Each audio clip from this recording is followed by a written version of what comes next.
here we are in Owensboro, Kentucky at the Green River Distillery. This is in Owensboro, which is about 2 hours west of Bardstown, about an hour 45 from Louisville, and about an hour sort of northwest of Bowling Green. Owensboro seemed to be a really cool town, a real nice mix of modern and you know, the old-timey stuff. The distillery has got a bit of history to it that we'll hear later on. They had a statue of Nicky Hayden there in downtown Owensboro. He was a GP champion who unfortunately died back in 2017.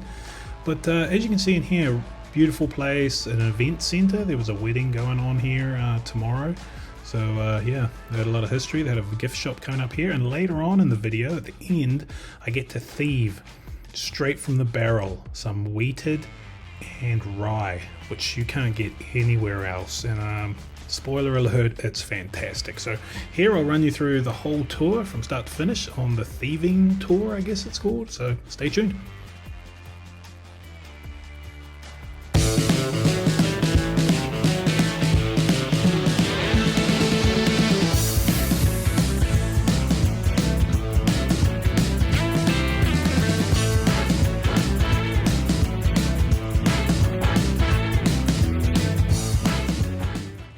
So when you come in here off to the right, they have their gift shop with all their clothing and hats. Now, Green River has 3 different recipes. They have a wheated, a rye, and a bourbon. And the bourbon they also offer in foolproof. And the foolproof bourbon is fantastic. Well, they're all fantastic, but particularly the foolproof bourbon is good. It also comes in single barrels, and they have some amazing picks. So here they had all their standard stuff, and they're foolproof and they're wheated. I haven't really had their wheated much, but their rye is also spectacular. Normal allotment of candles and hats and shirts. 70% corn, 21% rye. I guess that's their mix. And over here, they had a couple of different picks. They had a Summer Salute, and they had a Kentucky Bourbon Trail 25th anniversary. I ended up taking the Summer Salute, which I try later on over in the bar. Something else that's super cool is they had 3 barrels you could just come in and buy, the whole barrel. Like $11,000 and almost 180 bottles. So yeah, if you want a barrel, just bypass the whole barrel picking scene and just come and buy one from the gift shop. I would bottle it, put a little tag on for you, the whole thing, ring the bell. So yeah, went over to the bar, tried it out. Really great people here. I actually did the tour. I was the only person on the actual whiskey thieving tour, and the lady at the bar was great and the guy was great, and I totally recommend coming out to Green River and checking out this tour in particular, because you get to thieve things that nobody else gets to try. So here's the tour, and pretty much I'll just play it on through because, you know, I'm lazy and I don't like editing too much, and it was a fantastic tour. So here we go. Well, hold on, actually, before I carry on, like, subscribe, comment, all that good stuff. Join the membership if you want to do that. And yeah, this is a bit of a long video, but it is pretty much the whole tour, and it is really informative, and you should watch it all because you'll love it. And then at the very end, you'll see me try a couple of different whiskeys that you just can't get anywhere else except on this tour. So that alone. Oh, and you get a free Glen. Tour's like $45. You get a free Glen, so that's like $15, and you get to try 3 different whiskeys. 2 of them you can't get anywhere else. So yeah, watch on. Thanks. Since 1885. Now, that distillery was founded by that man right there in that portrait, Mr. J.W. McCulloch. Now, Mr. McCulloch, he actually started out his career as a gauger for the IRS. Kind of what he had to do in his line of work was he traveled around to all the local distilleries here in Owensboro, kind of had to inspect their processes and the way they were doing things, just ensuring everything was up to code and regulation of the time back then. Now, pre-prohibition here in Owensboro, we were kind of like the mecca for whiskey or bourbon distilling here in the state of Kentucky. Very similar to what Bardstown or Louisville is today. We did have 22 operating distilleries here at one point in time. We're down to 2 now, but back pre-prohibition, we did have up to 22 at one point in time. So Mr. McCulloch, he definitely had plenty to learn from, plenty to base his future processes off of. So what he ended up doing was he ended up branching out on his own, and he purchased the Green River Distillery, which originally was located about 20 or so miles west here of Owensboro, right on the Green River. Now, the Green River was a pretty poor spot for Mr. McCulloch for 2 main reasons. One, he did not have any access to limestone water wells out there where he was at. And the other reason was he sat about 30 or 40 miles off of the Ohio River.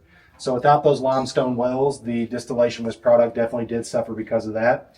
And being that far off of the Ohio River, it was definitely very difficult for Mr. McCulloch to kind of transit his product throughout the country like he needed to do. So what he ended up doing was in 1885, he packed everything up, moved it to right here where we sit today, right in the heart of Owensboro, Kentucky. Now here on property, we actually have 4 on-site limestone wells. So the distillation of Mr. McCulloch's product instantly improved. And we also set only a couple hundred yards off of the Ohio River, so it was much, much easier for him to move his product where he wanted it to go from here. So from 1885 until 1918, Green River Whiskey quickly became one of the most prosperous and widely produced whiskeys all across the country. And Mr. McCulloch, he quickly began winning awards across the globe.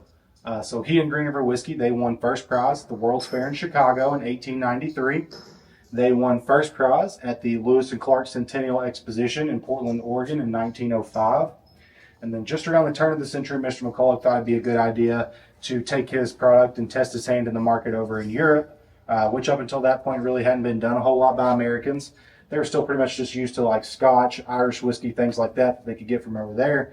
So going over there definitely was a big gamble for Mr. McCulloch, but it is one that did greatly pay off for him. So he ended up winning 2 first prizes over in Europe as well. He won in Italy and he won in France. So 2 definitely pretty big achievements for Mr. McCulloch. Now what we consider Mr. McCulloch's biggest achievements, what I'm going to talk about next. So for something like a 16 or 17 year period, Mr. McCulloch actually held the title of the official whiskey of the U.S. Marine Hospital. Now if you know anything about the U.S. Marine Hospital, that is what would eventually become the U.S. Public Health Service. So that pretty much just meant that any medicinal whiskey that was being distributed throughout the country pre-Prohibition was coming from right here out of Green River. So the reason we consider this his greatest achievement is it's not something that he was just kind of able to get once and then call himself that for the rest of his career. It's something he had to compete for and earn each and every year. So for something like 16 or 17 years running, he actually did hold that title as the official whiskey of the U.S. Marine Hospital. It's definitely a pretty big achievement for Mr. McCulloch. Now, if you'll take a look into our display case right over here, you'll see branded on some of our merchandise, like that box up there, for example. At the top, it's or kind of like right in the middle, it says the whiskey without a headache. Now, that is the official slogan that we got from being that official whiskey of the U.S. Marine Hospital. They said our product was of such high quality and purity that the morning after you drank it, you would not wake up with a headache. So definitely a pretty cool claim. Now, unfortunately, after Prohibition was passed and then repealed, you could no longer make medicinal claims in your alcohol. So we had to change that slogan to what it is today, which you can probably see on some of the other stuff in here, like these right here, for example, the whiskey without regrets. Personally, I like whiskey without a headache just a little bit better. It's a little bit of a cooler slogan to me, but whiskey without regrets isn't too bad either. But up until this point in Mr. McCulloch's career, he had been riding an absolute wave of good luck. Basically, everything he seemed to do did work out for him. Every venture he took part in was a successful one, so far at least. And that continued into his next venture, which was the opportunity to trade 20 barrels of his Green River whiskey for shares in a gold mine out in Colorado called the Forest Queen. So he did end up going through with that trade. And then shortly thereafter, the Forest Queen ended up striking it pretty big. And when it did, it effectively made those 20 barrels of Green River whiskey the most expensive spirit ever sold in history. So another kind of big feather right in Mr. McCulloch's cap for sure. Definitely a pretty cool achievement.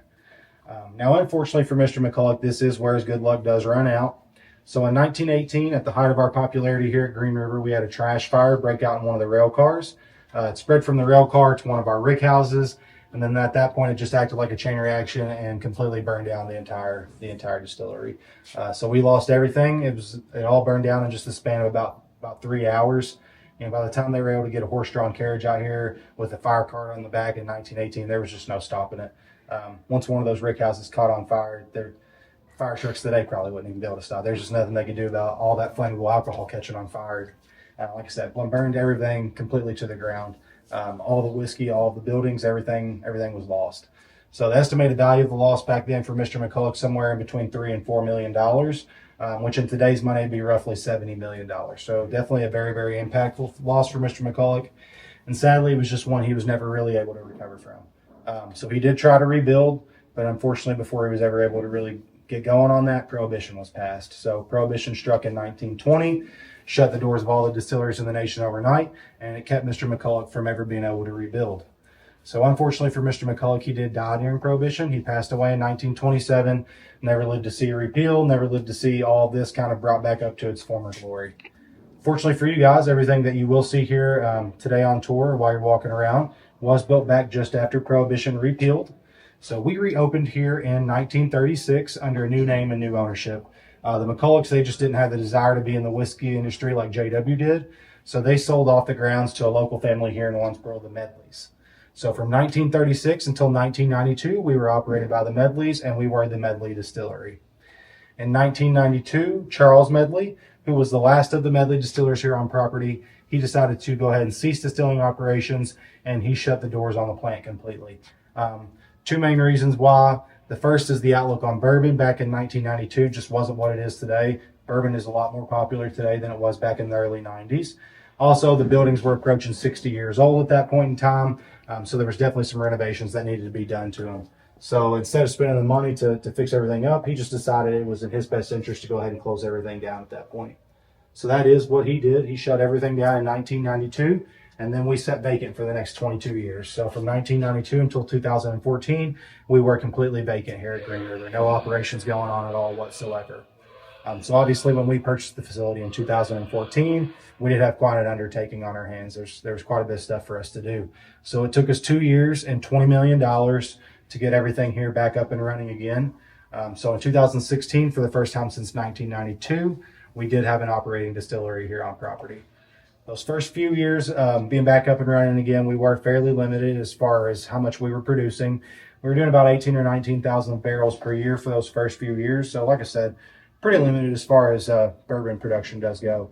Now, we kept going on like that for a few years, and then in 2019, we ended up investing another $20 million into the property, and that got our barreling capacity up to about 90,000 or so barrels per year. So kind of back into that upper echelon of production. Now, just this past year, we did right between 104 and 105,000 barrels. So we kind of steadily increased just little by little since the most recent expansion project. So in 2020, 1 year after we did that expansion, we were fortunate enough to partner with a man named Rob McCulloch. Now, Rob McCulloch is J.W. McCulloch's great-grandson. So we officially partnered with him to finally get the name Green River and bring it right back here to where it belongs. Yeah, so we finally got that name back in 2020. And then 2 years after that, we released the first product under the Green River label, which will be that one right over there on the wall. So that is our Kentucky Straight Bourbon. And like I said, that is our flagship product. It's the first one we came out with in 2022. Now, 1 year later, we released our Wheated Bourbon, as well as our first single barrel expression. And then just earlier this year, we released our Rye Whiskey and our Foolproof line.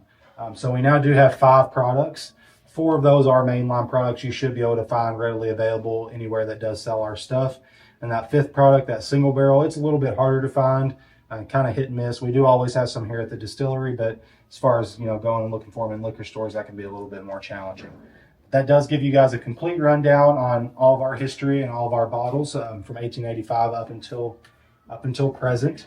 This is the 2023 International Wine and Spirits Competition Worldwide Whiskey Producer of the Year Award. Now, this was actually won by Bardstown Bourbon Company last year. The reason we display it here at our distillery is we do belong to the same family of brands as Bardstown. So we're both owned by the same people, and we do work very, very closely with them, kind of underneath that family of brands.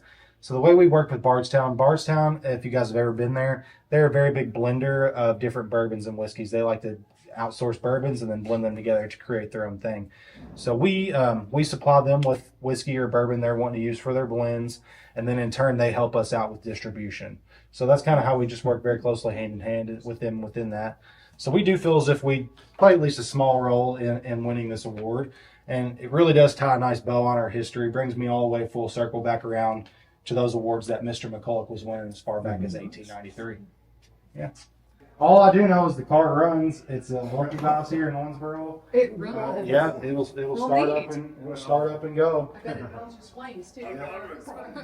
So yeah, they'll come in here and get it like once a year and take it out and drive it, and then bring it back in here. It is super cool. Yeah.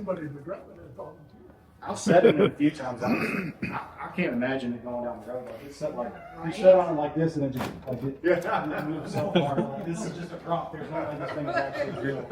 But no, he said it. That is huge. First rule of bourbon, it's the easiest. All bourbon must be made right here in the United States of America. Obviously, we are in the United States of America. Second rule actually has to deal with this grain system and the grain content. So what the second rule is that all bourbon must be made from at least 51% or more corn. Now that bourbon I showed you on the wall in there, 70% corn, 21% rye, 9% malted barley. So it definitely fits that second rule for bourbon. Now all the grains in bourbon, you know them: corn, wheat, rye, and malted barley. All the corn and rye we get here comes locally sourced from this part of Kentucky and southern Indiana. The wheat and the malted barley, they're cold weather crops, so we get those from the Pacific Northwest and Canada, just kind of depending on what time of the year it is. So the way that this grain system works here is we would have a semi with the grain on it. He'd pull right up underneath that awning there. They would pull a tarp out from underneath, and he would drop his entire load of grain into a holding bin that's beneath the road down here. From there, it'll make its way up those conveyor belts and then straight up top into one of those 6 storage bins up there. Now, each of those can hold 1 truckload of grain, so we can hold 6 truckloads of grain up there at one time. From there, it'll start to make its way down the system into one of our 2 hammer mills, which are positioned behind those white boxes there at the bottom. What the hammer mills do is they grind the grain up and get it ready to be separated into its mash bill. Mash bill is just a recipe for bourbon. Obviously, you've probably heard that many different times. But after that grain is ground, it's then going to be sent into the back tower back there. Now what that back tower does, it's responsible for a few different things. So it's going to separate the grain into whichever mash bill we happen to be running. It's going to inspect the grain for any mold, any other contaminants that would make it no good to be made into bourbon. Then it's also going to inspect the moisture content of the grain to make sure that's where it's supposed to be. So after it gets all of those things where it's supposed to be, it's then going to go across the conveyor belt there and into the taller section of that still house, where it is going to then go into one of our 2 12,000-gallon stainless steel cookers, and we are then going to cook that mash for about an hour from start to finish. So that's the next part of the process we are going to take a look at. So if you're ready, we'll walk right down this way and we'll go check out our still house. What's your mash bill on your rye?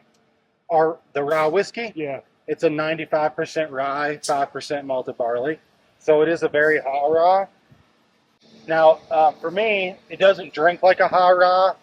It's very smooth. It doesn't overpower me with all those peppery notes that you might expect from something being that high rye. Yeah. So it's going to be a little loud. So I do apologize.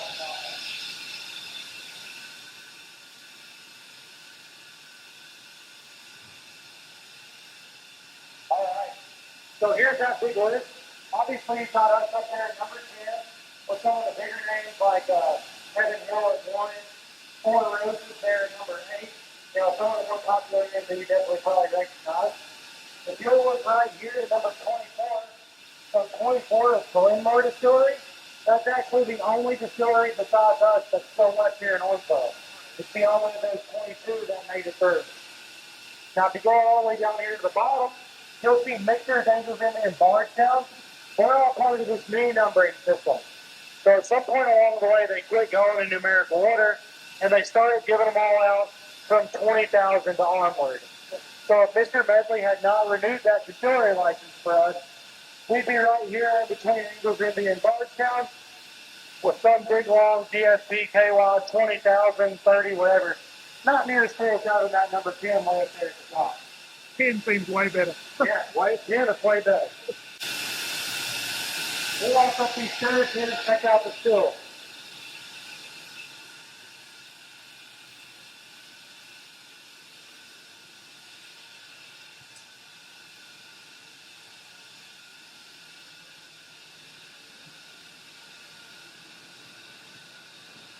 Yeah, a little warm up here for sure.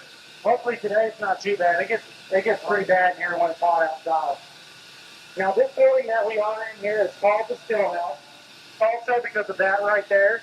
That is our 54-inch wide, 4-story tall column still. It is a continuous still. Like I said, we do operate 24/7 here at Green River. We are always producing. Now before we go too deep into that still, I want to circle back around to our mash coming in from outside. So that mash comes in, goes into one of those 2 12,000-gallon stainless steel cookers, and then we add hot water from one of our 4 on-site wells. We cook that for about an hour from start to finish. At that point, we are going to completely cool it down and then send it over there into fermentation. Now, over in fermentation, we're going to add yeast to it. That's what's going to start producing the alcohol. It'll be over there for about 4 to 5 days and slowly increases to 10 to 15% alcohol by volume, at which point it comes out of fermentation and it goes into the beer well right outside that wall there. Now the beer well is what feeds the still here. The reason that is called a beer well is because what is inside of it is called distiller's beer. Once that mash gets any alcohol in it at all over in fermentation, it's no longer a mash, and from then on it is a distiller's beer. So we'll pump that distiller's beer about 3/4 of the way up. At the same time, we'll inject steam at the bottom. That steam is what you're hearing in here, all that hissing, that is the pressure building up from the steam. The steam will start to rise, and as it does, it heats up flash points that are kind of evenly stationed upward throughout that still. The flash points have perforated holes in it, kind of like a colander, which allow the distiller's beer to make contact with it, and the alcohol will evaporate off due to the heat. It'll go all the way to the top, while everything else will make its way to the bottom of the still through those holes. We collect and condense the alcohol at the top, at which point it comes out this first copper box right here as what we call low wine. Now this is 60% alcohol by volume or 120 proof. Now you can see it is a little bit murky in there compared to the other one. Now we do a second distillation here at Green River, which changes it from that to that. Now the second distillation, it happens in this machinery right here. This is what is known as a copper doubler. This basically just further refines and condenses the alcohol. So it goes through there, and then it comes back out this second copper box as what is called high wine. So this is 69% alcohol by volume, or 138 proof. This brings me to the third rule of bourbon, which states that bourbon cannot be distilled any higher than 160 proof. 138 there, so we're definitely good on that third rule. In other distilleries, of like their low wine seems to be a lot lower, like 60, and then it goes to like 130. Yeah. You guys do it a bit different. So yeah, it all just changes around. There's 18 proof points in between these, so 9% alcohol is the difference that is coming out of these two. It's kind of cool how much the difference, how different the color is just from that one until this one. This one looks like water. Yeah. And that one definitely looks like dirty water. The apparatus comes out of here. Every bit of Green River goes through this one singular pipe right here. And then straight across the lot over there. Feel the power. There's a lot of power there in that pole. Yeah. Geez. Okay. It all goes straight across there into processing. Now over there, just inside that big bay door that you can see right there, there's a filling station where they will fill that alcohol, and then they will load it into a barrel, or fill it into a barrel, roll it onto a semi to take it to begin the aging process. Now one thing they also have to do over there in processing is they have to proof it back down to barrel entry before it's filled into a barrel. Our barrel entry is 120 proof. The reason they have to do that is thanks to the fourth rule of bourbon. So what the fourth rule of bourbon states is that bourbon cannot enter a barrel any higher than 125 proof. And like I said, all this going through here is 138 proof. So they do have to proof it back down to our barrel entry, which is 120 proof. We're in quiet, so definitely two good things for me. Yeah. So like I said, this building that we are in here is called the Still House. But this part of the specific building is called fermentation. Now what we have in fermentation is 27 16,000 gallon stainless steel fermentation tanks. That is what you're seeing in all of these two rooms here in total. Now back whenever the Medley's owned the distillery, you actually would have seen 8 cypress wood tanks in here. Whenever they shut down in '92, all of those cypress wood tanks were sold off to Maker's Mark. So if you've ever been to Maker's Mark, probably seen some more old cypress wood tanks that are still in use. So pretty cool. I actually haven't seen like closed. Well, Closed, yeah. A lot of them are open. a lot of them open. Yeah. A lot of them are open. But yeah, ours are all closed. You use a sour mash. Sure do. Now, unfortunately, shortly after we took over in 2014, if you look at that picture right there on the wall, we had a complete roof collapse in this entire building. Oh man. So, which is why that drain system out there probably looks pretty new to you, is because the old drain system was ruined by that roof collapse. So we had to purchase that new drain system, which you saw outside there. So everything in the still house is completely new. Tanks, floor, ceiling, windows, everything besides the walls in here, it is completely new. Like I said, unfortunately, we did have that roof collapse that we had. Older buildings. Yeah, Eventually it's they'll. gonna happen, especially after they set vacant for 22 years. Yeah. So if you want to go ahead and look here inside this tank, I'll switch you spots here so you can get a really good view. Take a look into that tank and I'll kind of explain what's going on over here. So like I said, that mash is cooked over there for an hour from start to finish. And it's then going to come over here and be added into one of these fermentation tanks. Now once it goes into here, we also are going to add yeast to it. And that what yeast does is yeast quickly starts to feed on sugar and produce CO2, heat, and alcohol. Now when that mash first comes over here, as you can probably tell by that smell, it is chock full of sugar. That's why over here early on, it smells very banana bready in here when that mash is first done. The mash is full of sugar when it first comes over here. So what the yeast does is that yeast starts to rapidly feed on the sugar. And as it does, it's going to produce CO2, it's going to produce heat, and then it's going to produce the thing that we're looking for, which is the alcohol. So over about a 4 to 5 day period, yeast will turn this entire tank from no alcohol whatsoever to 10 to 15% alcohol by volume, which in my opinion is a pretty cool thing. I really like fermentation. Everything that's happening over here is very scientific. It's all a natural reaction between the yeast and sugar. So I consider it all very cool. So if you want, we'll shut this tank here, and then we'll take a walk down and check out another one. Yeah, how many days is that? Is that just a fresh one? That one's pretty fresh. I would imagine that was either done late yesterday or early today. As you can see in there was no movement going on in it, not a whole lot of anything going on in that tank. Now when we take a look at this one over here, you're going to see basically the exact opposite. Oh yeah, look at those Yeah. yeasties go hard. Yeah, you can tell the smell of this one is much more, you're not getting that sweetness anymore. Yeah. It's much more acidic and sour. That's because all of the sugar that's in this one, or most of it, has been converted into CO2, heat, or alcohol. You can feel a lot more heat coming out of here. There's quite a bit of heat coming up out of there compared to that other one. And are these are different, sized and shaped tanks. Does it move from there to there, or just different tanks? Nope, when they stay is where they stay until it's all the way done. So it kind of rotates, what's at the beginning to what's at the end. Here in a few days, that one will be looking more like this one. But as you look in that tank, everything you're seeing going on in there, like all that bubbling and stuff, all the heat that's coming out of here, that's a completely natural interaction between that yeast and sugar. We're not pumping heat into this tank. We're not pumping air in there to make it bubble or anything like that. All of that is completely natural, which I consider pretty cool. Yeah. Obviously, all that stuff that you're seeing in there, it isn't alcohol.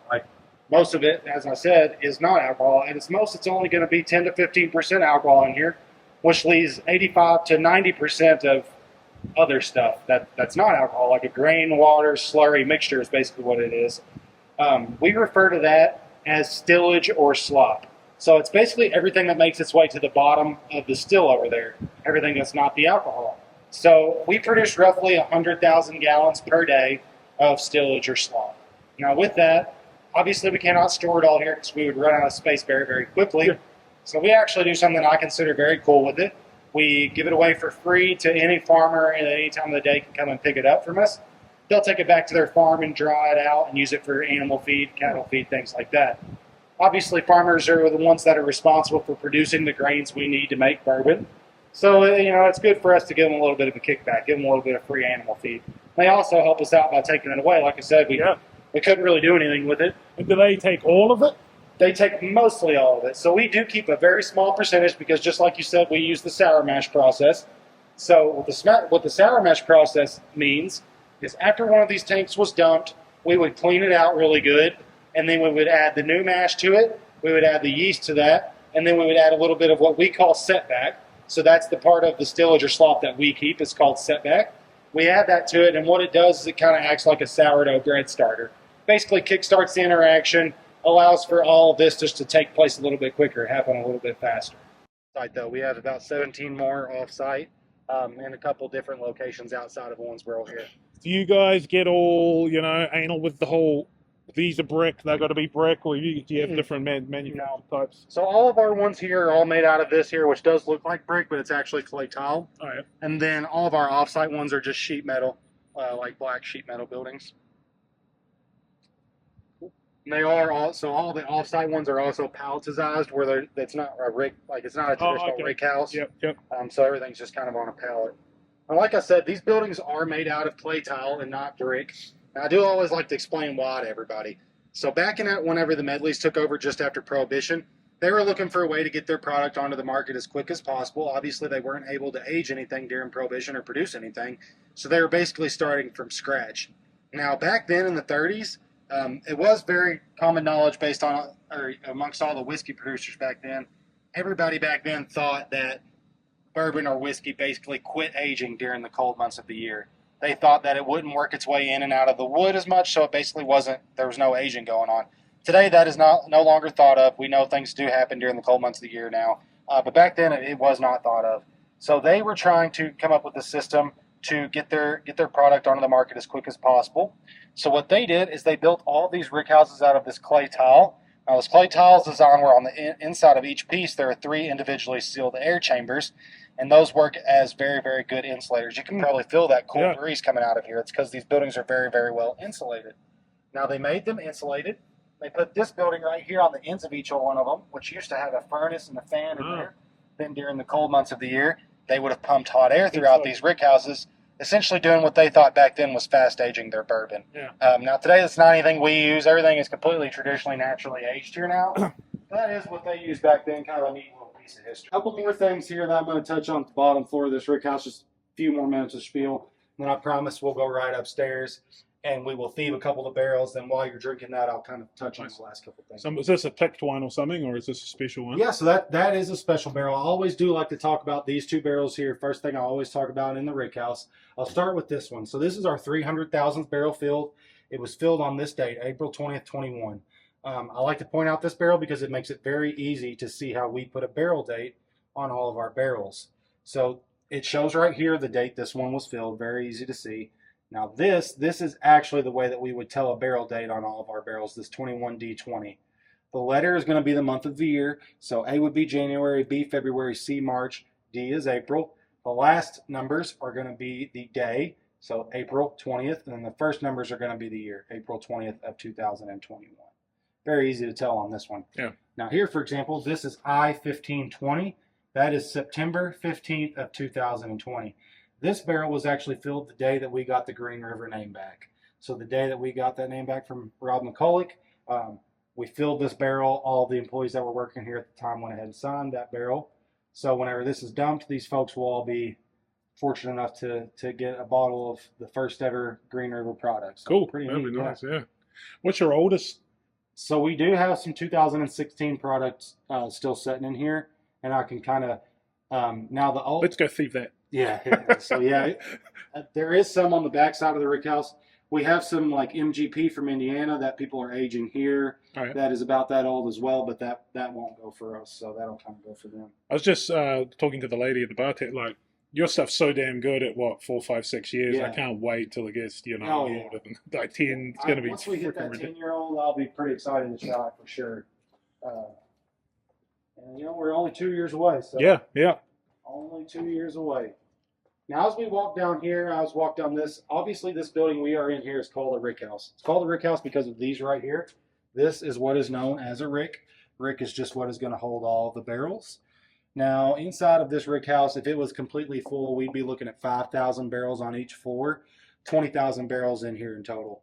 Now, if all of those barrels were newly filled, we'd be looking at roughly 500 pounds per barrel, which means there would be 10 million pounds of weight above your head here in this building. So a little dangerous for sure. Yeah. I mean, these are 1930s buildings. We have not changed anything, not a lick of wood in here since the 1930s. So it's about 10 million pounds of weight up above your head, which I do consider That's a lot. pretty neat. Yeah. Now we do have a laser grid system that monitors all of these buildings, ensuring that they do not move even an inch. They know that if it was to sink an inch in that back corner, they would be able to send somebody out to redistribute some weight or pull some weight off, however they needed to do it to ensure everything gets back to completely level. Right. Yeah. Now, when the Medleys were around the distillery, the way they would have made sure everything was level would be right here with this. So this is a good old-fashioned plumb bob. I don't know if you've ever seen one of these. Yep. But yeah, it's just a wire with the weight there. It's supposed to set flush right above the middle of that nail. Obviously, this one has not been used since 1992, so it is a little bit off. The other reason we have still left it up is just so we can talk about it on tour, and also just in case one of our employees was to come in, this thing was over here like this, they know they were in trouble. Right. Go ahead and get out of the building before you got 10 million pounds worth of alcohol falling on you. Never want that. This right here is our freight elevator in the building. It's how all the barrels are moved up and down throughout this rig house. It's kind of neat because you can see like straight up the side, you can see the barrels as they kind of go up. I like looking at that. Kind of cool. Yeah, that's cool. Yeah, but completely original freight elevator from the 1930s. It moves one barrel up and one barrel down at a time, so it is a slow mover, but still gets the job done for Yeah, sure. you got to move them, and you guys don't rotate or anything. They just No barrels get rotated Yeah. in Green River. Where they go is definitely where they stay. rotating barrels is dumb. Oh yeah, at that point, yeah. So yeah, all of our stuff goes on. Where it goes on is where it stays. Now that does it does make it slightly worse as far as product loss. So leaving the barrels on where they stay does make them leak a little bit more. We're not rotating them around, so we're not kind of like evening out where they leak and stuff at. So it does raise a higher likelihood for leakage, but we think it makes for the best products. Yeah, and you probably don't even know, right? Like if a barrel's leaking up there. Yeah, no, it's very hard to tell. Like they're never leaking significantly. Like that's the most you'll really ever see is like that much leakage right there. We had a barrel on the bottom floor that did leak pretty bad, where over about a 2 or 3 month period, it left like a puddle on the ground about like that big. So they took that barrel off and took it back in and like, I don't know, messed with it, did whatever they had to do to I make think it they not put leak. like wax or something, Yeah. like a beeswax or I don't something. know To... exactly what they do, but whatever they did worked because it hasn't leaked since then. Now these are the 3 barrels that you're going to be trying right here. Like I said, you're going to try all 3 of our bottled products just at barrel strength. So the first one you'll do will be the wheated bourbon. Then we'll do our straight bourbon second, and we'll finish with our rye whiskey last. Nice. Now these barrels, they are only for the thieving, so we don't really know like a whole lot of specifics on the barrel. I can tell you the age of it. I can't tell you like an exact proof or an exact flavoring note. So it's up to your interpretation. Right. Whatever you get, is what you're going to get for sure. So if you're ready to start, we'll go ahead and get started on this first one. I'll show you how to do number 1, Okay. and then I'll let you do 2 and 3 yourself. So that Glencairn right there, that'll be yours. That's yours to keep. Nice. You do get that for doing the tour with us. So this is a whiskey thief. This is basically just a copper straw is all this is. You're going to put it straight down into the barrel like this. Then you're going to plug that hole with your thumb, bring it out, let your thumb off the hole, and it's going to pour right into the glass. Very simple. So if you want to go ahead and bring that glass over here to me, I will fill this first one up for you. Go ahead and put it down just a little bit for me. Thank you. Sorry if I get a little bit of alcohol on you. That's absolutely fine. There you are. It's not the first time today. Yeah. And this is the weeded one. That is going to be the wheated bourbon. Yep. So mash bill on that's 70% corn, 21% wheat, 9% malted barley. We're looking at K. So that's November 19th of 2018, which means this barrel is nearly 6 years old. We're almost at a 6-year-old barrel here, about 5 years, 11 months. It's delicious. It is. It's very, very good. A lot of people will tell me that this is their favorite one out here. Something about the sweetness with it also being that high proof, a lot of people really, really like with this one. It kind of balances out very, very well. And you don't make, so the only foolproof one you make right now is your bourbon, right? Yep. Mm-hmm. So yeah, all of our higher proof mash bills are going to be that second one there, that 70% corn, 21% rye, 9% malted barley. Oh man, that's good. No, you guys need to make that. Yeah, it's Now. really good. So that one's probably going to be the sweetest of the 3 to you, and it's because of the wheat. The wheat gives you those kind of like sweet bready, overall type notes from it. So that's probably a lot of what you're picking up there. I'm not a huge weeded bourbon guy, but this would sell. This would Yeah, sell. if I'm going to drink a weeder, it's definitely going to be a higher proof one. Yeah. I like them to be a nice high proof weeder for sure. Now, as you're drinking on that one, I will go ahead and touch on the very last part of the rickhouse tour. So the last thing I always like to talk about in the rickhouse is going to have to do with our barrels. So these barrels are what the 5th and final rule of bourbon is completely about. And what the 5th and final rule of bourbon states is it states that all of our bourbon has to be aged in a new charred oak vessel. It does not technically state barrel, though barrels is what everyone uses. It doesn't technically have to be. It can be anything that is new charred in oak. So there are kind of 3 sub rules within this 5th and final rule, and each of them I'll touch on them. So the first part's new. All of our barrels are new and one and done. We can only use them once, and we have to use them completely brand new. So they're all made by cooperages here in Kentucky and Missouri. And like I said, we get those in, we use them once, and then they are done here. After they leave here, a lot of them go over to Ireland and Scotland to age Irish and Scotch whiskey. And those guys, they don't have any, there's no amount of time that they can use them, so they usually use them 4 or 5 times a piece. And then they'll come back over here to go to rum, wine people, different things like that. We'll get their hands on them after that. So they definitely do have a long lifespan, just not with us. With us, they are one and done. So they'll be here for about 5-6 years, and then they'll move on down the line to somebody else. It's crazy. What I didn't realize is they break them down. Like I just thought they ship barrels. No, They take them all apart. take them all down. It's pretty cool stuff for sure. Cool. So I'm gonna do the bourbon one, am I? Yeah, next one will be straight bourbon. So if you're ready, we'll go ahead and move right on to that one. I'll take your glass for you, and I'll let you thieve this one. So don't go all the way to the bottom, or you'll get a little bit of that char kind of mixed up in your thing too. You can feel it. Yeah, but make sure you plug that hole with your thumb there. There you go. A little bit of char is never a bad thing though. Looks like you got one good piece in there. It's even better. A little teeth cleaner. Yeah. Sometimes you end up in the bottle. Yeah. It's the best way. Mhm. So this is your bourbon, like you say, it's just 6-year. Yep, straight bourbon. Age on this one, let's see here. We are at A0519, so January 5th of 2019. So a little bit over 5.5 years. So it's slightly younger than that one, but not by a whole lot. So mash bill on this one's going to be very similar to the first one.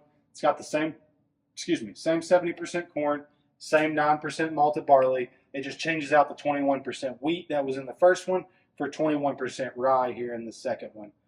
So with that, you're probably going to get a little bit more of like a spicy, pepperier drink. Yep. Probably gives you a little bit more warmth all the way throughout the drink. Yep. But this is not as good as the 2 you got in there. not as good as the 2 single barrels that you just had. Nah, Yeah. that's to be expected, right? Yeah.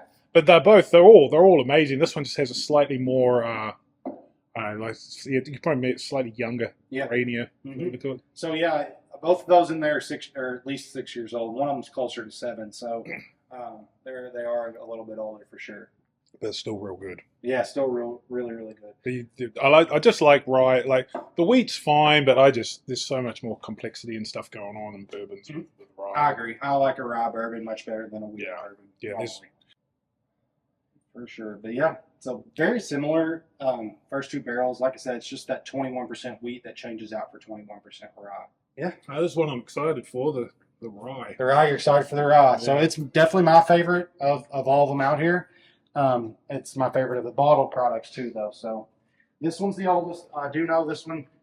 They scratched the date off, so they didn't tell us the exact date, but they did tell us it's over 6 years old. So we'll be just slightly over a 6-year-old product here. To me, this one also drinks like it's probably the highest alcohol content of all of them out here. It's also very smooth. Our rye is very smooth.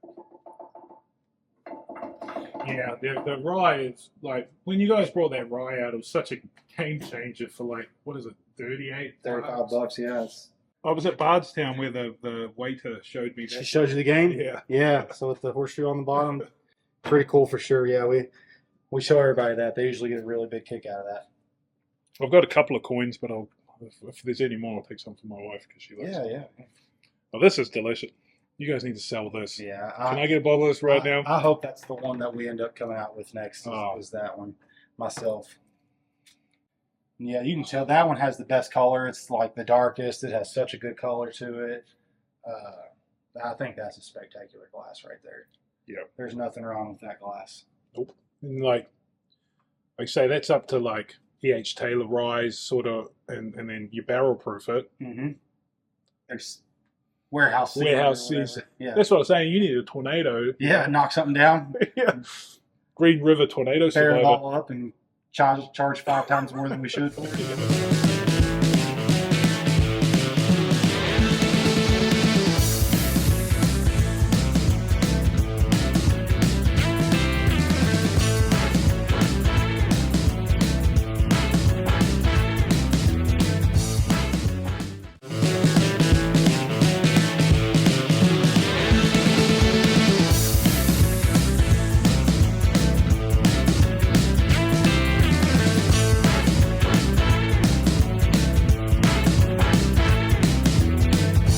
I'm gonna whiz through a lot of technical production stuff because I'm guessing y'all have been on one or two tours, or at least you know one or two things about whiskey, and we'll talk a lot more downstairs anyway when we're tasting stuff, so a lot of that'll probably come up. So I'm just gonna give you all the kind of how we got here, general stuff on the product, and ask any questions. Particularly, I might say, well, ask me again in the basement when we're tasting or something like that, just depending on the answer. But the down and dirty is we're on this side of the state line for a reason. And since all of y'all are from Tennessee, the way that worked back in 2007-8 when we were looking at doing this distillery was you could only have a distillery in 3 counties, Lincoln, Coffee, or Moore County at the time. It was just a weird pre-prohibition type of, or post-prohibition, whatever you want to call it, type of law that made it difficult. And then eventually after we opened, Tennessee opened it up to the whole state. But we lived on the state line on that side. Our backyard was literally the state line. So Kentucky was very conveniently close. So started talking to a few real estate guys. I got here, I'm originally from the New Orleans area. And I joke with Mary Beth, she's from Robertson County, right over the state line as well. I joke with her that y'all are, the Southerners here are a little different than the South I grew up in because, alcohol flows a little differently there. When I got to Christian County initially, I was fascinated by how there were no bars in town, but people would drink in their garages because, they didn't, and then I think the country's first drive-through window liquor store was in Hopkinsville, because this area had been wet. Christian County had been wet for so many years. When we opened, or right as we were opening, every county wrapped around us was dry or moist, and so you had people from out of town coming in to get their liquor. And they didn't want to be seen necessarily, so you do the drive-through. Our Bible belt's tighter. Yeah. It's changed a lot since I got here. I got here in 2005, so I've been here for 20 years now. But I got here through Campbell, like a lot of people in our area here. And when we collectively, Mary Beth and I, decided we were not going to stay in the Army, so to speak, because that's a family thing, I had this kind of as an idea, more as something to do down the road, 10 or so years down the road, because I just started researching whiskey, getting into it. The Army kind of got me into whiskey. I never really drank it growing up or anything like that, so I couldn't have told you why bourbon was brown until probably I was 23 or 24 or something like that. But just got into it, started trying the different things. I had gotten here at Campbell. I said, when in Rome, I went to the distilleries in Kentucky. At the time, I think there was 8 you could visit, maybe even less than that.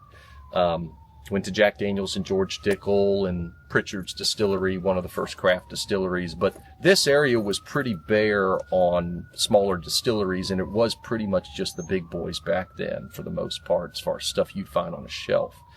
And my thought process was, okay, if you had 2,000 distilleries in 1918, and then those were gone, is that going to screw up your audio? Yeah, I can get it. Basically got here to the area and just started, talking to a few real estate guys. And my idea was, if I can get some acreage in Christian County, which was the only wet county here, and the only place you could really do a distillery, because Tennessee had that law. And, by I-24, so we can build some traffic with, like any small type of business like this, like a winery or whatever. I said, okay, so if you have 2,000 distilleries, they turned into 6 with Prohibition. I want that stuff that you can't get anymore. I want that stuff that was pot distilled. I want that stuff that was low barrel entry proof, different grains, localized grains, etc. And my thought was kind of, okay, if I do this and I make that kind of juice as accurately as possible, what you're really doing is you're robbing yourself of bottles, because it's very inefficient, comparatively speaking, to not water it down, So when we water it down, or we very very little water. What we dump out of a barrel is typically what we get. We're not dumping it at 125 proof or 135 proof and then cutting it down to 80, 90, whatever proof. But making it the way we did, my thought process was, now fast forward to now, there's 2,000 distilleries again in the country. And I still I haven't come upon a product where they're making it quite like us. And that's by design. And when people tell us it tastes different and unique, it's a compliment. You know, it's not meant to taste like Beam or Maker's Mark or anything like that. And people always ask, are you going to get a column still? If we did, we would integrate it in a way where we still have our pot still product or 100% pot stilled product. But, you know, we wouldn't get rid of what we have now is what I'm saying. Because it's a different flavor profile. I'm going to get you inside soon. All right, why don't y'all come with me? We can go. I'm not going to go into it too much other than just say we're buying directly from the farmer or someone that's dealing directly with the farmer. At this point, all the grain's local. The white corn is super unique, and I didn't realize that when I landed here. I just started talking to farmers, started talking to, you know, people that knew about some of this stuff, because I didn't grow up learning. I didn't grow up row crop farming or anything like that. Didn't really have it where I grew up.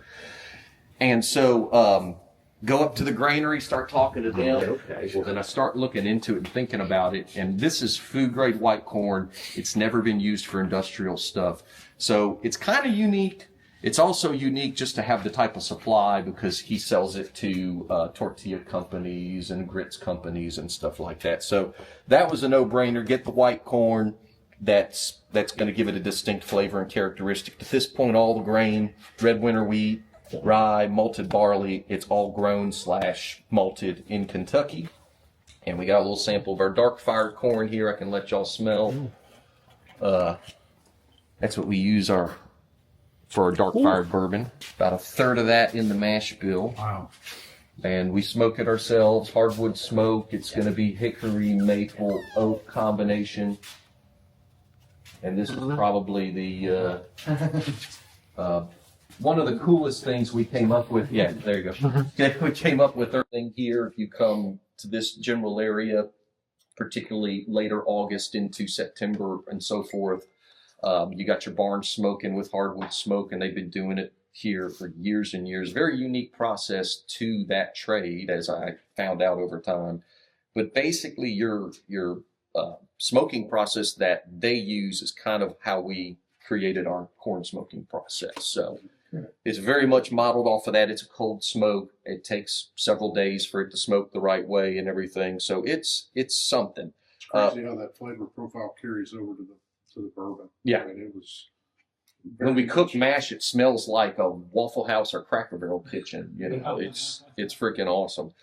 But baseline, everything we do is going to be kind of the same. We got our grain here. We're always starting with corn when you're talking making whiskey, because you got to boil corn, whereas your other grains, bring it in, gets weighed, augered up, ground, augered into the cooker right here behind y'all. We are pretty much done running for the year, because when you hit Thanksgiving, you might have 1 or 2 production weeks before the obvious week, people taking off for the holidays and everything. So we're pretty much done until after the new year. But step 1, boiling water, sweet mash. We don't do sour mash. Most pot distilled places aren't going to do sour mash because you're not continuously running it through your system like you would a column. Sour mash really came to be because it was a matter of efficiency once they really started doing column distilled.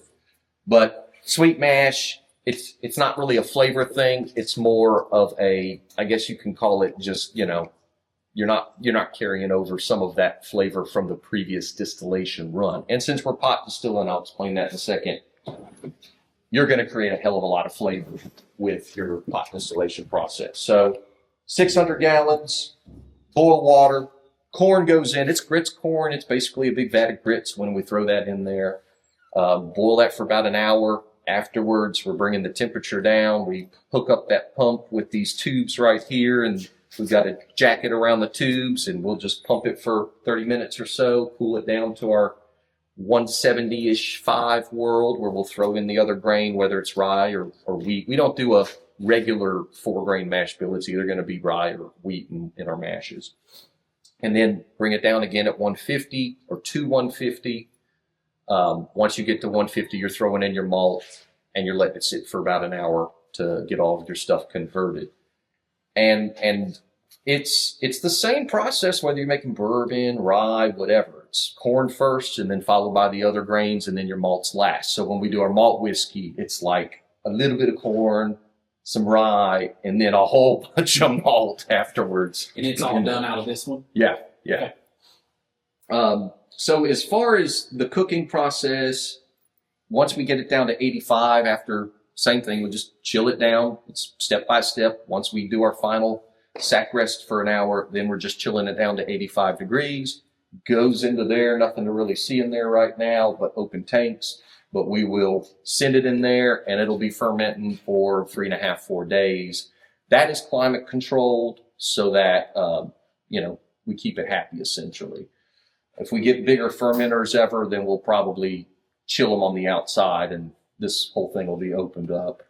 But the fermentation itself, the yeast that we use is kind of it is a standard kind of yeast. It's used a bit out there. I can't tell you the exact background on it. Mm-hmm. Other than flavor-wise, it's not meant to really kick any crazy, weird, funky flavors. That way, our grain and the pot distillation flavors will create what's going to come through.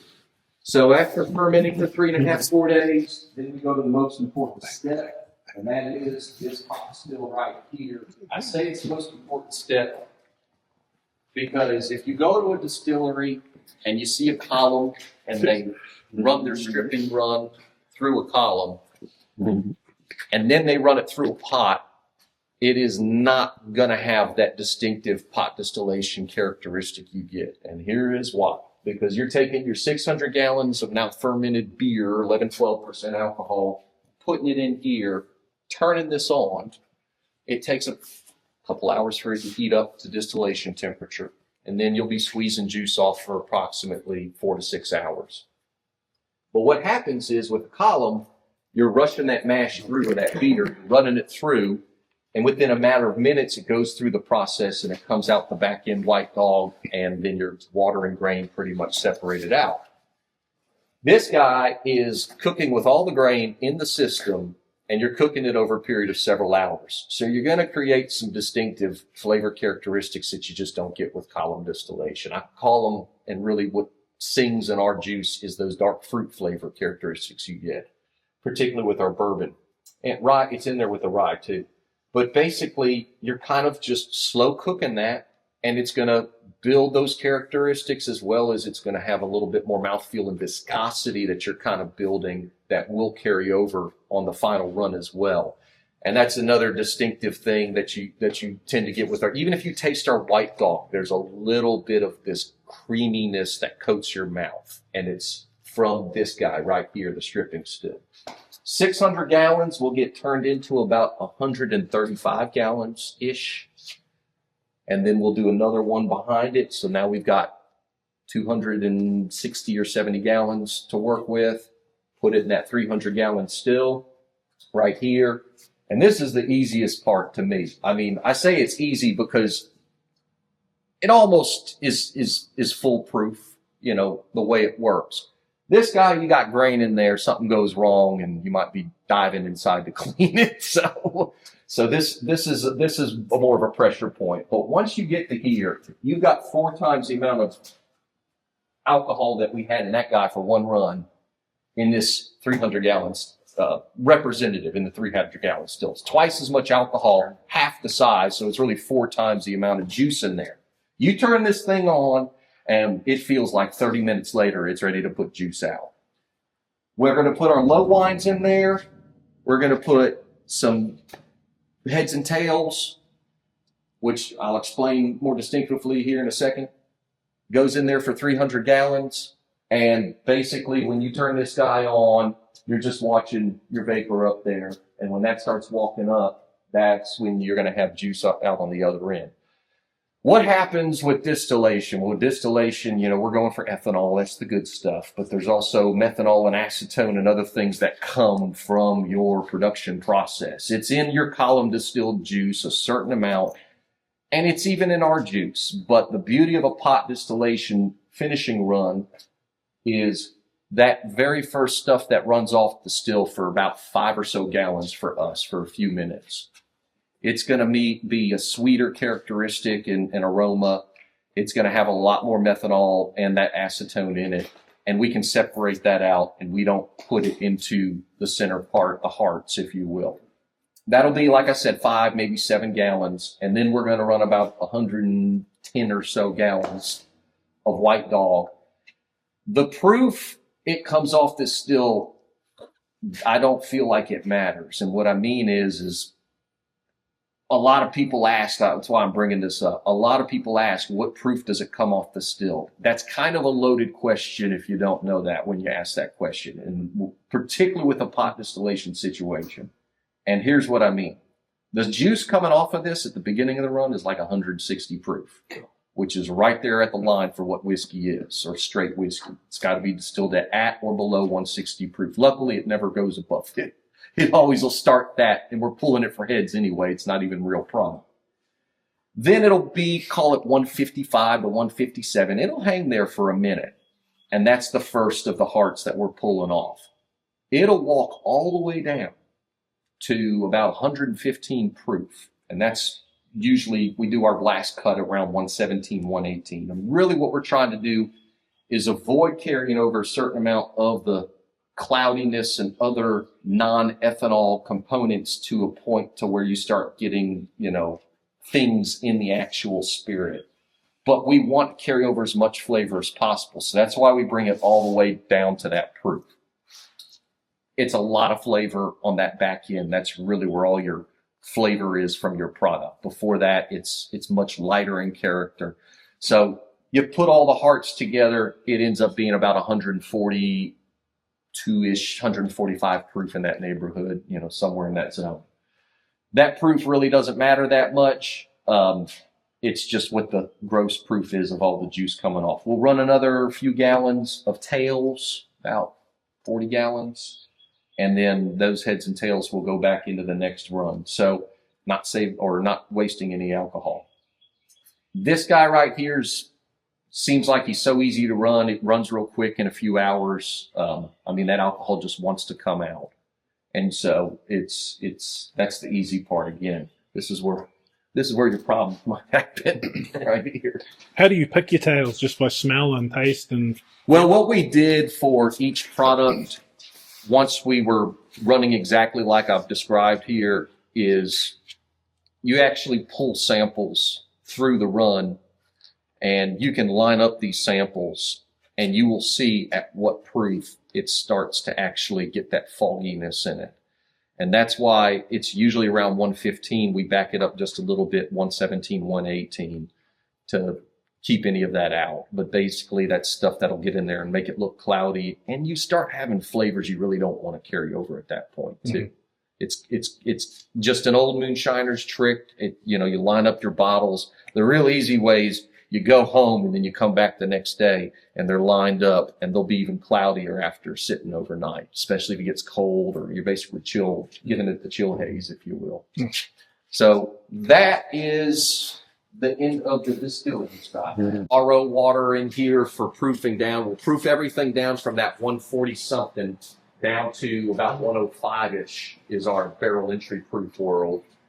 And the reason we go in at 105, we started going in at 110 because that was the maximum legal limit before Prohibition. Wasn't 125, it was 110. And then as we filled a few barrels with lower proof our first few years, we were like, yeah, you can even taste a difference between that 105 and 110. It's a little bit sweeter. It gets a little darker. It's because of the higher water content is going to help absorb the wood sugars a lot more effectively than the higher proof alcohol.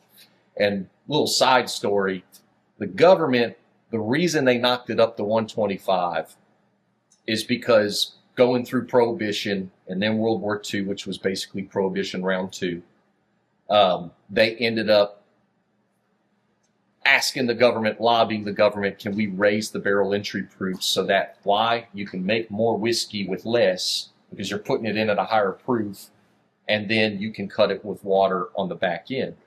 And so the government had this period of time where they let them fill it at all sorts of different levels, and they eventually settled on 125 max before you start getting some pretty aggressive tannin extraction. And that's, I believe, the main reason why they cut it at 125. But you still get a little bit more tannin extraction with the higher alcohol 125 versus 105, 110, etc. But so, yep, bottling's in here, pretty much done by hand. We got a few little jigs and whatnot, but we got technically 3 employees. 2 of them are part-time, 1 of them's full-time, that do bottling and get the blends together and whatnot. Y'all are going to meet Gretchen in a few minutes. She's our taster blender, so she's the one that is putting the blends together before it comes here, pulling barrel samples and getting the blends straight or tasting for single barrels. So if you like what you tried today, tell her thank you. If you don't like what you tried today, tell her thank you. I have not tasted y'all's barrels. I get to do this just as blind as y'all going into it, and I kind of like doing it that way.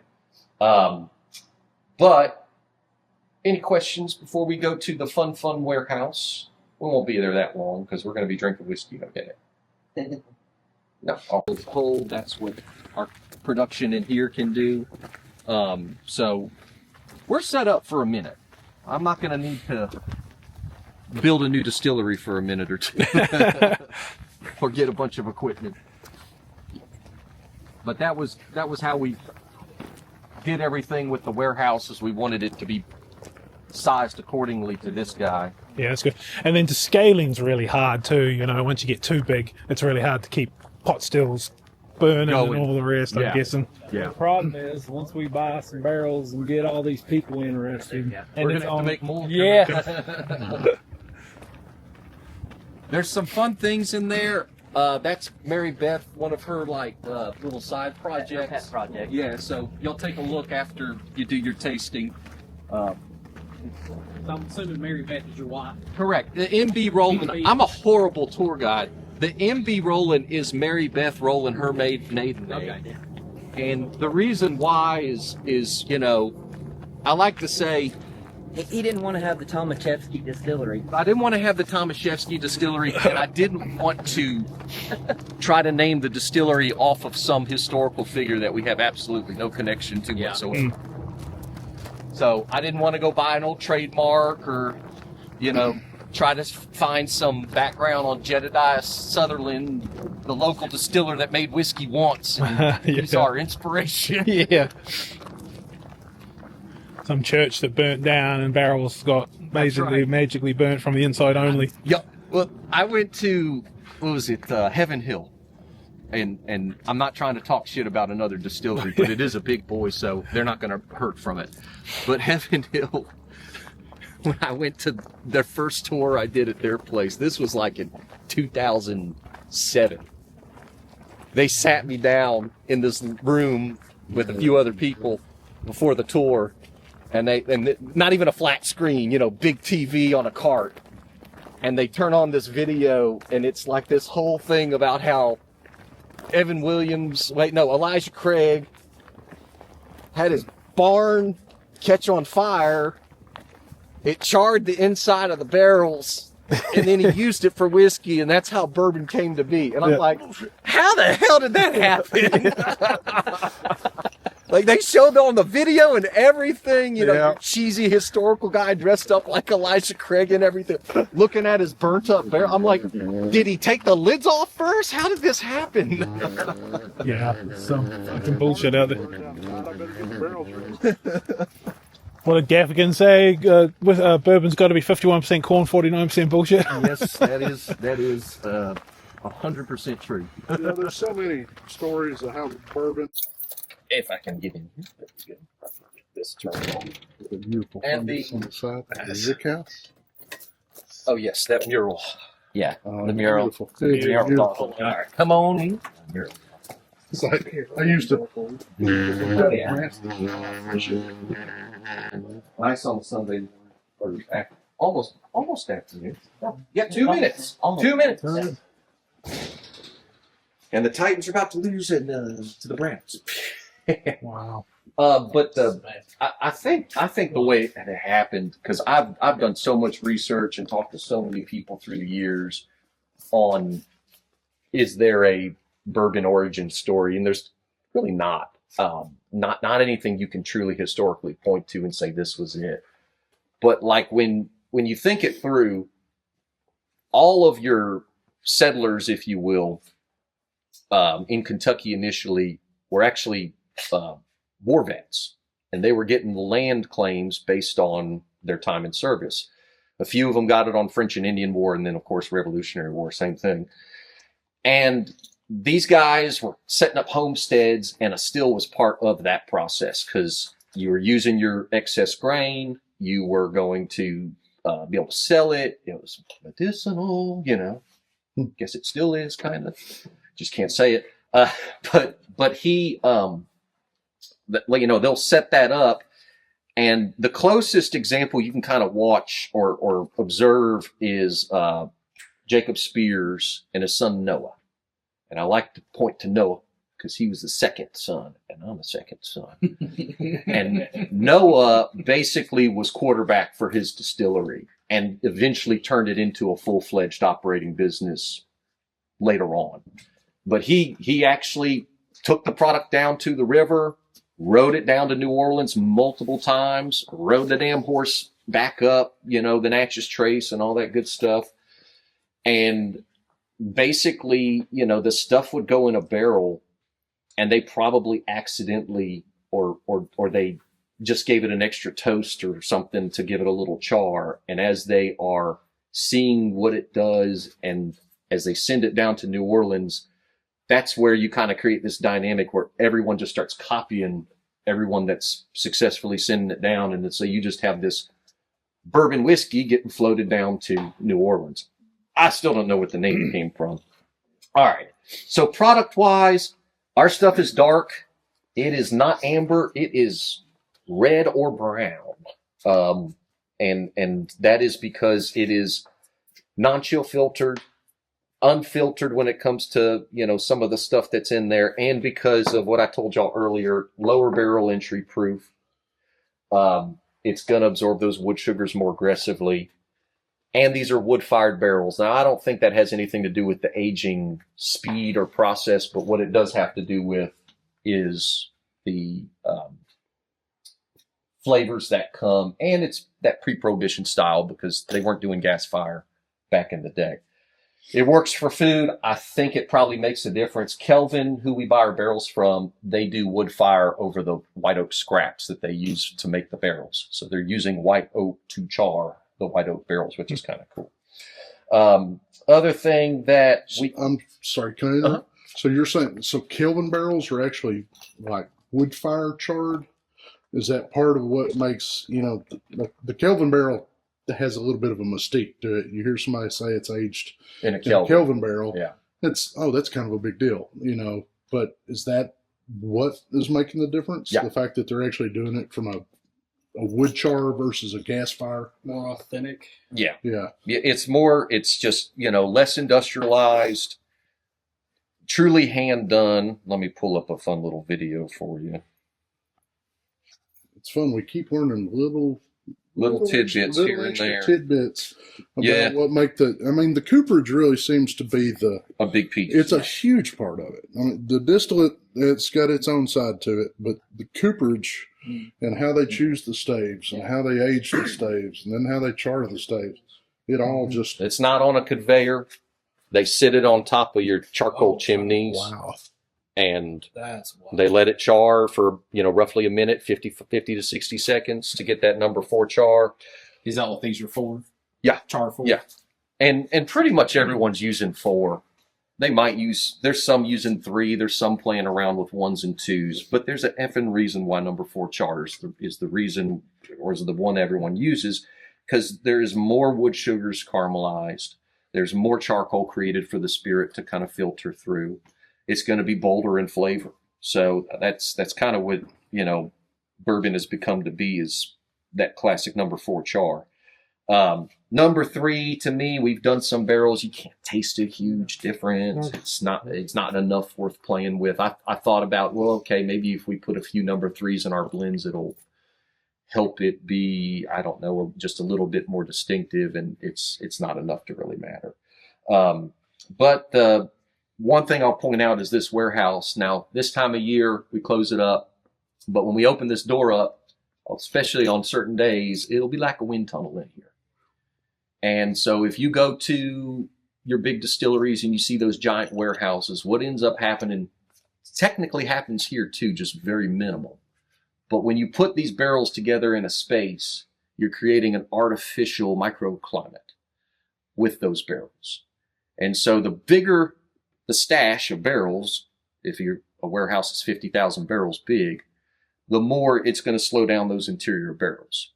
So historically, warehouses were smaller before Prohibition. They were aging for maximum, usually maybe 8 years or so. They didn't age super long periods of time. And I'm kind of finding that probably the reason why is because going in at that lower barrel entry proof, this stuff goes and gets more aggressive. It's going to age a little bit more, get some more flavor along the way.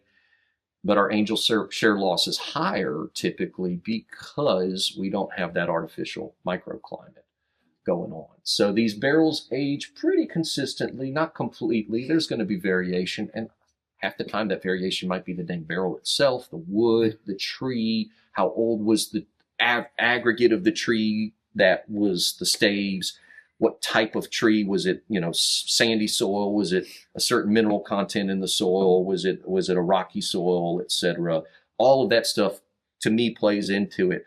I wish it'd be kind of cool if, like, when Kelvin sends us the barrel, they've got something stamped on there. Average age of this oak is this long. Yeah.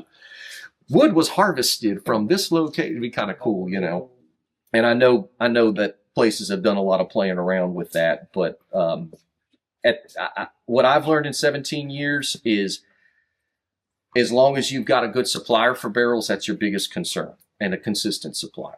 Because we've pretty much always used Kelvin. We got a few barrels from someone else to start with, but we were one of Kelvin's first craft distill suppliers. Now, they sell to people that are buying what we buy in a day, in some cases, not a day, but a week.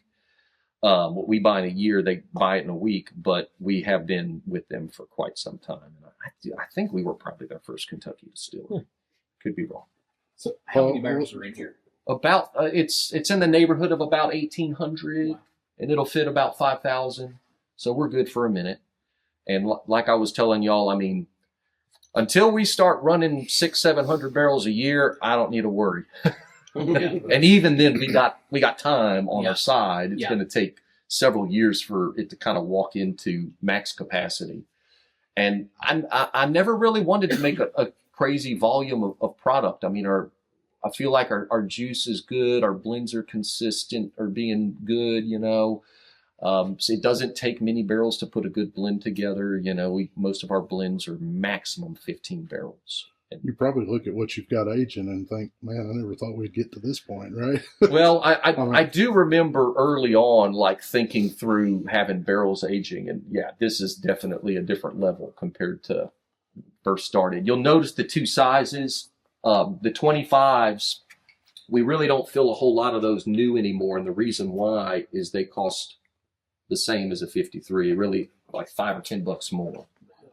So you pay for double the barrel when you fill it. But when we started out, you can age in a 25 and get you some decent whiskey in a couple years. I like to go 3 or longer on the 25s personally. But then the 53s, you know, with the price difference, and once we got this warehouse and we're set up better for it, it's not even worth messing with 25s anymore. Yeah. We'll refill them too, and they're really good for refilling. Most of our corn whiskeys in 25s, and it's really good juice. The thing about the 25s that's going on is your temperature of the juice is going up and down more every day than the juice in the bigger barrel, because the bigger barrel, again, microclimate effect, it's keeping that temperature lower. 25's moving more. But quick little. I was going to say, can I ask you a question? Uh-huh. So one thing I always like to ask is somebody's got a little experience. You seem to kind of dived into the staves and the barrels and how that works. We often, a lot of us really get into those old dusty bourbons, right? Right. The stuff that was distilled back in the 70s or barreled, bottled back then. And you can go back and it's essentially the same distillate and distillation process. You don't think so? That's one thing we're curious. No. Most everybody, the quick default is they're using older woods from older trees back in the cooperages. No. What do you think? What makes?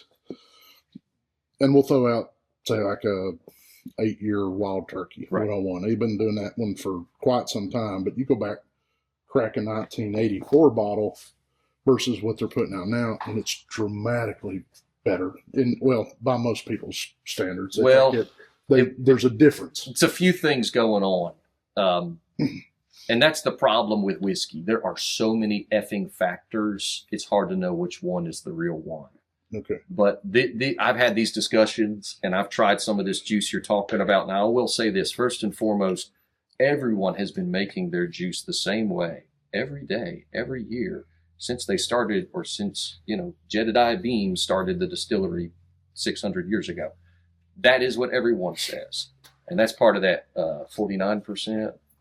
Because just in the time I've been in business, multiple big boys have changed how they do things. Right. Okay. Because technology changes. Not even that. Yeah, technology does change, but it's also who owns you.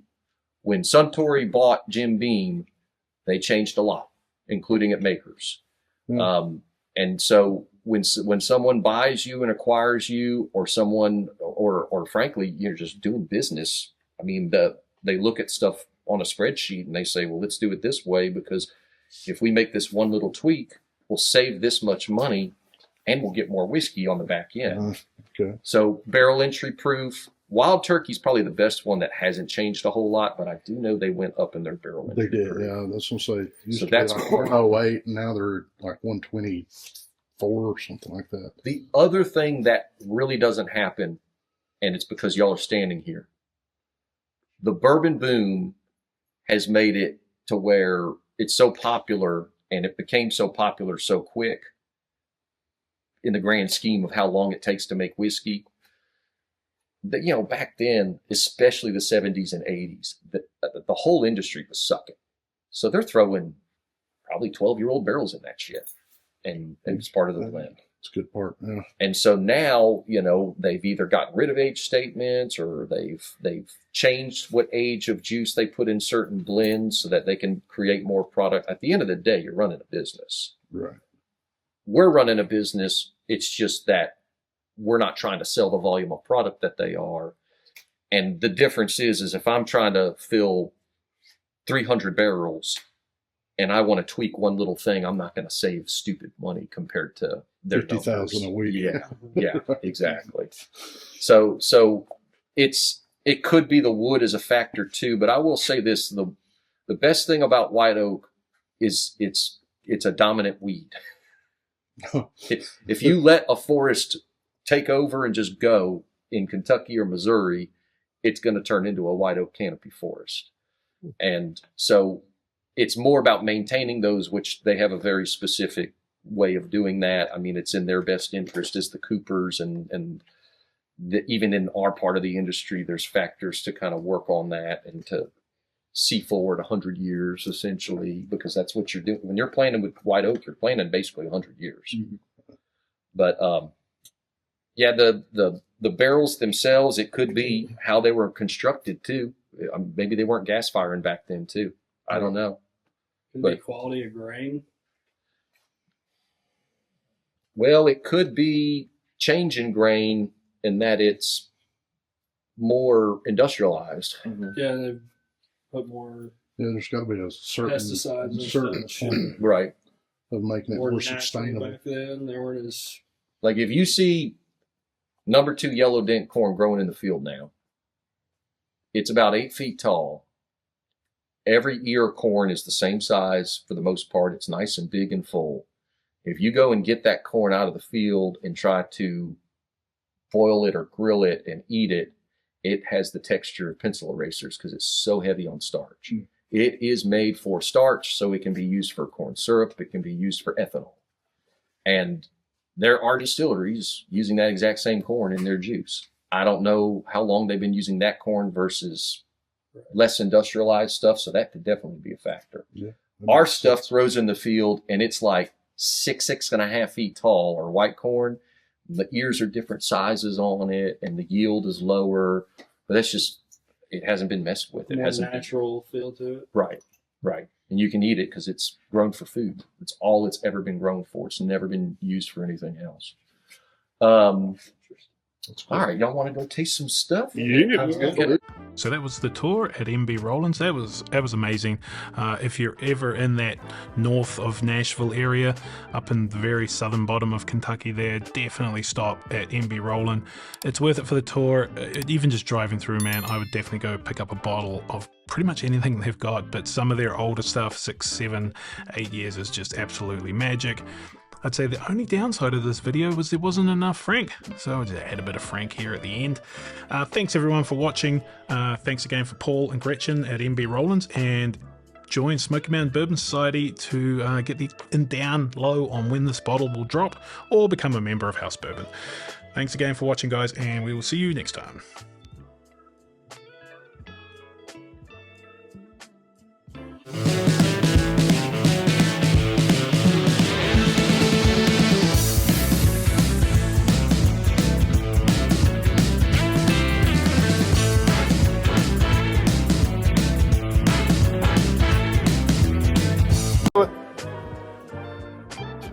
It was at this moment that he knew.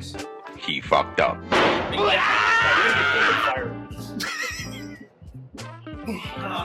You're old. You're done.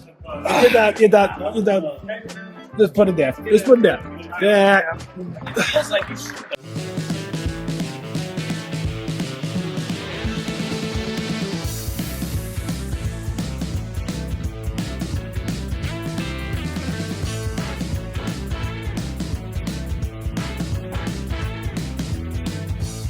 Now this is quite a fun special video. I was actually selected to pick a barrel through the Sazerac Barrel Select program. Now if you don't know what that is, go to the website, Google it, and join up. And then every year you get so many points, 1 point every year, and then 1 point for doing their little things they ask you to do. And then you go into a draw to win the Sazerac barrels, right? So we're talking about Stag Jr., we're talking about E.H. Taylor, and John J. Bowman, which is probably, to me, one of the best ones. So we loaded up some House Bourbon members and some Smoky Mountain Bourbon Society guys, and we headed cross country. 6 hours, 47 minutes. I don't know, man. It took us a lot longer than that. But we were having a great time, so you'll see all that. We didn't even get out of Knoxville before we got a phone call from John at Pops about a Buffalo Trace pick that had just come in, and it had come in at cast strength. So literally hadn't even gone 5 miles before we did our first stop. Lantern's Gold, Josh. I see that. Bye. I don't know about that price though. Which release is it? I don't know. What's MSRP on these things? I don't know. I got one for $169. Oh, so $30. At but it was this a store pick? Yeah, $50 single barrel store pick. Yeah, because it comes from. That's pretty cool. I got one for $169. I don't really like it. Yeah, that is true. It's, don't be like Batman and miss. Hit the like button. Do it.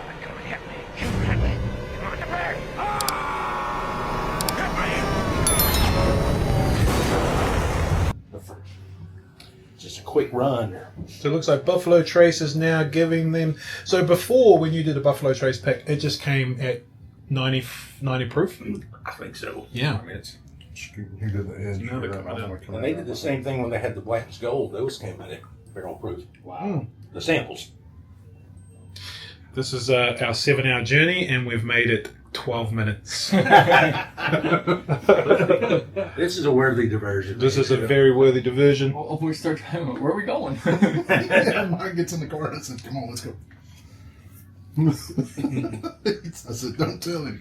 Buffalo Trace had 67.98. Or 69. Tagline. It's morphin' time. Master on. Keep sipping. House Bourbon. Say Tagline. What's your tagline, Mike? Triceratops. No, I have to delete that out. Tagline. Tyrannosaurus. No. Now go Power Rangers! I'll edit. That's always my tagline. I'll edit some. Victory loves preparation. I'll edit some good words into that. Look out, Rita. We're not backing down. We're the Power Rangers.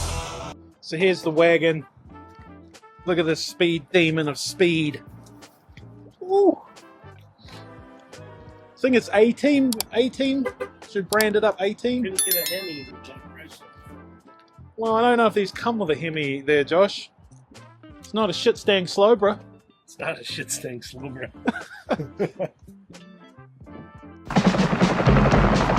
10 years ago, a crack commando unit was sent to prison by a military court for a crime they didn't commit. These men promptly escaped from maximum security stockade to the Los Angeles underground. Today, still wanted by the government, they survive as soldiers of fortune. If you have a problem, if no one else can help, and if you can find them, maybe you can hire the A-Team. Team, getting into the fucking A-Team. What's the A-Team song? Dun dun dun dun dun dun. That's a good question, yeah. What is the A-Team song? Dun dun dun dun dun dun. Yeah, we're just fucking being rockers. Tagline. That bourbon is fucking A good. Hey, yeah. I love it when a plan comes together. Yeah, there we go. Well, it really hasn't come together yet. It's going to be a long drive to this pick, guys, because I'm going to stop to B&B. Tagline. Tagline? What's the tagline? This is fucking A good. Fucking A. So this store was really good. They got some Larrikin here, the American light whiskey, and the purple stuff, which is their bourbon.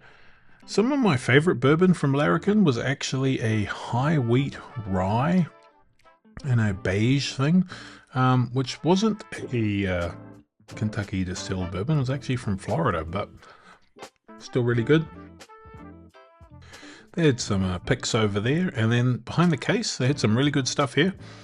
They had the Foregate Empire Redwood Empire, the Rye 3 cigar batch, and a whole bunch of Elijah Craig, including the new barrel proof rye. Pretty interesting. They have early times back there, not a black top, I don't think. And they had that rare character there. Comment below if you know anything about that blue one. $565. Pretty expensive, but some of that rare character exceptional series can be really good. Speaking of really good, the Woodford Barrel Strength Rye. That is really damn good. So there's the Old Overholt 11, which confused me a little bit because I saw the Old Overholt 12 in the last video and didn't get it. Didn't even take a photo of it because I thought it was the 11. And there was the Bardstown 13 there, and Jono, Smoky Mountain Bourbon size. Look at that. Look at that nice shirt. Some more stuff going on over here. Small batches. This store has a really solid selection. Yes, we've got a I thought you were at fine. Stranahan's. Did you ever get that Stranahan's 10 year or 12 year? Yes. It's, You never know. Good as your tart. it's just too sweet for me. It's really good, but it tastes, it's like honeycomb cereal. Oh, that's weird. That'd be a dangerous idea.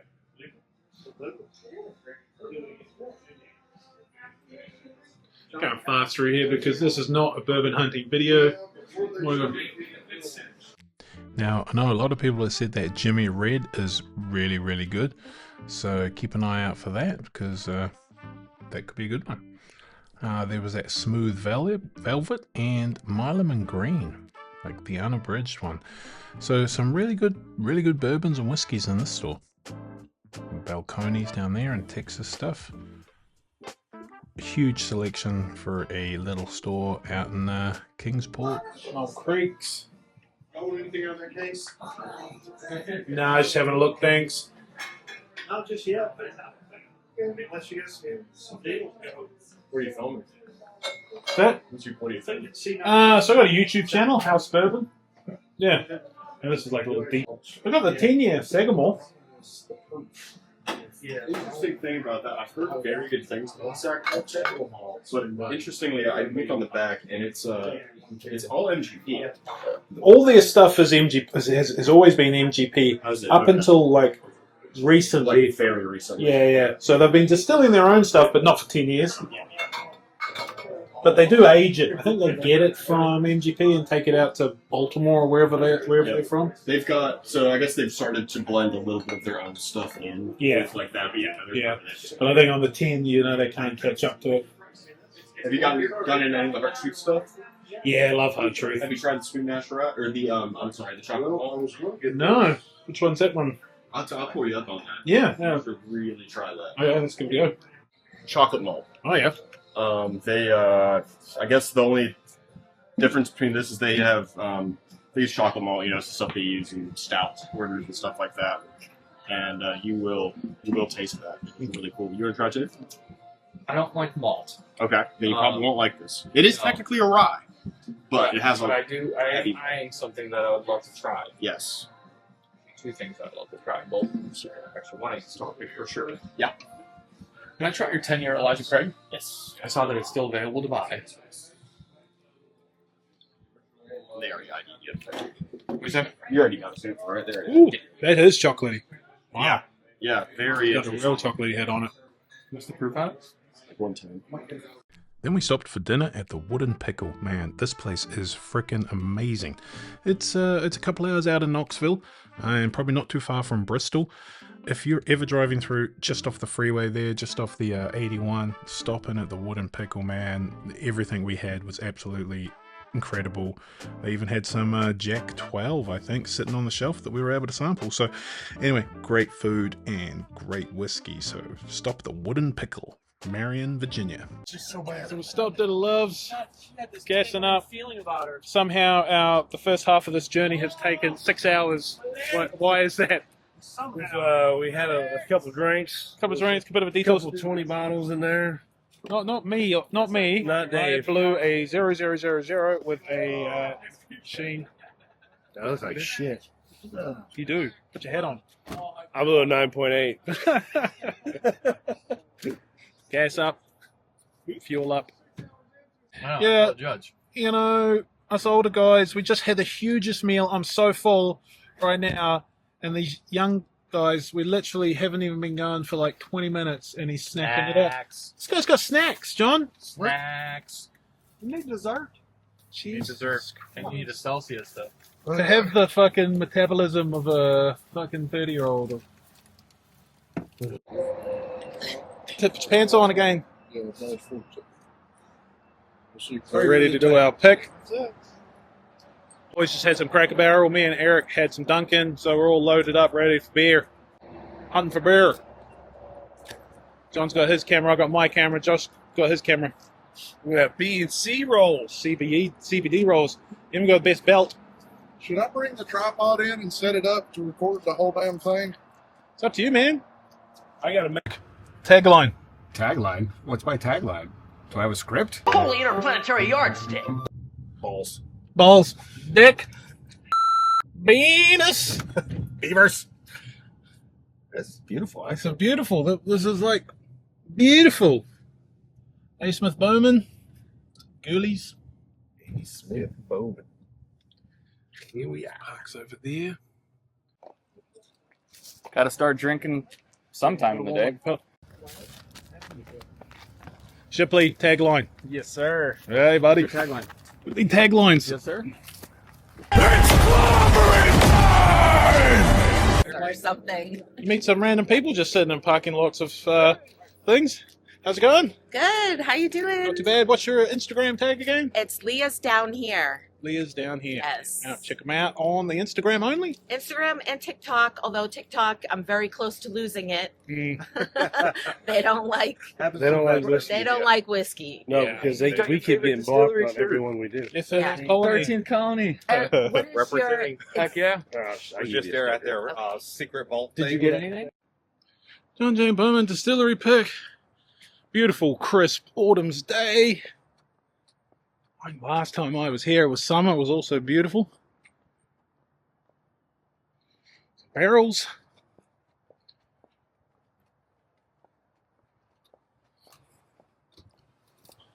Well, hello. Hey, good morning. Hi. Come on in. What can we do for you? I'm here for a barrel pick, actually. Awesome. Yeah. All right. Is it just you? No, the boys are out there just cleaning up, coming in. I saw the thing said to be here at 9:50, so I...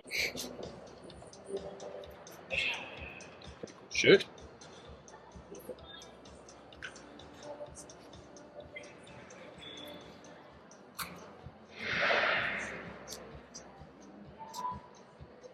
This cabinet was amazing. So some of these Abraham Bowmans are some of the absolute best whiskies simply ever made, and they're all just sitting here behind this cabinet. I was lucky enough, well, my wife was lucky enough to win the American Oak Bowman, and it is absolutely fantastic. But this place had some really awesome stuff and swag and t-shirts, so let's have a look. They had a pretty good gift shop here, some really nice shirts and jerseys. As far as bottles, they did have their standard single barrel, which is pretty damn good.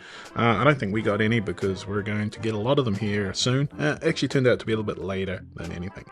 One thing I can honestly say I don't like is that the Caribbean rum finished is 100% not my jam. But everything else they make is really good. The bourbon creams, the small batch is great. And all their finishes, and like I say, their special editions are some of the best in the world.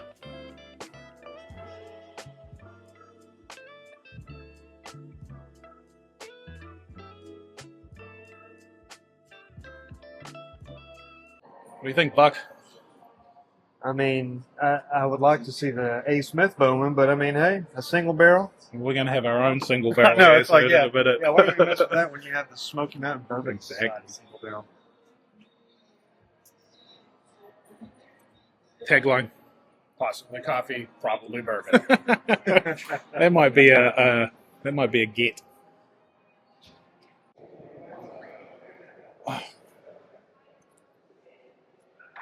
So your name is Dave. Yeah. Great name. Yeah, that's great. Have you done a pick before? Yes, we've done picks before, but not here. All right, well then I'm not going to talk too much. We're going to do 4 barrels. So I'm going to sample y'all on 4 barrels. After that, we can take a tour of the facility if you'd like, and show you a little bit about the operation. Question, are we tasting these at 100 proof or at cask strength? Correct. So I like to do them at 100 proof because it's, at cask strength, it can be a little bit challenging if you're not used to drinking at cask strength. And so it's a little bit harder on the palate. So I do them all at bottle strength so you know what you're going to get. Correct. Right? We're professionals, so is there any way on the one we pick, can we then try it at cask strength just to see, what it goes like? An issue. Are we going to film the entire process? That's for sure. Just give us a sign every time you need something deleted. Yeah, we are. So is this going to be like on your y'all's channel? Is that what's going to happen? Yeah, so I got a YouTube channel, House Bourbon. I'm going to walk around the whole entire time. And then we've got a Facebook group, Smoky Mountain Bourbon Society. We try to include where, we've got 1,100 members. And is that where these bottles are going? Yeah. And, not everybody gets to come do an experience like this. We try to bring some new guys every once in a while, but like me. Like this guy. So is this your first pick or no? Yeah, this is my first pick. Oh, all right. This was the same. Yeah. Oh, yeah. Oh, we got We're a couple of newbies. 2 pick virgins. All right. Yeah. Take it easy on us. Cut that out. Put it on. You can't ask me. As long as you have the good shirt, you're allowed. Today, how do I choose these barrels? So we go through and we dump John Jay every month. Every month there's an allocated volume that I need to process and make. And so when we're dumping those, before they get dumped, I taste them. And I'm like, all right, let's go through and make sure that these are up to par. And then every so often we'll find honey barrels in that process. So I'll take those and put them into like a bank. And then when we have the opportunity for y'all to come in, I'll pull from that bank, try to find some really challenging barrels, or not challenging, but things that kind of are unique and stand out to try to make it a little bit harder for you in picking. And then we'll pull those together for this one. before. So that's what we've done here. So I've tasted all these barrels. I know that they're up to par, up to standard, and they're good. And so that's what we have. So one of the things that you need to think about when doing these tastings, newbies, is when you pick up a glass and smell it and nose it and taste it, is to put it back down. Because my palate's pretty good, but I won't be able to tell you if that's a number 1 or number 4 or number 3. So just make sure that while you're walking around talking, that you know where that glass goes. All right. Feel free to start tasting, sampling. You have places to take notes. I'm not going to give you too much direction because I don't want to lead you to what I think the barrel should be. So I'm going to leave it up to you. We have a lovely tasting wheel here. If you're having problems searching for words to describe the whiskey, I'm going to talk a little bit about the history, a little bit about myself, and we're just going to kind of chit chat while y'all taste through these. Once we get all the way through the tasting, what we're going to do is we're going to try to start kicking some barrels out, ones that don't meet your standard of what you like. After that's done, then we'll focus more on what's your favorite barrel, and we'll start talking about those. We'll talk more about the individual barrels that we pick. What their age statement is or anything like that, and we'll move from there to the final pick. After the final pick, we'll do a tour and then we'll taste it at cask strength if you would like. Some of the questions that we typically get are, can you purchase this barrel at cask strength? No, unfortunately not. The reason is because every time you change the proof, I have to file a new COLA with the federal government, right? So I have to say, okay, this one was 139.8 and this one's 139.6. So that over and over and over. So I don't have all those completely done yet. We do release a cask strength, but it currently is a blend of barrels. It's not a single barrel. Hopefully within the next couple of years, our total barrel volume will be large enough that we'll be able to offer that. But as of right now, no. What is the range? Obviously, do you have to be exactly 28, 100.000? 0.02. Really? Above or below what you're putting out on the label. Wow, that's going to be tough. Now, are all these barrels around the same age and Yes. proof? Yes. So I don't like to tell you the age. I don't like to, you can see them. But sometimes, we get guys that come in and are like, well, obviously the ugliest barrel is the best barrel. Oh. Obviously the oldest barrel is the best barrel. And so I don't like to talk about the individual barrels until we start kicking out and you've had a chance to taste them all, just in case you do have a slight preference for any other bias, right? Honestly, your barrels look pretty good. Like some of them These do look pretty.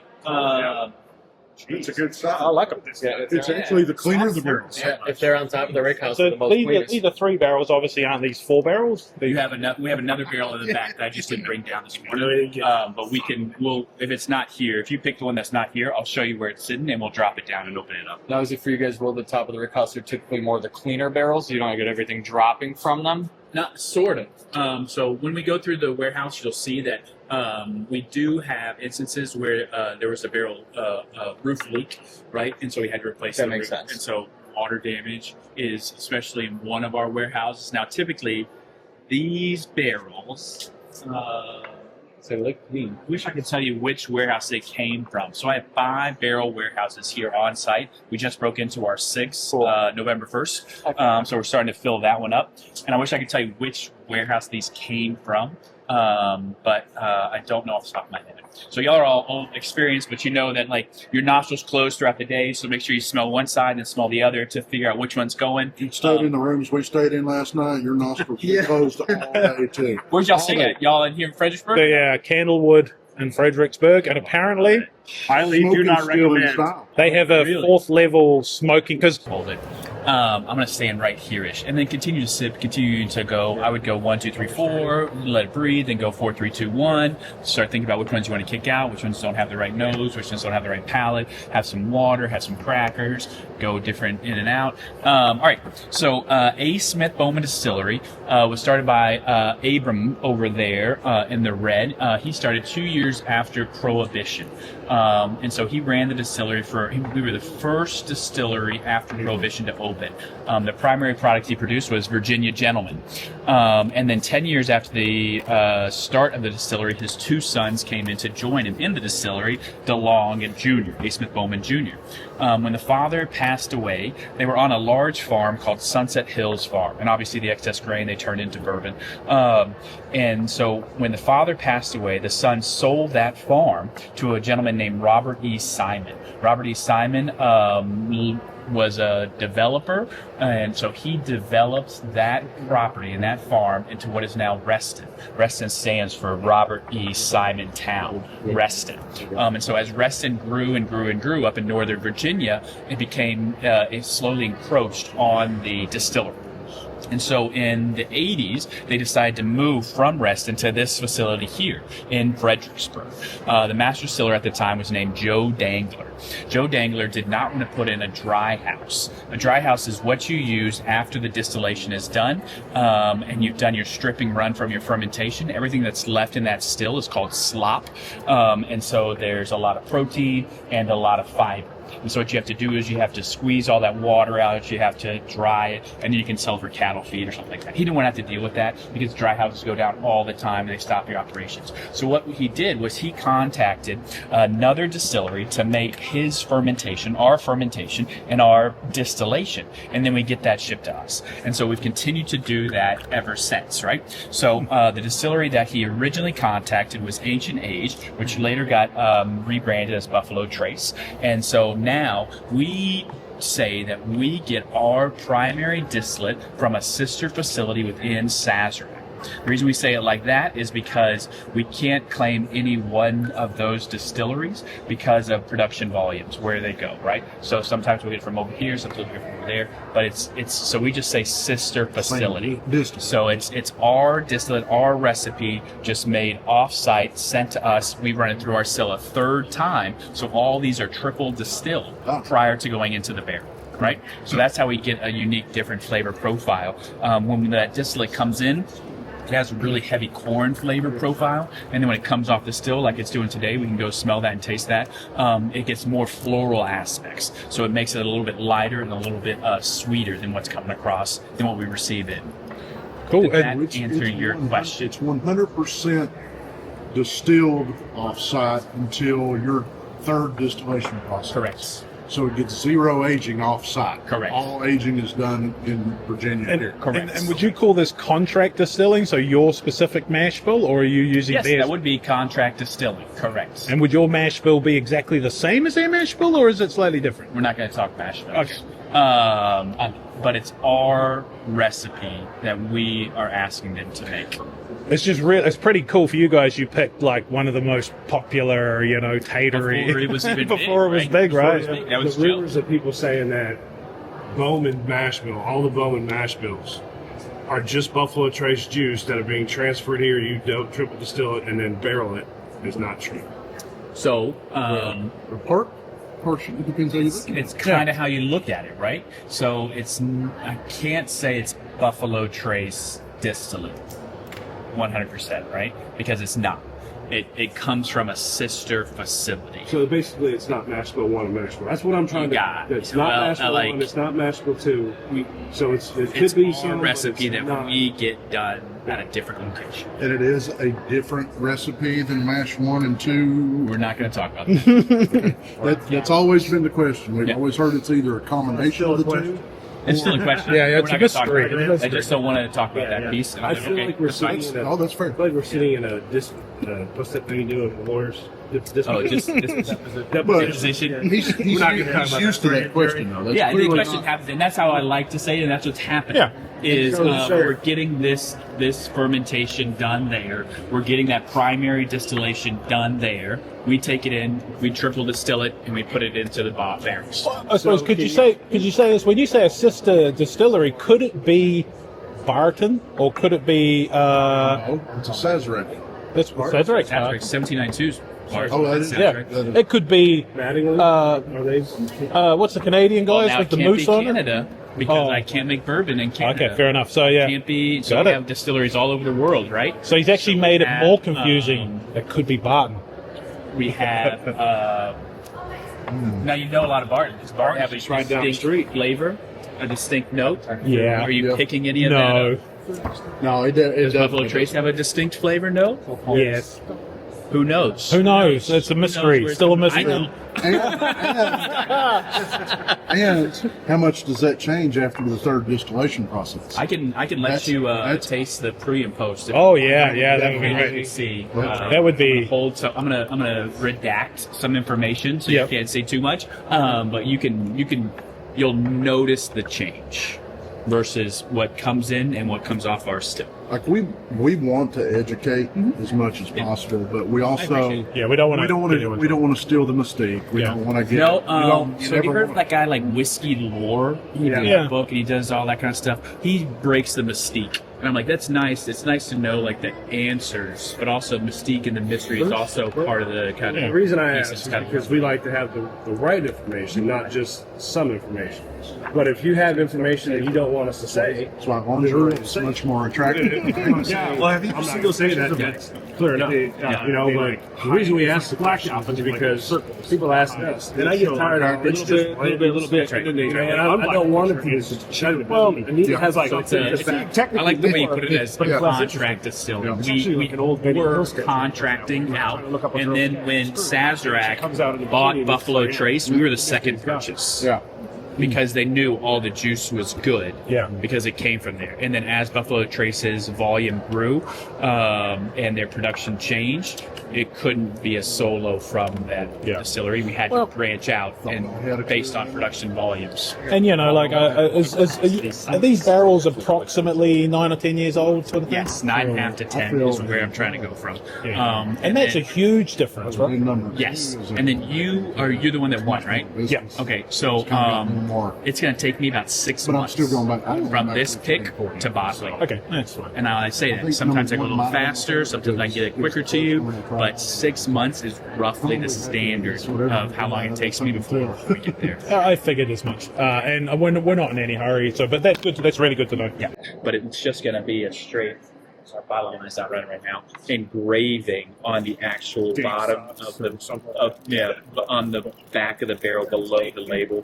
That's that, right? So we can, but I can't do like an image. That would. Can you do a logo? Can you do a little square house? He's putting a square house on the medallion.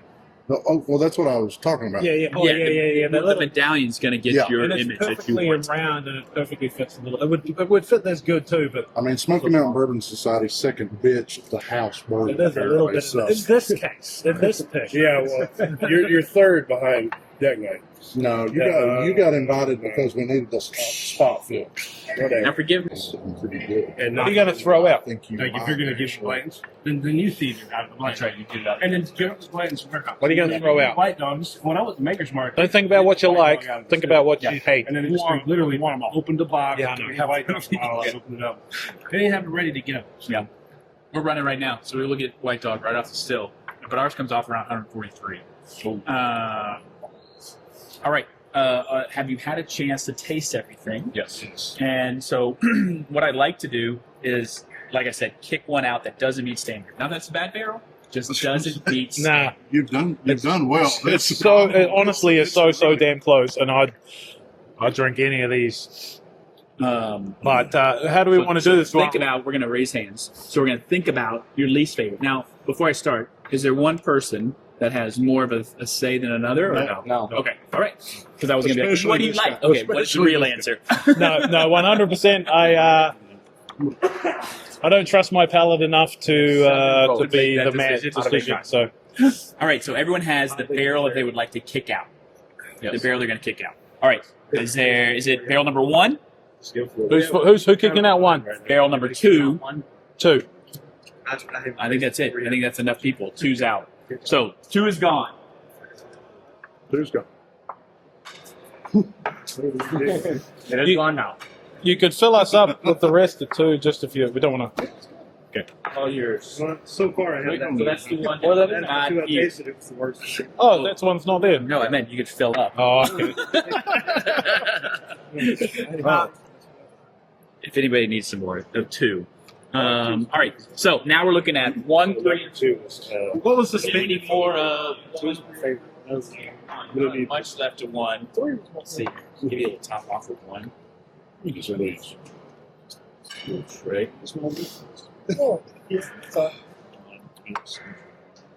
Thank you. So 2 was the one that wasn't there. Was that your honey barrel one?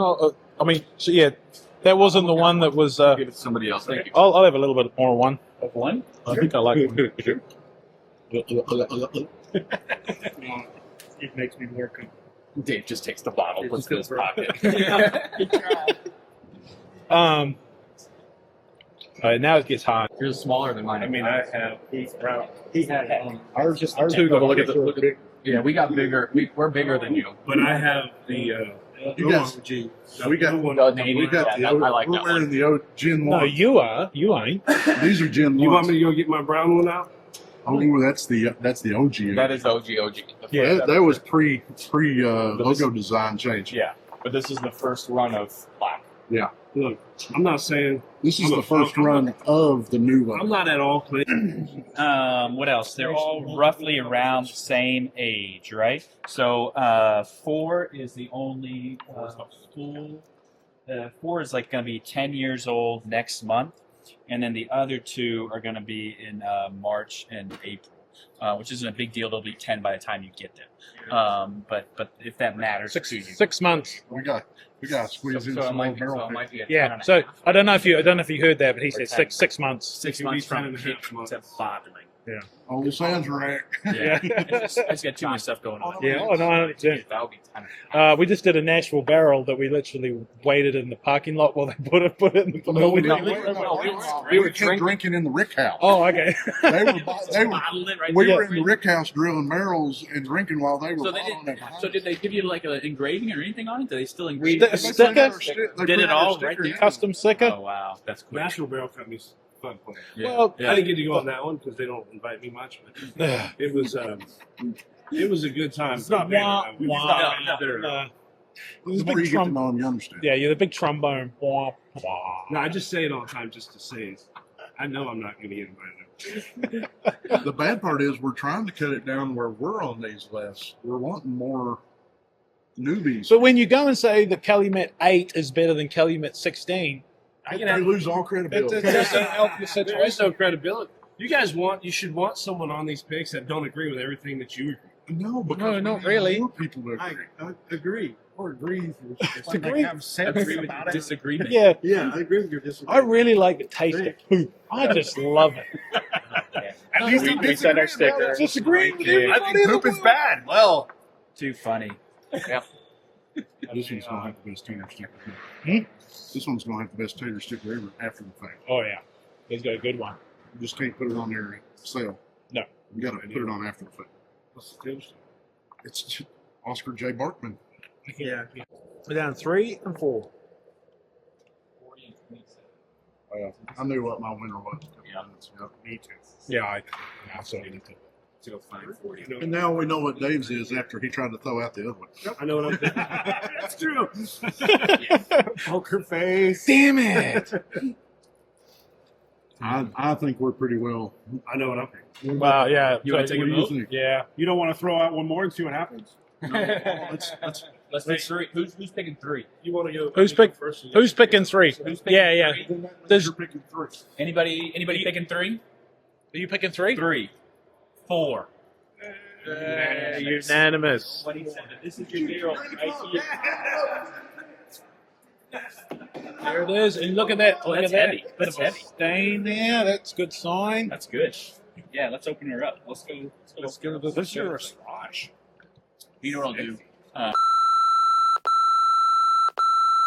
Alright, this one's on. Seems like barrel This four is your is- barrel. I'm gonna take a photo before I forget. Oh, Unanimous. was that quick? I don't think so. I think it's 2. Y'all knew what y'all wanted to do. Mm. Y'all were on. That was really good. They were like 95 to 100%. It was just 4. What are the specs on these? What's to prove? Do we know? I don't know. It is, Well, but the proof will it's be probably- 100. Well, yeah. I just When I was cutting them, they were all about 138, rough. it was a fun. I don't think I caught any that were below 138. There might have been 139.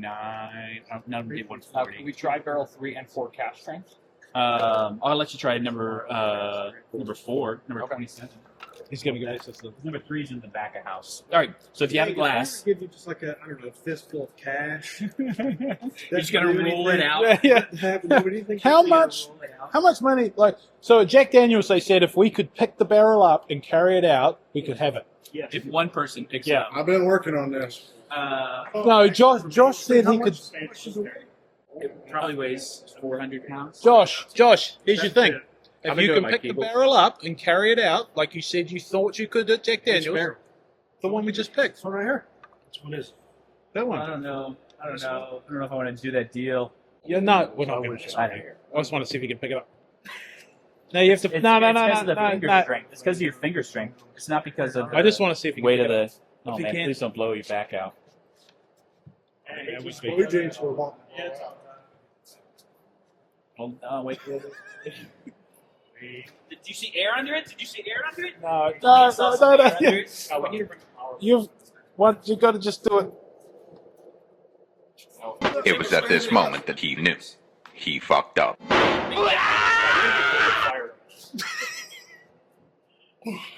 No, you're old. You're done.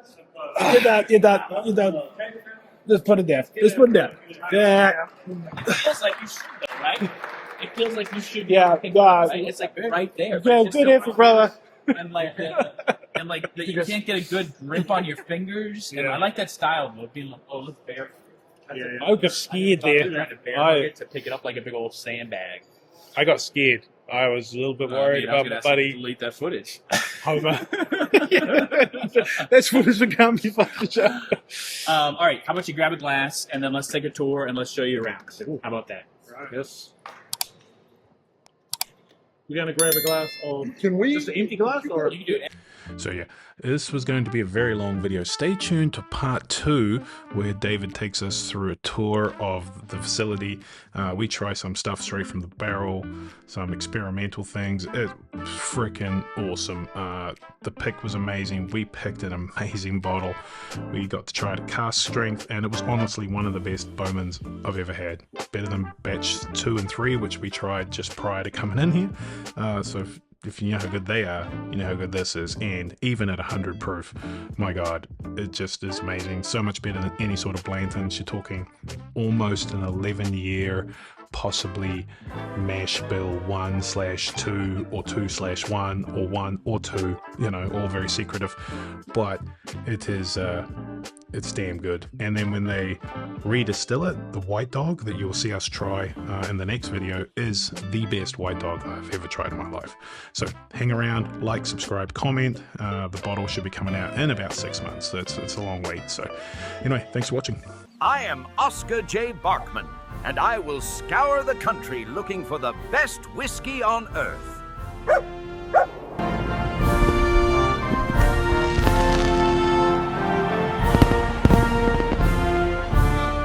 Look there, over in Virginia, the A. Smith Bowman Distillery.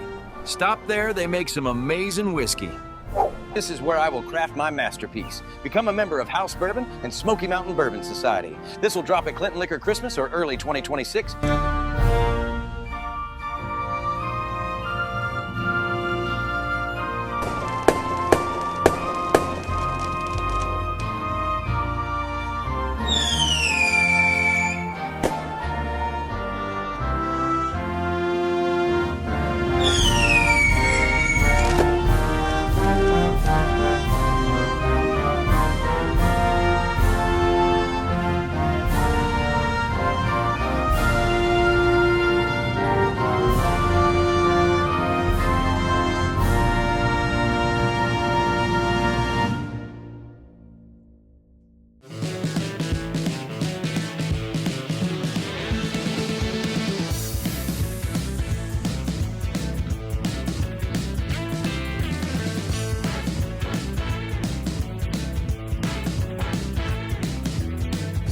So, not a huge day of bourbon hunting, but we're going to pop this bad boy for the people.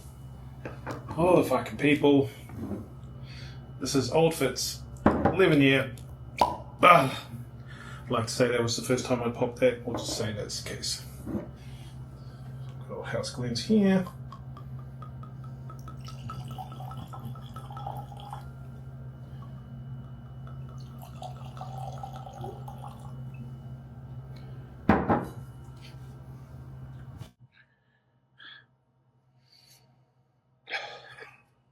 Definitely doesn't. It's got a nice old Fitz wheated nose on it, but it's not that 13, eh? No, it doesn't have anywhere near the nose that 13 does. And now the 13 was a battered thing that was pretty special. This has been Probably not fair to try to compare it to the 13. This is, but it is fair to compare this to like the 11, the 14. You know, anything else that was a non-VVS. Non-VVS, which is hard for me because I'm not a huge VVS fan, but nose is a bit muted compared to what we've been drinking today. Yeah, it's a little. It smells good. It's just really good. It's nothing. I think if you were into that wheated sweet profile, this could be right up your alley. But if you're into a strong, powerful nose, this ain't got it. I don't think it's going to be bad at all. Cheers. No, it.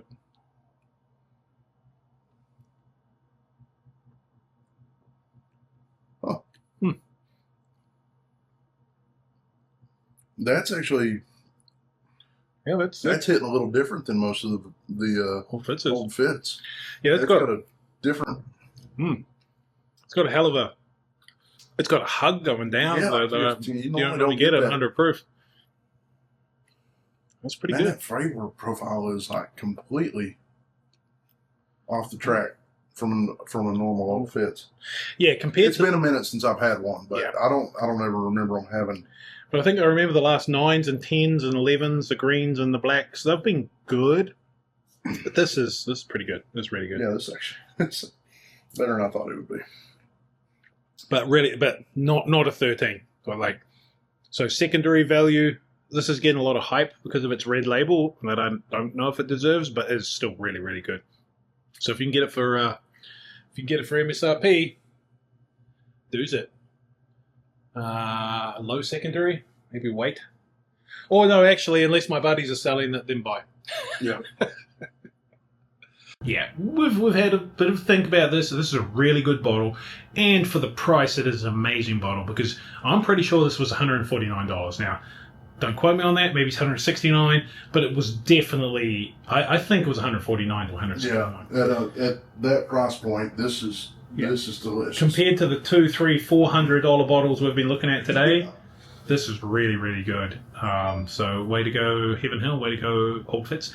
And like I say, the secondary market is up there, and it's probably in this day and age maybe worth it. But this day and age is fucked. Like that Hardin's Creek, which was my other purchase today, the Beaver, because I love beavers. That was $150. So I think that was the same price as that. We'll have to try that out, but there we go. Okay, so it's not mine, but John got this Town Branch. We met this guy. I forget what his name is. He's master distiller of Town Branch in our car park of our parking of our hotel, and he told us about this single malt.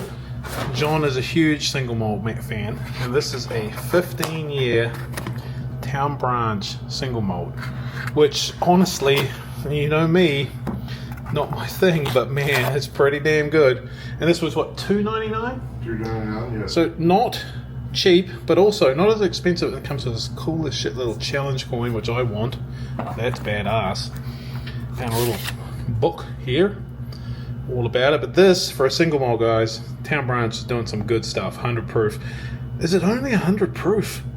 This thing drank a hell of a lot better. This thing drank. I thought you said it was 120. It's cast strength.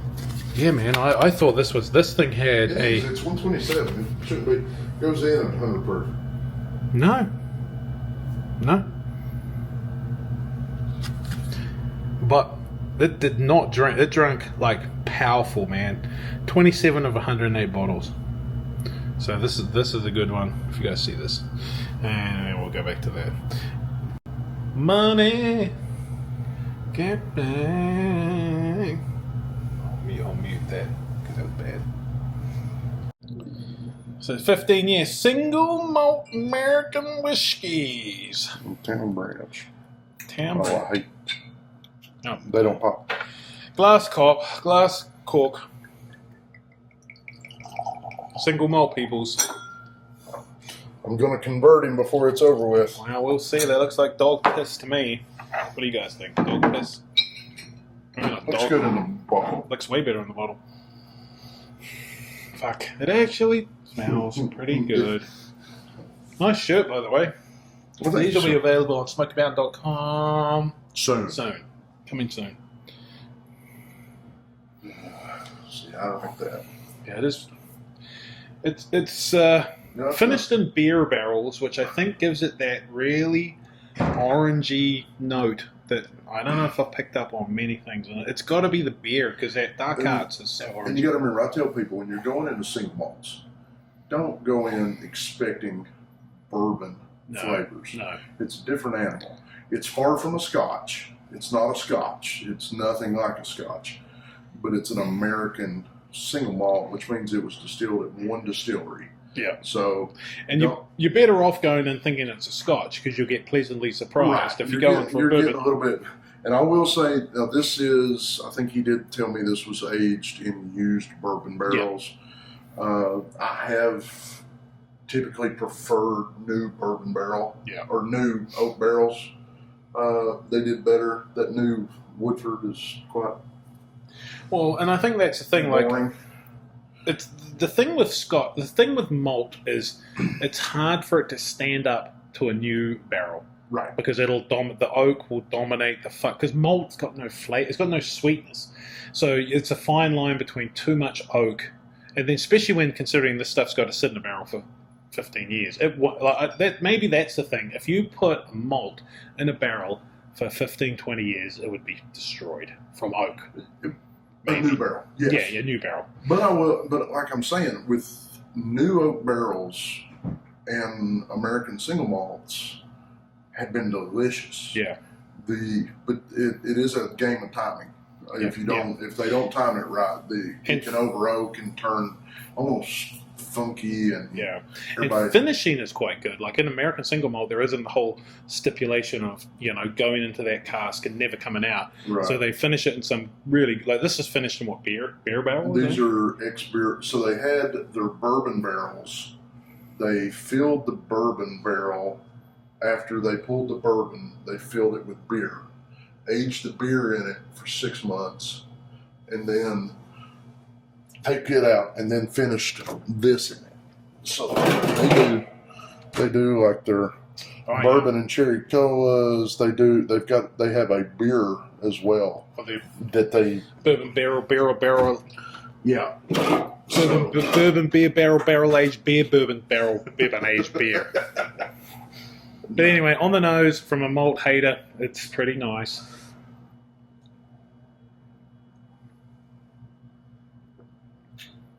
And on the palate, it's pretty damn good. Yeah, it's not too bad. It doesn't have the maltiness of Chattanooga that I don't like. Right. This is 100% malt, and it doesn't have that sort of malt. It's got a really nice, fresh, crisp. You get that little chocolatey note. You get a bit of chocolate. You get a bit of fucking that orange. Yeah. It's pretty fucking good. Just beyond pretty fucking good. So yeah, Town Branch single malt. This one you're not going to be able to get because Prater bought the last bottle, but hopefully I think they're going to do it. This is a 15, and then next year they're going to do a 16, 17, 18, yeah, they're still playing with these. Up to 21 years, and then they're going to go back around and do 15 again. But this was $3.99. We might have mentioned before, so not cheap. It wasn't a cheap, but this is one of very few bottles. We had about 8 people try it at the same time there around the barrel, and everybody was just like, "Damn!" Yeah, kind of solidified the. Yeah, and I'm going to steal that challenge coin because I need it.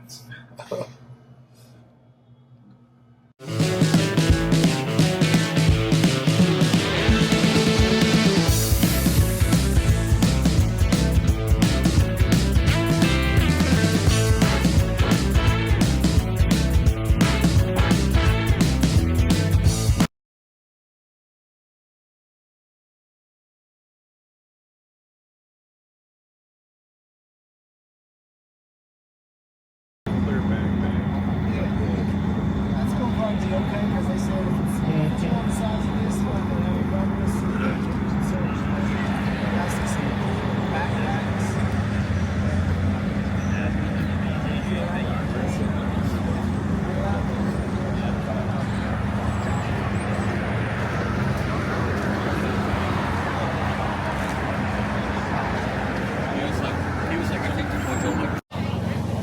seems strange that Daryl's not here. Where's Daryl? Huh? This seems strange. Daryl's not here with us. I know. Weird. No different. I made a mistake not bringing a chair, so I'm stolen this guy's chair. You're just recording stuff? How's that going? Chicken steak quesadilla. Chicken steak quesadilla. 5 out of 10. 3 barrels. Not bad.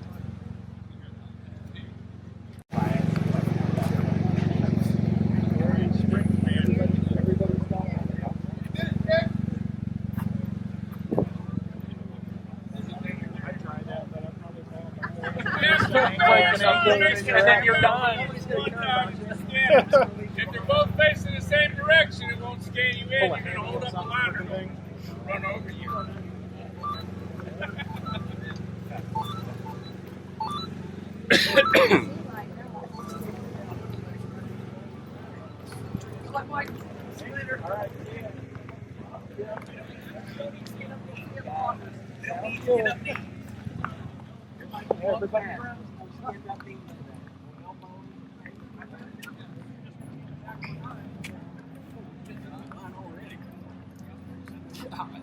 Yeah. Oh my God.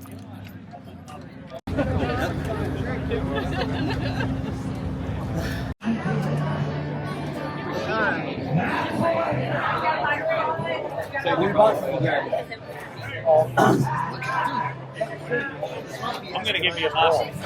Yeah. Hold on, give it to him. Oh, fuck yeah. Yes, that's what we're here for, boys. Oh, hot mix.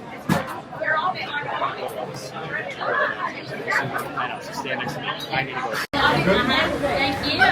Hello. Hi. That sweet 7-year heaven. All right, I need to see your wristband, sweetie. Oh, sorry. All righty. You need the VS. The VBS. VBS. All right, 98019. Just need a tap of your tab. There you go. Need a signature, please. Perfect. All right. Just me here. Thank you. Yes, it is. Thank you. I think it's spelled here.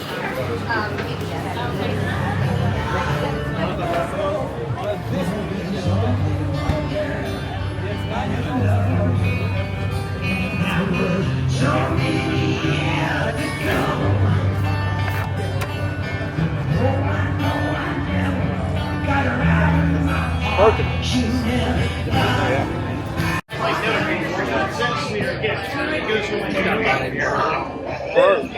That's his too. That's the first time.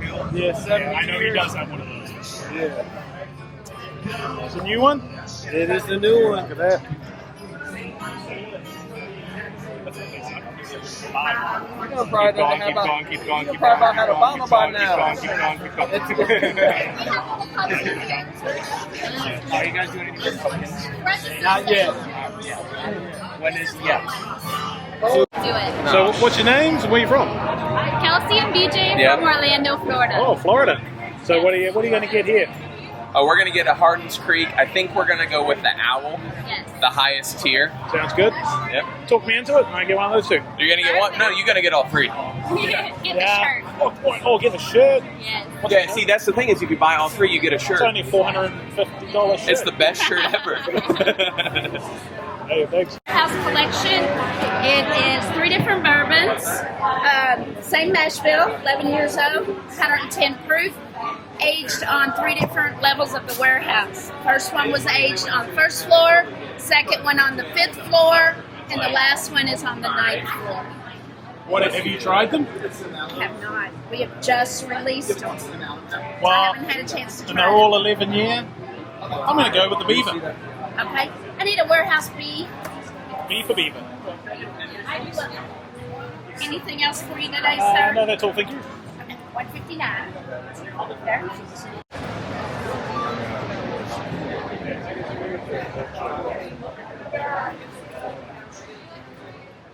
Oh wow, I love it.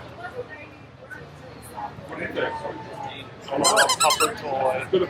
You going to LA Bottle now? Yep.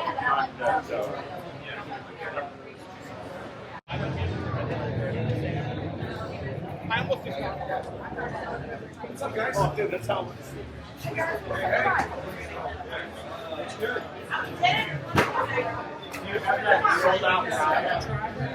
we don't have any more. Oh man. Not even a try? I have the American Light choice. I'm okay on American Light. Okay. I'll try the cigar, I guess. Okay.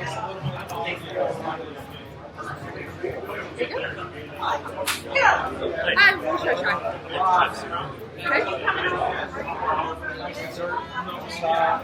Nice and refreshing. Could I try this one? How do you that on ice, or sorry, are you going to do that over ice? Or I can if you want. Yeah, I'd love to try that. Thank you. The walnut old fashioned. Those are foam loopy cases. Oh, Go on the back of your phone like so. Sweet, I need that. So you can figure your phone out. Beautiful.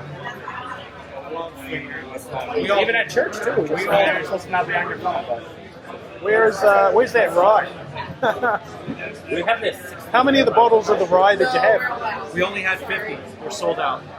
Get none here.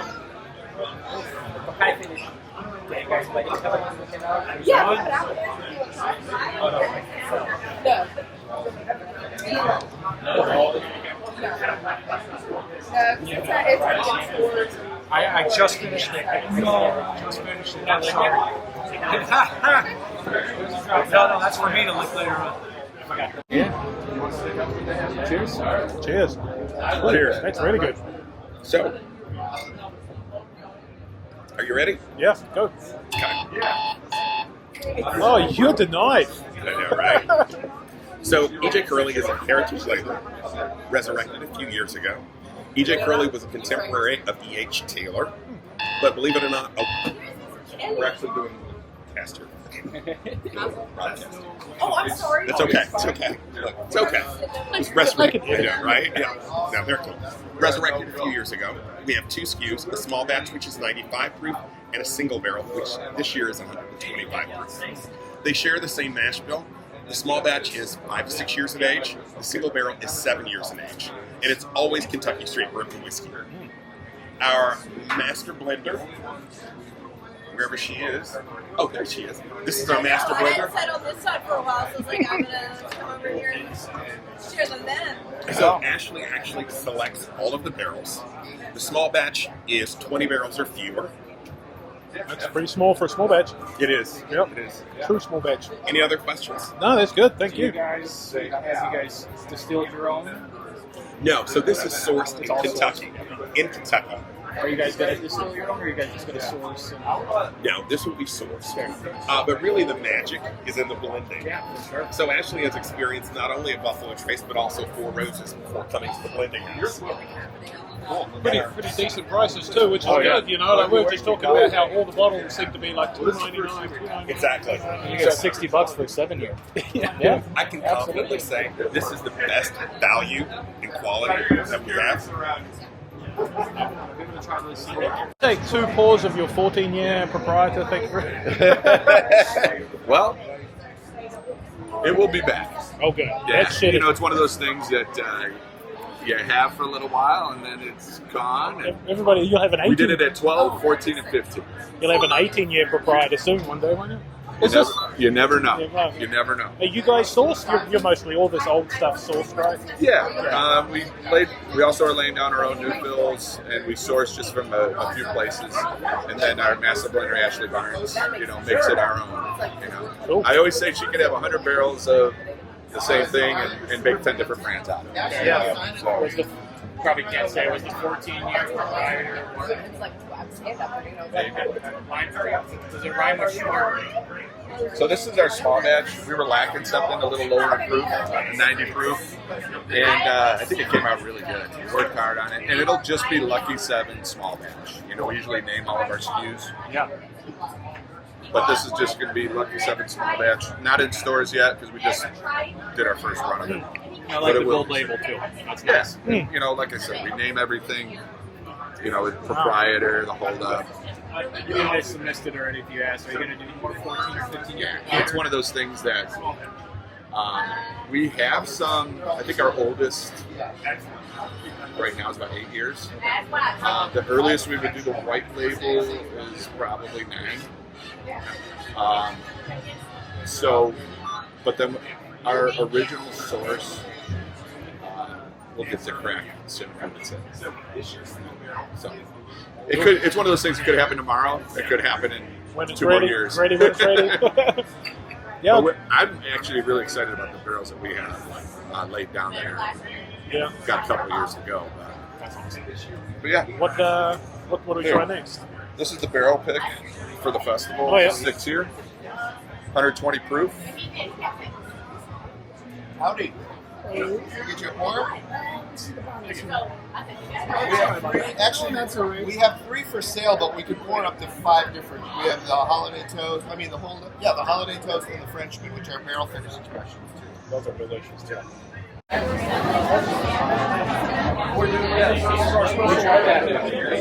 Nino finished that.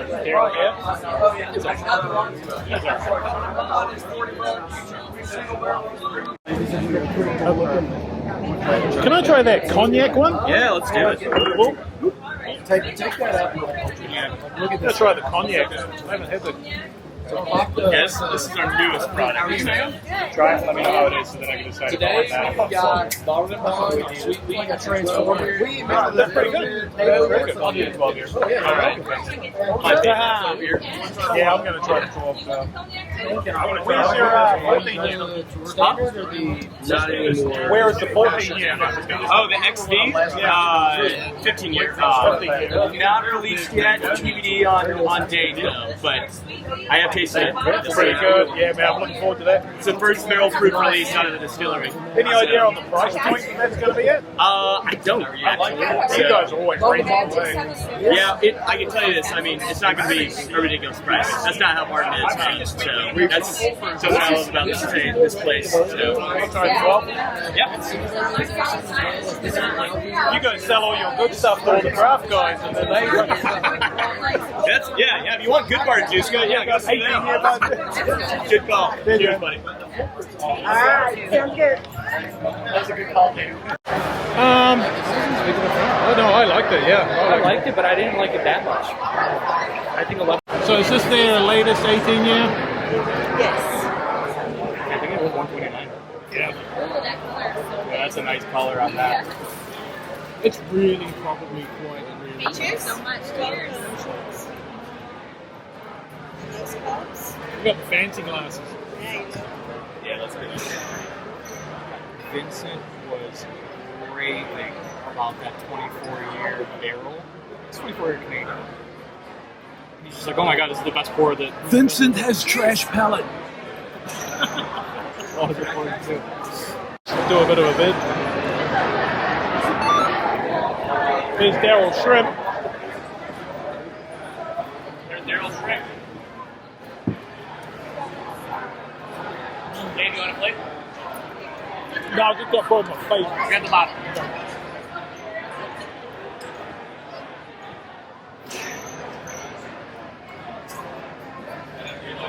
Okay, I'm gonna have to put this down so I can put stuff on my face.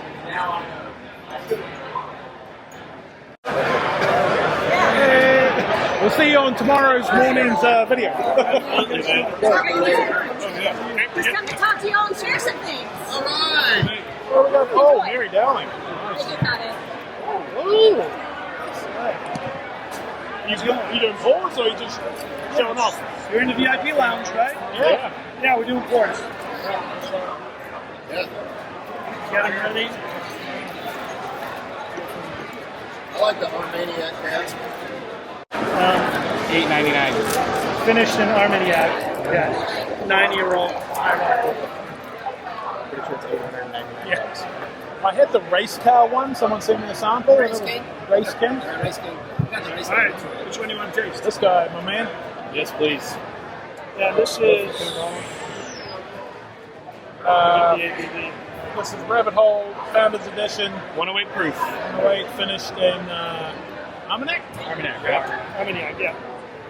So Armagnac is essentially brandy that's aged, that's distilled using column still, rather than pot still. Can we go out this way? Look at that line now. Let's check. I got some. Is that the whole?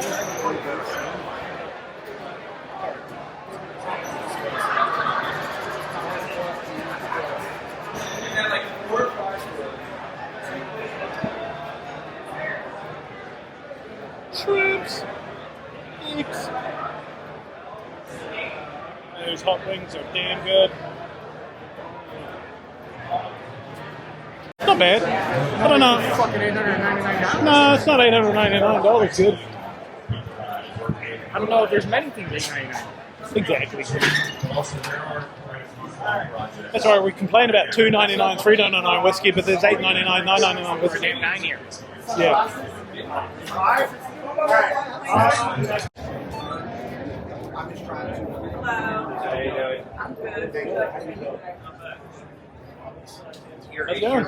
You are the third Pocket 3 I've seen. It's because they're so easy to carry. I love mine. Yeah. I love mine. What can we sample today? Let's see. Oh, and they made good content. Yeah. I put a bit of a color filter on it or whatever, and it just cleans everything up and dark light and all the rest of it. No, I love it. And just so little, eh? Need to sneak around covert stuff. I'll try your 7-year rye. Oh no, I'll try you. Yeah, 7-year rye and your 8-year wheated. Your 8-year wheated. Let's do this rye first. And then we don't care to add your for me in a second. It's got a nice minty aroma to it. What about you? Can I try? What are you gonna get? I'll get a different one. You have to skin it.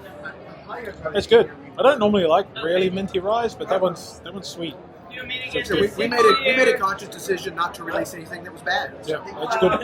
It's always a good place. Which one is this? Not everyone does that. I'm right. Me too.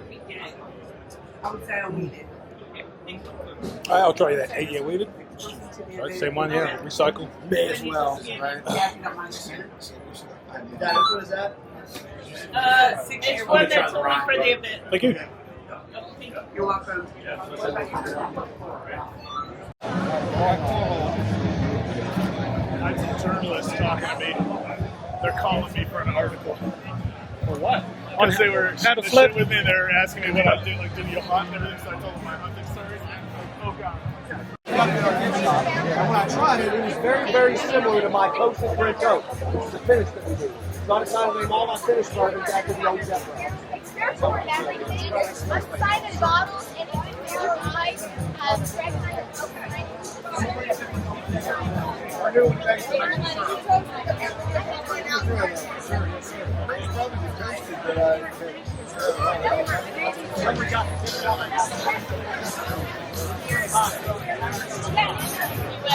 KBF barrel kegs, a lot of special things, but y'all keep going up front. I just don't want you to stand in line.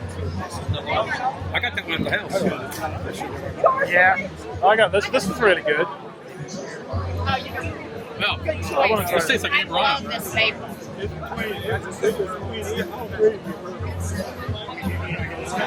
Hell yeah. Cognac Amberana. The Amberana comes out #1 flavor on that one. Want to try it? I'll get one of those.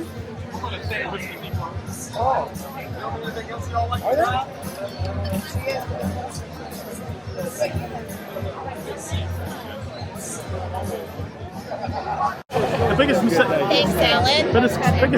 you made was marrying an Australian. I know you don't. I'm sorry. The biggest mistake you made was marrying an Australian. You have no idea how many times I thought that myself. Can I try that? Yeah, it's okay. So these are used. I won't give you that That's one. fine. I'm in New Zealand, so you probably want My to. best friend's a Kiwi, and I met my husband at the New Zealand Embassy There you go. Ball. There you go. So we owe our life to the Kiwis. I keep wanting to go. I'm going to go get those little clip-on kiwis and stick them all over the kangaroos at your place. Please do it. My best friend, we had a wedding at the distillery last weekend. Her dad's a bishop from New Zealand, and he came over and married them in the distillery. There you go. So, yeah, New Zealand runs deep. What can I pour you guys? I'll do the cigar lounge. Yeah, you should. Now the buffalo, this is supposed to be the one. I mean, the articulation that's happening every single day. That would be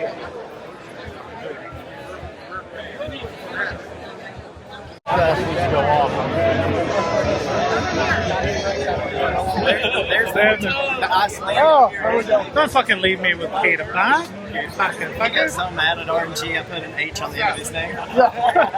Yeah, and then he wrote that on my shirt packet. Like, the fuck? Now, Branch. What's that? We both kind of had a brain fart earlier. We're like, it's Town Branch, right? Yeah, I think. I've lost my gland. It's gone. Fucking gone. Lost it. Dude, I'm on to my second. That's my second one. You get a new one with that. No, I've used that one. You already used it last night? I used it last night. Yeah. Doesn't mean to steal somebody else's. I'll just have it in the glass. Yeah, just pour it, guys. Nothing we can do. And what one's this one? 15-year-old. Do you have a classmate? That's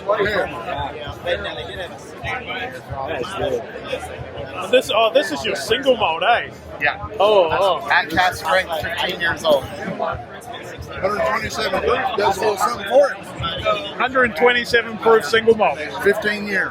Let's get my reaction. Sorry. Let's try this single I'm trying malt. to get everybody Single malt, to 115. Malt curious. 15 years, sorry. Gotta be malt And it's, I mean, there's a lot of bad ones out there, but there's a lot of good ones, and that's why that's amazing. Yeah, no, there's nothing wrong with it. Raj, you only ought to find a caller. I don't know if I recorded this last time because I might not have had it on play. We've got a bar here, some smashes. This might be where you get the smash.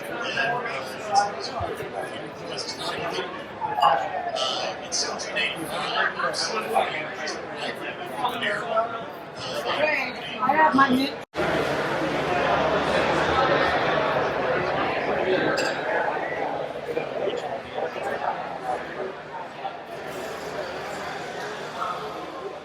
Does that have these things in them? Sure will. I better make sure they're not poison.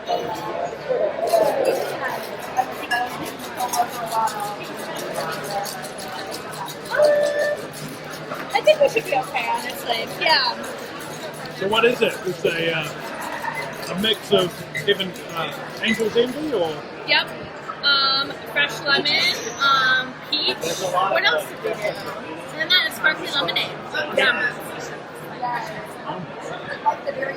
Yeah, we juiced everything yesterday, and then kind of just batched it out, obviously, to kind of make it faster. And do you use that bubble smoke machine on it, or is Yeah, so get it on the video. Okay, Yeah. that one. Yeah. Obviously, that doesn't have any flavor, but yeah. It looks damn cool. Yeah, exactly. It keeps the adults entertained. Yeah. I've got one of these smoke machine things Do at you? home. Yeah. I've never used it, but I know. I have somewhere tucked to my attic, to be honest. And Yeah. I'm like, I should pull that up. once again, it looks cool, but Yeah. I don't really want the smoke. Yeah, right, exactly. Just give me my beverage, you know? Put bourbon in a glass and... Yeah, and we're good. Too easy.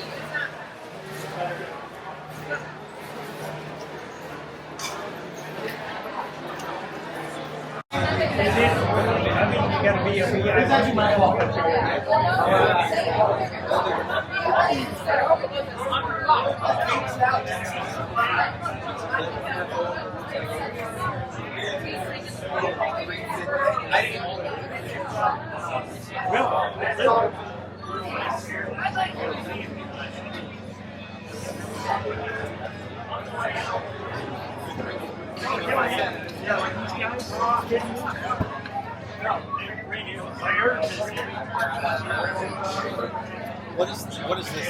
Is that this one? It is so hot outside.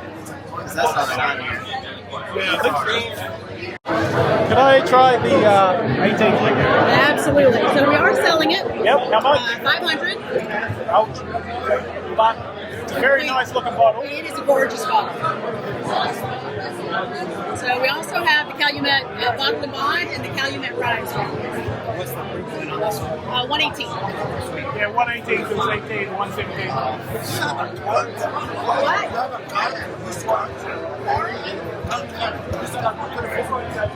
It's a charge. information on Of course.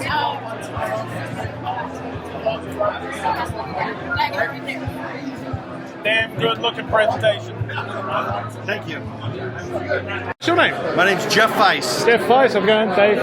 And what's your role at Calumet? I'm a sales manager for Calumet Whiskey. It's one hell of a looking bottle, man. So yeah, we're lucky this year. It's a hell of a liquid, but the packaging knocked it out of the park. Yeah, you sort of have to. Like, it's very expensive, but everything is these days, right? You only live once, man. Oh, I'm sort of like, you can get $2.99 bottles, but then a little bit more. There's $3.99 bottles, then there's $4.99. Yeah. It's going to be an expensive weekend. And look, it's not for everyone, but you know, even if it was $100, that's not for everyone either. Exactly. Yeah. So you know, it's kind of what you want. And I'll tell you what, I would not pour this for my friends, but I would definitely pour it for my best friends. You know, and there's a difference. Yeah, certain people wouldn't. Yeah, that's good. Awesome. Thank you. Thank you.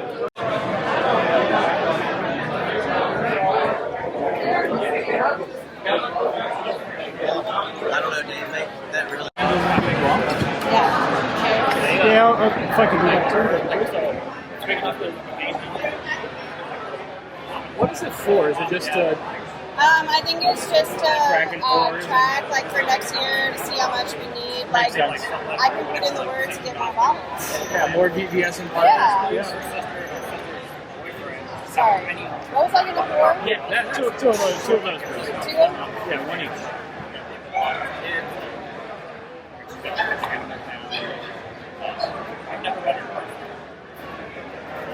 Thank you so much. Welcome. Cheers.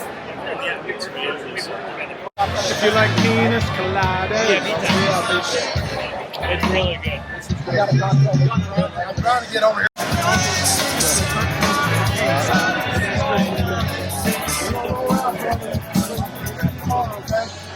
Absolutely. Was that your bottle? Yeah. Oh, because of the fancy ass box too? Thank you very much. Thank you.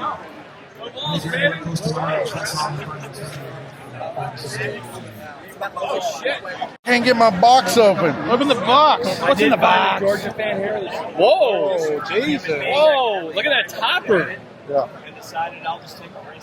It's a challenge coin. Challenge coin. You just ripped out. I challenge you. You'll see him somewhere. Right. The largest black to a beat off. You win. Oh yeah. I didn't even compete. That's really good. Oh, I'm already done. I won. Like, guys, come on. That's a nice looking bottle, man. 15-year single bottle. Yep. They only brought 3 bottles to the festival. Do they have it to try? This is good, but that's special.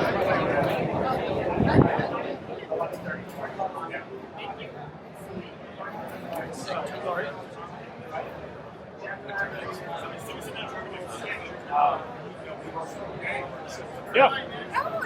One of your subscribers. Hey, how's it going? Hey, Oscar, how's it going, man? Good. Yeah. So I'll go ahead and start.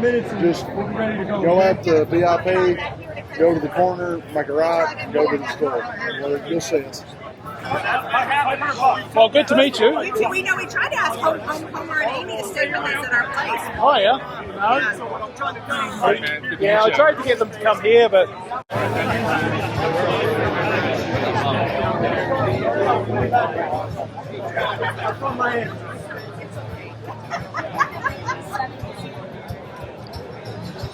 Hello, Mr. Flip.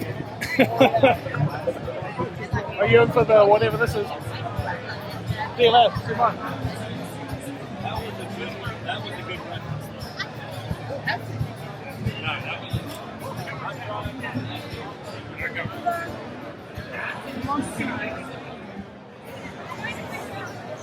So it's 3:39.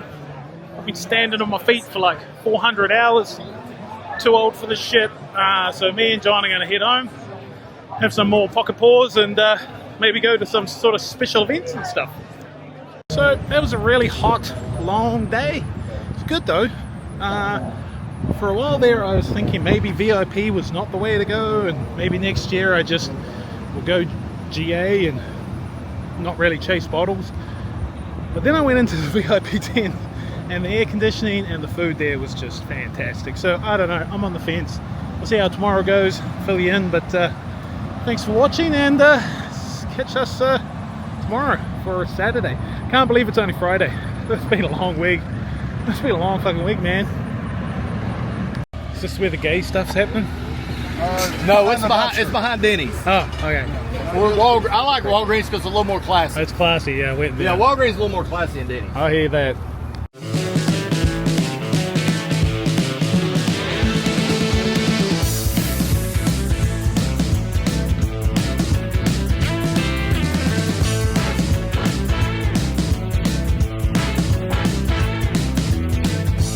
Okay, so we're going to do a update on my bourbon collection, see where we're at in February 2025, and what the future is going forward.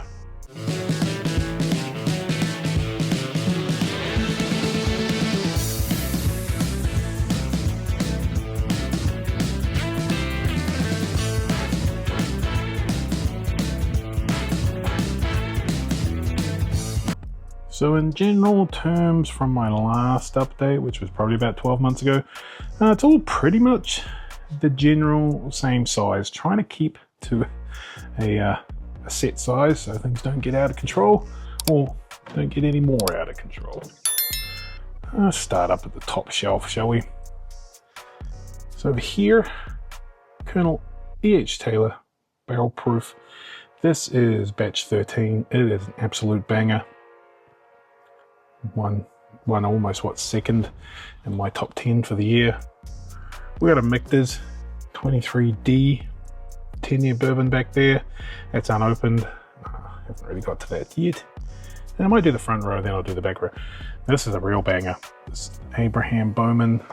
This is their special release, American Oak series. That was the one that my wife won.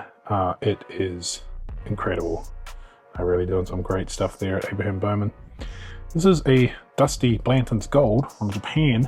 It's from 1999. Don't know if you can see the date down there, but there you go. That's really quite good.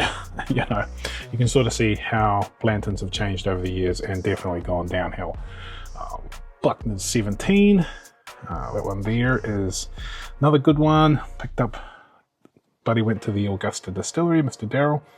Another one from Japan that is opened, and we're something else that has just got not better with age, and that's Maker's Mark. This black one is aged a little bit longer, and they were allowed to go somewhat off profile, and it is just great. It's so much better than anything else Maker's Mark brings out. The old Smoky Mountain hip flasks there. Shoot me an email if you want to get some Smoky Mountain stuff. And this Old Forester, this I don't know if there's a video, came with a Valentine's Day love tape. Haven't had a tape player to be able to play it, but in a little bottle of Old Forester. Got this guy in Japan. I got one for me and John. I didn't realize it had a love tape in it, so it was a little bit awkward, but you know, is what it is. President's Choice. This is a 10-year one that I won from the Kentucky Bourbon Fest. Barrel number 76. It's good. Another really good one, of course, President's Choice. The old 10-year rye that I've had for quite a while. Just slowly making my way on that one. It's a fantastic rye that came out last year. Well, 2024, geez. Might even be 2023 these days, but no, I think 2024. And this is a Willet. It's my only purple top. It's 11-year, 125.6 proof. It's good, but their MSRPs get a bit ridiculous these days. And then over here, we have the Penelope Founders Reserve. That's another one that I sort of won. That's a wheat whiskey, so it's not a wheated bourbon. That thing is at least 51% wheat, and it's fine. It comes in a really nice box, great package, and it's absolutely fine, but it is not as good as I had hoped it to be. So these guys had just come out of my bunker. They are the last man standing.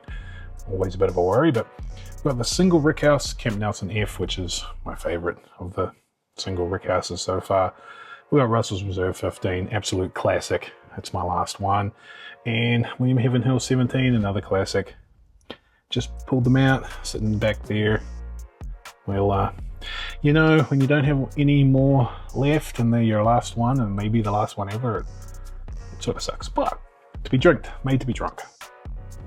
So we have a Colonel E.H. Taylor Barrel Proof Rye. I managed to pick that up this allocation season. I think the liquor store actually just priced it wrong. They were not an MSRP store, and I got that still well over MSRP, but not what I think they would have charged for it if they knew what it was. Thomas H. Handy, that is last year's one, that is not this year's one. Working my way through that. Old rip. We had one open, that now lives in Oregon, the Oregon base, and it's a new one. Wife's a real fan of that. And the Pappy. Pappy 20, yeah, this is one I didn't think I'd ever get, and won this guy on a raffle. It's good. It's really damn good. Now, is it worth the secondary of $2,000? No. But if you can get it anywhere near anything, it's a damn cool looking bottle. We got Eagle Rare 17. That's from 2022, and that was the one we picked up in the Toast of the Trace this year. So that was a pretty sweet deal. Got 2 of them and traded one for one I'll show you next. And George T. Stagg. That's George T. Stagg from this year. Finish off last year's one, so that's the back top shelf. So this one's an interesting one. Christine from Silverback Distillery. Really awesome bottle with a super awesome metal cork stopper. And this is a single barrel from Virginia. Got Jack Daniel's 12-year batch 2, I believe. And here's the start of my Jack Daniel's stuff. We've got this year's Coy Hill. That's the one I picked up at the distillery. Got a twice barreled rye. That's from 2023. We've got the 2020 rye, just straight rye. That's a fantastic rye. Jack Daniel's makes some of the best rye. And then 2019 Heritage Barrel. This thing is also fantastic, 100 proof, but they're bringing out some new stuff, and it's got a similar label, but I don't know. Like Heritage Barrel is one thing, but I also thought this was a lower entry proof, like 100 lower entry proof. And then this 1904 Jack Daniel's thing, I think it came out in the early 90s. Once again, just an older Jack Daniel's, which is far superior to the modern stuff. Then we have the Goat. It's the Goat 15. It's got a oddball mash bill that came out a few years ago. Prideful Goat and Doc Swinson and a bunch of others were able to get it out of totes of either Heaven Hill or Jim Beam distillate, and contract distilled for someone who didn't take it. And Maker's Mark 2024. I'm just don't find myself going back to that much. It's fine, it's good, but just not really anything particularly spectacular, you know. So purposely have hidden this little Jack Daniel's small batch back there to make it hard to get to. 149.8 proof. She's getting down, only comes out special occasions. But it is, like I say, the best whiskey I've ever had. And then my Four Roses collection. So we start with 2024. 135th, which was 2023, 2022, and 2021. So my order is probably 135th, and then 21, and then probably 24 and 22, but the 135th is definitely special. We've got a Stag. That's actually batch 11. Quite off profile for a stag, modern stags anyway. And Wild Turkey Voyage, another great one, nice mouthfeel. It is finished in rum casks. And this headliner, this is a new Riff headliner. This is something special they're bringing out, I believe, every year with a cool label, and this is some of their older stuff. It is a blend of, 10 year, 9 year, 9 year, and that's the older stuff that new Riff can do. So only 697 bottles, another one that you had to win in a lottery.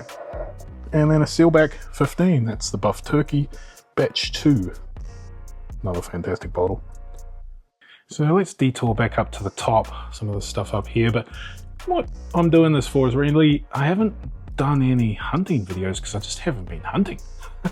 I haven't done a haul video because I haven't got anything, I haven't bought anything this year. So yeah, I think going forward, I'm going to be a little bit more selective on what I'm buying. It really seems to be a bit of a trend amongst all my friends and everybody else I talk to. So, I think we've all just, as you can see, got enough. we know what we like now, and we're just buying what we like. So yeah, so up here, this is, I've sort of gone away from infinity bottles to, I just seem to fuck it up. So this one just has Buffalo Trace store pick. And I don't mind mixing Buffalo Trace store picks. I taste them out, and if they're particularly good, I will keep that by itself. But just like to keep the skull full. Look like a 3D printed doggy. This is my little remote. My thing I'll see. Some of those dragon things. Stickers. Lanterns, and a Christmas jacket. And this guy is Bourbon High Wheat.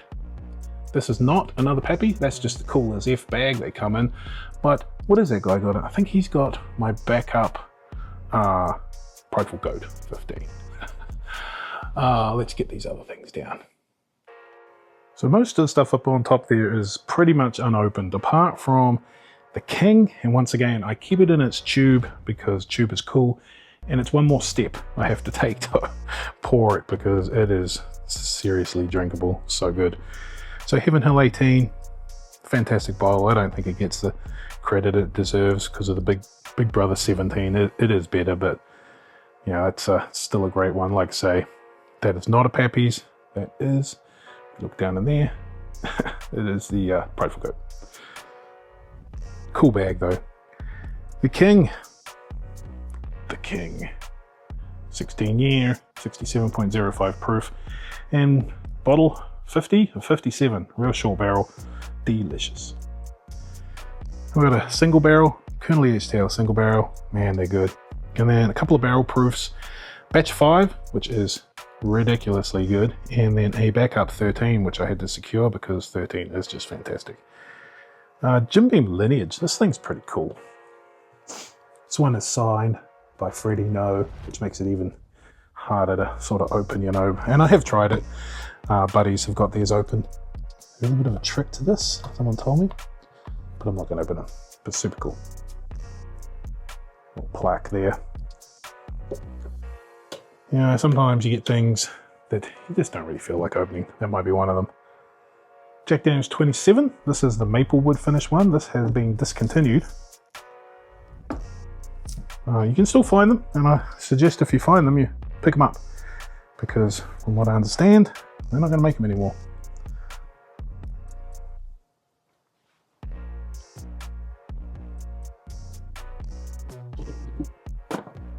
And then this thing is cool. Like this thing, I don't know, this might be trade bait or something really, because I'm not really into Angel's Envy, but it is super cool. Like, it's a book, and every book has a different cask strength finished of, you know, 3 different years. So Tawny Port, I believe, and Aroso, and the other one. So super cool, you know, fit and finish on that guy. I just don't know if I'm going to enjoy the liquid as much as I sort of enjoy just looking at the box, but you know, maybe I'll find someone who's really into Angel's Envy that might want to trade me something one day. So like, comment, and subscribe if you like this sort of video. And yeah, so now we're down on the 3rd shelf. We've got this cool High West Borai. So Borai, half bourbon, half rye. I just love its face. I've been looking for this guy for ages. Buddy in Utah got me that. There is a Michter's 10-year rye, another great one. And A. Smith Bowman, that's cask strength, came out this year. Also great. Now they get their distillate from Buffalo Trace, and they redistill it through one of their pot stills. And yeah, those bookers. Well, let's just see what I'm dealing with right here. Oscar, look at it. Hello. Yes. Little book. It's the first Infinite, #1. Budstown Bourbon Company. That's their collab with Bourbon Law. That thing's pretty ridiculous. We have some discos, Disco 12 and 11, both really good. 12 and 11 are neck and neck for me. Sometimes I like 11, sometimes I like 12. Oh, got these Eliza Craig. This is the beer barrel finished one that came out a year or 2 ago in 94 proof, but finished in Goose Island beer barrels, and then the normal 125 proof that I won on a live from that bourbon dude. Bardstown, that Total Wine pick is the shit. It is real damn good. And Calumet 16 sitting there unopened, literally one of the first bottles over $100 I ever purchased. And that was the lead into this carnage. Got some more of my Bardstown collabs back here that I've yet to open. Can't open everything, you know, get there eventually, but that's the Carter. Once again, have tried that, is spectacular. If you like wine finish stuff, that is a good one. Chateau de la Bird, that is not batch 1, it's batch 2. Apparently batch 1 is like life-changing, and that one is good. And I actually have tried that one at a bar, and it is good. Bourbon Pursuit, once again, tried that at John's. It is fantastic, so pretty happy to have a bottle of that. And Doisy Daney, one of my wife's favorite ones, so I needed to get her a bottle. That's hers. K. Luke, blended straight bourbon whiskey, finished in Cabernet casks. So this one was signed. Met Jonathan Mastano. He is their basically everything. Main man, owner, master blender, well, not distiller because he blends, but yeah, great guy. Yeah, fantastic stuff. I haven't opened that yet, but I did try it, and it was good. Once say it's all sort of a wine finish stuff back there, really. This is 24C. I won that in a thing on the latest season, drop season. George Dickel. This is an old one from 2006. Buddy James gave me that, and we're really going to see if that Dickel minerality was there back in the day, or has it changed or whatever, but still haven't got to open that. And 1970-92, 12 year. It's another great bottle that sort of needs to be opened. So they're hidden back there, out of sight, out of mind. Pretty much all the rest of these are probably not going to be open. This is the to be opened section. Okay, bottom shelf, but you know, in the cabinet, bottom shelf. So we've got a Buffalo Trace store pick. This one is from Cork and Bottle. I just love Buffalo Trace store picks just for easy sipper, you know, take to a party, whatever. Normally really good. Blackened the Willet. I don't like a lot of the Blackens, but their collab ones, their higher end stuff, I suppose. Their standard stuff is not really my jam, but that Willet one is really good. I've had that for a long time, just haven't got around to opening it. Tumbling Dice store pick from Single Barrel from Red Hots down in Cleveland. Won this on one of my first Razzes, I think, from Mr. James, and just haven't got around to opening it. This one, me and Homer from Deck Night on the Rocks. We're going to give this one a whirl. 161 proof. Yeah, ridiculous. Let's get this guy out and have a look at him. Pretty cool. He's got 3D guns on him. So it's an American whiskey. There's not a bourbon. I believe it's got a lot of malt in it and stuff. So that could be bad. Could be good, could be bad. It's going to be hot regardless. Might see if it starts a lawnmower, see if that blows me up. So Raconteur Rye. This one is fantastic. This is batch 2. So this is done by Rarebird 101 and the Southern Collective guys, I believe. And finished in Mizunara. Rye finished in Mizunara. Really good. I bought 2 when that first came out. Homer stole one, so that's all I got left. Bellamede, I have, this is MGP, used to legendary status back in the day on their single barrels, but I haven't really drunk too much of it, so I thought I'd better get on it. There's the Dave's Not Here pick that I was not there on, so fortunately wasn't able to do that one, but still got a bottle of it. There's the old Jimmy Russell 70th, and then hidden behind there is a 12-year export from Japan that sounds like it'll be coming back to the US here pretty soon, so that'll be awesome. And then this is the new riff I just picked up the other day because I'm doing a barrel pick there on Friday, probably in a couple of days depending on when this comes out. So I need to work out what a standard one tasted like and how big my tater sticker could be. So yeah, looking forward to that. So Kentucky Ace, that's a store pick by Dixie Lee. I've heard that is pretty good. There's a Kentucky Ace and a Tennessee Ace. Kentucky Ace is way better, unfortunately. Yeah, sort of like a George T. Stagg type flavor, high proof bourbon.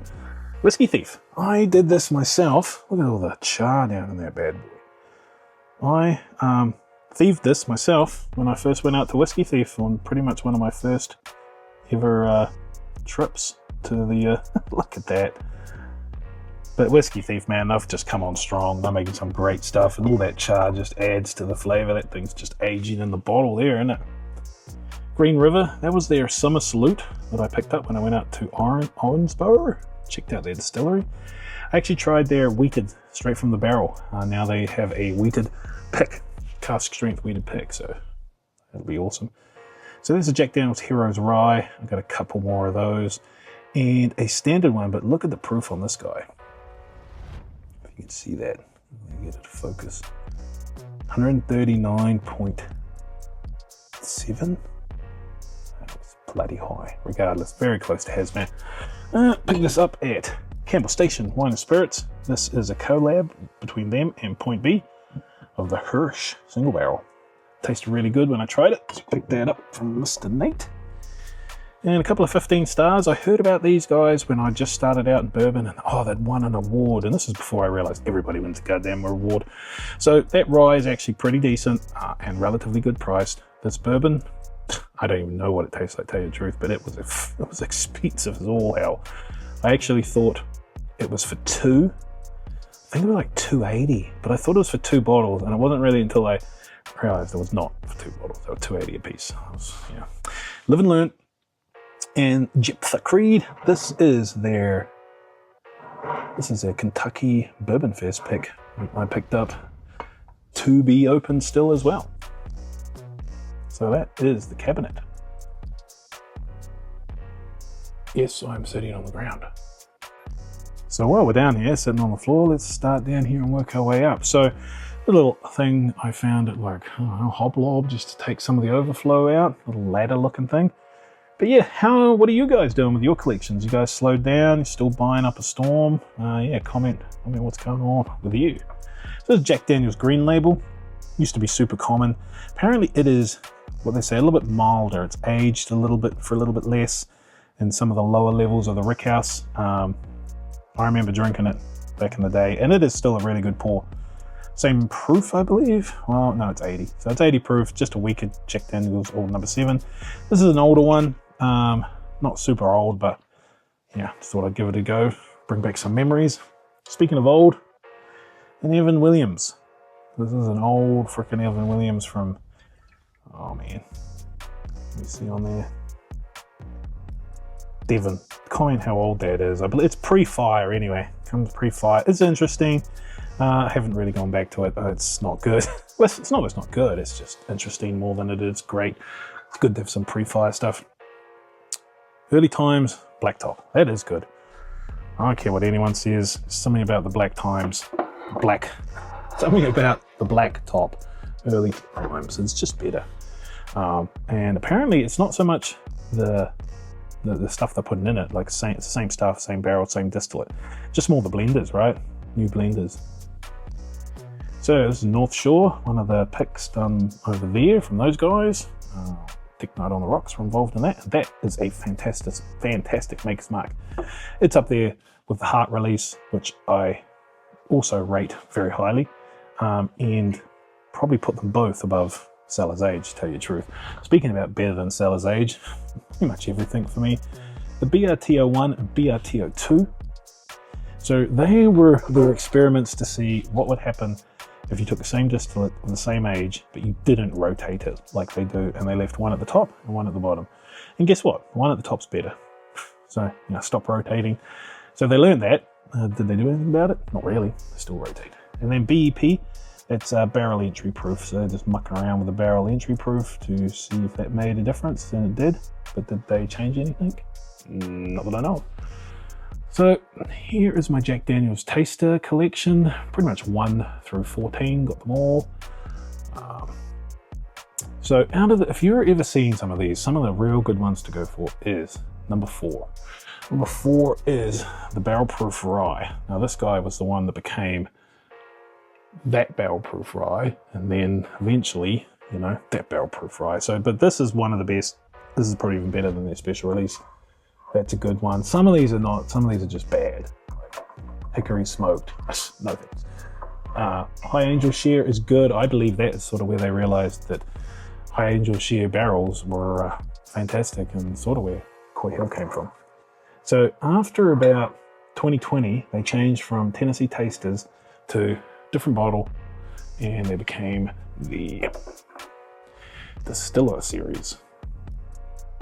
That's 14. This is a very hard one to get. There was only like 3,000 bottles of these, distillery only. So that was not easy to come by. You had to go to the distillery to get it. Here's my little Barrel King shelf, which I really struggle to have it be big enough. But this stuff's all great. So this one's fantastic. This is a rye. This was done by the Average Drinkers, that couple. That is fantastic. This is fucking fantastic. This single barrel, like, man, the stuff they're working with, CMGP is ridiculous. Got Delta back, and there was a rye, and then some other ones that have just sort of, you know, I either choose to open it or I choose to just don't open it, right? And a couple of them aren't open back here. This is American Light Whiskey. Once again, it got hammered, little bottle, super good, high proof. Big fan of American Light Whiskey, a little bit scared of it now. This is what you can do at Michter's. Let's just open this guy. So you basically pour your own. This one was done by Mr. Homer, trying to be funny. I got him to get me one because I had one. Well, Brandy's got one, and I'm not allowed to open it because she's put our names on it. So I got rid of mine, or drunk mine, and needed another one because that is actually really good. It's probably one of the best Michter's you can get. And this is fantastic. Let's open this bad boy. Let's go bring it to the table. This is a Still Austin Tanager, and it is really a work of art in lots of ways. The box is a work of art, the bottle's a work of art, the juice inside is a work of art. This is blended by the great and powerful Nancy Fraley. A cigar batch from Still Austin, and it is one of the best. Look at that cork. It's like egg. Tanager is a bird. Tanager is that red bird, so sort of all makes sense, but that's fantastic. I really want to get a bottle of one of the, you know, 10, 20 batch of Cigar Magnus and see how it compares. But this one definitely beats the later Cigar Magnus, Joseph Magnus cigar batches for me. So, yeah, fantastic, cool bottle, love it. Okay, before we go to the daily drinkers, let's have a look at this. This was down here, but Mr. Oscar was getting pretty friendly with some of the tags, so I just moved this up here. So this is my Jack Daniel's collection. So I do collect the special release.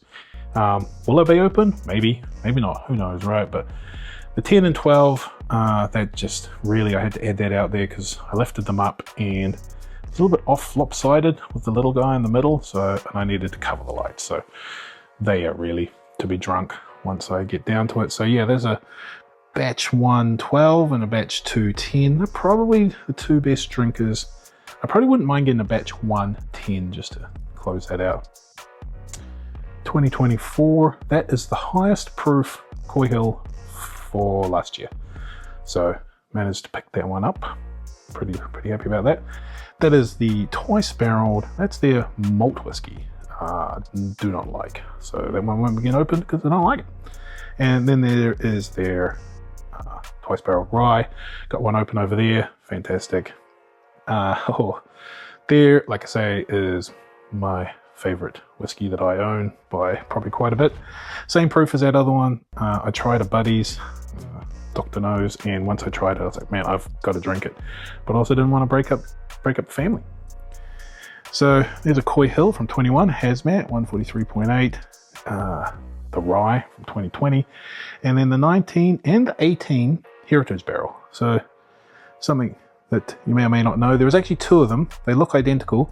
The only way you can tell it's up on the tag is the date. And then we have a Year of the Dragon. That is just in a fancy box, and that's about it, I think. Let's have a look.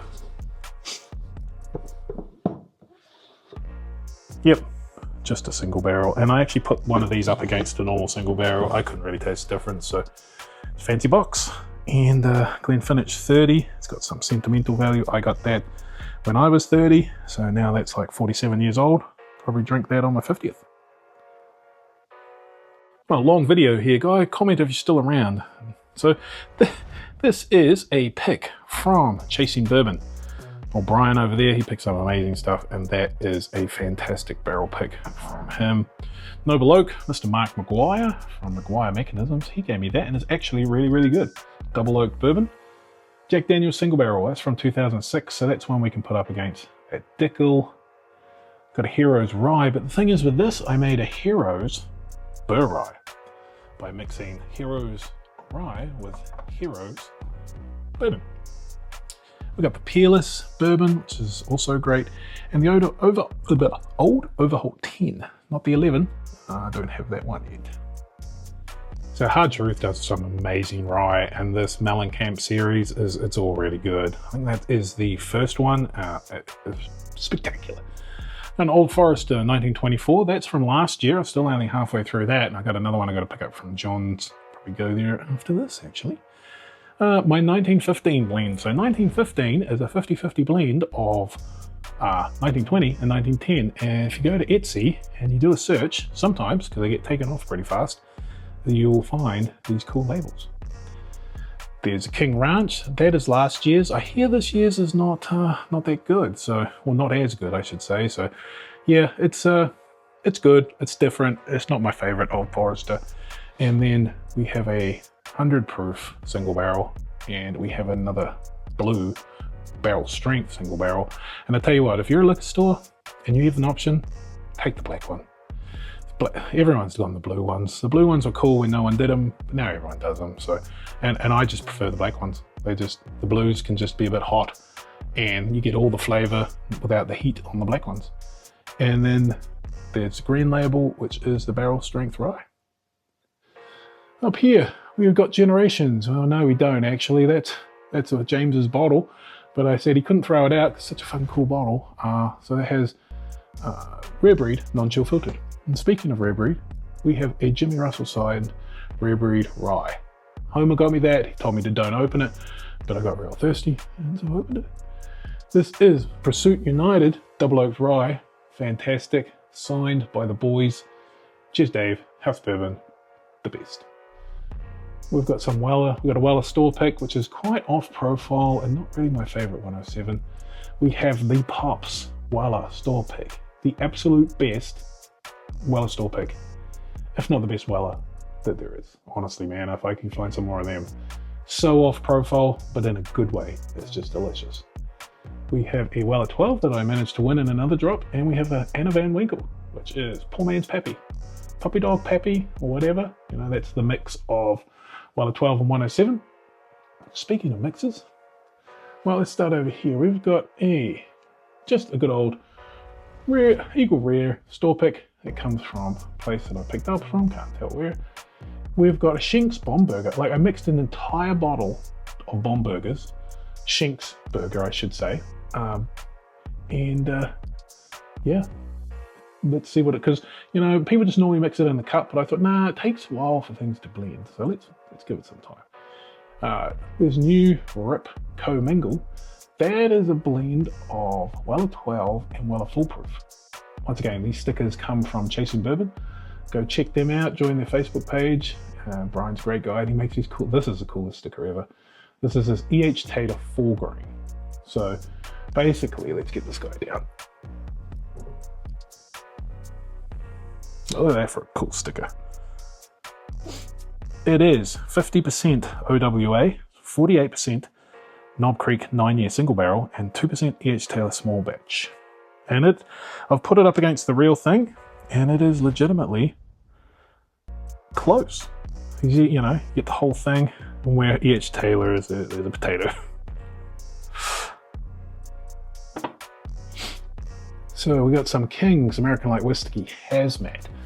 First bottle off the line, 18 years.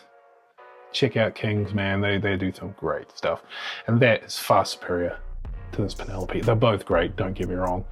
But the extra year, and the only problem with this is it took me out when I was drinking it the other night at a bottle share. So be careful. That goes with all hazmats, right? Over here, what do we got? We've got some Woodford Historic Barrel Entry. So this is a lower entry proof.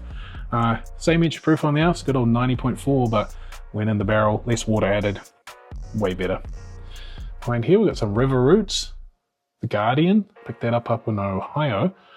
They are blenders up there in Cleveland, doing some great stuff with all sorts of different people. The Bee's Knees, another pick here from Red Hots. They do some great picks. Nectar of the Buzzed Bees. And then a James E. Pepper decanter. Like, that's actually pretty good. Should probably do a bit of a review on that, but I don't mind that at all. Then I got my Horsies at the back there, standard Blantons, a Blanton's Black, a Blanton's straight from the barrel, and the Blanton's Dakara Red. All really good and far superior to the modern one.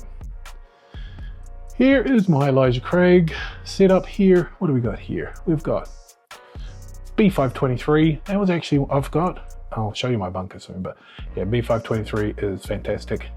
I do like 923 better, but that was still a good one. C924 is another good one. It just came out just previously. This is a toasted barrel. This is from ABC in Virginia, 8-year toasted Elijah Craig. And this is the one from Pops that I helped pick. That is probably just as good as any Elijah Craig barrel proof out right now. Okay, almost on to the bunker. So we've got the larceny there. That is the C923. I'm not the biggest fan of larceny, but it's not bad. Well, it's not bad. I've got the two little books, 8 and 7, which are actually fantastic. 8 is a rye, and the 7 is just a fantastic blend. And then we have barrel, and that's batch 35, which is fantastic. And this guy here is also one of the better bookers that I've had, 2401. But you know, I can't keep up with all the bookers, and I don't plan to intend to. So that's all my drinking stuff. Let's go check out the bunker. So that is all the bottles. Now, like I say, I have been downsizing. I hit about 200 bottles, and that's me maxed out. Everything's just full. I'm now down to about maybe 170. Got rid of 30 bottles by sell trade or that sort of stuff, drinking, whatever.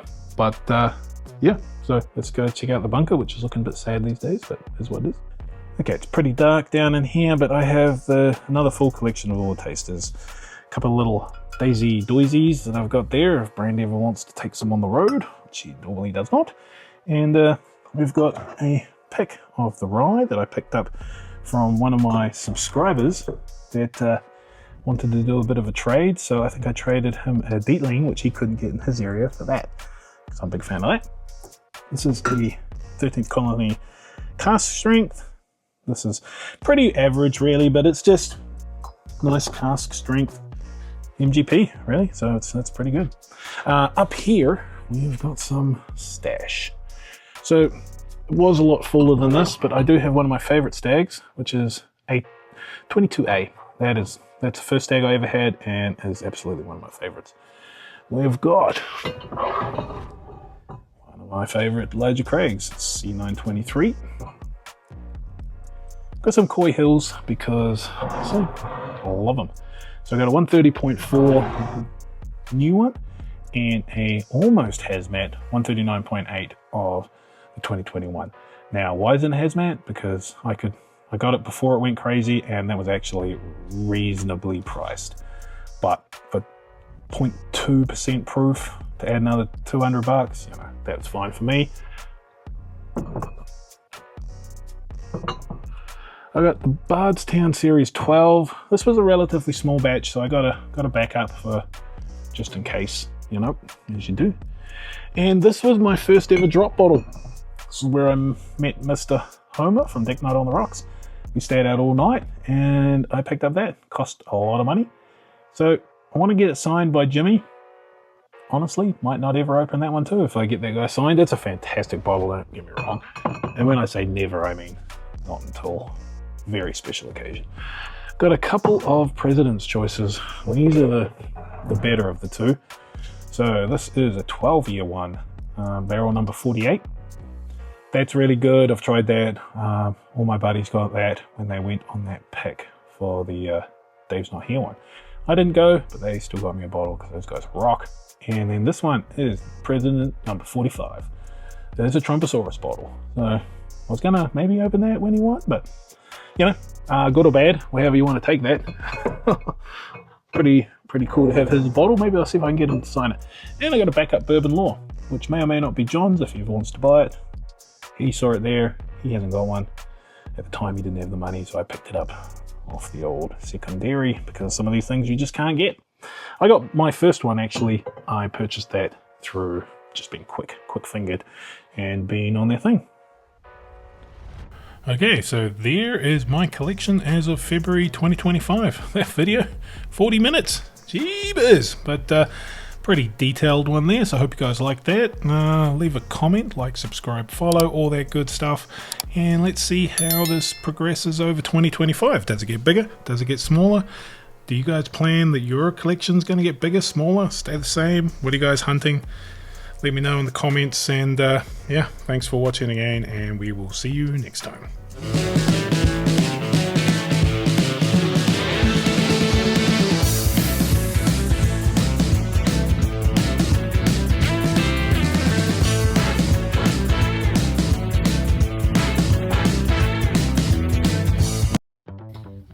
So that's probably really one of my biggest ever Annabelle unicorn finds at a liquor store. It's the Four Roses 2024. Do you like it? Do you like it a lot? You must be lucky. Yeah, not much off MSRP. $2.50.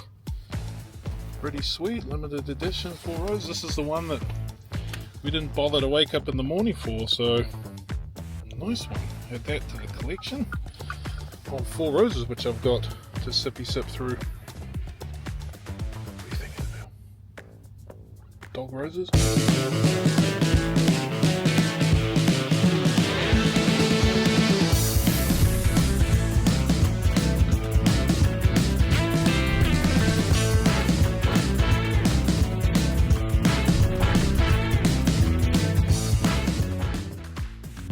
Okay, we're at Mount Juliet Wine and Spirits. Annabelle's getting pretty sleepy. You sleepy, Annabelle? Is this wearing you out? You're getting sleepies. You have some naps, and I'll go in there and look for bourbons and bones. Bourbon bones. Okay, yeah, sleepy. Okay, let's do it. So this is Mount Juliet Wine and Spirits, and this store is awesome. You know, there's a Cigar Magnus up there that all the bottles here were, you know, a little bit over retail, but if you know anything about Tennessee, man, these prices are pretty decent. And they had a great selection. And this isn't even the allocated stuff. So I was talking to a guy, Enoch, and he was a great guy, really knowledgeable, and he said that their allocated stuff is held for, you know, their regular customers.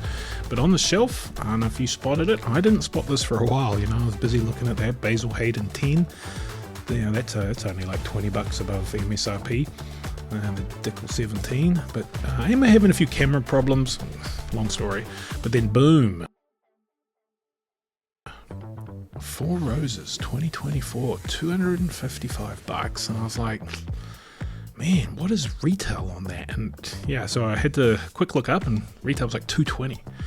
So yeah, I didn't. I was trying to do the video first, right? And then as I was doing the video, so I'll get that, but yeah, let me finish my video. But then two other customers came in and looked at this shelf, and I was like, oh man, I've lost out. So anyway, I went back, but yeah, that's not even their allocated stuff, but pretty damn allocated to me. So your Mount Juliet is sort of, let's call it East Nashville, probably about 30 minutes from downtown Nashville. And yeah, nice area, and this store was a really good one, so I was cruising around and heading down to Kentucky for a wedding, so stopped into Nashville and did some hunting.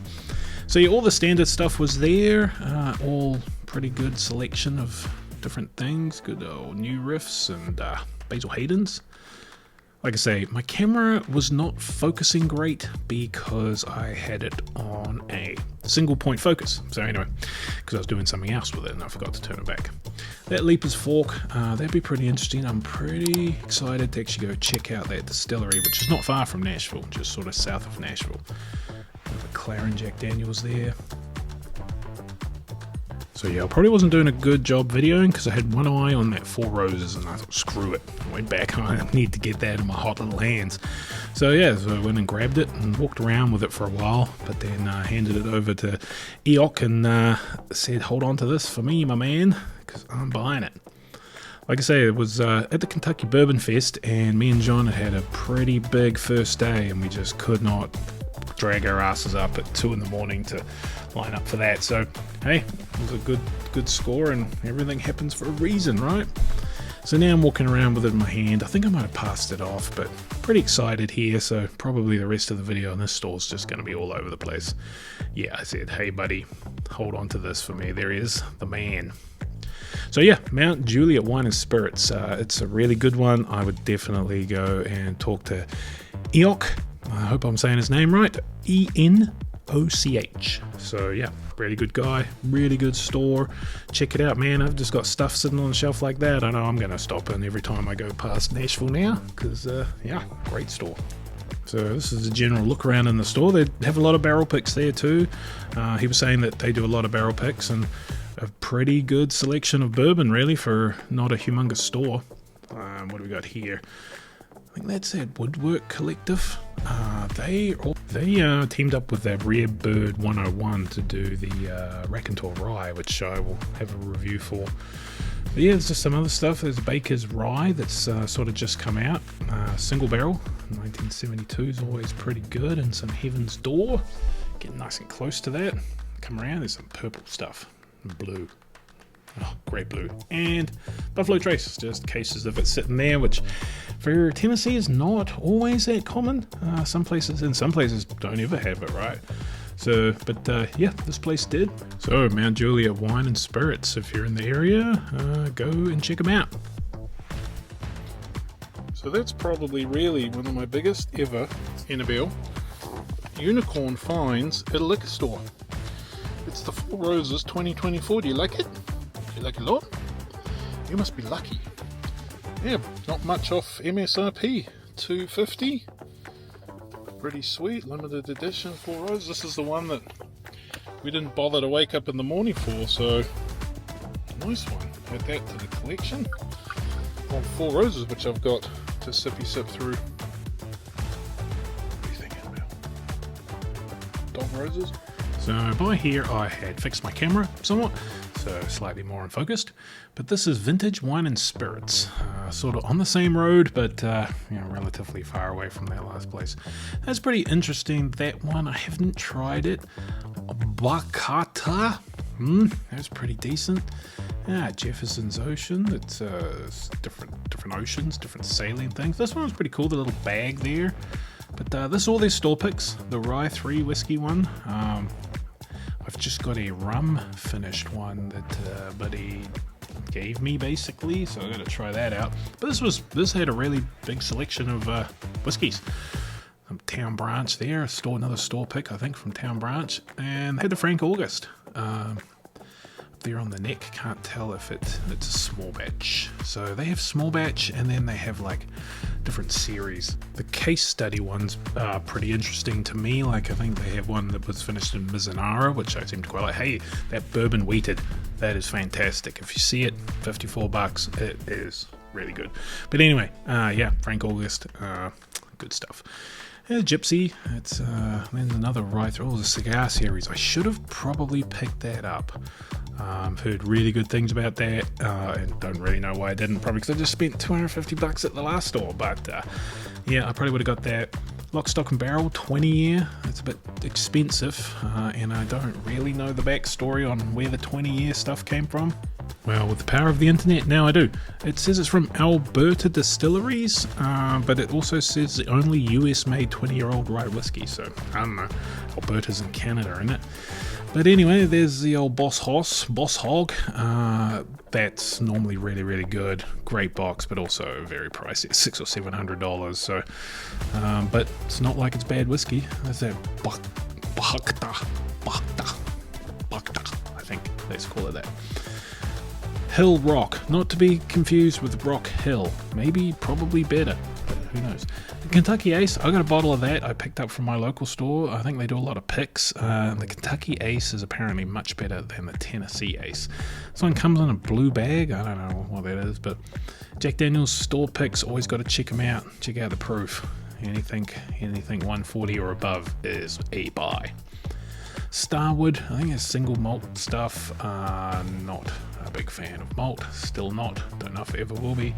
But like I say, great collection in this store. A couple of good shelves of different sort of whiskeys, and then just tables and tables of it everywhere. So make sure you guys leave a comment about what you saw and what you would have picked up, because I'm always interested, right? I go into these stores and yeah, I don't know everything about anything, so it's good to hear what you guys have bought and liked.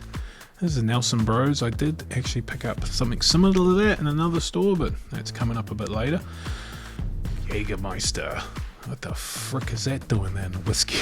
Well, getting a bit weird. Hard Truth. That's great too. Some of the Mellencamp series is absolutely fantastic, but pretty much all the Hard Truth is great. The person probably didn't want to get in there, so I'd make sure I didn't video her. Some good old rye, Sazerac rye. Probably trying to get out of the way of customers right now. Another customer, didn't want to view them. You feel a bit weird sometimes doing these videos, but it is what it is, right? You guys like these videos. There's some purple, pink, and white. Look at that. Knob Creek 7 and Pikesville. There's some more Rye 3. That's the one I've got. Yeah, I said, hey, let's go give him one of those. That's rye finished in a rum barrel, I think. Hard Truth, High Road Rye. I wonder if that's the one that Prater wanted me to get. But I think he told me after the fact, so. The new Riff Ryes, they're all pretty good. Wood Creek Distilleries, haven't seen that one before. Catch a Rye, that's a cool bottle, but you know what we say about cool bottles. You guys tried that one? I have not. Got up here, Angel's Envy. So it's all a varied mix, you know, a bit of rye, a bit of whiskey, bit of bourbon, bit of Jägermeister. So, but still, really good store with lots of selection. Some Old Elk cognac cask finish, and that red line stuff. I've seen that around. I've never got it. Well, Peerless. Peerless is good. Yeah, especially that double oaked. It's pretty nice. That Redemption Sir Lee. So basically, they put some of the spent mash, which they call sleaze, back into the barrel after it's been aged. They put some of the mash in and mix it around periodically. So crazy. Maybe it's good, maybe it's disgusting. Something they taken from wine. Well, I guess wine people do that, but geez, wine's a bit different than freaking whiskey. But hey, I'm guessing it's pretty flavorful, and I have heard a few people talk about it online, so might have to give that a go. There's dog whiskey. I like dogs. Some Remus Reservoir Blackened. Yeah, some of the Blackened's good, some of the Blackened is not good. Standard Blackened is not good. There's K. Luke. I met K. Luke, Mr. K. Luke himself.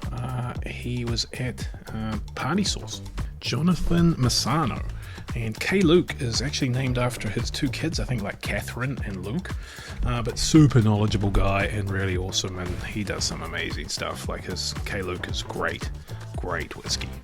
He does all the blending. He does it out of Bardstown too, so he got some sweet deal with Bardstown where he basically lives in Mississippi and does all the blending with him and his wife, and then Bardstown produces it basically and mixes it all for him in the quantities and bottles it and that. So pretty sweet deal. I think Pursuit actually does the same sort of thing, so I think that's what Bardstown's doing. So yeah, great store, check it out. Annabelle thinks it's Frugal McDougall's, but it's not. It's Frugal McDougall's, Annabelle. Yes, Frugal McDougall's. Frugal McDougall. This is basically sort of downtown Nashville. This is a pretty big liquor store, so let's go in here and see what they got. They got a lot. So yeah, as you can see, it's a big old store. You come in and over to the right there is where all the whiskey is at. Looks like they got tastings and pretty much anything you would need from a liquor store.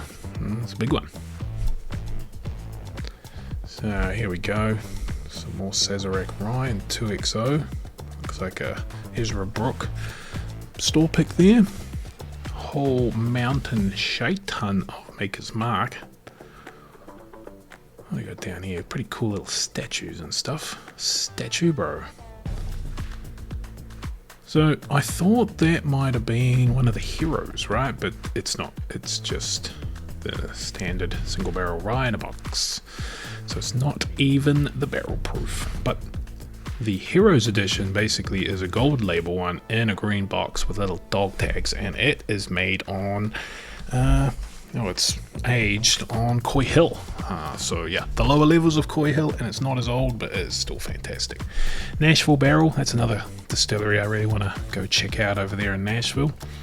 Same with Uncle Nearest. I hear they have the largest bar top or bar in the world. So that sounds pretty interesting. Interesting story too. Blue Note. Some of the Blue Note picks are pretty damn good, I hear. So MGP, but still, that's not a bad thing. Dickel, that is a bad thing. So yeah, good old selection here. Whole bunch of cheap old Forester. Stay there. Wild Turkey. CNF too, but already had one of those. Frugal McDougall's Woodford Reserved Double Oak. So everyone has a double oak pick. Some of them are good, some of them are great. They can get a little bit pricey, but it's still a great whiskey, especially starting out. Is that Baker's Rye? I think that was sort of released at the Kentucky Bourbon Festival, and now it seems to be everywhere. So there's a Remus, Tennessee Select one.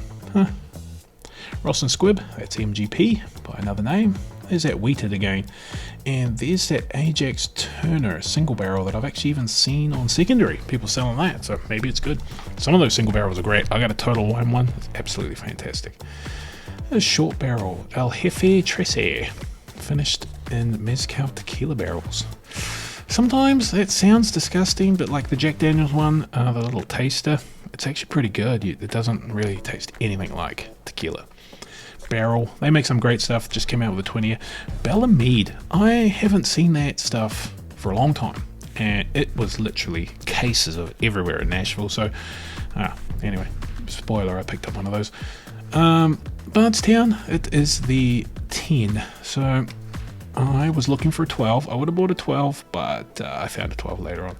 That Woodford Reserve, that batch, that's a barrel proof one. That's pretty good. And the Silver Oak from Bardstown, that's nice too. Pretty decent price on that.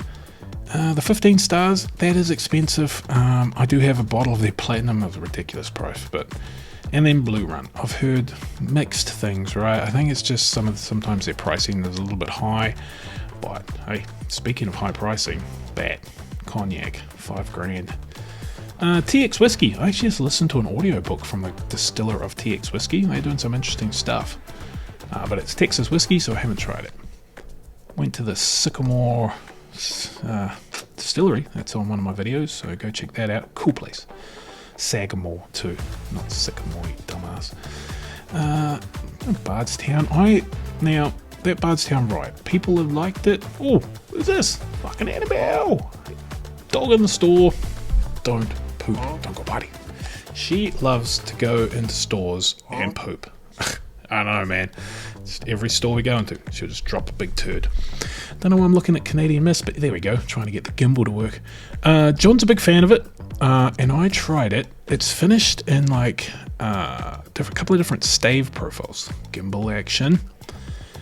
Yeah, it's toasted cherry wood and oak stave. So it was good, but it had that Willet 4-year rye flavor that I just don't like. I get like a Band-Aid or flavor, so yeah, it wasn't for me. It was a bit different. Tennessee Crown, fancy looking bottle, but I don't think that's going to be any good because Tennessee 6-year, $40. Some more single barrels. Always like to check out the old Jack Daniels single barrel proof ones, especially if they're a pick. Dickel pick, no thanks. The Rebel Cast Strength, it's not bad, but I wasn't a great fan of it. And I like the new Maker's Mark bottle. They're using the new cellar aged, distressed bottle, and the label looks way classier than the normal ones. It's a hot dog eating a hot dog. Man, that's almost like cannibalism. But she's eating her own kind. We got her a little hot dog because Annabelle loves food. Yep, she is food fanatic. And this lady was cooking hot dogs right outside the... Yeah, look at that. Delicious. A delicious looking dog down there on the ground too. Cork Dogs, Midtown. So another downtown Nashville place. This one was really interesting. It was packed. It was huge and just packed. Wall to wall bottles. There's Kings County. They're from New York.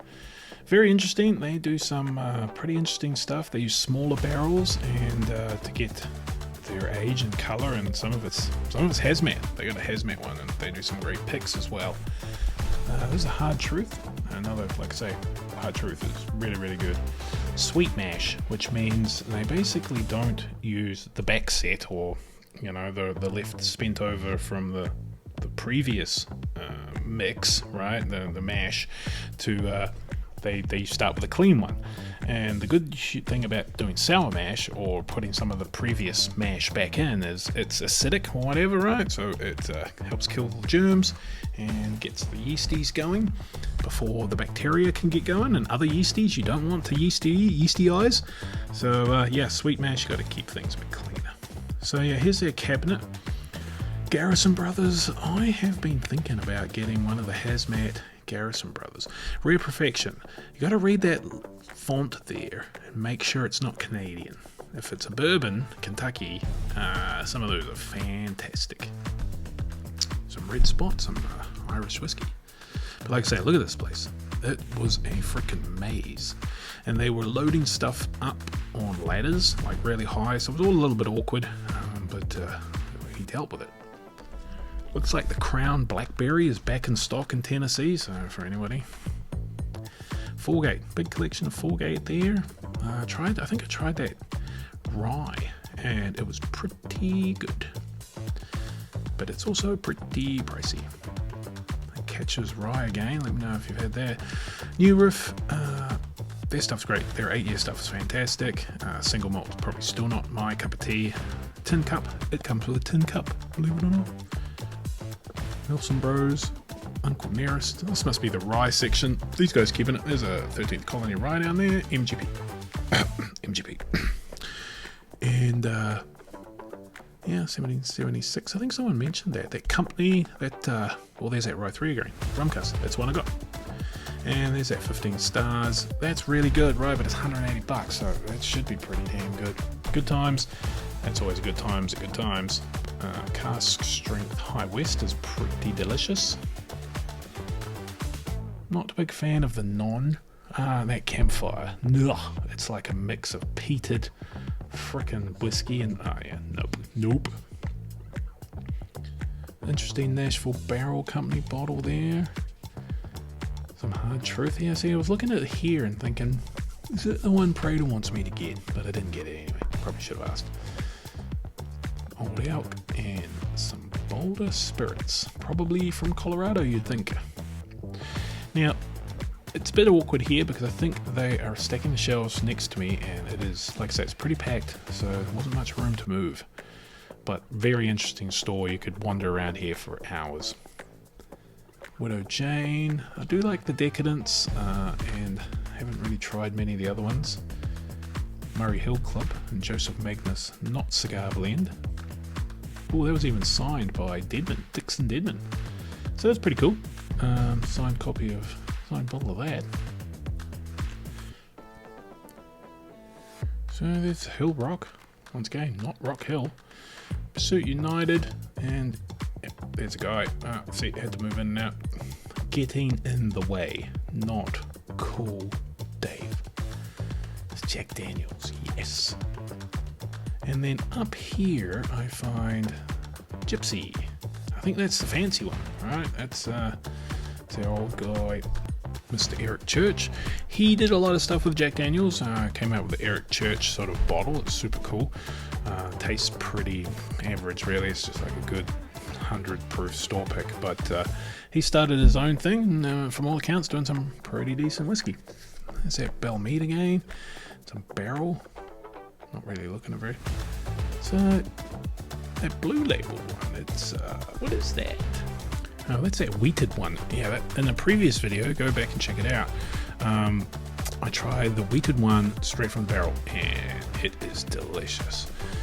Checking out a Kings County, but it had some stuff in it. Like, I think it was actually finished in cacao, something like that. But didn't really taste. See, there's the guy in this ladder, so I'm trying to stay out of his way. Travis City. That there's actually Mike's got one of those, and he is trying to razzmatazz it right now. It is a Traverse City, the 2024 LE. That sounds interesting. Maybe I'll win that. Some smoke wagon. Yeah, I don't know about that. That's rum. See, it varied stuffs all over the place, right? So you could just wander through here and check it all out. There's some random bloody vodka or tequila or something. So there they are. Look at it. Look at this place. Just so much alcohol. And this was just like the liquor side. Over here, I think, is their claim to fame, right? Cork Dorks or whatever. So this is back. This is the first store I went to. So cameras are back to being jacked up, and we're back on sort of the northeast side of Nashville. Red Carpet Liquors. This was another really big store and had a pretty good selection of whiskey. Let's go check it out. So yeah, there's a whole bunch of different full gates there, and yeah, full gate's really good. Pricey, but some of the stuff ranges from good to great. Like I say, cameras back to not bad. Bomburgers sitting on the shelf, $2.99. Ouch, that's a bit pricey. And Willet Pot Still, not a fan. Kentucky Owl, sort of pricey, and not a fan. Of the newer stuff, the older stuff, great. $3.99 for a Remus Babe Ruth, like that's pretty pricey too. I don't think that's right. And they, good selection of stuff, but I can sort of see why it's sitting here at $2.60 for a knob 18. No thanks. Like even BP sitting there, $150 for BP, and what's the other one? Like I think it's a BRT2. Camera does not want to focus because I haven't got it set to focus. I haven't got autofocus on. So Shanks and Bomburgers there, but I can stay there for that price. And we got Sonoma cask. Like maybe I would have been interested in that, but 200's a little bit too pricey for that. I think it legitimately is about 160 or something like that, so it's not probably too bad. And some Nashville Barrel and some Jack Daniels and some Yellowstone store picks. So yeah, it was a good store. It had a good, like I say, good collection. Good collection of standard stuff, but pricey on the sort of allocated. And actually, you'll see soon behind the counter had the most amazing allocated stuff I've ever seen. But they had a point system where you needed so many points, and I think you might be able to see the amount of points or not.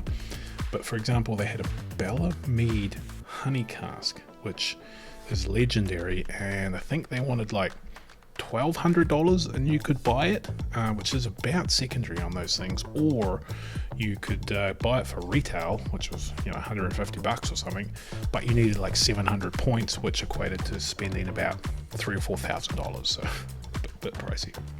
And here's pretty much more of the Redwood Empire cask strength than I've ever seen. $80, good price. They had the Lost Monarch and the Pipe Dream. These are good. These are much better to me than the non-cask strength ones. So, yep, totally recommend picking any of those Black Label ones up. And those are the standard ones down there. And I think that red one is like got a beer on it, like a Bolden Bond or something like that. It's a random, let's call them whiskey-ish type things. Penelopes. I'm not a huge fan of Penelope. They're fine. I did try the new Estate one, which is really good. And the Architects, for me, are a little bit hit and miss.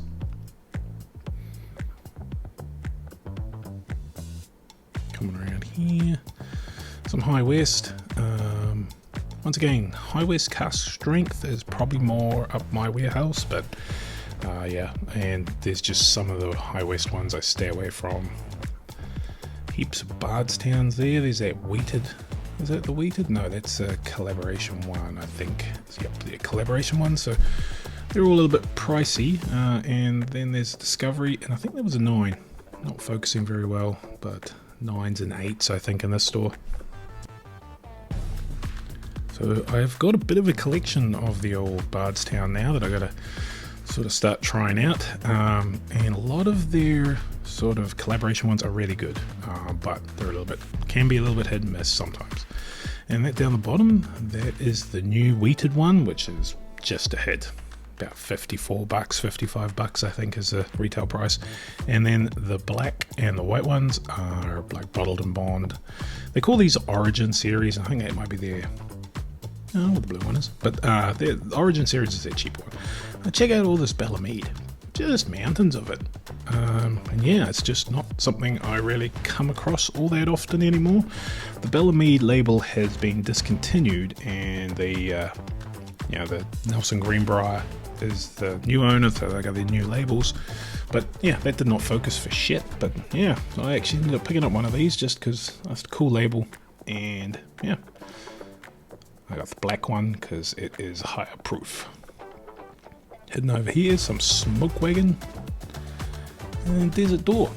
Now that's made from the Stolo plant and I think is more like tequila, but this is not house tequila, so let's go find some bourbon or whiskey. And some ball whiskey. What's that all about? Don't really know. Haven't tried it. Let me know if you know. Chattanooga. It's all pretty good stuff. Bottled and bond's pretty good. Focus, man. The Pinot Noir finished stuff is, yeah, it's pretty nice too for a finished one. So, yep, don't sleep on the old Chattanoogas. And some old Dominic.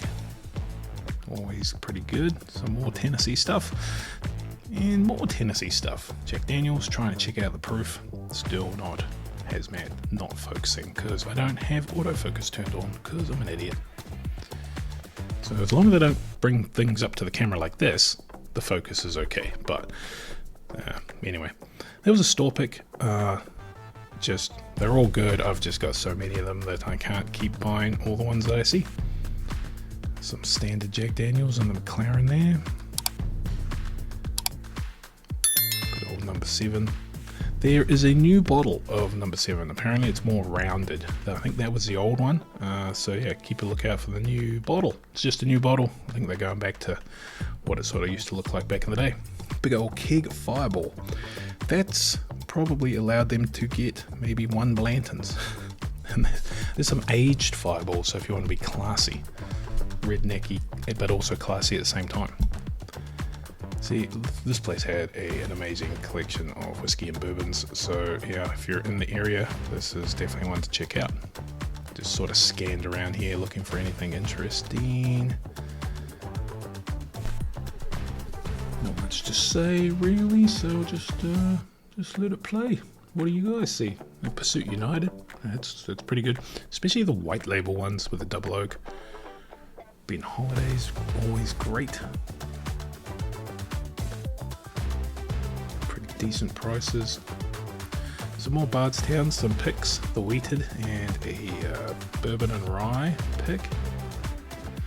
Yeah, not focusing, but that is that one that I talked about in the previous section. King's Family Distillery, they're out in Sevierville over here, and there's good old 13th College MGP. Dietling, I really want to find a gold top one. They're cask strength ones that are aged a little bit longer than the other ones. I've seen them up to like 72 months and they are dark. Standard Elijah Craig down there.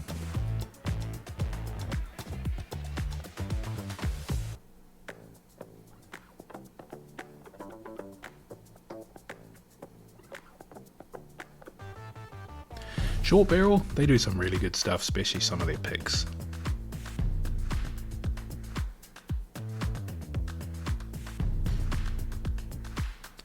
A Campfire, ugh.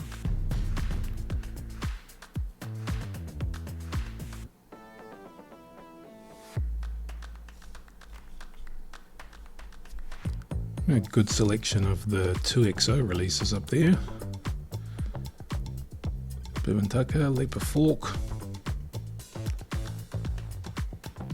Yeah, more Penelopes, so it just keeps going and going. Somewhere row. Mectors. So really just scanning around looking for interesting stuff. That Frey Ranch, that is new to the Tennessee market, so the uncut one's pretty good. I hear they're all really good. They're sort of a farm to bottle type thing. So they have a farm, they grow all the grains and make all the whiskies. So that's pretty cool. Traverse City, a friend of mine, he's into that one. That's a barrel proof guy. So that was interesting. Thought about getting that one, but I have too many bottles.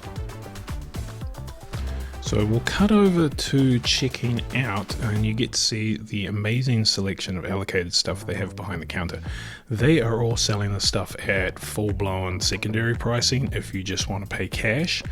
But if you get points, or enough points, and their points are not cheap, I don't know if you can see them, but I think, like, for example, you needed 700 points and they're $5 a point, so you're looking like $3,500 to get a Coy Hill or whatever at retail. So we'll cut over there and check it out. They had some stuff that's been out of circulation for a long time, so I'm guessing it sat there for a while, but it's good to know you can get it if you need it, I suppose. Boom. So let's stop here, zoom in and enhance. Yeah, so look at this, just start at the top there. Looks like they've got Michter's Toasted and Barrel Strength Rye and Bourbon. Elijah Craig 18. They've got a couple of Russells, looks like the 15 and the 13. They got the Russell's Reserve, I think it's Camp Nelson F, Coy Hill, Blanton's Standard and Gold. Got the Nelson Greenborough Honey, and I don't know what the other one is, but Lot B, they got a Purple Top Wheated, a Purple Top Family Estate Bourbon. They have got a Bellamede Honey Cask. It's with an 18 or a 17, man, I think it might be the 20 Heaven Hill, Stags, Wellers, 12s and full proofs. Thomas H. Handy, Eagle Rears, William LaRue Wellers. E.H. Taylor barrel proofs and single barrels and generations and Four Roses limited editions and GTS Elmty Lees and some smoke wagons. Now, these prices are ridiculous, but they're pretty much standard secondary, and they said the extra money is donated to charity, or a portion of it. So hey, if you're gonna spend secondary, that's a pretty good deal that some of it goes to charity. So this, I can get behind the way these guys do this. So yeah, man, if anyone's looking for anything, or if you're a local and you can get some points, these become a fairly good option. But you're gonna have to buy a lot of stuff to get enough points to buy this stuff, but still, there's all different ways of doing it, and this is one, and I quite like it. So I blurred the guy's face, not because he asked me to, just because I never asked if he wanted to be on YouTube. So anyway, we just talked about their system and their points. I was talking to him about how much frickin' Bellamede and stuff they had, and he said, yeah, they ordered up all that they had, and that was going to be the end of it. So maybe that's why it's all over Nashville, because it's the last run. And I was like, man, I've never actually tried it. It's MGP juice, and some of their single barrels are like legendary, but they didn't have any single barrels. They just had their standard, and I think you call it cask strength or reserve or whatever. So yeah, I thought better of it. I thought I should get one. I did get the RD1 for a buddy Ben up in Ohio, because he had tried my Infinity blend and he'd liked it, and that had a strong Amberana taste. So I said, well, if you like Amberana, this RD1 is probably good. So went and got him that one and muled it up to Ohio. Well, thanks everybody again for watching, and we're almost at 2,000, so hopefully by the time this video is out we might be there.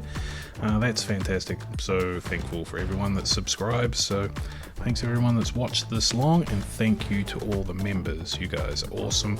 So yeah, let me know what you think of my bourbon hunting videos, more or less. Gets a little bit boring for me just speaking about the same bourbon, so really trying to hunt down some good ones. But I think in this video I was able to at least get that Four Roses, so that's pretty damn cool. So anyway, thanks again guys, and maybe we'll see you on the next live.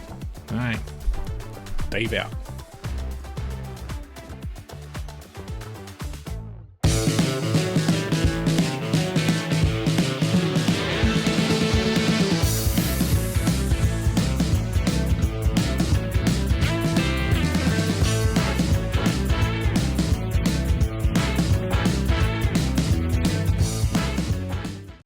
So in this video, we're going to try some 30-year-old Evan Williams.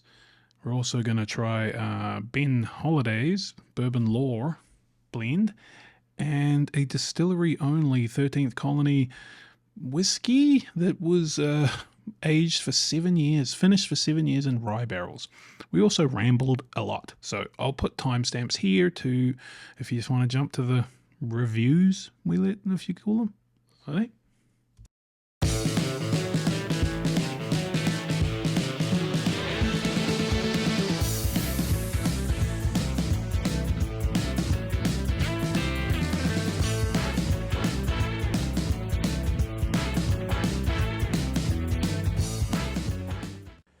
Yeah, so we've got some pretty big bottles here. I'm pretty excited about this. This Ben Holiday is made by, well, made by Ben Holiday, which is a distillery in Missouri.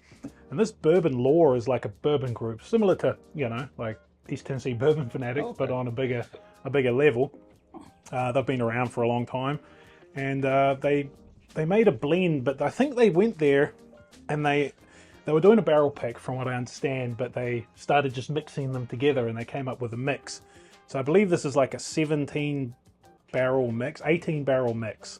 And I don't know whether it is just as really good, because it just went crazy on YouTube, right? Everyone that tried it just flipped out about it. So we were both in that, what, $50? Yep. And we got 2 bottles out of it, so that was two really good bottles. Like, and this one is hard to find. This one took the Daryl to go hunt this guy down, because I didn't think I'd ever be able to come across one of these. There's one of those bottles. There's 3,000 out there, and it's a bottle that would probably get drunk. I don't know if people will save it, so getting less and less every time. I'll let you talk about this one, because this is yours. So we'll come back to that one last. This is a brand new on the market, just released, distillery only.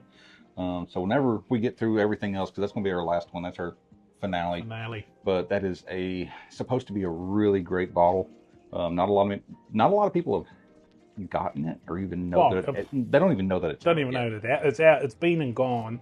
We're fairly in the know of 13th Colony, and we just started to see our friends get it, and we're like, where the hell did you get this from? And yeah, so anyway, we'll go on to these. This is Evan Williams, good old Evan Williams Black Label, and but this one is Evan Williams Black Label from, what did we say, 30 years ago? 30 years, so 1994, and we just had them shipped to us here. We got that one in, so we went out for dinner.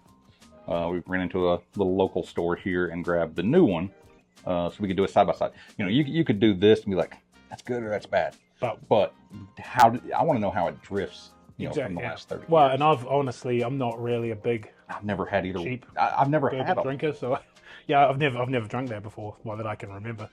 But my thing is you know, if it gets better, or if the new one that we paid $20 for is better, that's a good thing, because that means their bourbon's getting better. And if it's not, then that means this is on the bottom shelf where it belongs. Yeah, and we've had some of these dusty bottles before, and so far everything's got progressively worse. But like even the rare breed, modern rare breed is fantastic. Oh yeah. But rare breed from 20 years ago is even better. Now it's almost to the B-tacky level, really. But you know, it's got the same flavor profiles and stuff. It's just something about it is a little bit better. But it could also be just psychological. We probably have to blind that really to tell the difference. Yeah. This is my bottle. So. What's that? No, that's mine. Well, where's my bottle? Your bottle is inside. Is it? Oh, it is now if I open it. Oh, it don't matter. The good old plastic twist top. So, and wonder. Now I know this one's mine because I just checked out. Oh, you bought that, yeah. Did they improve? Have they gone cork?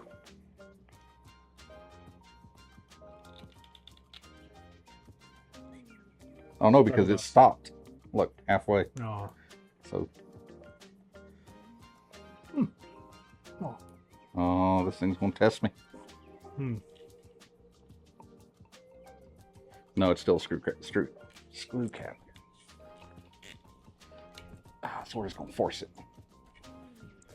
So one of our buddies that got this mentioned that it was. He said, "Tell us what the arsenic tastes like." So, yeah, and I'm like, how do you know what arsenic tastes like? Yeah, how do you know what arsenic tastes like? And have you already tried it? So, a bit nervous. We shall see. Yeah. Ooh, a little heavy on that one. That'd be all right. That's yours.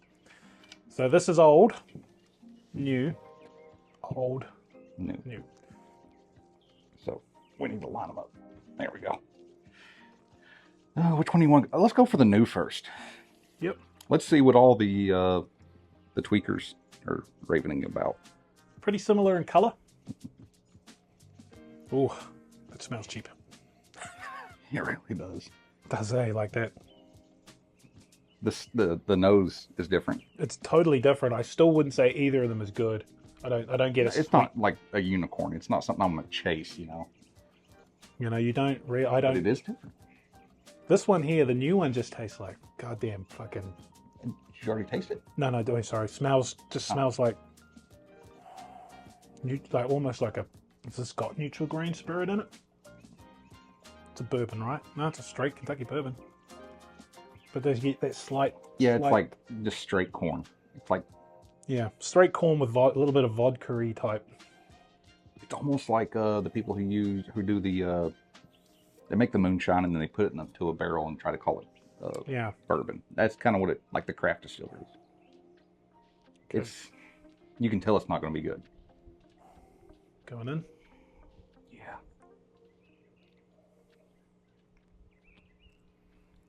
It's sweet. It's sweet. So the corn is definitely there. There's nothing offensive about that. Like, it's not disgusting. It's not. It's cheap. Yeah, just cheap. It's very. You can tell it's cheap. Yeah.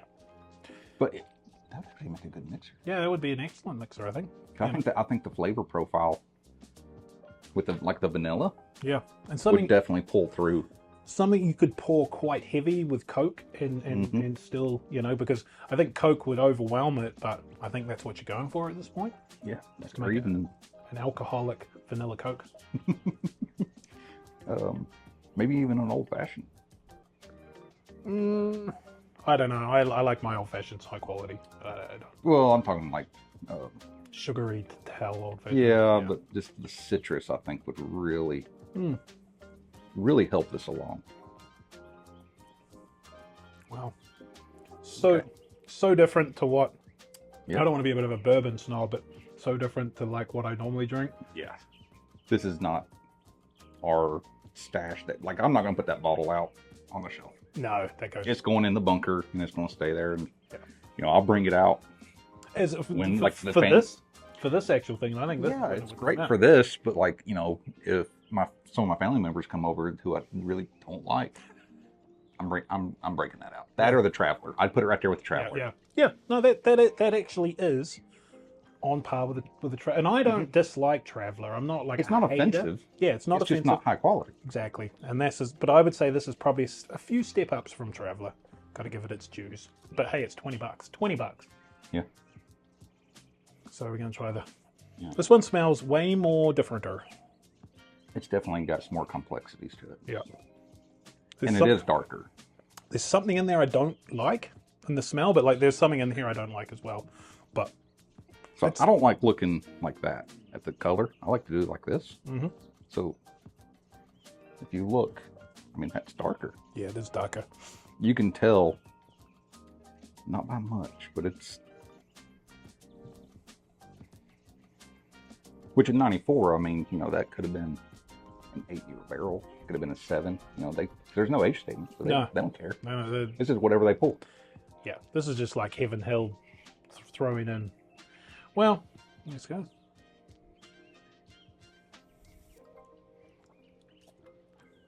Again, it's not offensive. It drinks a little bit hotter. Yeah, it tastes. It's almost got It's almost like just a hint of rye. Like that spiciness. It's got something in it, like a bubble gum or some sort of candied thing. Like a candied. Don't say yams. No, not a. Because that's such a big letdown. No, but they got candied yams. Like I'm expecting candy. No, yeah. It's not. No, this is like a confectionery, and not so much in a good way. Like sometimes you get a real confectionery candied bourbon. You're like, oh, that's delicious. This is just a really sweet confectionery type flavor. Let me paint a picture for you. Circus peanuts. Yeah, could be. Yeah, because it's got a nuttiness. It's got a strange. Like sugar. the candied No one knows what the hell they were made of. Yeah. Almost like a marshmallow. Geez, we're sounding almost like professional whiskey tasters right now. Look at us go. Pour it into the glass. Swirl it around, as I said to you before. Throw it out. Swirl it around. Bring it up and say, hello. Then you go back to it. How are you? And then go back to it. Quite well. Thank you very much. Now remember, get into it. Don't go like this. None of this stuff. You want to get right into it to make sure that you're actually examining every part of that whiskey. But no, that is such a strange flavor. It's like it's a candy. It's not a good. Not a good one. Yeah, it's one of those a candied nut that you'd be like, oh, I don't think I'll have that again. But no, I would rate on cheap whiskies. I'd rate this like a 6, and I'd probably rate that a 7.5. Yeah, definitely. Definitely a step up. So where would you put the Traveler in comparison? If you had a list, solid 5. Okay. Of cheap whiskies. Yeah. Well, but what then you'd say? What would I put below the Traveler? Well, then you start getting into the bad whiskies. You know, well, no, because like Eagle Rare technically is a cheap whiskey. I'd put that at 10, fucking 11. So what would we put below it? The New Zealand whiskey? Yeah. And the John Conway. -3 and -2.5, I think. God damn it. Yeah. And that's just offensive. Like, things go negative when they're actually disgusting. Like, to the point that it makes you angry. Yeah. That you actually drink it. Yeah. That does not. Neither of those do. No. But especially the older one. Yeah. I'm impressed. Yeah. I haven't ever had an Evan Williams, so that was the first. And like you said, it's not offensive. And yeah, I do poo-poo on cheap bourbon sometimes, and probably shouldn't, right? Because I just haven't drunk them. Well, I've drunk Old Number 7 and, Jim Beam when I was a kid, but I haven't gone back and revisited Old Number 7. And like everyone says, the Evan Williams Bottled and Bond is quite legitimately good at maybe $25. So, let's kill these. Okay, so that's what we think of that. If you see it, so just full disclosure, we got this for $100. The guy was originally asking for each bottle was what, $210? Something like that. $210. It hadn't moved on one of the sites. No one was making any offers on it, and so it was a few weeks old. One of our buddies reached out to him and was like, "Hey, I'll do 100," and he was like, "I'll do 125," and the guy was like, "No, 100, final offer." Just kind of stood his ground. And yeah, I mean, I could see it just because it's old. It's 30 years old. Yeah, So, and we bought the case, so it was all 6 of them. So, but yeah, I would never go above that. Even 100 was kind of pushing it for me. Yeah, just because it's Evan Williams. It's a shelfer, but yeah, and I think that's the age, it being 30 years sitting somewhere in a box. Yeah, just waiting. Oh, that is yours because your label was kind of crooked. Okay, good. Every ounce charcoal filtered. Yeah. Oh my God. What was that? What was that? Charcoal filtered. Wow. And it's called bourbon. Wow. It sort of seems like that's got nothing to do with Tennessee whiskey.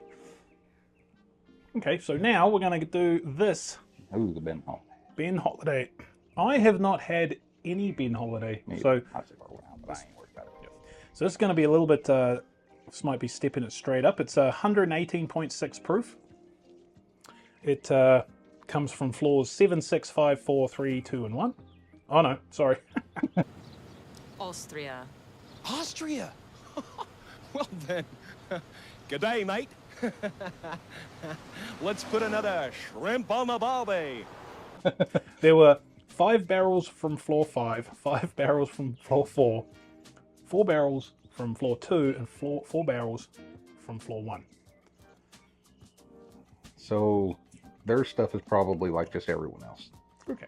The higher they are in the rick house, probably the better. Yep.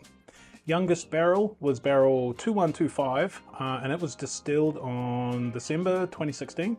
The oldest barrel, 19, was also barreled in March 2016. So, hey, I was married in December of 2016. So how old is it then? 2016. It's well, we just celebrated our. Can't mess that one up.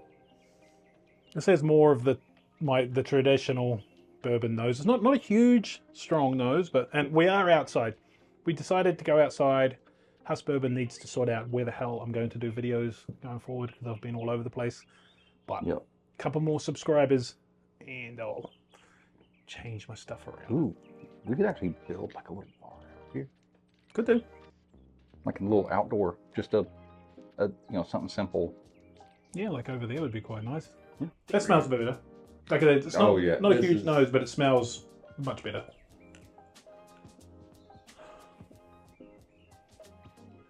More of the caramels and vanillas that we're used to. I'm gonna go in. Nose is good. Going in for a taste.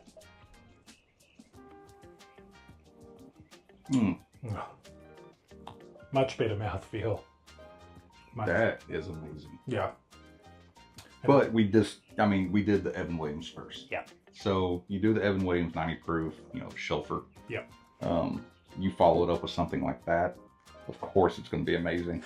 And it goes to show you that not all Dusties.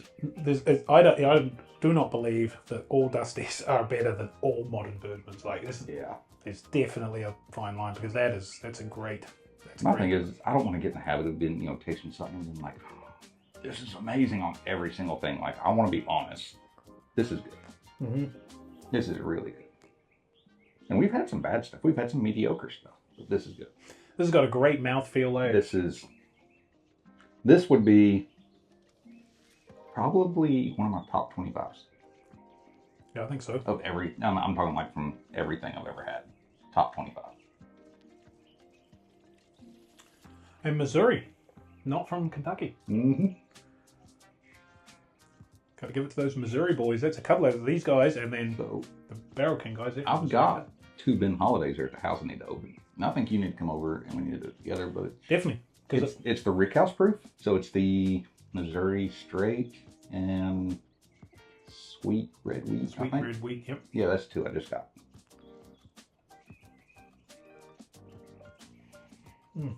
Why are making faces at us? Boo. We are fucking serious fucking YouTubers right now. Yeah, I like that. I like that a lot. Yeah, Ben Holiday, Bourbon Law. I did join Bourbon Law, but late, because apparently, I know how Daryl got this. He heard about it and joined up, and if you joined up with Bourbon Law, you got a link to one of the vendors a few days before everybody else. So I think smart man. He's in the know there, boy. He knows stuff. So you poured me a little heavy. Do I need to pour this one out? Nope. Like I did the Evan Williams? I'll top myself up. That's fine. Okay. Definitely not something I would ever pour out. So the YouTubers, I wondered, like, it's not that YouTubers can be bored, although I might be able to. But anyway, but everyone was just raving about this, and I was like, wow, this has got to be something special. So that's, and when I first got into bourbon, that's how I found some of the things that, everyone's like, oh, go chase this one, go chase this one. It was just by watching reviews and seeing what's out there and what everyone else was like. Because my first trip to the liquor store, I got the Gentleman Jack, or no, not Gentleman Jack, Kentucky Gentleman in the plastic jug. Oh, wow, and peach moonshine from Smoky Mountain Moonshine and Crown Apple. Just all over the place. Horrible. Absolutely horrible. Was doing a really bad job. Yeah, that's not a good job. And the first bottle review that I seen, everyone's like, oh, you need to go chase this and get this bottle with Blanton's. Well. And I got it and I liked it, and then I started not liking it. I don't mind Blanton's, but yeah, it's not worth...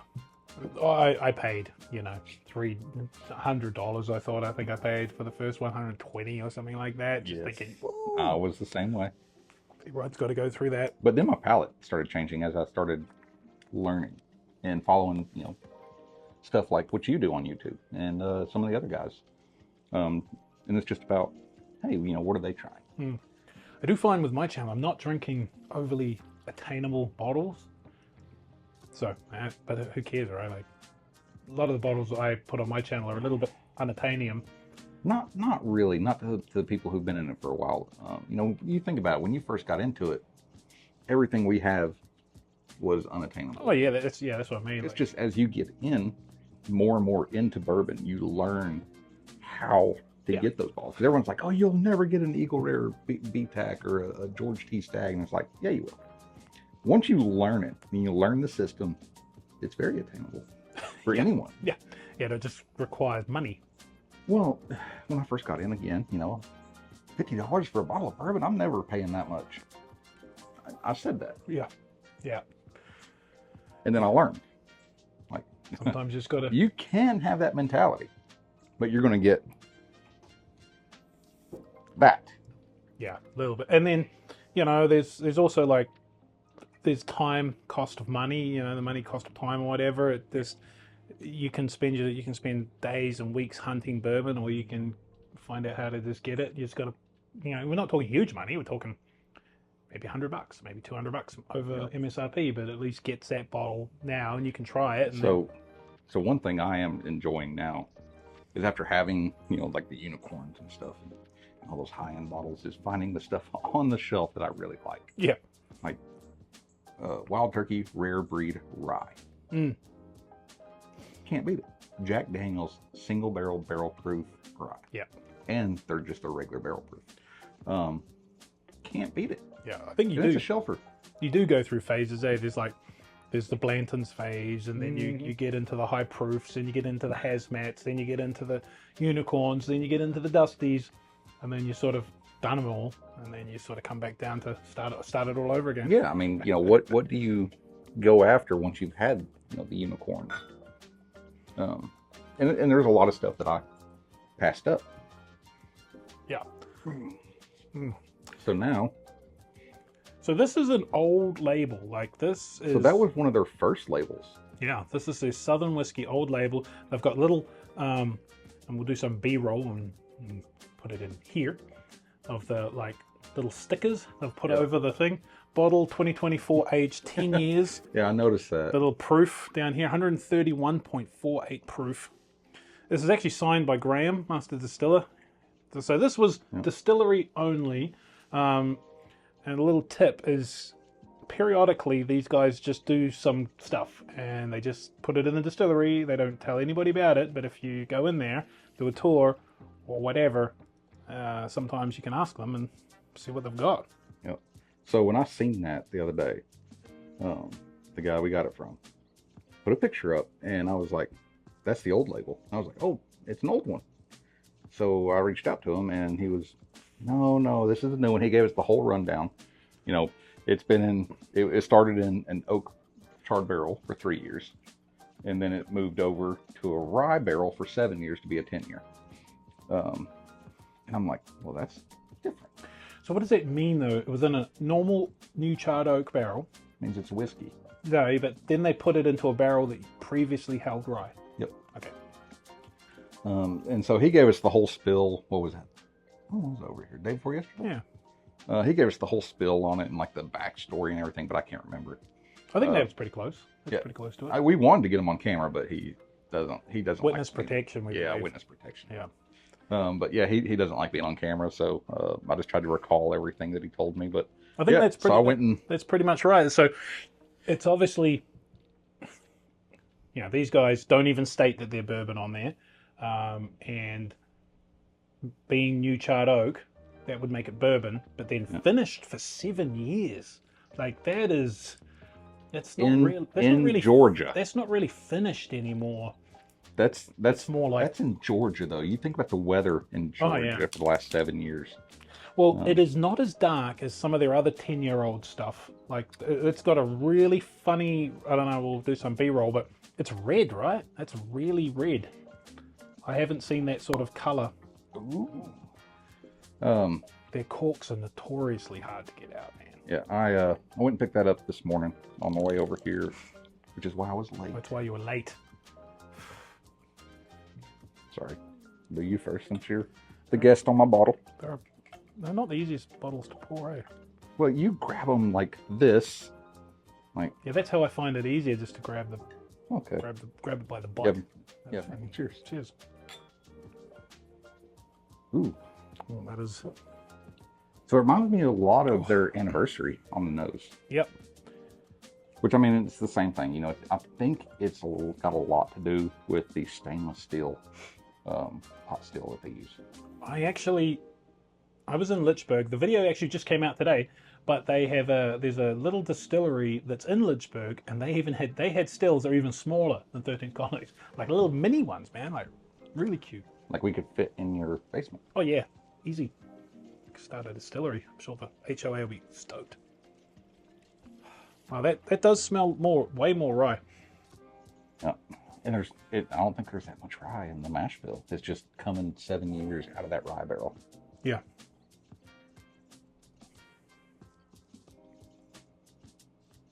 Wow. That does smell spicy.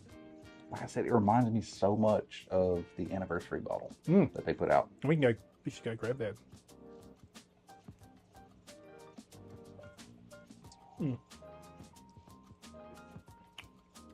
Oh, it is different. Boy, it kicks you too. Yeah. It has a really different flavor that I don't think even the anniversary sort of had. No, that's so unique that I don't think it's like anything I've ever had. Nah. It's such a, well, no. It's almost, you remember when I blended the Jack Daniels with the Mammoth? All the high proof shit, and I made that little blend. That's kind of what that feels like initially. Just that sting on the side of my tongue. You got multiple tongues. Yeah, it's quite surprising. Like the color is surprising. It almost, almost tastes like it's finished in possibly like sherry or something. You know, like in some other like red wine, something like that. Sherry. Not sherry, maybe it's something finished in something other than. I would think it was. Yeah, it's finished in something other than just a rye barrel. Obviously was, but it tastes like it's been properly finished. But see, like I say, when you finish a bourbon, you normally put it in there for like 12 months. Yep. Shit, the Barrel King guys take it in and out of barrels in a day. Yeah, but they're using small barrels, right? No, normal size barrels. But I think their thing is they're picking up the leftover from the last batch, and that's probably sat in there, and that's where you're getting all the extra flavor. But I think to finish in 7 years, man, that is serious finishing. That's good. I don't think that's chill filtered. Nah, these guys don't have the ability to chill filter. Good. Chill filtering, cut it out. Jimmy Russell, no, stop it, please. Yeah. I'm sure someone's going to be on a list eventually. Eddie Russell, take the reins, brother. Take the reins. And Bruce. Brucey. Yep. Brucey. Can't forget Bruce. Brucey likes the high proof, apparently. Yeah. So that'll be great for the future. God, that is. I get some. So if you're not subscribed, go over to House Bourbon on YouTube. Not House of Bourbon, just House Bourbon. Check them out. We've got a couple of videos on there, a couple live, or the one live that we did when we actually tried this for the first time. That's right. We opened it on that live, so that live video's there. How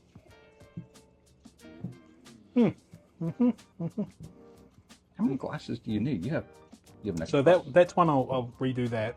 Yeah, you need two. I need two. Yeah, I'm taking your good times one. That's cool. Okay, so yeah, we got the 13th Colony Double Oak, which is fantastic. I'll let you pour from the butt. From the butt. Gotta get you need a little bit more space. Look how dark that is. That is dark. Fuck, that's dark. Dude, even. Holy hell. Yeah, that is ridiculous. It really is like ridiculous. And then this is the 15th anniversary. So, this one. Okay, you're gonna put that in the middle. Yep. So my wife loved our last video we did. Oh, of course. She was like, because we're holding the Glens like this and we're just talking for like a while. We're just going on and on and on. And she was like, oh, that's so funny. Like your hands are tied up, like, you got stuff in your hands and you're trying to talk, but you're like swinging the glasses around. I was like, yeah, I had to edit a lot of that out. I want to rub off Graham's signature. A lot of people won't open those. They're like, oh, it's signed. It's like, well, they sign it because they're kind of attesting that I'm good. They're signing because they're attesting that it's, you know, their product, they're happy with it, they're good with it. They're proud to be the master distiller of that distillery. Graham's a fantastic dude, so, man. yeah, if you get a sign ball, you know, it's meant to be opened. Yeah, that's true. But also, if you're going to keep one, keep it signed. I want to try the anniversary. Yeah, because obviously... So the anniversary has a lot of the similar nose. Yeah. The double oaked is a completely different beast. Double oak's a completely different beast. Yeah, I will probably take back almost... They're so freaking similar. They really are. Yep. I really do think 13th Colony just actually really does distill all their own stuff. I'm starting to think more and more... Except for the stuff you find on the store, the 90 proof or 95 proof. I wonder though, like... I don't know. Yeah, yeah, I was of that same opinion, but... You know, as you go through the different cask strength and you get lower and lower in the cask strength, you can see getting, oh yeah, maybe if I watered this down, you might end up with that. Maybe we need to do that. I'll bring over the scope. We'll proof one of these down to what it is to proof in the store stuff with water, distilled water. So we'll get some distilled water. We'll proof it down until it reaches that, and we'll do a side by side. Yeah, yeah, that'd be a good way to. Because that's just put it to bed. Yeah, because that's the big question out there in the bourbon community about 13th Colony is, do they distill their own stuff? Yeah, and all this stuff is all so similar. Yeah, there's no way that they're not distilling this in that stainless steel. Because it's just got some fucking strange 13th Colony funk about it, eh? Yep. Okay. Definitely not the rye in there that you find in this one where it sat in the rye barrel. No. But there is some similarities. Definitely similarities. This one seems to be a bit more rounded, I think, and a little bit more darker, of course, in flavor. So this kind of reminds me of the blind I did earlier this week with that super high, dark, 139.2 Jack Daniel's single barrel proof rye. I mean, it's damn near hazmat. And I did it in a side-by-side with the Coy Hill, 139.8. That's almost hazmat. And so many similarities crossed over, but they're different. But they're very similar at the same time. That's what these two right here remind me of. Now, I know the double oaked, completely different animal. But that anniversary one, man, if I had to rank it, that's top. Yeah. Yeah. That one, this new one is different and weird and straight strange, but I think this one's just a better bourbon. And it should be. Like, this is the one that he spent. This was The only good thing is I spent about $150 less on that one. Oh yeah. Than when I bought my anniversary. Yeah. But man, it's another good one from them. Absolutely. And then, so the only one I haven't had, but we've got friends that have, so we can probably get to try it out, is that cask strength rye. So I had it. I had a sample of it. Did you? Yes. Good, I guess. Oh, it's good. Because I love their So I got on this rye kick, right? And actually, you can thank Wild Turkey Rare Breed Rye for getting me down that path. And I just started realizing, cause before I was like, oh no, I don't like rye. And every time someone offered me a drink, I don't like rye. And it was kind of the stigma, it was the thing to say.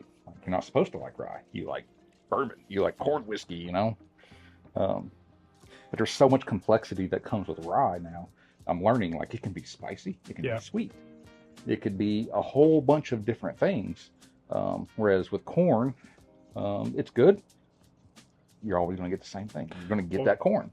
I've always been a big fan of rye. I'm not a big wheater guy. No, I still can't get into the wheat. Nah, so I would rather bourbon with the flavor grain of rye, and then you can just increase that rye percentage all the way up to 50-60%, and I'm in.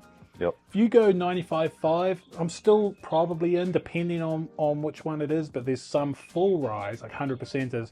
And the only one I can think of is the Willet Green Top. Full year, I can't. It's just too spicy. If it goes too far into that mint, I hate that minty part of It's rye. like spearmint. Yeah, it's like drinking Yeah. spearmint juice or something.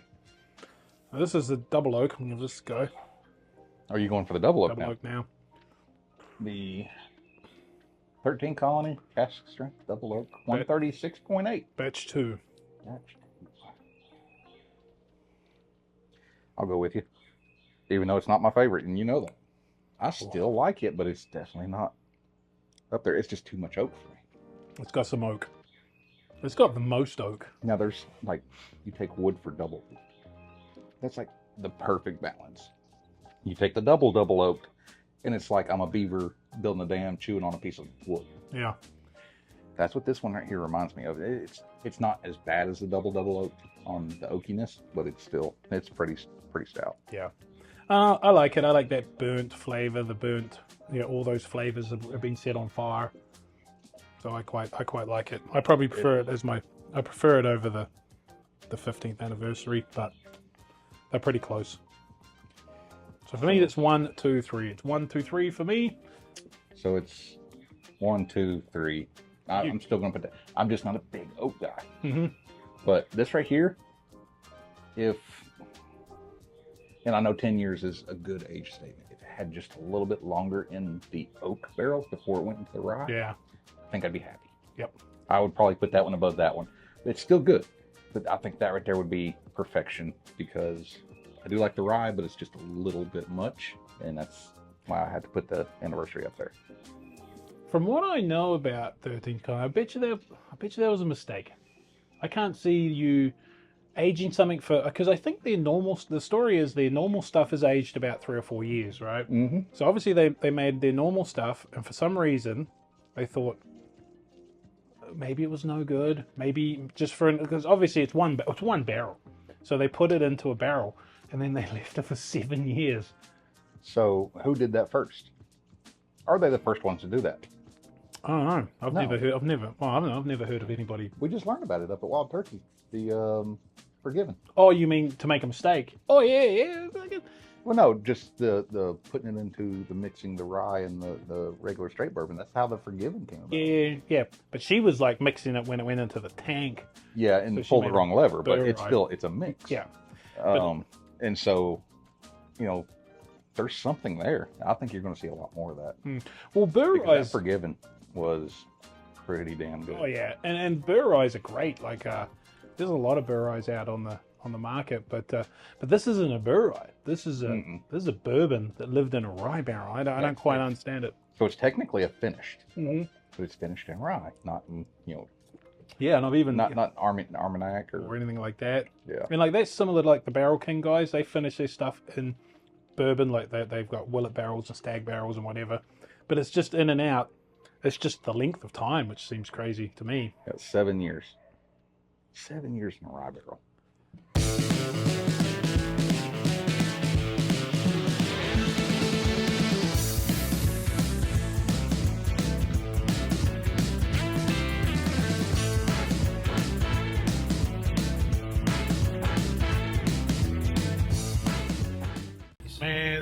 Man, Lee.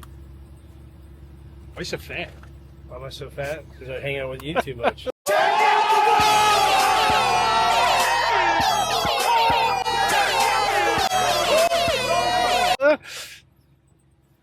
I'm gonna edit it. I'm gonna blur all the fucking. Look at that. Turn around. Shirt. Get yours at SmokyMountainBourbon.com.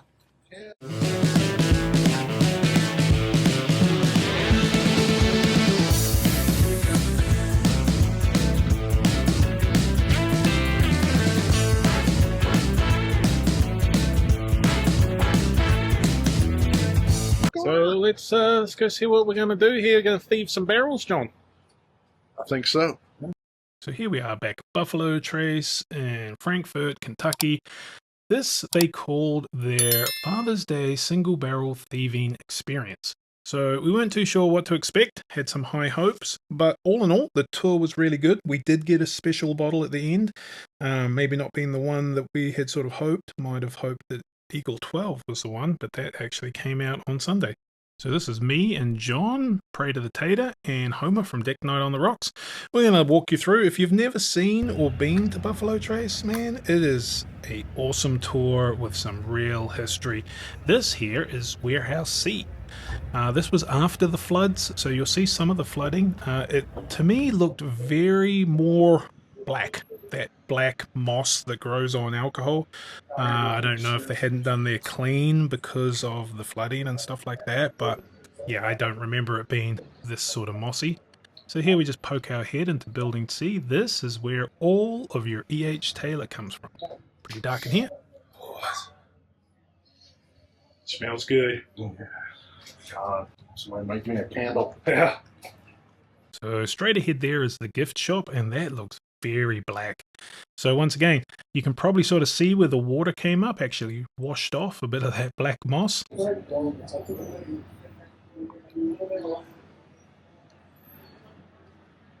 Yeah, man, the moss is getting thick, eh? The moss is getting thick. Later on, you'll see exactly how much water got inside a lot of this place. It's really incredible that these guys have been able to turn it around and, you know, get everything back up and running in such a short amount of time.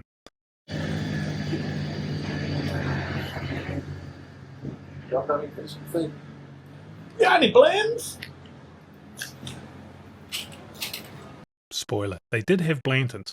They had so much Blantons we couldn't even look through the door because Blantons was piled up everywhere. So if you hadn't been in the gift shop, you would have known that all these sort of allocated bottles used to be along that side wall there. But, and they had shelving and cabinets, obviously were all destroyed by the water. If you look on some of the posts, you can actually see where the water line came up, probably a good 3 to 4 feet. But today, at the moment, they had Weller Special Reserve, which apparently is jail-free, so you can get it every single day for the month of June. And they had E.H. Taylor. So E.H. Taylor in here was about $60.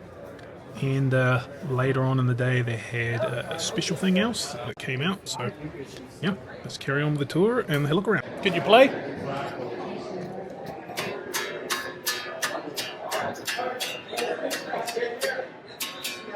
What sort of instrument is that?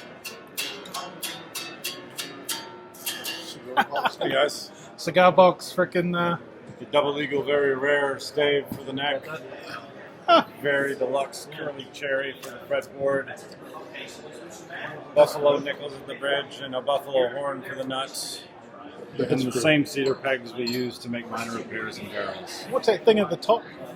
The sound holes? No, the switches and stuff. It's hooked. I can hook it up to an amp. Special because if you can see, the numbers all go to 11. Look, right across the board.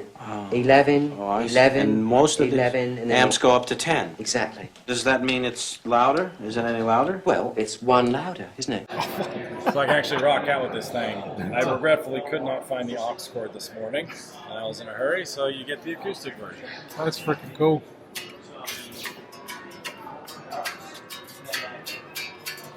Always wanted to learn to play the banjo, you know. It's all just play that bass note and diggity, diggity, diggity, diggity, diggity, diggity. It's pretty simple once you actually get the gist of it. Guys, today I'm giving away a free custom barrel head. That's what my team and I do. I put whatever you want on a barrel head so long as it doesn't get me fired. And today I'm not collecting your data, it's just for fun. If you want to put your name and a phone number down, if you win, I'll give you a call and we design it directly with me. Whatever you want so long as it doesn't get me fired. Sounds cool. Deal? Yeah, cool. All right. So this is their vault. They change out what's in here quite often. So today they had that 25-year-old eagle that will soon be replaced by a 30-year eagle, which will be even more unattainium. That's the first time I've ever seen it. So, like the chance of seeing the 30, 0. So there's the boys. That's before Homer took off his shirt and replaced it with a much, much better shirt. And here we are going to start the tour and have a walk around and go thieve our first barrel. Here we're walking down to some of the new fermenters they put in, and this is where you do barrel picks if you're barrel picking a Buffalo Trace. So stay tuned, we don't actually get to thieve it ourselves, it's been pre-thieved.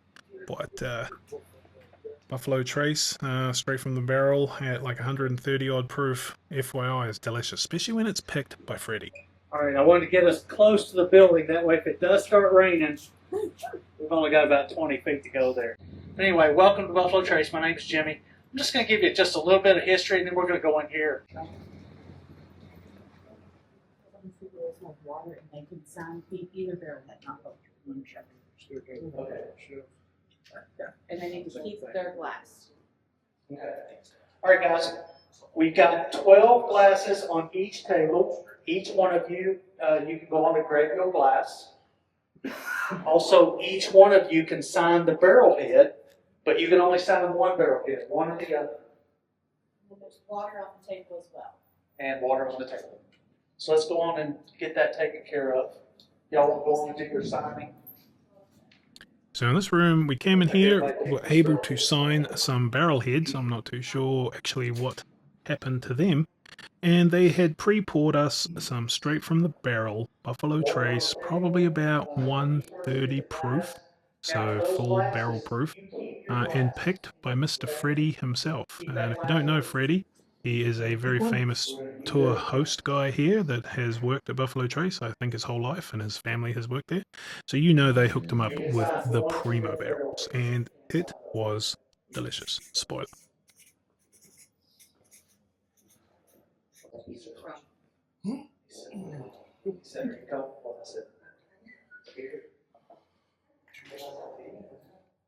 I absolutely did not take an extra glass. How dare you even imply that I would have?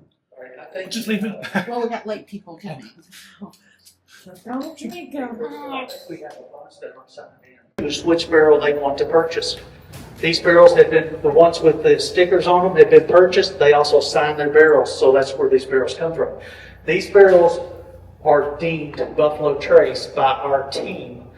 So these barrels have met the profile to be considered Buffalo Trace, whatever that profile is. I'm not on the barrel, tasting team, so I don't know that taste other than the bottles I buy from the store, but they've determined these to be. What you have there in your glass is barrel-proof Buffalo Trace. In a roundabout way, you're tasting stack. But that is barrel-proof Buffalo Trace that has been deemed from the barrel. Now, I don't know the exact proof of it, but what I'll tell you is it's probably somewhere around 130. So good. So good and tasty. Better. It could be 125 to 130-ish, or it could be just a little bit higher than that. Which one? Sorry? What you got in your glass? It's how much you say? Probably somewhere around 130. 130, okay. Typically an 8-year-old barrel. We've narrowed that down for Buffalo Trace to be between 7.5 to 8 years.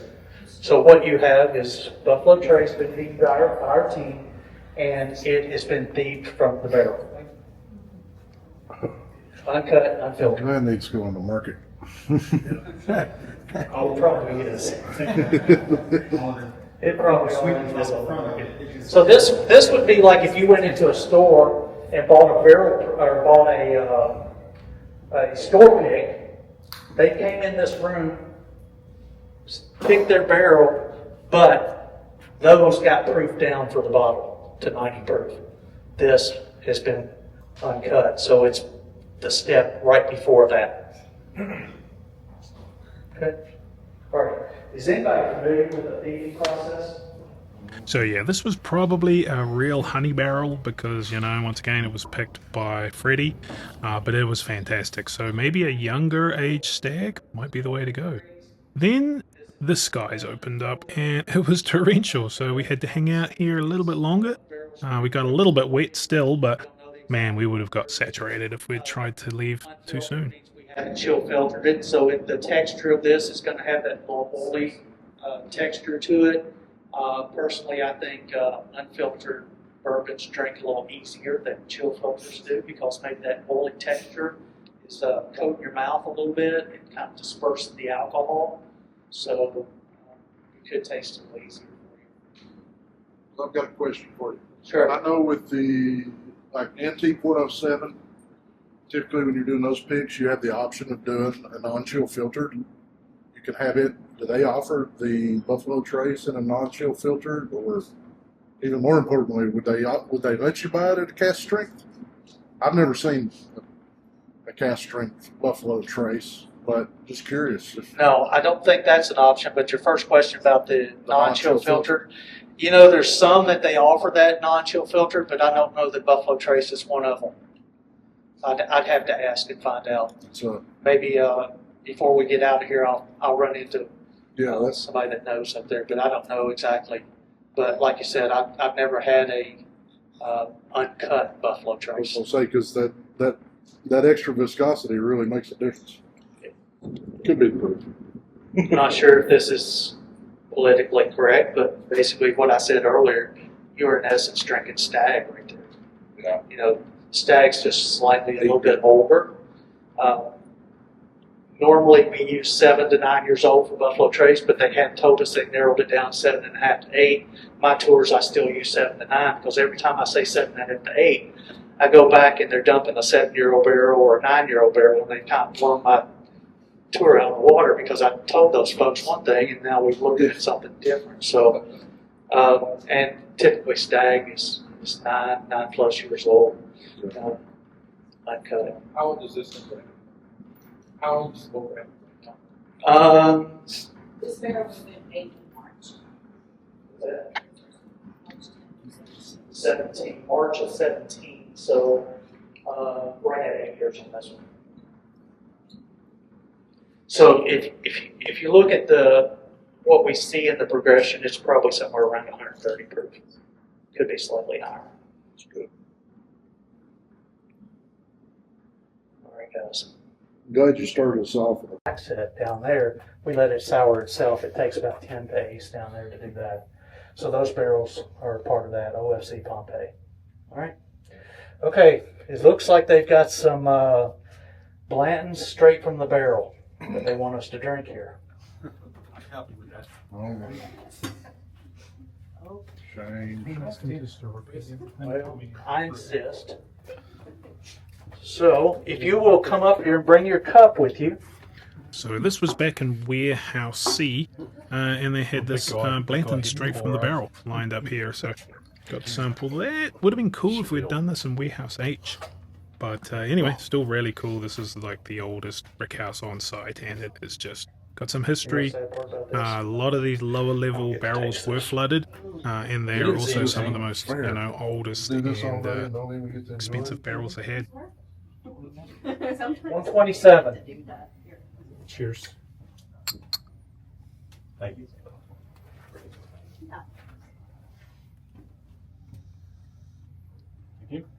Did this get flooded? Yeah, so this building, second level barrels. Wow. I don't see any marks left in here. So do these barrels have to be like tested and stuff? Yes, they're testing every barrel. They don't like them. Yeah. I know a guy. Well, yeah, I do too. I told them, I said, I'll take my chances. So they rotated those out, I'm guessing? They're in the process of testing. The way they do that is I mentioned down there they take it to wall drill with an 1/8" drill bit. Yeah. And they Build it. And that's the ones that were underwater? yes. They're looking for yeah, so what they're going to do is they'll come in, they'll test every barrel, make sure there's no bacteria. If everything's good, then they'll mark it as clear.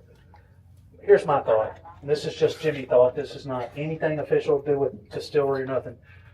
They didn't set in water long enough for anything to get in. Sure. Because it takes a while for them to even breathe out.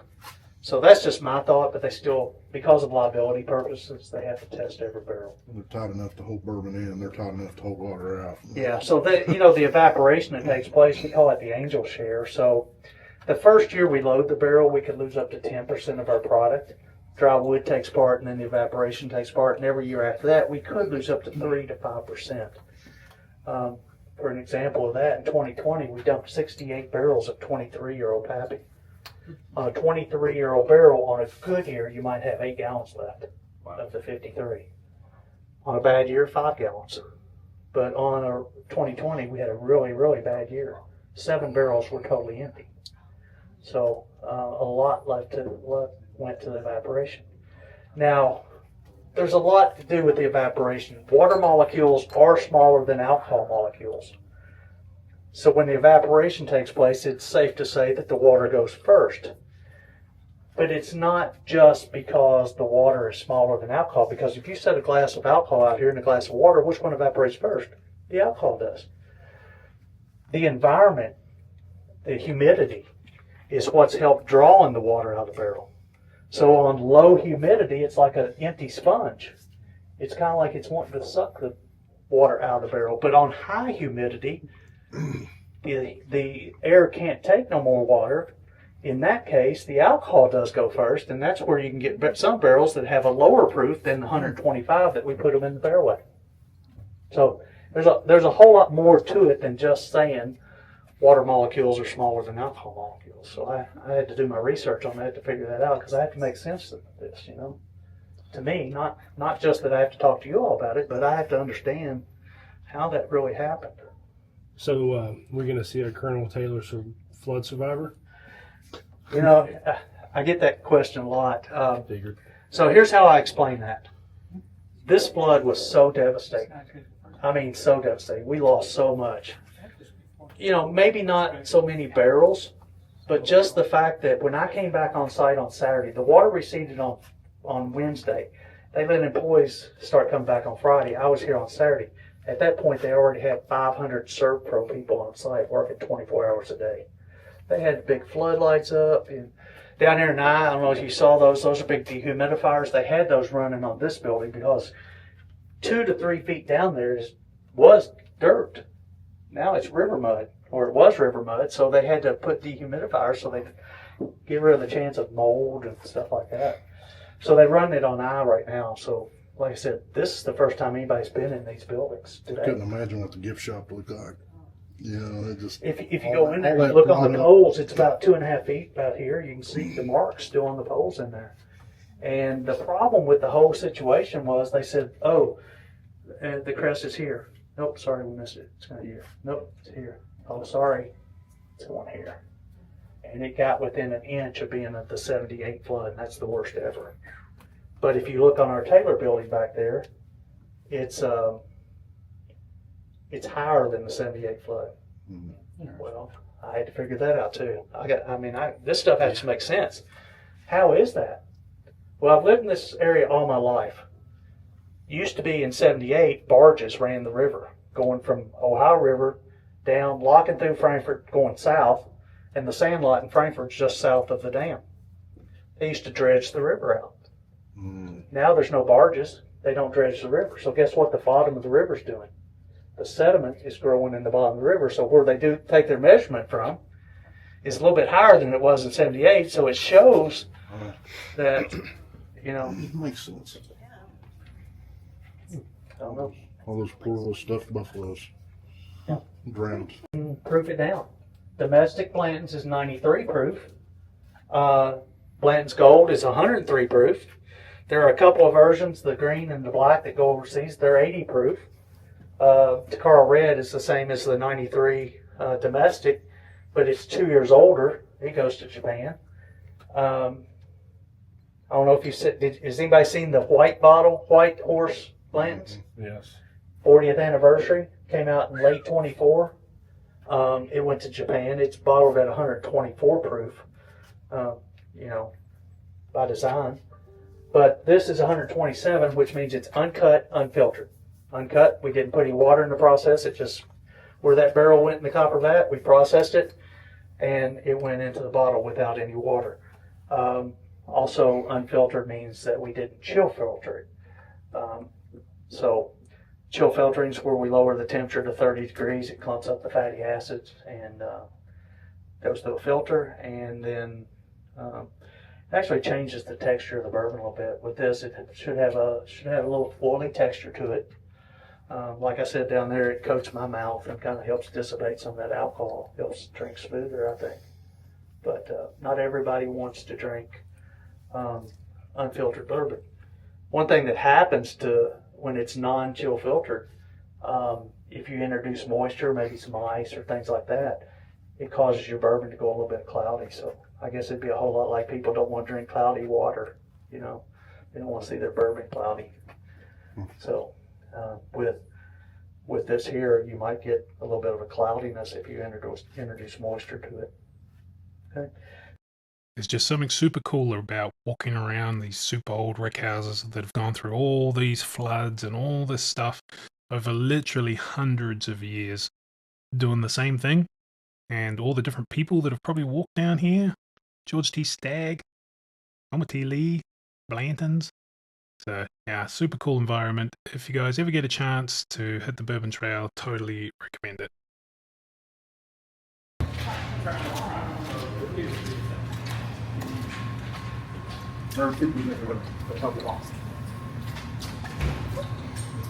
All right. We're all friends here, right? Nothing, whatever's spoke in this room, doesn't go out of this room, right? This is the new steel. This is steel B. They tell us they want to start using A and B. A is the original column steel. It's on the old brick going that way. That column steel is 7 feet wide, nearly 40 feet tall. It can produce 60,000 gallons per day. That's a 24-hour day. This is the new column steel. Starts on the second floor and goes up. It's identical to the original. This is column B. All right. They even went to the length of going in and mapping every plate that's in the original steel. If it had a weld on it or had a little patch on it, they made sure that the second steel, the new steel, had the same plates and welds as the original. They wanted to make sure that both of them produced identical. It's 7 feet wide, nearly 40 feet tall. It can produce 60,000 gallons per day. So we're setting at 120,000 gallons per day capacity to create the White Dog. White Dog is what we put into the barrel. All right. So let's explain this process a little bit. So we get our grains. Right now we're receiving anywhere from 1 million to 1.5 million pounds of corn per day. So we're talking, it could be at 1 million pounds, depending on average yields in this area, we could be producing using 60 to 90 acres of corn per day. Yellow field corn, yellow bin number 2. Our corn comes from Kentucky and southern Indiana right now. If you go up to 1.5 million and use the average yields, we might get as high as 130 acres of corn per day that we're bringing on site. Going through a hammer mill, breaking it open like cornmeal consistency. 4 20,000 gallon pressure cookers. We cook up the pressure. Go through the cook process. We're taking complex sugars down to simple sugars. Yeast cannot eat complex sugars, they need simple. So we're breaking the sugar chain. We're using the barley, the enzymes in the barley to break that sugar chain. Now we've gone from complex to simple, now we're in sweet mash. All right? We have to cool the sweet mash before we put it in our fermenters. We're going to walk back in so you're going to see the 93,000 gallon fermentation tanks. So we had to cool it down. We cool it to 74 degrees before we put it in. We get 72,000 gallons basically from those 4 20,000 gallon pressure cookers. We also take setback or liquid off the bottom of the column. Basically the water that comes down. It's low pH, high acidic, so it becomes a sour mash. That's the back step that we're using in the sour mash process. So we take about 12,000 gallons of that. So now we've got 84,000 gallons set in one of those tanks. We put 66 pounds of yeast in there. That's what the magic begins. The yeast start consuming the sugar, putting off alcohol, putting off carbon dioxide. Each one of those tanks will produce about 220 barrels of bourbon. So in 3 to 5 days, the fermentation is complete. We have distillers beer. It's about 8 to 10% alcohol. We pump it across to that tank right back there. It's called the beer well. It puts positive pressure in like columns. The fermentation goes in near the top. There's 13 plates inside that column steel, 3,100 holes on each plate. Fermentation's making its way down. Steam is introduced from the bottom. Alcohol vaporizes at 173 degrees. Now it goes back to the top, goes to a condenser, turns back to liquid. That's the alcohol. It would be in this left-hand barrel here, or right-hand for you all, has low line. At that point, it's 60% alcohol, 120 proof. We tank it, and we send it into this big pot still here. We call it the doubler. Some people call it a thumper. That's our double distillation. We put that in a batch. The column still is continuous flow. This is a batch process. So we put a batch of that low line in. The steam in this pot still is in coils. So the steam is not impacting the alcohol in the pot still, the double, but it is in the column. So we're actually able to clean the alcohol up a little bit in this. So the alcohol vaporizes again off the coils, goes back to the top to a condenser again. Now it comes out in this left-hand barrel's hot line. Now it's at 70% alcohol, 140 proof. That's the highest proof that we bring off our stills. Okay, 140 proof, that's mash bill number 1. Okay, mash 1 produces Buffalo Trace, Eagle Rare, H. Taylor, Chartered Oak, Benchmark, Stag, and Stag Junior. All those are the same when they go in the barrel. All right, we can't put it in the barrel any higher than 125 proof by law, so we have to proof it down with reverse osmosis water. This is our white dog. So that going in the barrel is considered white dog. So here we get to try the white dog. Mash Bill 1 white dog. Sometimes you can find these in bottles. Sometimes they're sold here at the distillery gift shop. Sometimes you might find them at your local liquor store. So we tried this thing, super buttery. Not something that I would probably drink on the daily. I prefer whiskey and preferably aged, 6, 7, 8, 10, 15 years, 20, 23. White dog.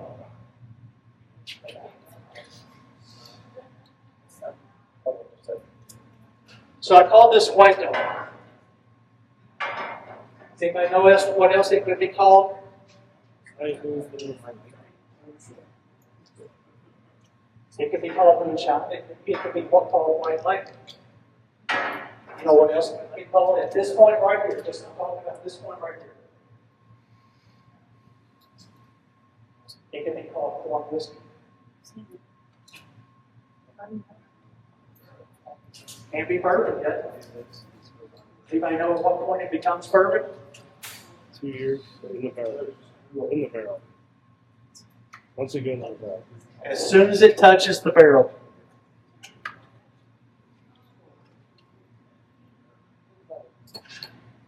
Yeah.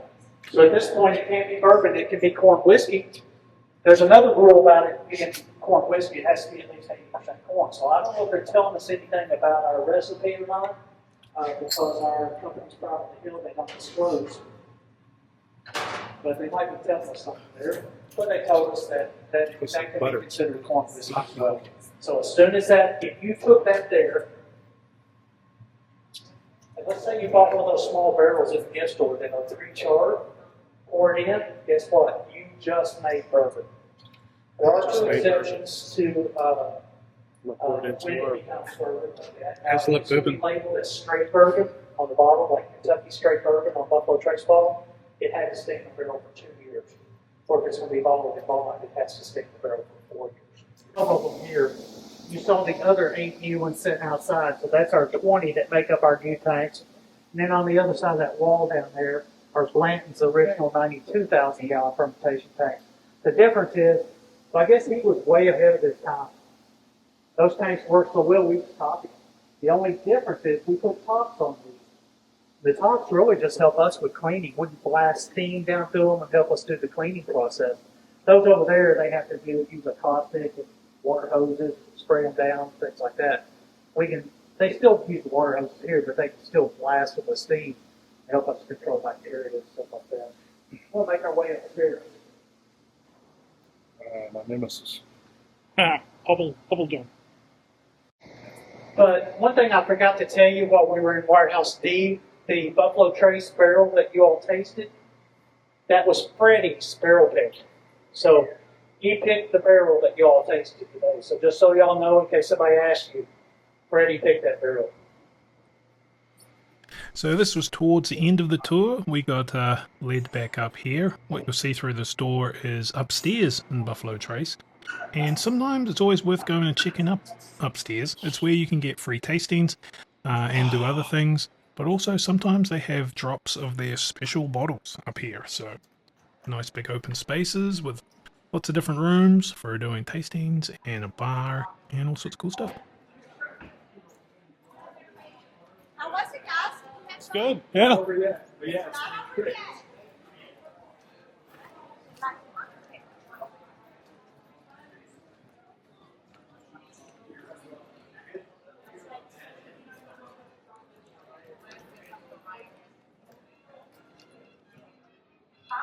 Hello. We'll get your drinks for you. Ah, what are we making? Old fashioned Old this? fashions, Nice. yeah. If you can just get your drink ticket out and separate it from the Freddy's bottle.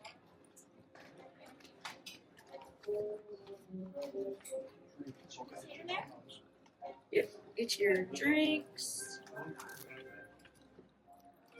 Chicken please. Perfect.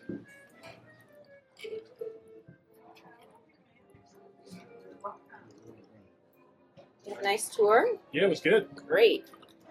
This is just pre-made mix you can make Yeah, up there. so this is the stirrings, the bitters. Yeah, so we were able to sit down in this nice little speakeasy type room. Had one of these old fashions here and had a little snack box that came with like really nice sandwiches and cookies and stuff like that.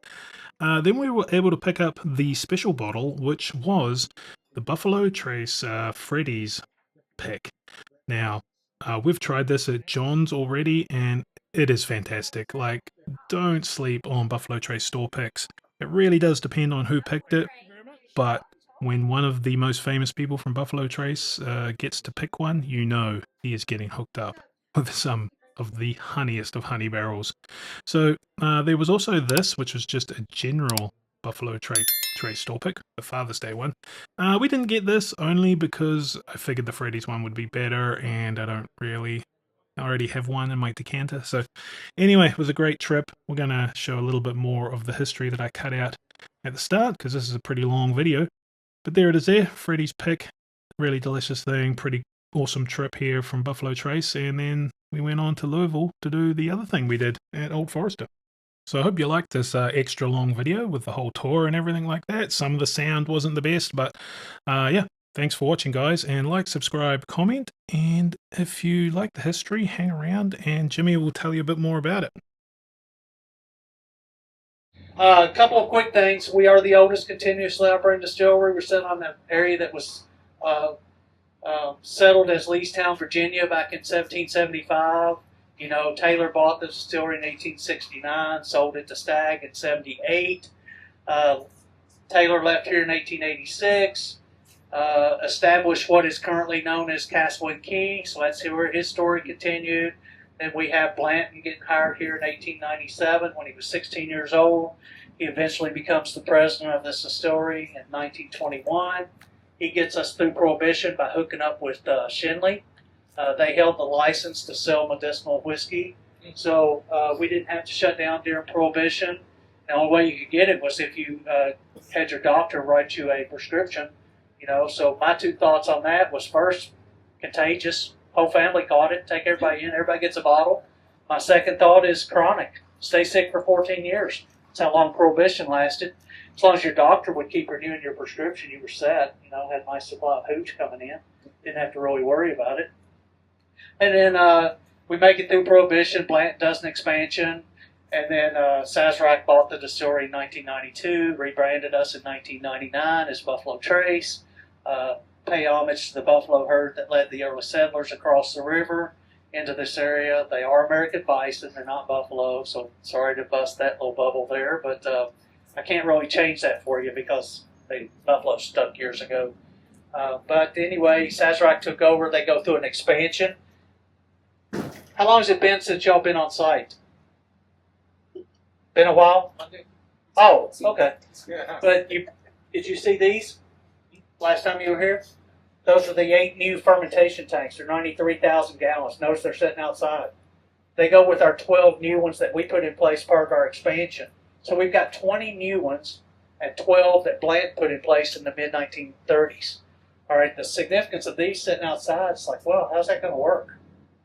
When they built them, they put coals inside of them. So depending on what season we're in, they might have to heat the fermentation or cool the fermentation. So we'll do whatever it takes to get you all your booze, right? And each one of those tanks will produce about 220 barrels of bourbon. And we cycle one about every 3.5 to 4 hours. What that means is the fermentation is complete, and we move it across to the beer well to start putting positive pressure to the column steels. And then when that one's finished moving, the next one starts, and then we start replenishing that one. So it's just a complete domino effect. Okay? All right, Phil, 24/7. the steels aren't, well, I tell you what, right now we're doing shutdown. Normally our shutdown is in July. We started back after the flood and started finding other issues like pumps failing, valves failing, so they decided to move our shutdown up into July so we could just go on and fix everything. So when we start back, we can go full bore. But yeah, so I think even after we're in full production, we're only on a 6-day steel operation. So the steels aren't running on Sundays. But for the most part, with only 24 tanks before they put these 8 new ones in, we could only run the steels about 3.5 to 4 days, and then we'd have to shut down. We'd run out of fermentation, so they had to start alternating. But with 32 of them, we never have to shut them down if we don't want to. All right, let's step inside.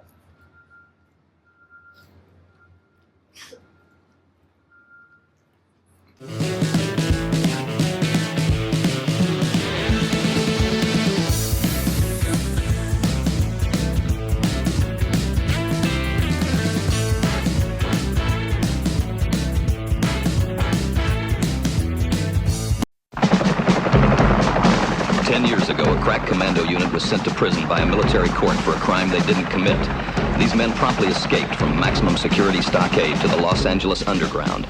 Today, still wanted by the government, they survive as soldiers of fortune. If you have a problem, if no one else can help, and if you can find them, maybe you can hire the A-Team.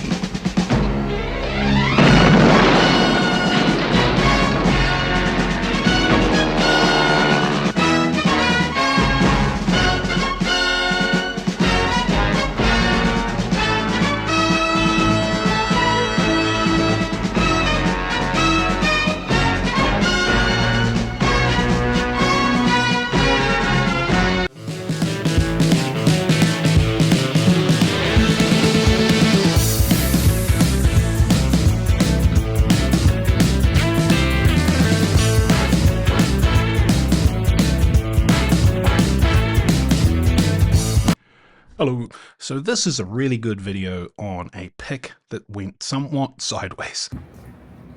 Look at that guy and his big camera. It's not the size, right? Big cock. Can we stroke it? Stroke that cock. Stroke that cock. Oh yeah. Oh yeah. Did you go through the gift shop? Yeah. Now, we've always said, and you can check my last videos, you know, if we're not 100% happy with a pick, we won't do a pick. We won't pick the barrel. And the problem here was we had 2 barrels that were basically tied 50-50. And I didn't help the situation because one of those barrels I threw out immediately. So we really had to do some internal heartfelt thinking about this. And we actually decided to pick none of the barrels and went a completely different direction. So stay tuned to find out. Yeah, that is the main one. But we'll be there soon. All right, so all right, raise your hand if you came in here and looked at the proofs. Who did it? Who did it? Yeah, there was some that... Who did it? You told me not to? Who called their mommy and started complaining? I'll take it. Okay, we got it. Right there. I got a phone call saying somebody was in. No, I'm just kidding. But that's why we don't look at proofs before, because proof does not equate to quality, right? Now, what we did do is we changed it up a little bit. We pulled a lot of samples, so whatever y'all were looking at is really not what you have in front of you. Okay. But the first 4 samples are Tennessee whiskey. I will tell you one little thing about age. There are 8-year in the mix, and there are some that are turning 7 this summer. And from a proof perspective, nothing is lower than 120, and the highest is 129.56. So you've got a pretty formidable lineup here as far as proof and age. But we are going to do the Tennessee whiskey first. The 3 in the top are our wheated whiskey that we'll probably do second. You'll have a second sheet under for you too, so you can make some notes. Now I will give you all a little bit about our Tennessee whiskey mash bill. 75 corn, 13 rye, 12% corn. You guys have seen that product, I'm sure, in the market via our 85 proof And of course, our bottle and vine, which just won Best Tennessee Whiskey in the world. Shout out to our team. So plan A is Smoky Mountain Bourbon Society was going to get a Tennessee whiskey, and Sard there, who owns Merchant Liquor, was going to go halves with Neil from Clinton Liquor on a wheat whiskey. We had a little bit of a change of plan later on here, and we sort of flip-flopped, but we'll leave you to see our thought process. It's very funny to see John's face and how hard he's thinking about what we should do when the vote comes up. Basically, an admin 50-50 split. It was sort of 3 to 5, but when you just take the admins, it was a 3-3 split, and even a 3-5 we don't really like. We want unanimous, maybe one oddball. Valentine, our lead distiller, who pretty much handles everything distilling today at Dominic. So if you have any technical questions, he's your guy. And then Mr. Tim Landers, who's director of operations here. These two guys work very close together, make everything happen you see in this building. So just wanted to let them know they don't get to come to all the tasties. Sometimes they're running and gunning, but they're available today. So if you have any questions for them, just fire away. Thank y'all for coming out. Thank y'all for making the trip and everything. Thank you. Hope you guys enjoy it. Yeah, thank you. If you have any When you got Sard, who owns liquor stores at 24, and then David there, Valentine, lead distiller at not much older, makes you feel real old. For me, out of the 5 Tennessee whiskeys, they were so close. Honestly, there was just one initially on the nose I just didn't particularly enjoy that much. Unfortunately, that was the other barrel that we were deciding between, but honestly, when I went back to it, the nose was fine too, so I probably just messed that one up. And that is barrel 512. It is 8 years old, and it is 129 proof. That's number 2? That is your sample 1 in Sample front of one. you, which All right. was the second, which is sample 2 was your original sample C. It is barrel 1055. It is a 6-year-old, and it is 121. So y'all kind of roundabout went with one that's relatively not young by any means, but younger in the grouping and relatively lower in proof comparatively to the rest of the samples. So crushable for sure, the one y'all settled on. I think that original sample B and your second sample 1, I mean, it is hot, and it's 129 proof. Yeah. So maybe some of the comments about it being a touch harsh, I mean, that tracks. It wasn't hot. It was just... The unfortunate thing is we were the other way around. Yeah. Right? Or no, you thought it was I didn't think hot. it was hot. It just wasn't. I think near you smooth. picked that one, honestly. Yeah. Because number 2 versus number 3, what I had on there, number 3 is a lot more complex, number 2 is a little more American light oriented. And so that might be the reason why it was more approachable to folks and not a higher proof. Right. 1, but 3 is good as well, and I think that's going to end up getting split with Clinton Liquor. No. You're not a 3 fan? No, not He wants 3. I thought They want three bourbon. Tennessee whiskey out. Yeah. Number 1. We're gonna swap. We're gonna flippy floppy. Oh, that works for me. Totally works for You us. guys say Princeton's? I've got no problem with that.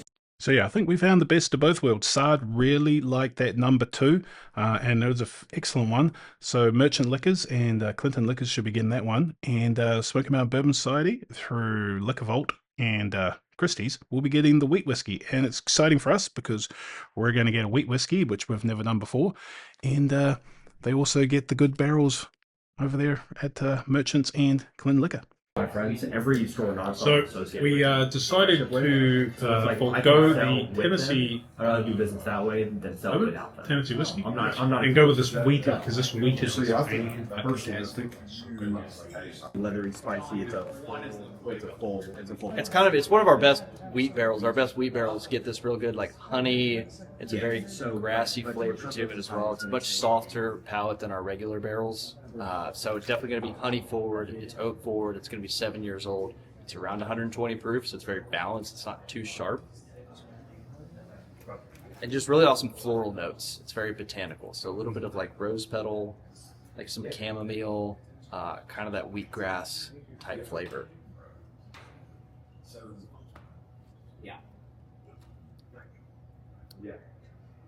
On the palate, it's just that's really strong, like cherry candy. That's a very strong cherry barrel.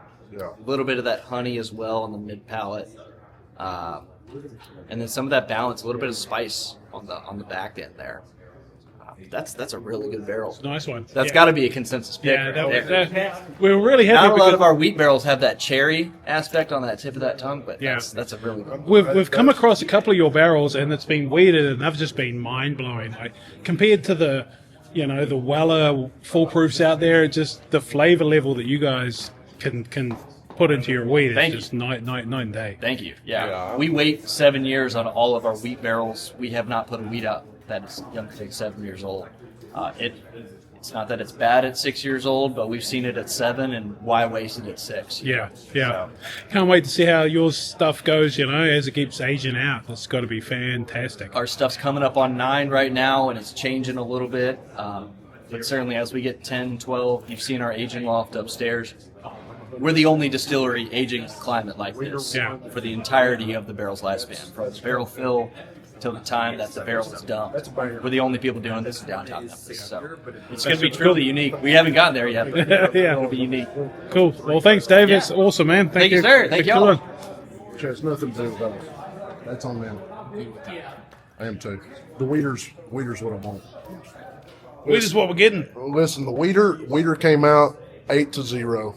That's true. I mean, it was a Consensus. 100% consensus. It's true. Like this is what I'm ready to crush.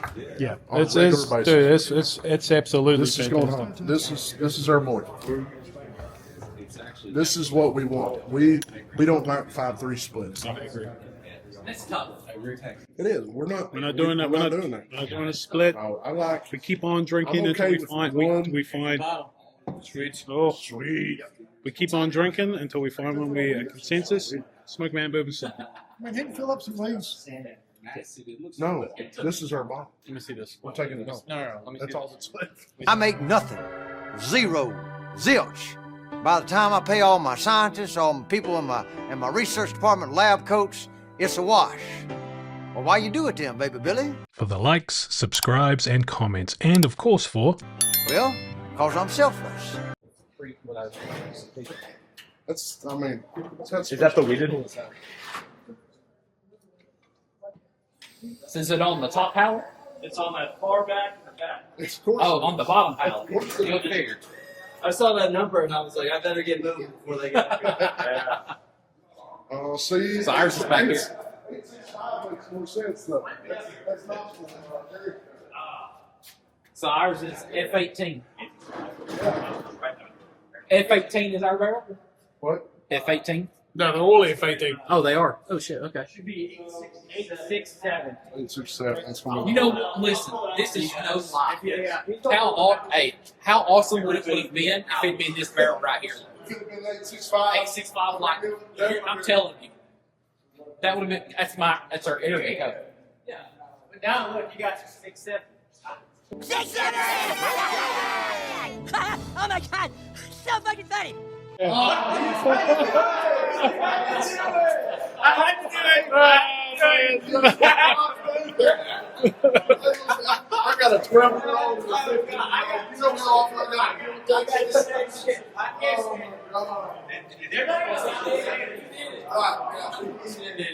I'll go 6-7. I'll go 8-9. I'll just. I didn't bring mine in. Listen, you know what I told you? How awesome! Take it out of the pack. How awesome would it have been if this had been where we picked with us? You guys race there. Which one? That would have been crazy. This one or that one? 1055. This one over here? That one right there is you guys. Nobody has to know. 867. 6-7. 6-7. Yeah. 8-9-4-1. They're just like the few circles on the dots.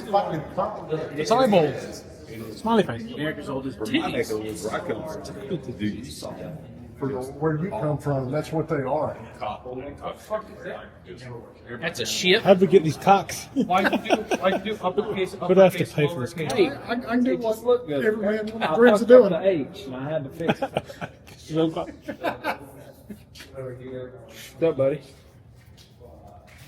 Why is there no E in Smoky? Hey, you got a red mark for something to put a line under it for spell check? We don't do any in our Smoky. Why is there no E in Smoky? Because there is. Thank you. Thank you so much. You should have done it.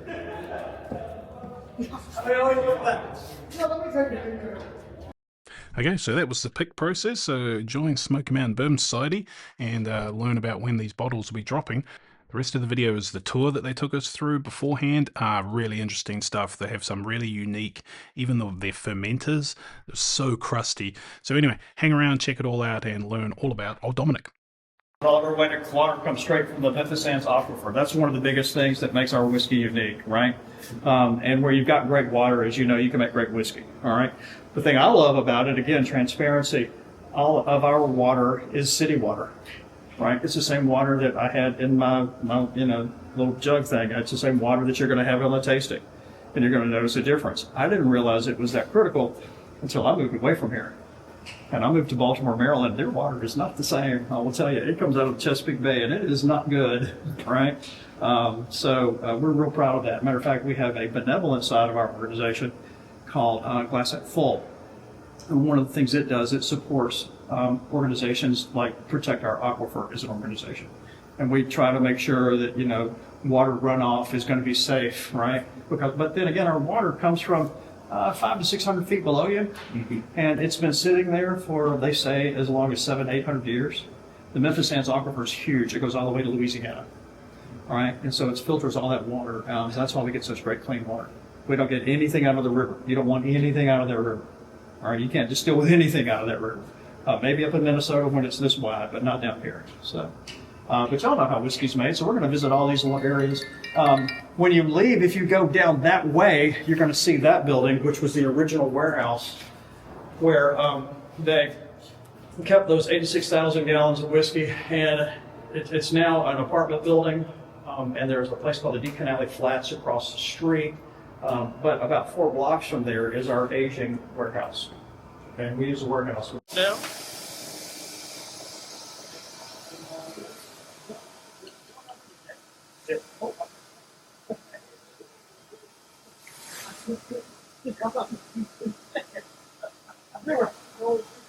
Were you sitting in the back of the door? No, we picked him up the paper. Oh, did you really? Yeah. I searched him. He just came out of the sack water. Yeah. Cool.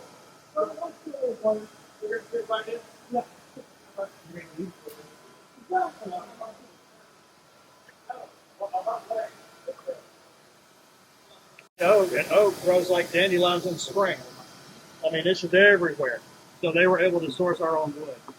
So, yeah, I think it's kind of interesting. I mean, So do all of your barrels stand up like this? Yes. Okay. Yes. Yeah. Well, with the exception of the ones that were done by MGP, those are side fills. Okay. So those are all going to be, and you'll see those upstairs too.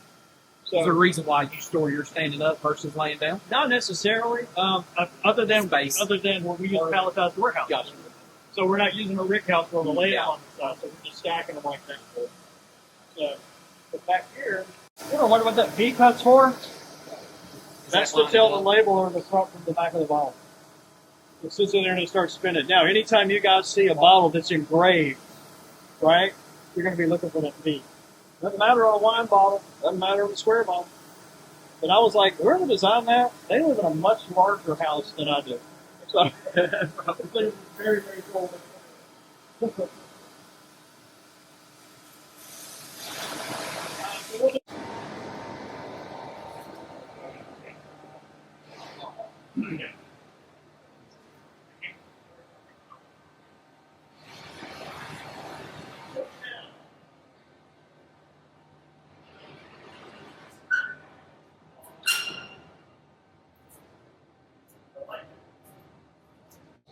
It's grain.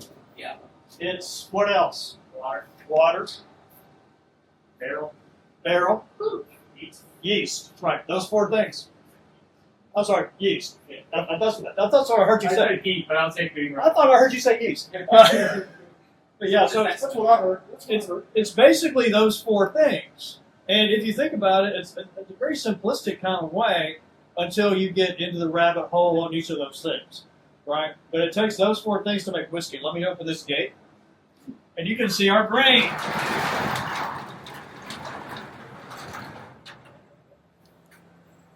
Corn. Yeah, to me it's Tennessee whiskey or to be a bourbon, it has to be 51% corn, whatever that second ingredient is, flavor and grain. In our case, the majority is corn. Right. Okay. Farmers pull up, slide that gate back, puts their grain truck to the hopper, and it throws corn and rice. Number 2, yellow sweet dead corn. Okay. Specific to the recipe that Alan's created, we continue to use. That's our rye. Wheat looks like that.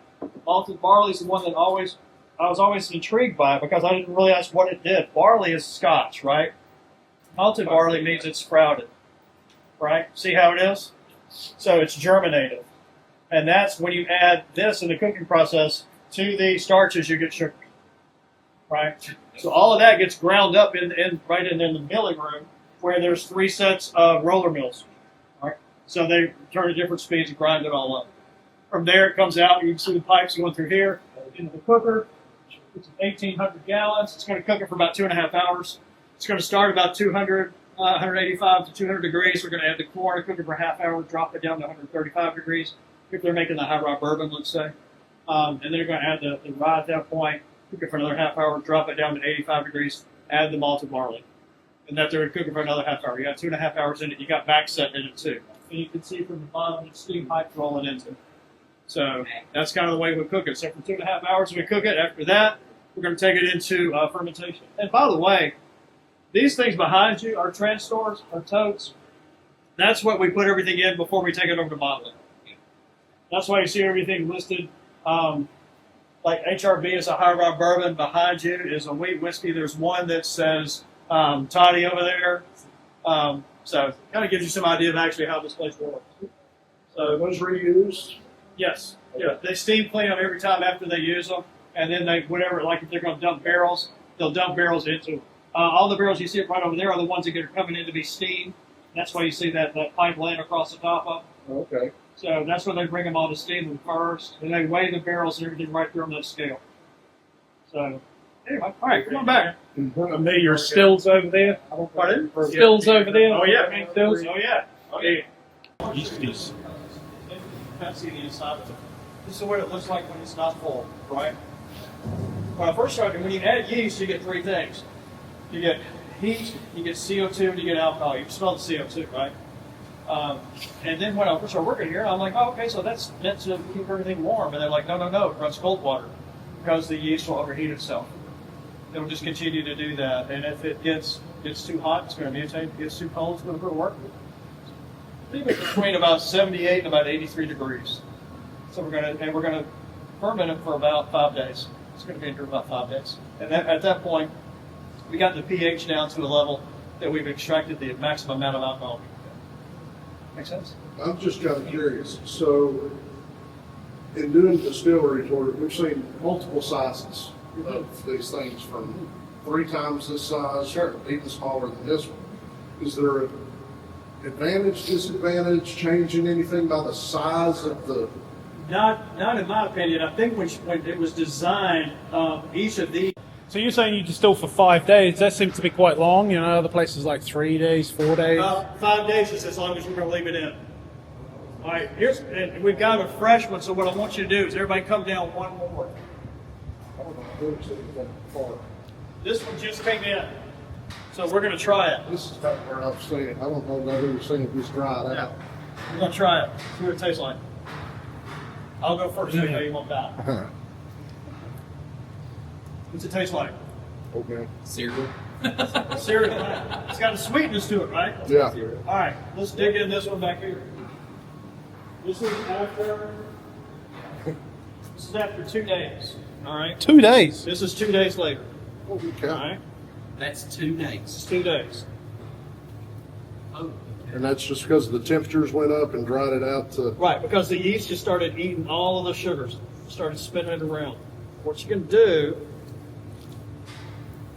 This is how he keeps his upper body straight. Yeah, no kidding. Try that. Notice the difference in the flavor. It's not going to be as sweet, is it? Well, what's your name? All the sugar's out now, right? Yeah. Yeah, she's bitter. More bitter. Good. bitterers. Oh yeah. You know how much more it is? I thought it was like boiling, but that's just the CO2 coming out. That's like a dry wine. Yeah. So notice the difference between this and this. This one's 2 days old. Yeah. I mean, Yeah. to me, that's so cool. Yeah. Because you can actually see the taste it as it goes. This is a cool. Yes. Yeah. Yes. Two different. Now it's got thick. This is going to be the best. That was. This is going to be good. That was kind of sweet. So they keep doing this for another. What does it look like in another 3 days? Yeah. Well, it's going to continue to crust up. Yeah. Wow. So yes. Oh yeah, like almost like a really freaking dry Chardonnay. That's one of the other things I love about it too. I mean, an hour from now, when the guys come in here, they're going to not even know I was here. Stir it up. So it'll just. It's going to crust over. Because what happens is underneath it, as you can see, it's kind of bubbling, it's boiling up. And what it's doing is pushing the heavier grains up. Think about crust on bread. All right, it does the same type of thing. So, What kind of cornbread would this one? right. So how long will it take, like that bigger area right there, to get back like this? I don't think it probably by the end of the day, it'll all be crusted over again. So, we're going to keep going. We're going to pump it into the top of that column still. So we're going to put the mash into the top of it from the bottom. We're going to hit the steam. So you see it rolling. How tall is that? 28 feet, 30 feet. For some reason, 40 stuck in my head. That doesn't look like 40. Yes, all copper. And the reason it's all copper is because it's going to pull out those impurities. After the first run, this is what it looks like on the inside. That's how much it's pulled out. Okay? That's after the first stripping run. Right? After the second stripping run, it looks like this. Wow. See how much cleaner that is? Oh yeah. So, What's it pulling out, I guess? it's pulling out sulfurs. It's pulling out some of the methanols. And it just things like evaporates it here. Right, right. And is this your Lincoln County process? This is our Lincoln County process. That's all it needs to be. It just needs to hit it. Got it. There's no designation as to how deep it has to be, how long. It's got to hit it. And the cool thing about this running today, I'll try it. I am. See what it tastes like.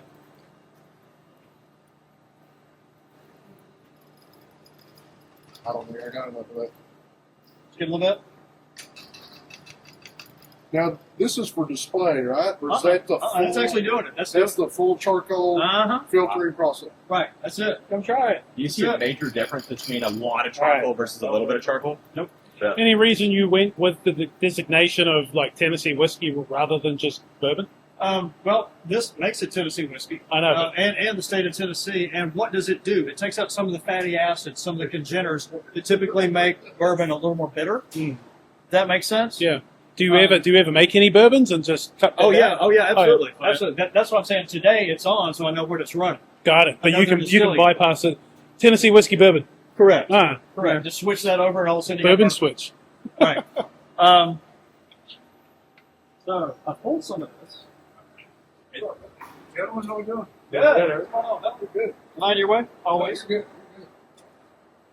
What are we cooking at, sir? Tell these 5 people from Knoxville. Tennessee whiskey. What's the proof coming in at? Okay, yes.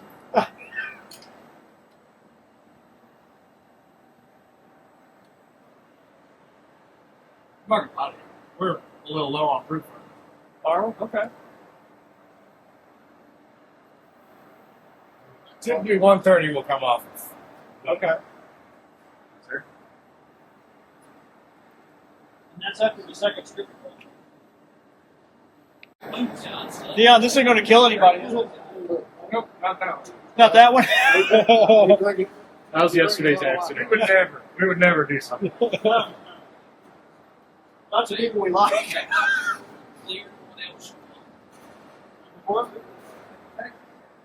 That's my business. See what you think.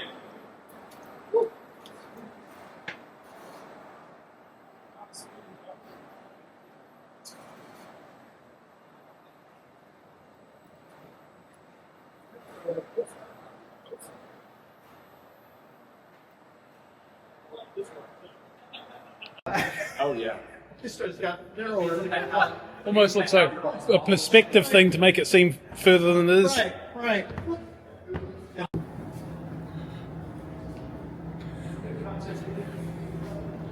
Yeah, well, David's he's got a channel called House Bourbon, and he does a lot. This. Now we host events up here. We also have a distillery band, which I am fortunate enough to be a part of, which is kind of fun because everybody else is like a third my age, right? You play heavy metal? I play bass guitar. Oh, nice. So it's one of those things where it's kind of funny because they're like, do you know any Grateful Dead? And I'm like, yeah, I grew up with that stuff. Do you know any John Prine? Yes! And bless your parents' hearts for knowing that too. And they're still like, yeah, but you're still older. And I'm like, I know. So, I'm going to talk about that. But yeah, this is where we host events and stuff like that. We'll have like a Mardi Gras party coming up. Sir? Oh, of course. 800 exactly barrels. We did. 6:30. What's your game? 10 an hour. We stopped. Okay. We took our time. Yeah, we took our time out there. Trying comparison. Like exactly.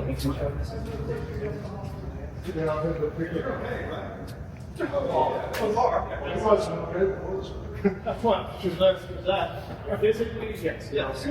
Yes. Doesn't always mean good. And again, you can tell. Yeah. By looking at the top of the barrel, you can tell this is number 378. It was done in October of 2017, fall of 17. See the barrel number on the side. All right. So, I mean, seriously, old barrels. Now, I can tell you for a fact that these early barrels were on that side. Get them. We'll take them. Let's go. Yes. Yes. Yes. But it kind of depends. Some of them are independent safe, some of them are Kelvin. Okay. So it just depends on the source of the influence. No, not that I know of. I guess I know one of them. Yeah. Especially if they're super dirty. Is that right? Okay. Alex Canales on that one. Those are the two cousins that decided to get back into this whole distillation thing. And you can see on the top, February 2nd, 2017. Now, every year they were testing this barrel, all right? Every anniversary. So it's due to come up again next week. The last time they tested it, there was less than this much left. They had to go under this to get to anything. It was sitting on that side of the warehouse where the sun just bakes it all day long. These four were. So. But didn't TJ do something just recently with like a number 4 or something? Yes, he did. Now, these are the first 4. The 5 through 8 went, okay. And then 8 through like 13. Okay. And I've had some out of 11, and man, it was hot. It was super hot. It was good, but it was like 138 proof. It was two dots shy of hazmat. I mean, what I think that they'll end up doing with these is eventually probably blend them all together, since they've been together this long, to try to get 4 bottles. Right. None of. Here we get to try some of their stave finished things. And I just saw a release from Coming Whiskey that they might be starting to do picks of these stave finished barrels. So this one was really good. So stay tuned for this. I want y'all to try something. We started playing with other wood finishes, okay? And this is like an Amberana almost, like a mocha finish, right? So these are the staves. The way I know this happens is I see this second hole cut. So what they do is they take these staves and they drop them down in there, and they will swell up and give that a finish. So, y'all want to try it? Yeah, please. I didn't think I would have maybe say it. Good. No. If it's Amberana, I might be good. I'm not a big fan. It's pretty good. It's clocking in a little over 120 proof, 123 proof, I think it is. Now, what staves are in it? These are mocha staves. Oh, mocha? And I want to say, I say they're Amberana, but I'm not sure that's 100% correct. Amburana to me is more of a Brazilian wood, which kind of gives it that cigar box feel, taste. Who's that? No, I really don't. No, I don't get Amburana. I don't get a lot of. Amburana gives that cinnamon toast crunch. What do you think out of it? I like it. I would. As far as flavor profile. Yeah, I would way more call that a mocha type thing than a Amburana. But I can't figure out what wood is a mocha wood. Yeah, I don't know. That's what was confusing me. Because I know last year we produced an Amburana finish, and I'm like, well, maybe those are the same type of ones they were using. I don't know. Because Maker's Mark has a mocha stave. I don't know. So maybe I'm like, there's not a mocha tree, is there? No. I mean, there's a mocha bean, right? Yeah, maybe it's the tree that the mocha bean grows on. Maybe. Maybe it's just mocha because. Did I get everybody? Everybody get it? Okay, cool. What do you think? So this will probably come out next March.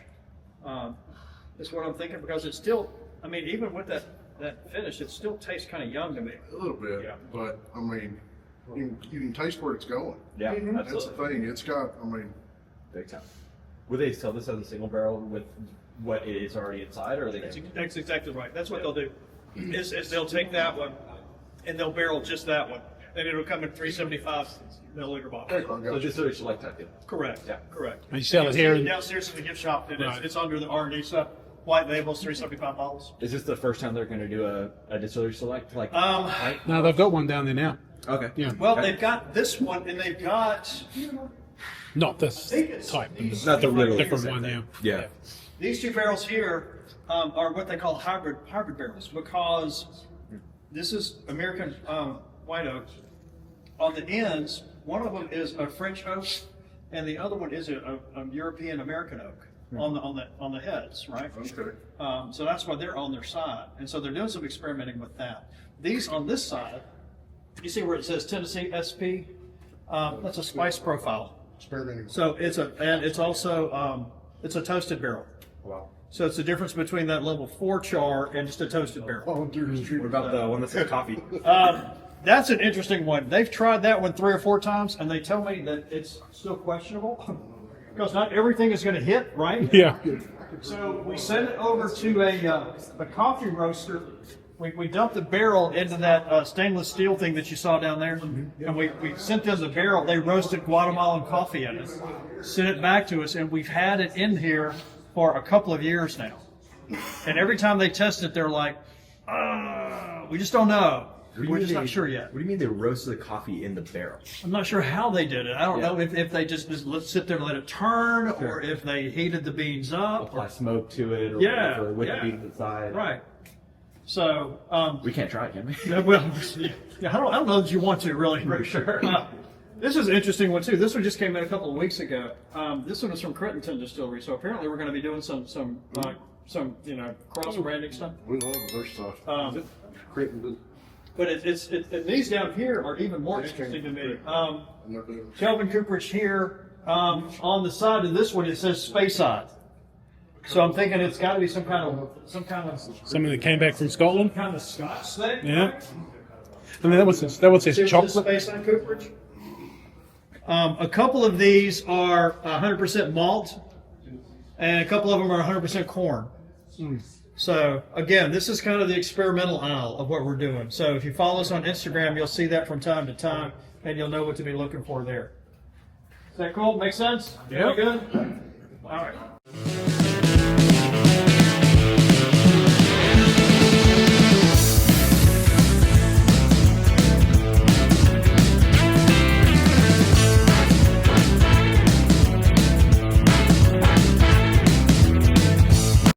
So welcome back to House Bourbon. So this is the tour of Jack Daniel's we did before we did a barrel pick there of a barrel proof rye coming out soon. Freaking amazing. Coy Hill.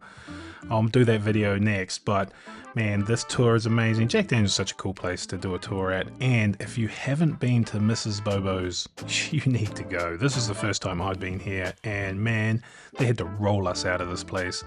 Best fried chicken I've had for a long time. excellent service there. The lady was such a cool lady. The whole place is just the coolest place I've ever been to for food. So yeah, hang around. A little bit spicy language here and there because we have been drinking, and I didn't really do too much editing. So let's go.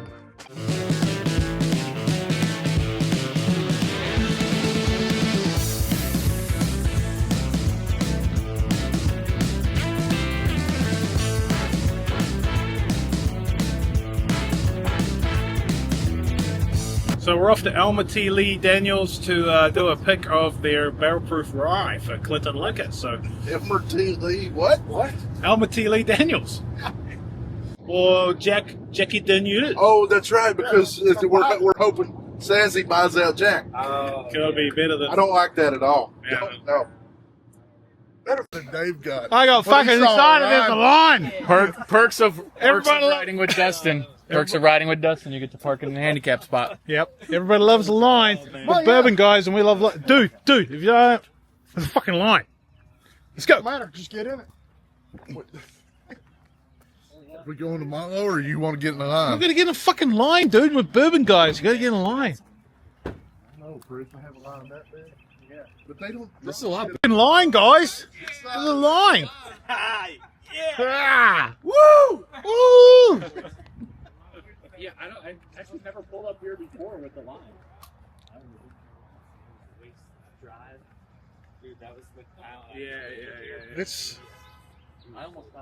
Let's see what the line's about, dude. We're bourbon guys, and we pulled up there, and there's a line. And if there's one thing bourbon people like, it's a fucking line. Yeah.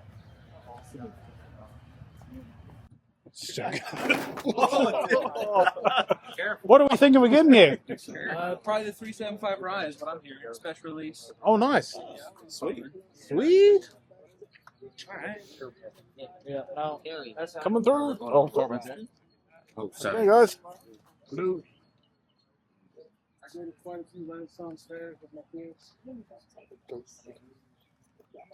Nice overalls. I got the same ones. House Bourbon, good. Hey, man. Fuck, how's it going? Nice to meet you. Where's Dustin? Dustin! Check this fucking guy out with his overalls. What's wrong with you? Where are you? This guy's showing you the hell up. Hey, they said when we had the Jack 14 drop, I was wearing a yellow Predators thing. They said I looked like a freaking minion. This guy, he got me a set of these, the exact same ones, right? Liberties, of course. Yeah, They're man. nothing but the best. The best. And you're not wearing them, Dustin. Well, it's because y'all roasted me out of the damn van last time. I had to wear shorts. You guys $50. So I made $60. What do you think? Take like. What do we think? What tagline? Shit. Come back. Not ready yet. We got our shirts on. We got our Smoky Mountain black shirts because that's where it's at. That's where it's at. I'm picking rye. That's right. Yes. Devin's here. bangers Let's get it. Bangers only. for Smoky. We're going to do a 2020-esque rye, maybe even a 2018 Tasters rye-esque stuff. From Coy Hill or Tanya Till. That'd be fantastic. We'll make them give them the best. Like John got kicked out. Yep, there he is. Yeah. Bum, bum. Santa, I know him. Nice hat. Yeah, our check-in's at like 8:55. 8:55. We've got plenty of time. Oh, good. We've got plenty of time to do No, this that's line. that's for Clint. Did you see Dave trip over the sign? No. He's got video of it. It didn't happen.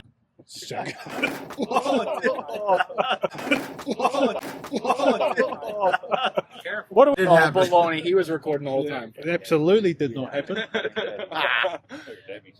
I don't know what this line's about, but it's a beautiful fucking. What a great fucking beautiful place. Dude, everybody get in the picture back there. I'm gonna send it to Clint inside. There we go. If you haven't joined Smoky Mountain Bourbon Society, man, you really should. The best bourbon group out there. We've got our May social coming up, May 15th. And you also get to come on picks, maybe. The guy in the orange hat, Jason, he was a newbie, just a member, and we called him up to go on this pick, so it happens. You're ready. Yeah. No, thank you, John. Well, we're all pretty excited to see what's going to actually be sold here. We had no idea there'd be a line. We're here But for it's a pick. whiskey. You get in line. I don't give a fuck, yeah. There's a line, and we're going to see what it is.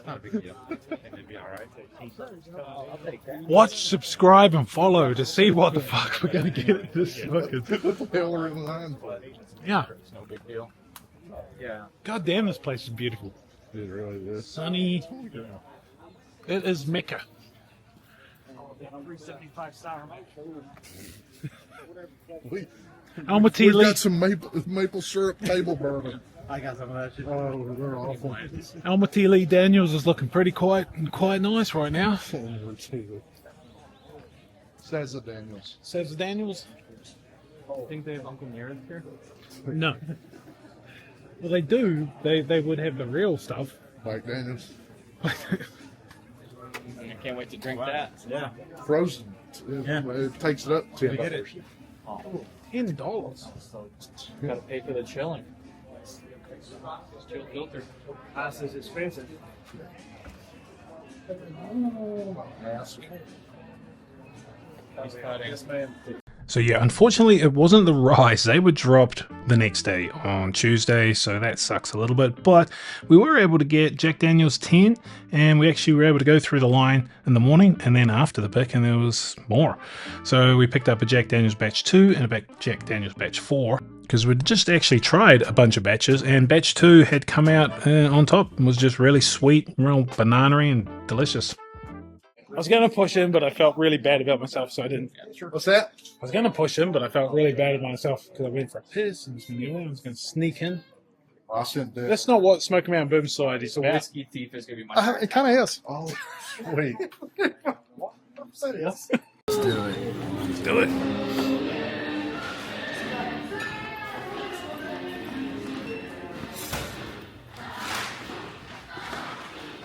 What am I looking for? What am I looking for? Where's some clearance? Oh my god. Anything else, Dave? Sweet mash. Sweet man. What's this one?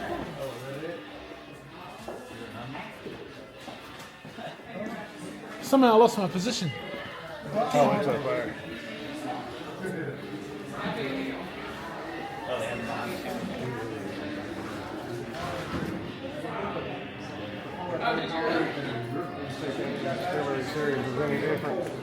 What's that? Did you see if any of the distilleries? Yeah, no, just the maple syrup and the sweet mash.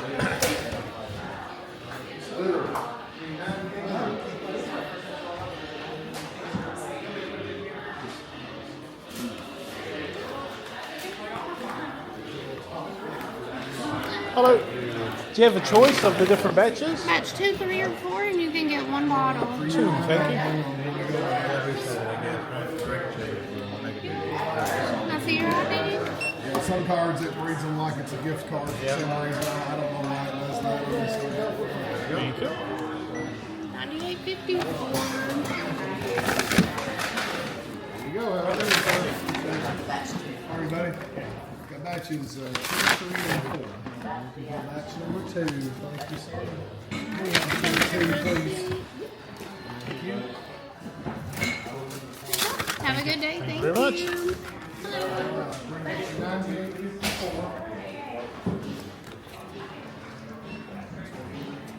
What batch did you get? 2. What'd you get?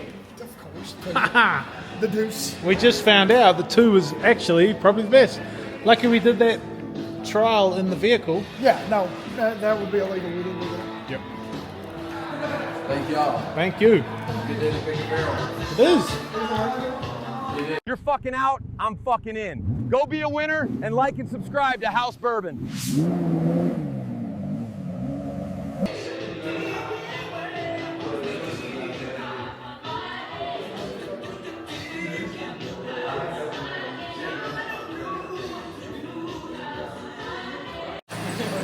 There's a big old bus.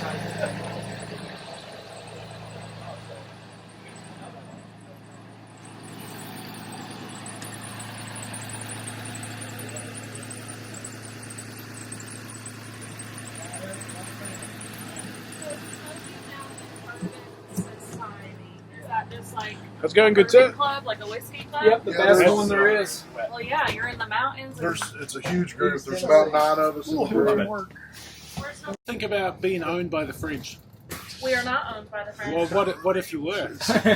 Well, then I guess we'll be owned by the French. You get some good cheese. Like the French calling. We'll say bonjour. Welcome Bonjour, to Lynchburg. Jackie Daniels. Jacques Daniels. It's fine. 0 boundaries. As long as Jack stays Jack, and we have a job, and it stays in Lynchburg. I still want it's going to stay in Lynchburg. Lynchburg local. It's fine. We will boycott You want if they Lynchburg do it. local? I want it to be, I want Lynchburg local.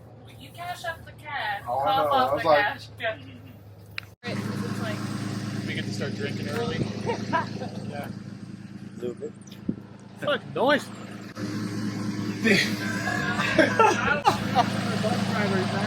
He's going to try.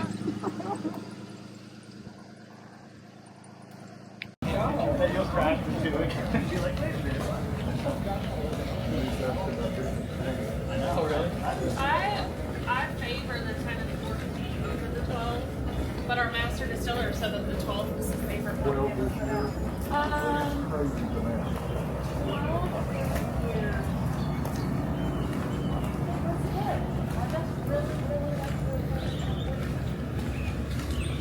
Thank you. You're welcome. What can I get for you? Same. Okay. Lynchburg lemonade. Lynchburg 2. Yeah, Three. Thank you. A ninja. Did you get it? Oh, You did or didn't? I bought a Ninja slushy maker Yeah. for these, so that we've got these by the pull. Oh, nice. Well, what do you think with the ninja machine to do what you want it last week? Otter. Oh, I've got a It's the fetish for second otters. time. Was it otter or like a groundhog? No, I know the difference. It was an otter. Okay. Where's your closest waters? Okay. Yeah, that's a crazy thing. It's the second time I've seen an otter down here. The first time was up there coming from the woods and crossing over. Yet last week it was right back here. It was walking across. Huh. I have no idea. I catch an otter, it's going home. Oh, yeah. I've wanted one. I'm like, I watch YouTube videos all day long or TikTok of otters. Have you seen the gang of otters? Like they join gangs and they fight gang on gang. Yeah, they do. Yeah. They're They're serious. tough. They're serious. No, they do. They might burn. You get a You're gang. talking about Emmett Otter's Jug Band Christmas, man. That's No, a different thing. no, it's just They, real. they might burn as much as Old Dom does. Who's that? Oh, we got.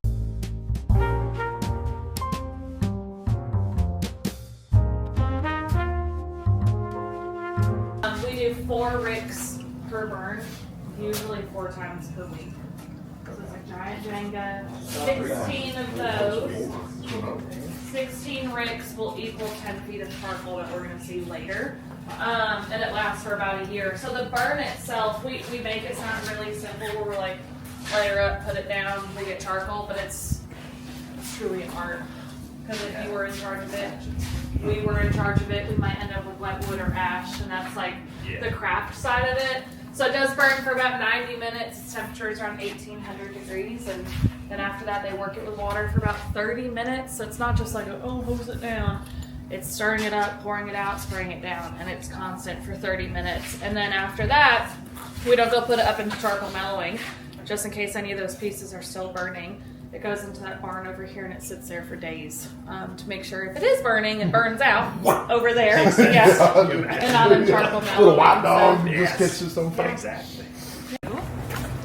On the right is a 1919 American LaFrance, and on the left is a 1928 REO Speedwagon. You want a picture, Dustin? Get up there.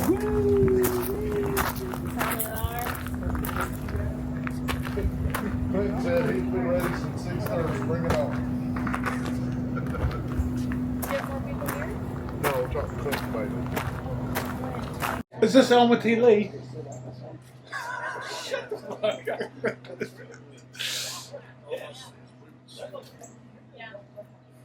Yeah, the best class.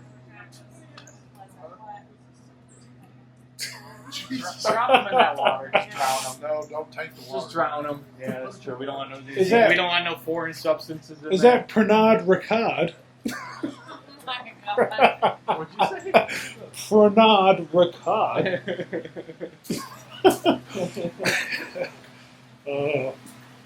I do love Jack Daniels. I am the Jack. I'm actually the Jack Daniels. Like, if anybody likes Jack Daniels, He's a fanboy as big as I moved all the way from New Zealand to Tennessee because of Jack Daniels. It's pretty far. That's a long way. Yeah. You have every name Jack Bottle there is. That's why I'm very, very concerned about what you can. On site with this water still today, 2026. Still using the same water. But Jack really, when he got started, he was out on Van Hall, that preacher's farm, where he got started in 1866 to really the late 1870s. And then he moved here. So do you want me to go over the story of how Jack came to make whiskey? Oh, we know. Yeah? Okay, cool. I mean, Some groups are like, no, we're good. And I'm like, okay. So, look, Jack was born around the year 1850, which is a really big gray area for our whole historical timeline of Jack's life because we don't know the year that Jack was born. So, on his headstone at his gravesite says he was born in 1850. That's what we go off of for tour purposes, but gray area because his mom died before that. So, you read between the lines there. Courthouse burnt down with the documents. Yeah. Either they were in there and it burned down, or the parents didn't buy a birth certificate. Because back in the 1850s or 1800s in general, you had to purchase birth certificates. And him being the youngest of 10 kids, we don't know that necessarily there was ever a birth certificate, but the courthouse burning down, if there had been one, it was gone. First or second child, yes. Yeah, they were like, we're actually over it at this point. Yeah. Eventually, his mom died. Stepmom moved in. Jack and stepmom did not get along with each other. So at this point, this is where dad quickly remarries. Stepmom moves in. Jack and his stepmom, her name was Matilda, they were not getting along with each other. So basically, Jack went to his dad and was like, if Matilda's staying, I'm leaving. And his dad was like, she's not going anywhere. So he packed up, he left, he went to go live on the neighboring farm, which at the time was owned by a family friend, local Lutheran minister, Dan Call. And Dan Call was like, you can live here as long as you need to, as long as you work here. You just can't live here for free. So it was at that point that Jack started making whiskey for Dan Call with Nearest Green, who at the time was enslaved, right? So Nearest Green starts teaching and mentoring Jack how to make Tennessee whiskey, which is why basically we're all here today, because that was something Jack immediately took interest into. So eventually, about 8 years after making whiskey with Nearest for Dan Call is when Jack bought the still. At that time when Jack bought the still, Nearest Green was no longer enslaved, so Jack hired his mentor, who he also thought of his family. So Nearest Green became our first head distiller. And then Jack and Nearest continued to make Jack's whiskey on Jack's still on Dan Call's farm for a little over 10 years. And then Jack moved here. But when Jack moved here, Nearest Green was a whole lot older than Jack. So when he moved, Nearest Green was like, no, I'm out. I am not relocating. But he had 11 kids who Jack had grown up with this whole time. So basically, Nearest Green's oldest son, George Green, was like, I'm coming too. So Jack and George moved here, started making Jack's whiskey with this water, which I just told y'all we're still using today. And both families have been employed ever since. We've never gone a day in history without the water, without the families. So quality control wise, that's pretty solid. Yeah.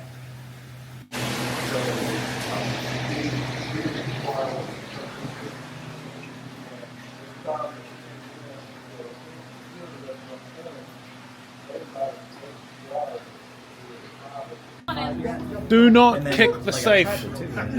Yeah. Why not?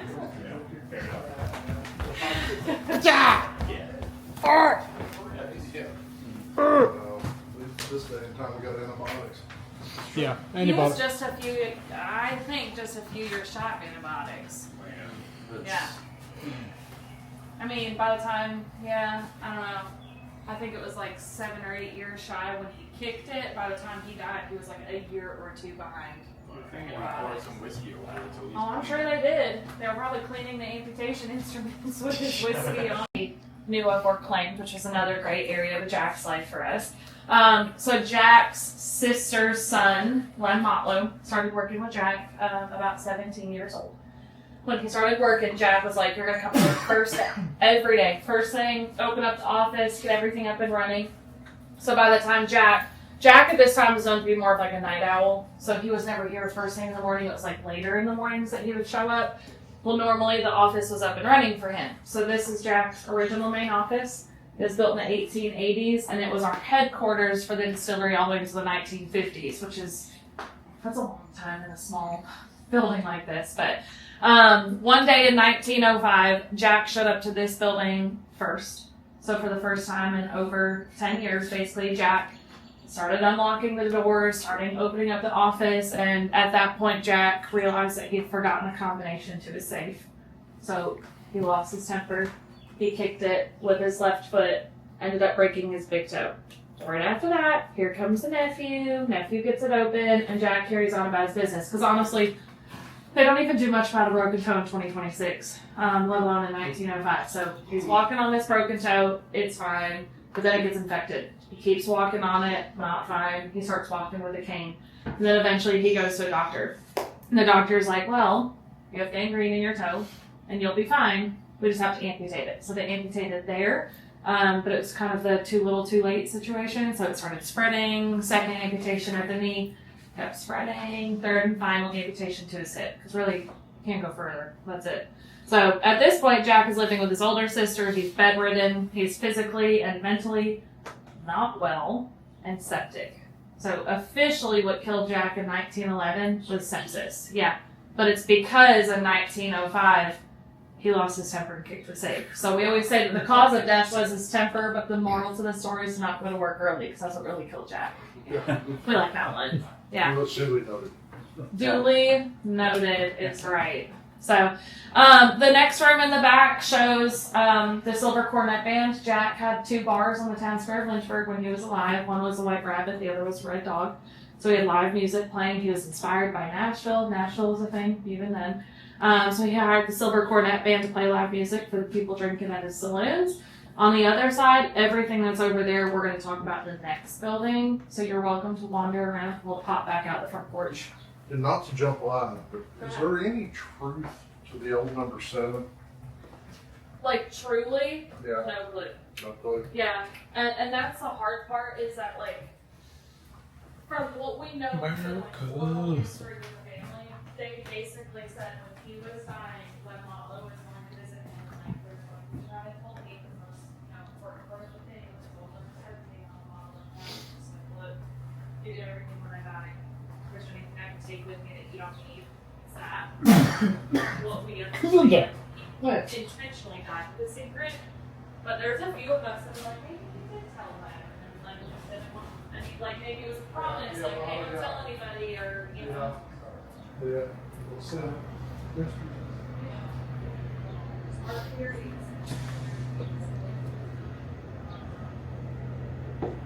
There's Chris Fletcher, and then it goes over, back up, and over to the very first. we need Chris to come and meet us. We don't know Chris. I would We love know that. Jeff very well. Yeah. Jeff's Well, especially, yeah, being up in the Smokies, he's Right, right. so- But we don't make the rye whiskey here at JD1. It's made here at JD2. So we do have a smaller secondary distillery on site. It's new, it's shiny, it's high tech, it's efficient. We can run one thing and then change over a week later and do something else. JD1 is one product only, which is regular Tennessee Whiskey Jack. And that's in Litchburg here in the same Oh, campus. yeah, like, it is on this property. So we're here, that's JD1. That's Boiler Hill, right? Yeah. And that's JD2. Okay. So it's here. So Not a problem. JD1 just makes straight Tennessee bourbon. Regular Jack. Okay. Straight Tennessee bourbon. That's weird. I was looking for a fight. I was looking for a fight. They Why are you don't being put any weird? fight. Stop being weird. Don't poke the bear. So the 5 ingredients we use to make Jack: 3 grain yeast, water. The yeast, though, this is where I'm like, the yeast in the water. If we change it, even your average Joe would be able to tell the difference in our whiskey. So the water is really important to us, and the yeast. Chris, when he was a kid, has memories of that yeast being in a ceramic jug tucked up in the cave spring. That's how they kept it refrigerated and alive for so long. Now he's seen it go from a jug to a 3-story tall, very long and wide building where we keep it alive, and we have our own microbiologist who keeps her alive. Like, that's It's the Mother Jack. Yeah, yeah. We have 4 copper column stills.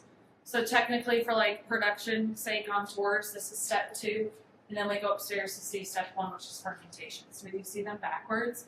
Phones and cameras in here are good. But not out. But the second we step out of here, not good. And so you got 4 column stills, and they're all that same size. We have 2 at JD2 that are this size.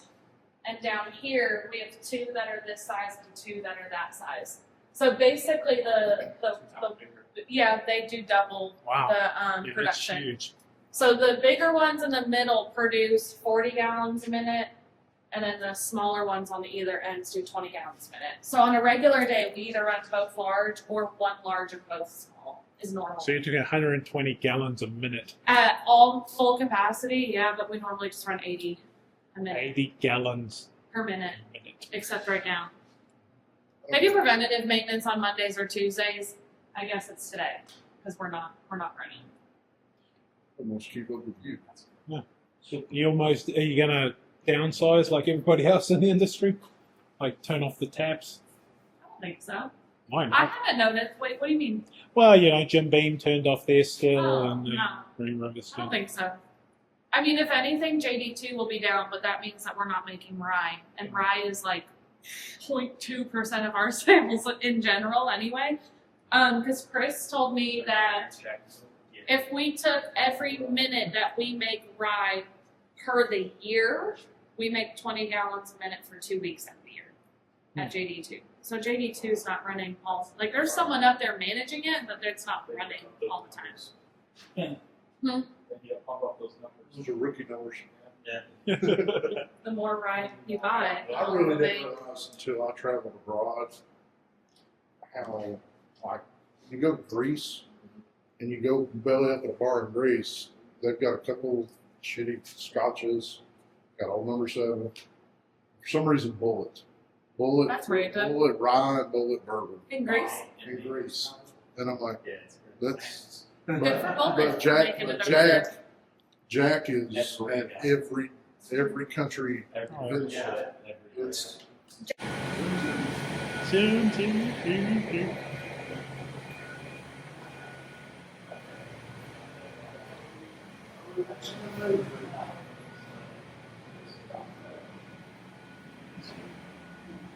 We're doing something. Need some more whiskey. Yep. Really, it's not straight to it. Yeah. And here's some things you give it to her, some things you don't give it to her. It's like Buckner's, we have yet to do it. We didn't. I was gonna say I've only been on the Buckner's and the NBC. We did it. Yeah.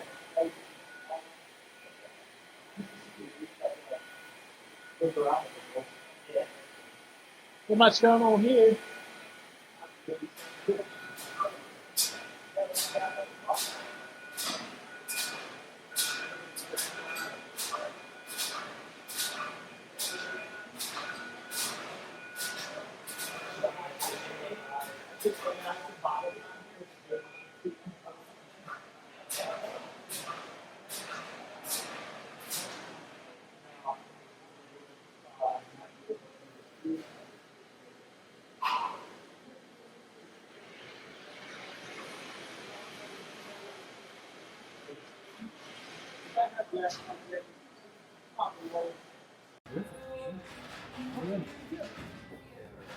When you guys getting the Halo, I personally have a Halo, and it is the coolest bottle I've ever. I don't know. And we do have some 10s out today. I still got them 10. That's 4. I'll get it. Yeah. The Halo is such a fucking cool. The carbon. It's a neat pack, dude. Yeah. I don't know that we'll ever get any. It's so limited. I What don't about know that taste? we'll get any. Yeah. Who knows? Thank you. You're very welcome. Okay, I'm sure you did.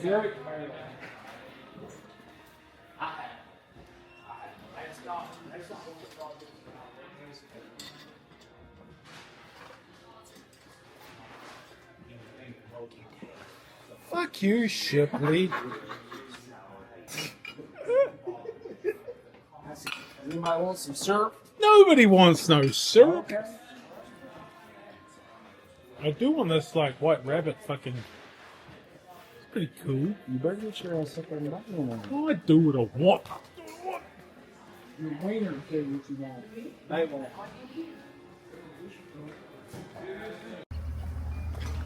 We go to Honey Boo-Boos. It's actually Miss Mary Bobo's, but whatever, Dave.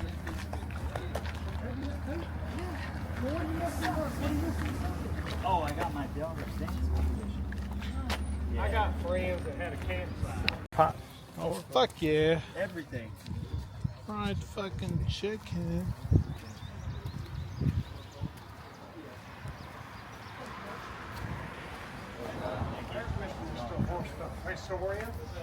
Thank you.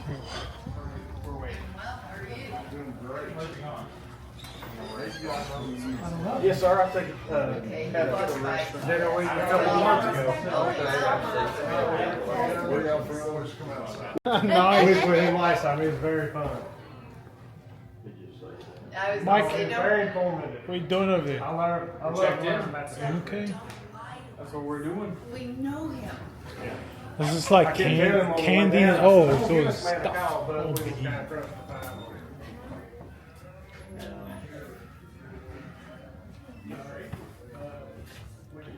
It looks like wieners, but I'm not gonna buy it because we have too many wieners stuff. Maybe it's ducks.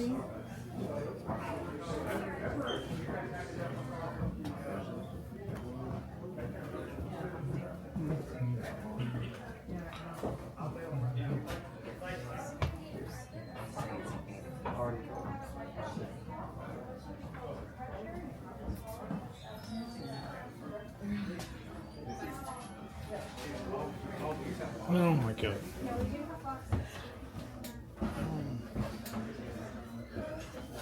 Might have to get this. That's cute. Cute. You'll find it when you're done. Here's your card back. Put this in your other bag. That's wonderful. Okay, I'm in the wrong spot.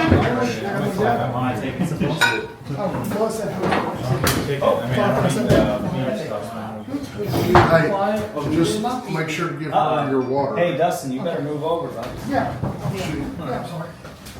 She don't play. Well, I didn't notice until after I sat down. What if our Well, you can't see. the worst that happens today? We do too. I promise you that's an accurate You just can't see. That's And I will warn you, I taught high school math for 38 years, and I was accused of being partial to guys. And I said, "What if you mean making them work harder than I do the girls?" And I guess that's true. But I thought playing with geometry, and y'all just think really well with geometric shape. This one's gonna take good care of you. He will be your best friend for the next hour. Thank you, James. Thank you. So on the table, everybody has sweet tea, but we also offer water and unsweet tea. So I'm gonna start off by asking who would like water. Take a water. Sure. It's good. Additionally, yes. Yes. I'm not going to turn down the sweet. This here is really what the South is about, man. There's some delicious fried chicken. Actually, all the food was amazing. All cooked home style. You just sit in these big tables. Maybe you know everybody, but if there's just two of you, you ain't going to get your own table. You're going to sit in a big table with everyone else, and you're going to get to know them. And the lady there that sat down with us, yeah, she's sort of like the hostess. She just has lunch with you. It's freaking amazing. The food is good. I can't believe I haven't been here before, but I will definitely be back. It's the best place I've ever been. To be added before it's cooked, but that's not what we do. We cook it and then we. So real quick, whenever the Lazy Susans is spinning around. So that was a tour. I will be making the video of the pick. Just spoiler, it's a pretty amazing bottle that we've picked here. I know everyone says that, but this one was it came down to two different ones. One of them definitely drunk hotter, but more powerful, and then we sort of find out why a little bit later on in the pick. So stay tuned for that video. But this was a cool video, man. I loved making it. I love rewatching it because I was a little bit drunk at the time, so it's good to see all the things I might have missed first time around. But anyway, thanks for watching, and yeah, man, if you're ever in the area or even within 100 or 200 miles, you've got to go to Lynchburg, you've got to check out Jack Daniels, and you've got to go to Mary Bobo's because it is fantastic. So anyway, thanks everybody for watching, and we will see you next time. This has made me damn hungry. Which one of y'all was the one who made the reservation?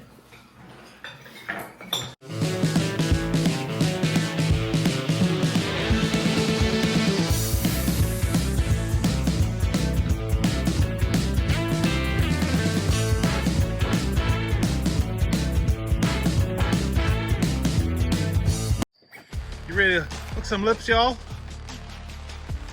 Hooking lips! Hooking lips, y'all! Yeah, hooking lips. Randy's ready to hook some hooking lips.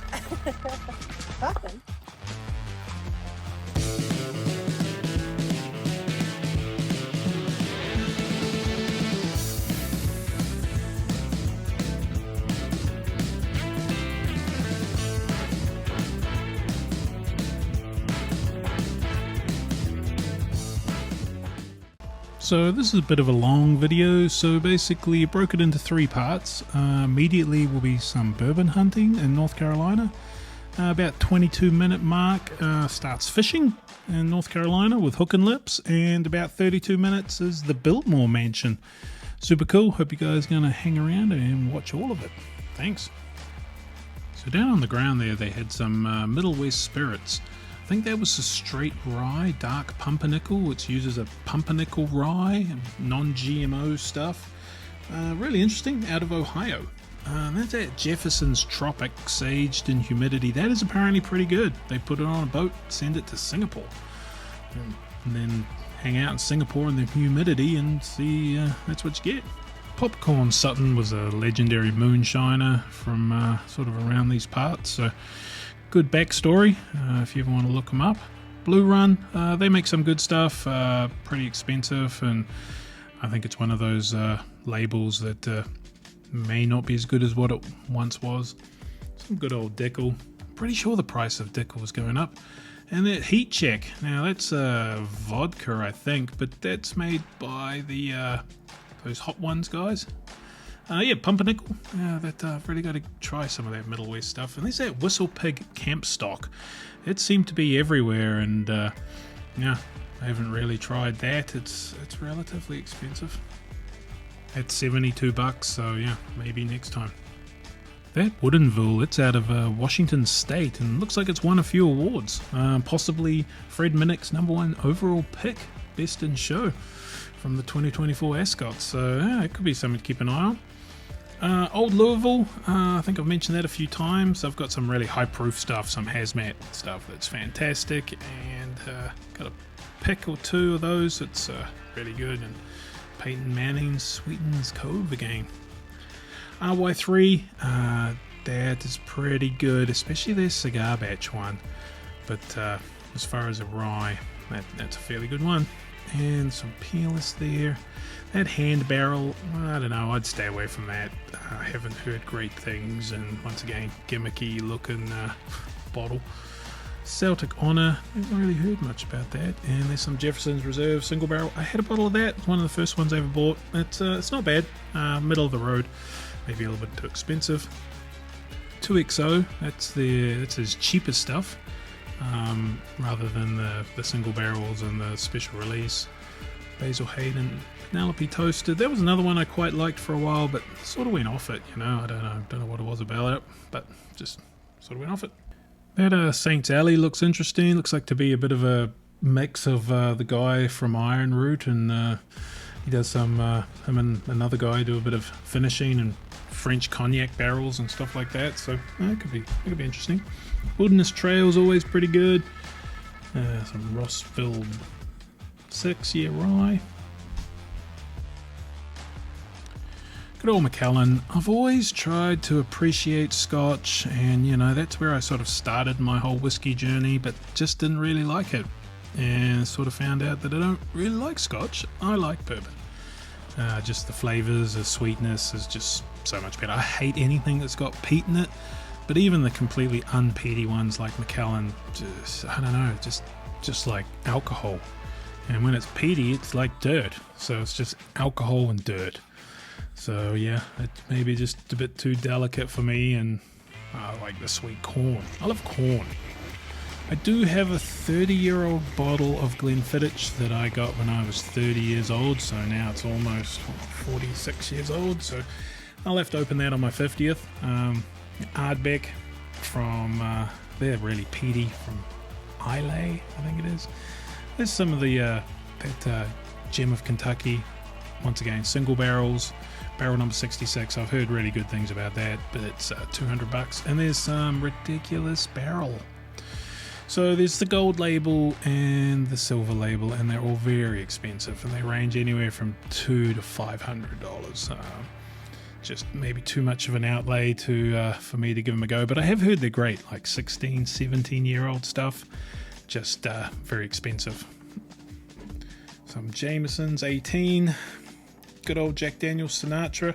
That's the bottle that I always said people not to worry about because it was too expensive, but everything sort of caught up to it. That's $179, but you can get that for like $149 in different places, and for a litre of a fairly good Jack Daniel's, that's not bad.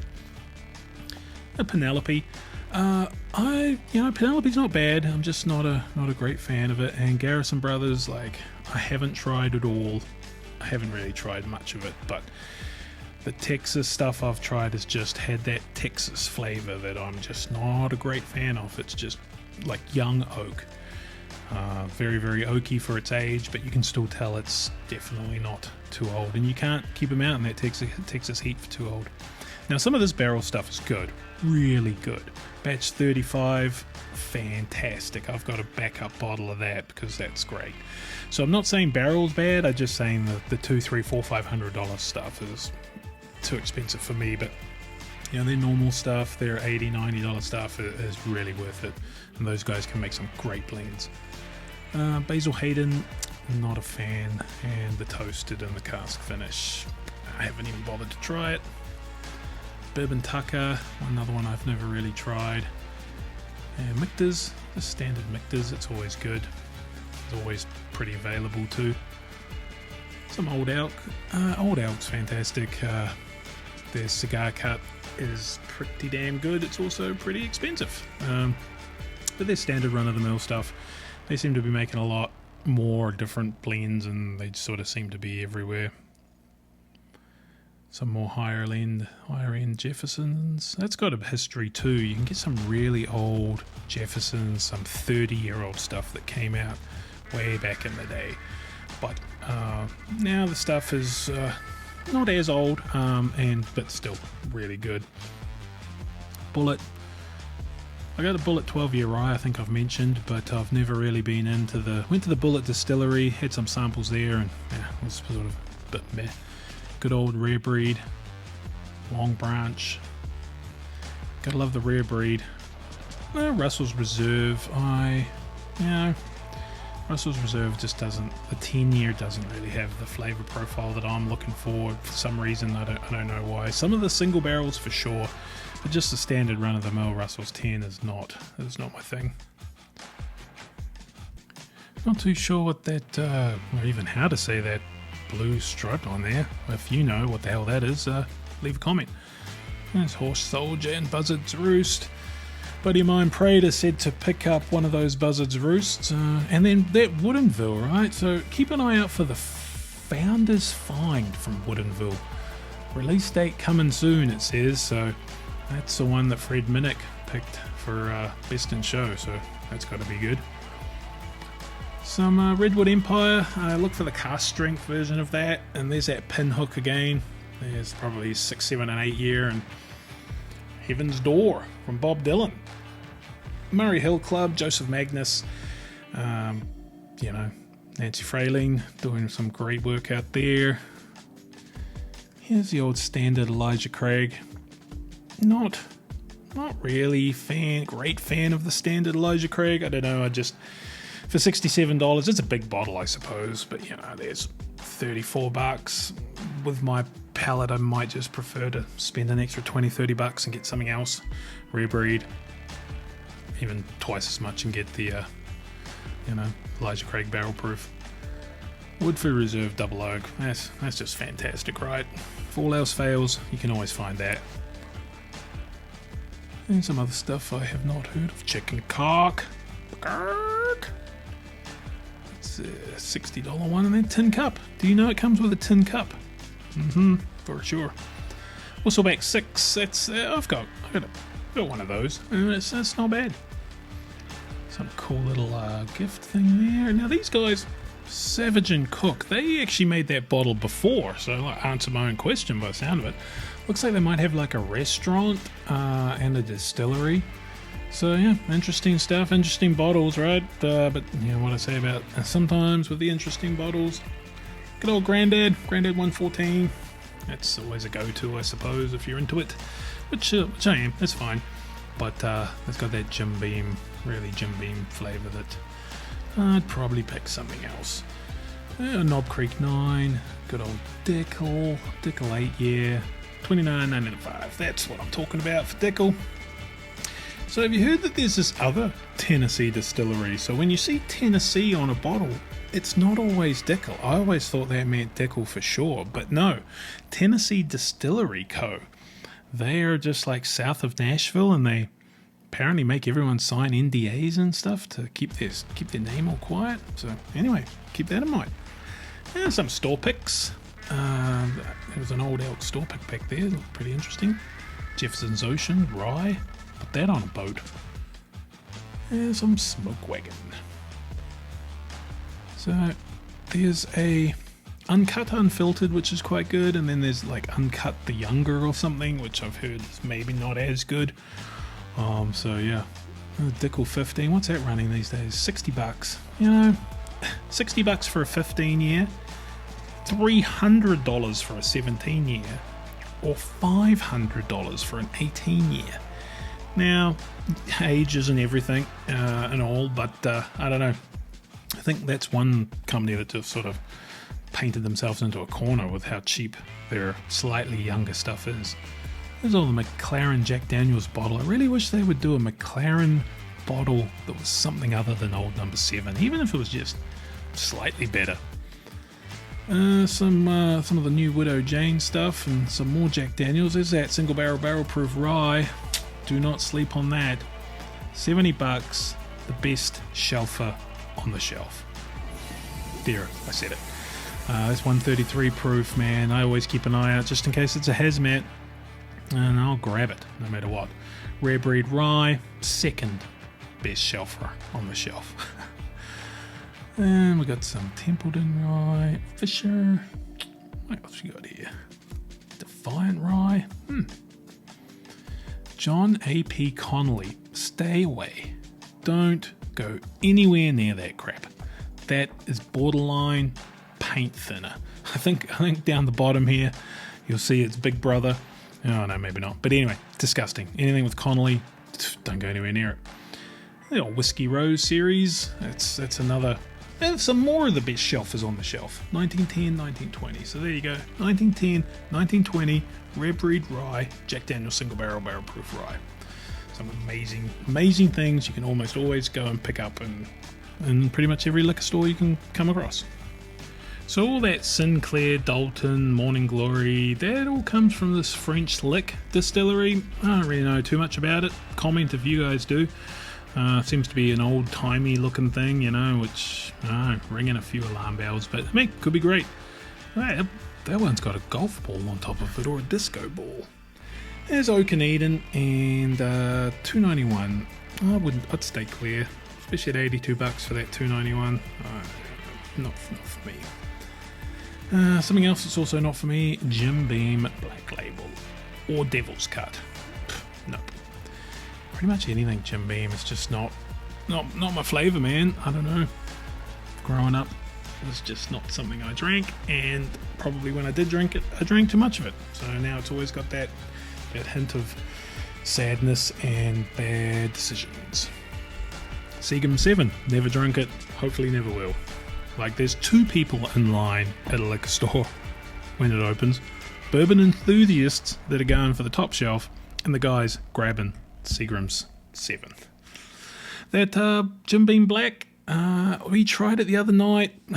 We'd honestly drunk a lot of really good whiskies. We did the 4 Roses limited editions, 23, 22, 21. So didn't really give it a fair shake, but and we were a little bit drunk. That was over at Homer and Amy's at Deck Night on the Rocks. That should be coming out pretty soon when they get back from Jamaica. Rebel and Green River. Green River is great. And Goat. Oh man, I'd buy that just because the Goat. No, actually I wouldn't, because I don't even think that's bourbon. That's whiskey. And Reaper whiskey. Now I love spicy stuff, but I also like my stomach lining to stay on the inside. So we'll just leave that there. Some more bottom shelf stuff I don't really know anything about. Benchmark, people say Benchmark's really good. I honestly haven't tried any of it. Mellow Corn, I've tried that. That's not bad. And now we're back up to their this little funny section here. Oh, what do we got? Keeper's Apple. We get into the flavored stuff. That Southern Star, that is actually some pretty good stuff. I've tried that and it's pretty good. Defiant and Conviction, don't know anything about that. And there's that Celtic Honor. Feels like we've been here before. Feels like deja vu. So here was a lottery board. Now, not a particularly exciting lottery board, to tell you the truth. You know, we look on there, what would I actually want? Rowan's Creek? No. Blanton's? Not really. Wood finishing series? Depending on the wood finishing series. Pot Still? 1.75? No. And there's some bottles. Small batch here, Taylor Small Batch. Blood Oath, maybe at the right price. But yeah, no, not a really lottery that I would line up for. Now, I don't know what's going on here with this flashing, so I do apologize. Something with the lights and my camera, but for the next little bit, there's a little bit of flashing that I'm going to try and fix, but I'm not being too successful. Peerless and Lux Row, it's $80 for that Lux Row. Knob Creek Rye 10 year, pretty excited to get into that. Heaps of Basil Hayden's. There's that Woodville again, really gotta give that a go. Redwood Empire, but not the batch strength. Chicken Cock, zooming through here, but pretty much the same stuff we've already seen. This is actually a different store, so FYI, I'll put the store locations, probably you've already seen that, but this is a slightly different store, I can tell from the flashing. But being North Carolina was ABC, state controlled, all very, very similar stuff in all the stores, so that's one thing with the state controlled, everybody sort of gets the same stuff, which can be good, can be bad. Smells like communism to me. So coming up here in a little bit, we're going to go and do some fishing for something different. So one of the main reason we're actually in North Carolina is to catch up with a good buddy, Nick from Hook and Lips. We met through YouTube, and he is a fishing guide extraordinaire here in Asheville, North Carolina. So yeah, so we're going out some fishing, do some fly fishing. It was fantastic, such a beautiful area. It was really good. There's that rye, there's that Bullet 12-year rye I've been talking about. So yeah, that's coming up pretty soon. A couple of fish that got away, let's say, from me. Some other people caught a few fish, but it's just a great, fantastic time hanging down in the river, nice and cool, not many bugs. Good times. Totally recommend it. Go check him out. Check out his YouTube video. Shows you how to like tie flies, and yeah, there's a bit of a fishing tip thing that I've left in this video that I'm sure he'll be fine with. But yeah, absolute fantastic guide, fantastic day. So back to the bourbon hunting. Old Woodford Reserve again. I don't like anything apart from the Double Oak, really, tell you the truth. Zooming through here on the Jim Beam because I don't like it, especially the white label. Bernheim, I got a cast strength Bernheim it's a wheated whiskey, so that's not a whiskey that's got wheat in it, like it's just full blown 51% or more wheat. And here's a good old Jack Daniels and Uncle Nearest, which is sort of like Jack Daniels, and Dickel. This must be the Tennessee area. So there we go. Chemist. Cook's Mill. And there's that Southern Paragon again. North Carolina products. I always like to see, you know, what the local stuff is. Like this Southern Star, for example, that's actually from North Carolina. So Statesville, North Carolina. So I see that quite a lot. So that's one that I should have probably picked up. There's this John Connolly. Like, that's so bad that literally, like that red one, literally tastes like latex paint. And we had to do it as a dare to get in on the last bottle pick. You know, we were drinking all this amazing stuff. Eagle Rare 17, you know, William LaRue Weller, Hazmat, GTS. But to be able to all drink that, we had to take a drink of that Connolly. And I'll tell you what, it almost wasn't worth it. It's not good. So anyway, you have been warned. Some stuff is not good. And we're getting into some of that here, I'm guessing. You know, flavored stuff. So yeah, this is about things I don't know or care about. End of days bourbon. Fucking John Connolly again. Piss off. Here we go. Here's some better stuff. Bardstown. All Bardstown's pretty good. Haven't really come across a Bardstown that I don't like. 2XO. There's a couple of different flavors there. Like I say, there's the cheaper one, about $45, and then one of their more specially releasey ones for double that. Same with Bardstown. They have that white label and the black label, which is their origin and bottled and bond, more like $45 versus, you know, their normal 100 to 150. All is good, but sort of you get what you pay for a little bit. Some of that 150 stuff can be amazing. 3 Chords and Green River, and the good old Jack Daniels McLaren, but that is just number 7. Just FYI, just old number 7. Okay, pretty much back to where we started, so we're going to skip to the fishing. So here we go with Nick from Hook and Lips, fishing in the gorgeous lake in North Carolina. Fantastic time, fantastic dude. Look him up. Plastered his name and stuff all over here. Coming up. You ready to hook some lips, y'all? Hooking lips! Hooking lips. Randy's ready to hook some hooking lips. Take line out, just pull straight out. Snake your rod tip, that will pull the line out. Okay. What we want to try to do is we want to try to lift up our indicator and our first fly at least to the surface of the water before we start our cast. Okay, that's important. If it's down here and we try to cast, it's going to do that. Okay. So what we got to try to do, lift up, and it's really not much to it. We use the the length of the rod to get that leverage. If we don't like our cast, we can just throw it back downstream and redo it. You'll notice I've got that line hooked up behind that index finger. That's very important because let's say we do get a bite. I want to pinch that finger and set the hook. Okay. Now when we hook a fish or when we get a bite and I want to set the hook, I'm going to pinch that and I'm going to snap my rod tip downstream because a lot of these fish are facing upstream, so we want to kind of bury that hook into their mouth. Okay. If we try to set our hook this way, we have a potential of pulling it out of their mouth and not actually hooking up with them. Okay. So reeling a fish in, let's say you catch a fish.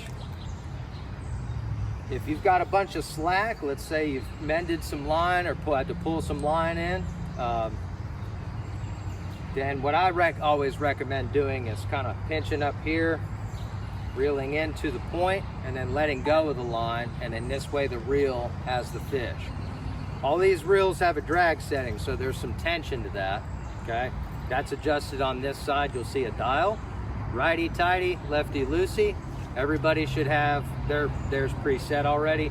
But if we hook a big fish, don't be surprised if I'm running over to you, maybe making some adjustments on that for you, okay? We're using very light pound tests, 4-pound tests, so even a small trout is gonna give you a good fight. You just wanna be careful, and I say play with the fish a little bit. You don't try to reel it in as fast as possible, like deep sea fishing, you know, where you can just crank them in, you know. We want to kind of play with them a little bit, and I'll talk you guys through that as well. If I know you got a huge one on, I'll definitely let you know. You'll know too, because shit will be hitting the fan. All right, Dave has broke the ice, my man.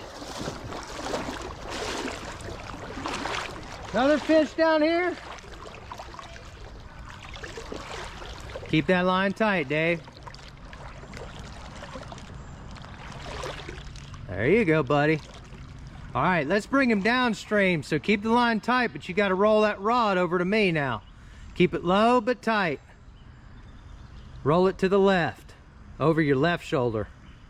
Yes, left shoulder, keep going. Yeah.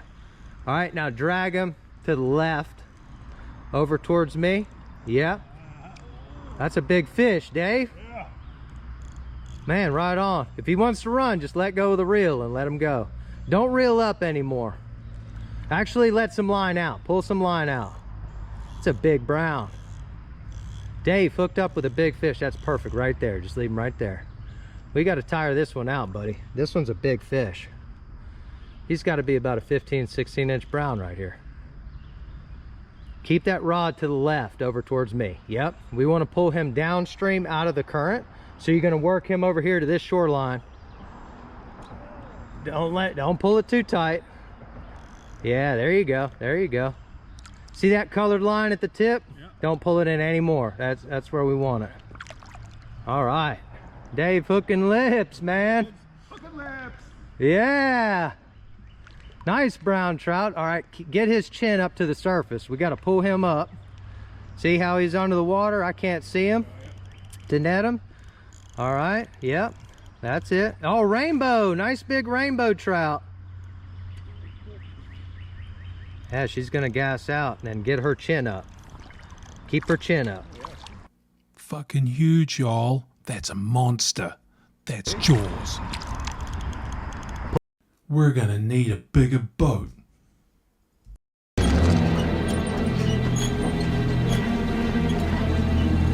You're gonna need a bigger boat. Pull that chin up. Yep. Oh, you lost it. Oh! Oh, and now we're in the tree. That's the classic. What an idiot! Oh, what a loser! Good. Pro.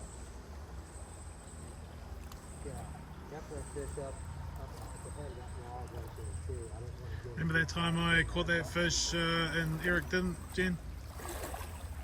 I remember my fish was bigger than Eric's. Remember that time? That's a good time. It was a good time, Eric. You had a fish on, but I had a fish landed. Yeah, but mine was bigger than yours. Yours was way bigger. Yeah, that's what she said. That's what she said. Mine finished, which is also what she said. Yeah, yours finished real quick though. Still finished. Little and finishes quick. You couldn't finish, and I finished. Yeah, but mine's bigger, so let's make sure that's on record. Yeah, that's true, but it is what it is. All right, we're with Jen here. We're hooking lips, rainbow trout. All right, swing it around over my shoulder here. Its chin will come up. Pull him to the net. Yeah. All right. First catch of the day.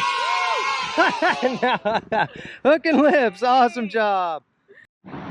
All right, awesome. Show off that rainbow for us. Hey, my little guy. It looks good. Awesome. Just set it down in the water. Let it swim away. All right, sorry about that. I hope you're gonna be okay. Yeah. Oh, there it goes. See ya. See ya. Awesome job. Heck yeah. There's some trout here. All right, that's good. Let out some line, actually. Yeah. We don't want to get above the multicolored line. Okay. Yeah. Dave's hung on a nice fish here. That's good. So now, as you start dragging him, he'll come up to the surface here. Come on, fishy. Hooking lips. Lips, y'all. Oh, yeah. Man, that's got some strength to him. I hadn't seen. Oh, it come off again. Oh, it come off again. Dang.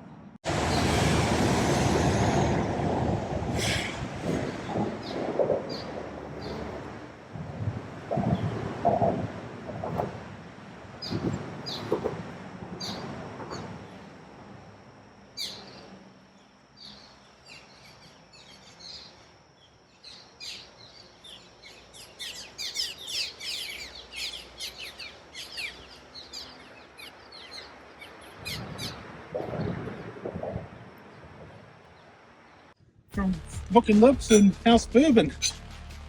Hooking Lips and taking sips. Hooking Lips and taking sips. What are we drinking?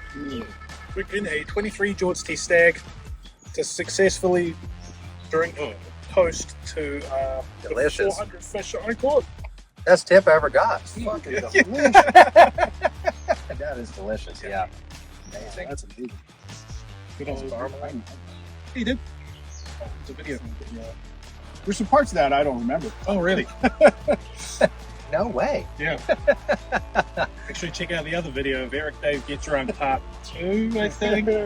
Definitely Watch check all that the out. parts. watch the inevitable decay. And Hook and Lips, if you're ever in North Carolina, come and check this guy out. He does tours, amazing, beautiful country.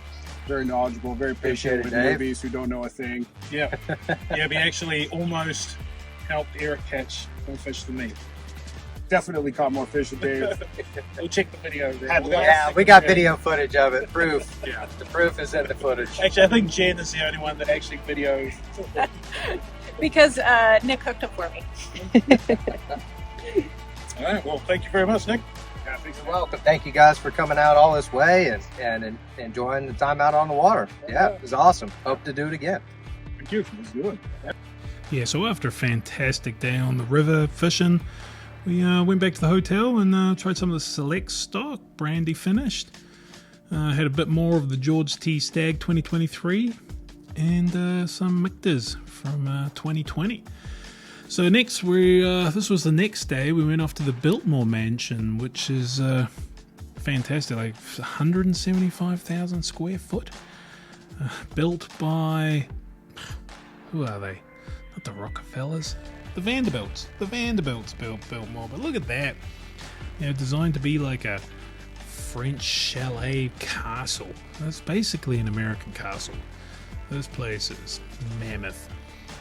For I think it was about $80, you could take like a 2-day tour through the whole thing, and it also included this glass blowing exhibition from the dude that blew the glass up in the Bellagio at Las Vegas. But yeah, check this place out. This is the foyer when you come inside. Come in the door and you see this. Just the artwork of all the, you know, the facades and the. There's no drywall in this place. It's all like hand carved hardwood, and it a lot of history. And you know they go over it. You got a little audio tour and a lot of generations of family that have kept this place up, and it's really interesting.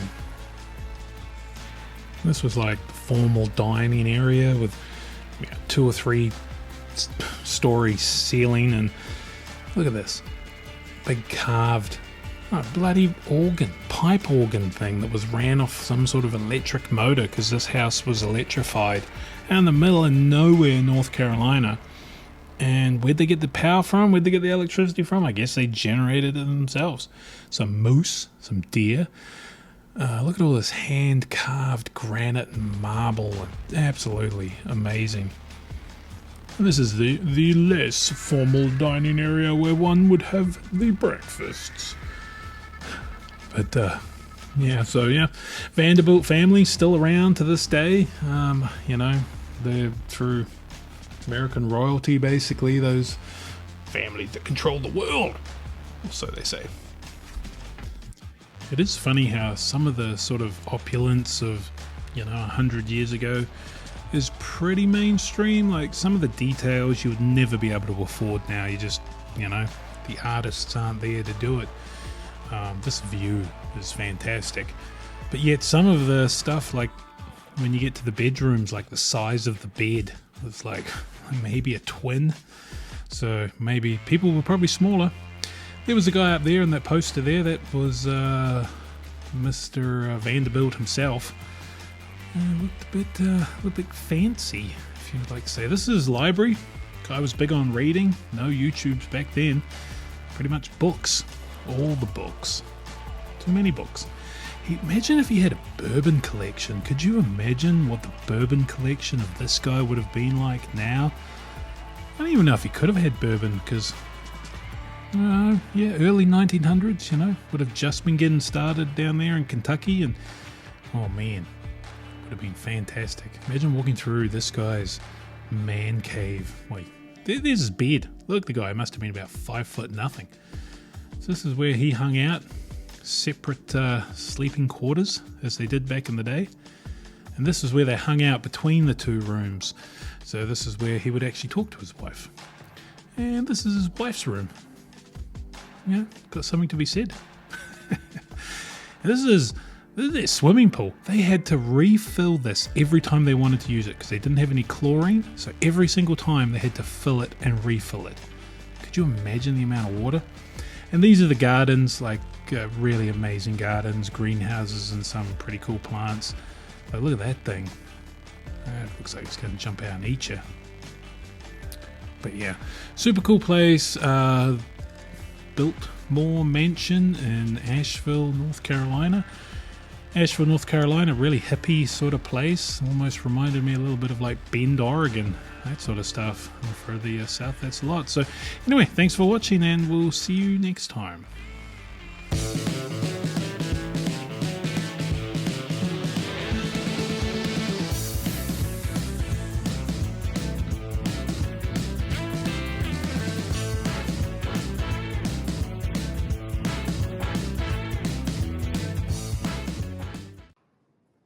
Ooh.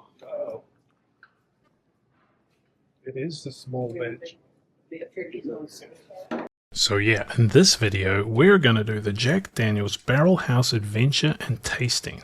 Me and Homer from Deck Night on the Rocks went out to Lynchburg, Jack Daniel's, went through some of their rick houses, and we got to try this, the unicorn of unicorns, the 153.2, the rarest of rare Jack Daniel's small batches, coming 153.3. We see all their warehouses, get some secret information about the upcoming special releases. So this is a good one, two-parter, stay tuned.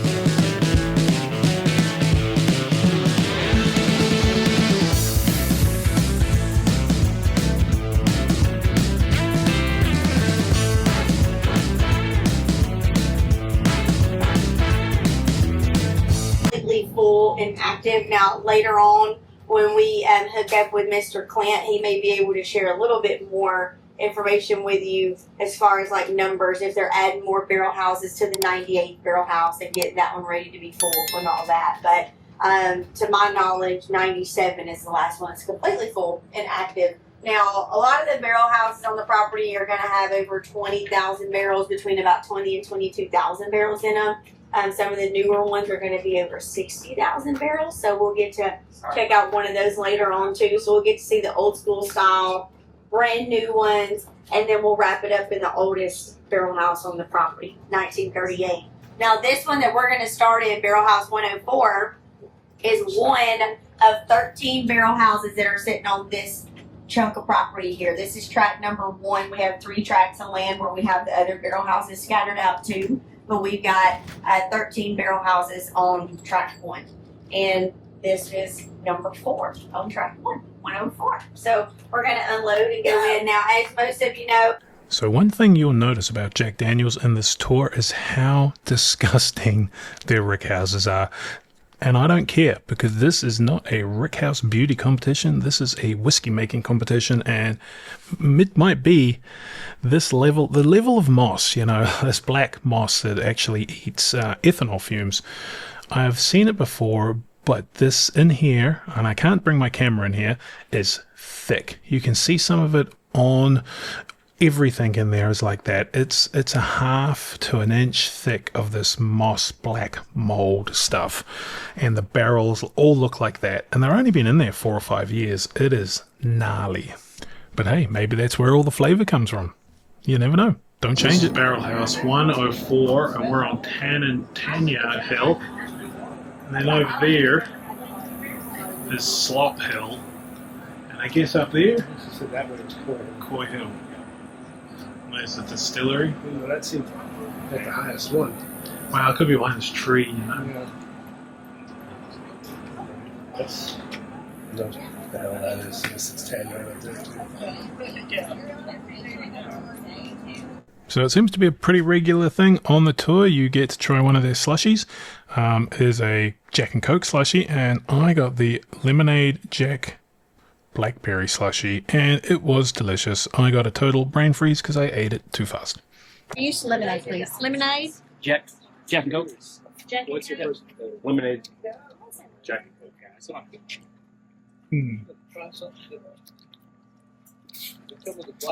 Tasty notes of Blackberry. blackberry. Ah, delicious. This would be refreshing on a hot summer day. It's pretty hot, dude. It's moist out here for sure. Say that word again. Moist. Hey, hold on. Moist. And this is Jack Daniel's famous cave. This is where all the original water came from, and probably where it still comes from now. I'm not 100% sure on that fact, but all comes from the same aquifer down below. So it like probably doesn't come from this exact stream, but all their water does come from the spring that makes that as well. So this is where we just hung out, ate our slushie, and lined up and took some photos with Jack.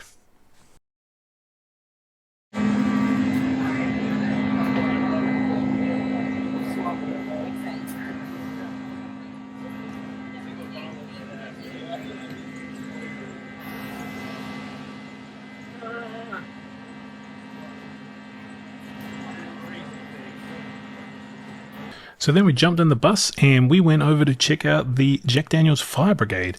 Now this is behind one of their bottling lines in what's called Track 2. So later on you will see all the Track 2 warehouses, well some of them, and guess what? They're ugly. They're like yellow with the black mold all down them. We didn't actually go in any of them, but you know what is not ugly is this fire equipment. Like these are some of the damned coolest trucks, fire trucks I've ever seen. Badass. Let's go check them out.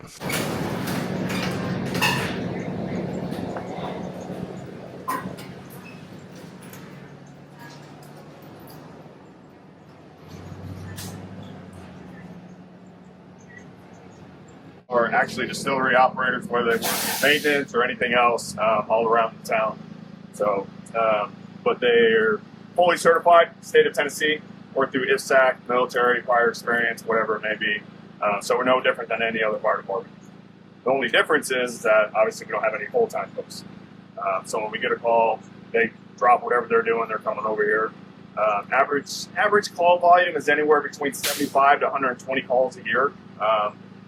99.9% of them are all false alarms, which is fantastic. Thank goodness, right? So that's the best thing about it. We train every single Monday, 4 hours. We have our own live burn tower. We have our own simulations over there. We have our own training facility that we do. Plus, we do a lot of training with the state and also with the local fire department here. About 12 of my folks are also the volunteers for the county as well. We have a great partnership with them, great mutual aid relationship with them. Jack does a lot for that fire department as well. So case in point is a couple years ago, they didn't do rescue equipment. So we bought a full set of extrication equipment because we obviously don't have that type of volume that they have. So that's why our mutual aid response is really, really phenomenal with them. We can go take anything that we want at any time, essentially.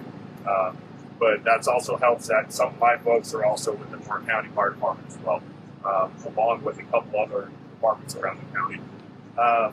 Besides that, obviously this is track 2 that where you're at right now.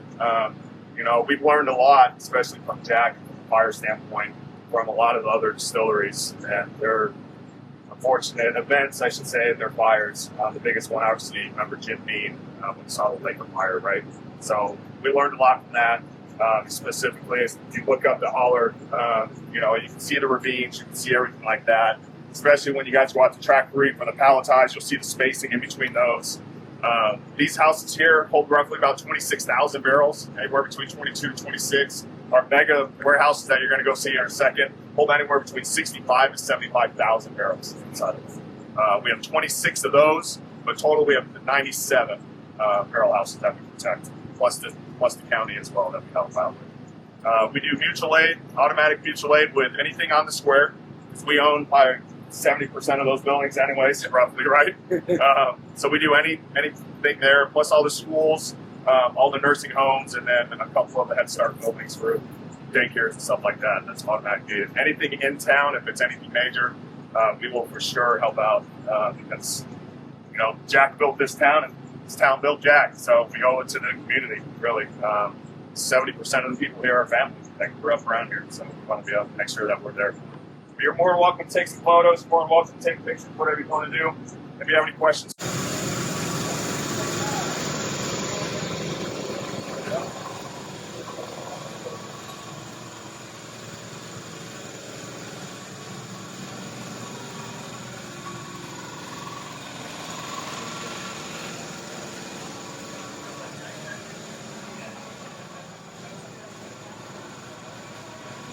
Super nice and clean. Comment below if you know what these big ball things are. James, what are these ball things? I should have asked, but they fill them up with water? Or seems strange. And then some cool old trucks. I'm sure that one's a working truck. He's ready to go. And these ones I'm sure work, but just badass. There's this one, an old Ford and an International in front of it. Good looking vehicles.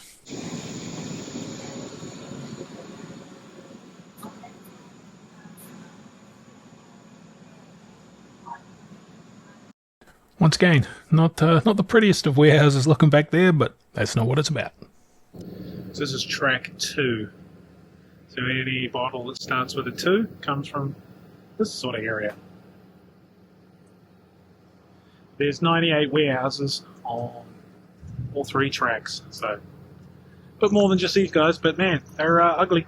Ugly. So now we're over in track 3, and this is where their mega warehouses are. 60,000+ barrels. The smell in this place was unlike anything I've smelt ever. If you have ever been to a rick house and you've smelt that, you know, relatively strong, nice smell, turn that smell up to 1,000,000 so it burns your eyes and your nose. I could barely handle staying in this place for more than a few minutes, and it had been opened for a long time. It was crazy. And the reason I picked this warehouse is this is the warehouse that we have all the sherry casks in. So very few people have ever seen one of those, and they are, let's just see if you can pick out which ones they are. they tend to stand out a little bit. If y'all just follow me, just kind of watch the staff going in here.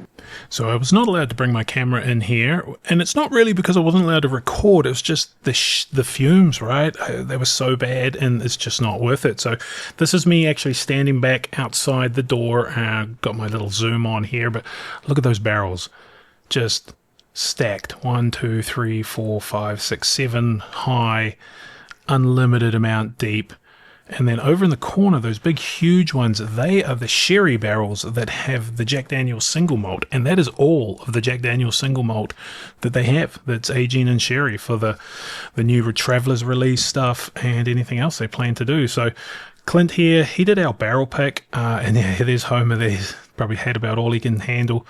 I literally had to go in and out of this place. This, like I said, the smell is just unlike anything I've ever smelled before. Amazing. Now all of this stuff is mostly going for old number 7. So for those that have stayed this long, what I learned about the new special release, it is a Tanager Hill Rye, should be dropping any week now, maybe October, November at the latest. He said there was about 200 barrels of it, but he personally knew that 10 of them were empty or destroyed.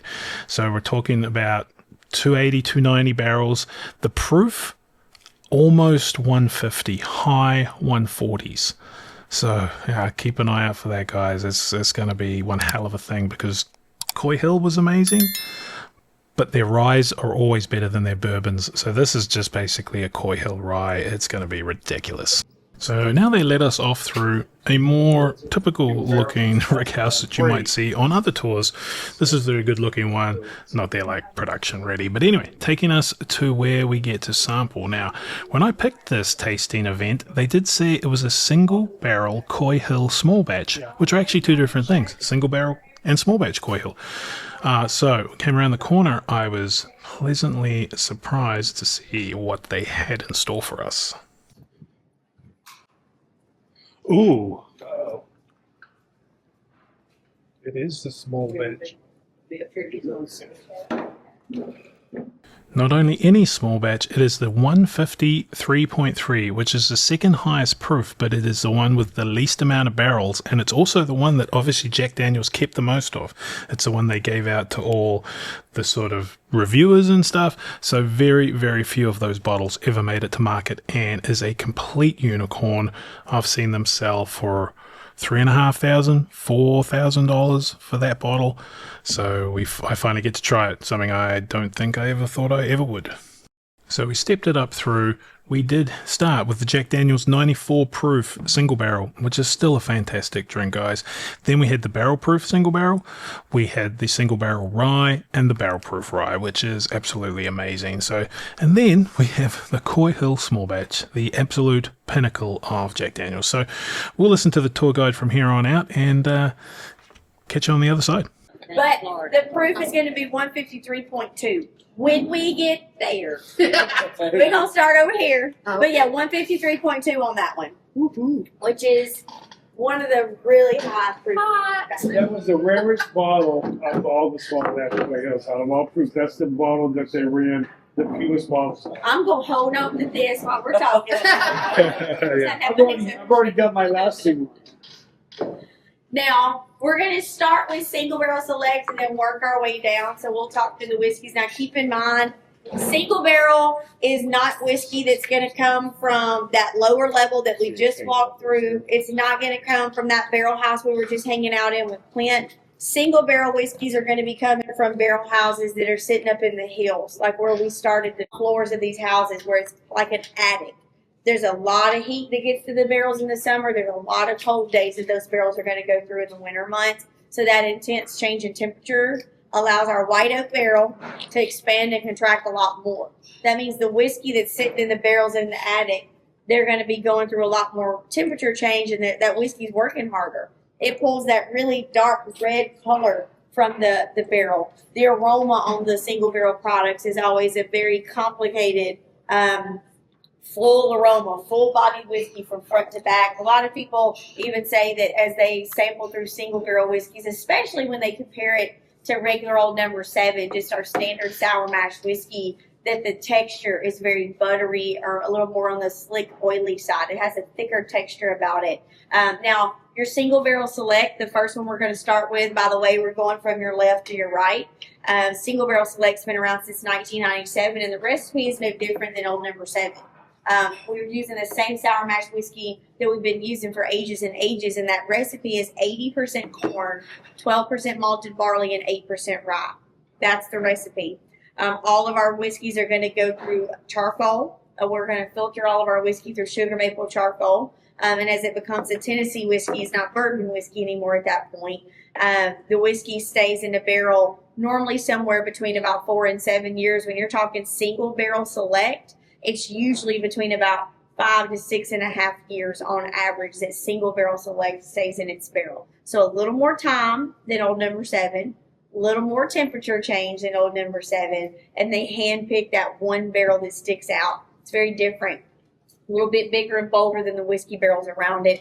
Generally what we do is take over 200 barrels from different floors of different barrel houses and mingle and marry them together. As I said earlier on, single barrels handpicked from that one barrel that stands out in the crowd. And keep in mind, the barrels, they're all made from American white oak. This white oak's going to come from several different areas. The barrels, the wood is grown up in different dirt. So the barrels each have their own thumbprint like we have our own thumbprint. So no two batches of single barrel whiskey are going to be identical because of that. Even if you go in the same barrel house, same amount of time, and pull 2 barrels that are side by side, they're gonna taste a little different because that wood is slightly different. And even sometimes the proof when it first comes out is slightly different. But Single Barrel Select is bottled at 94 proof.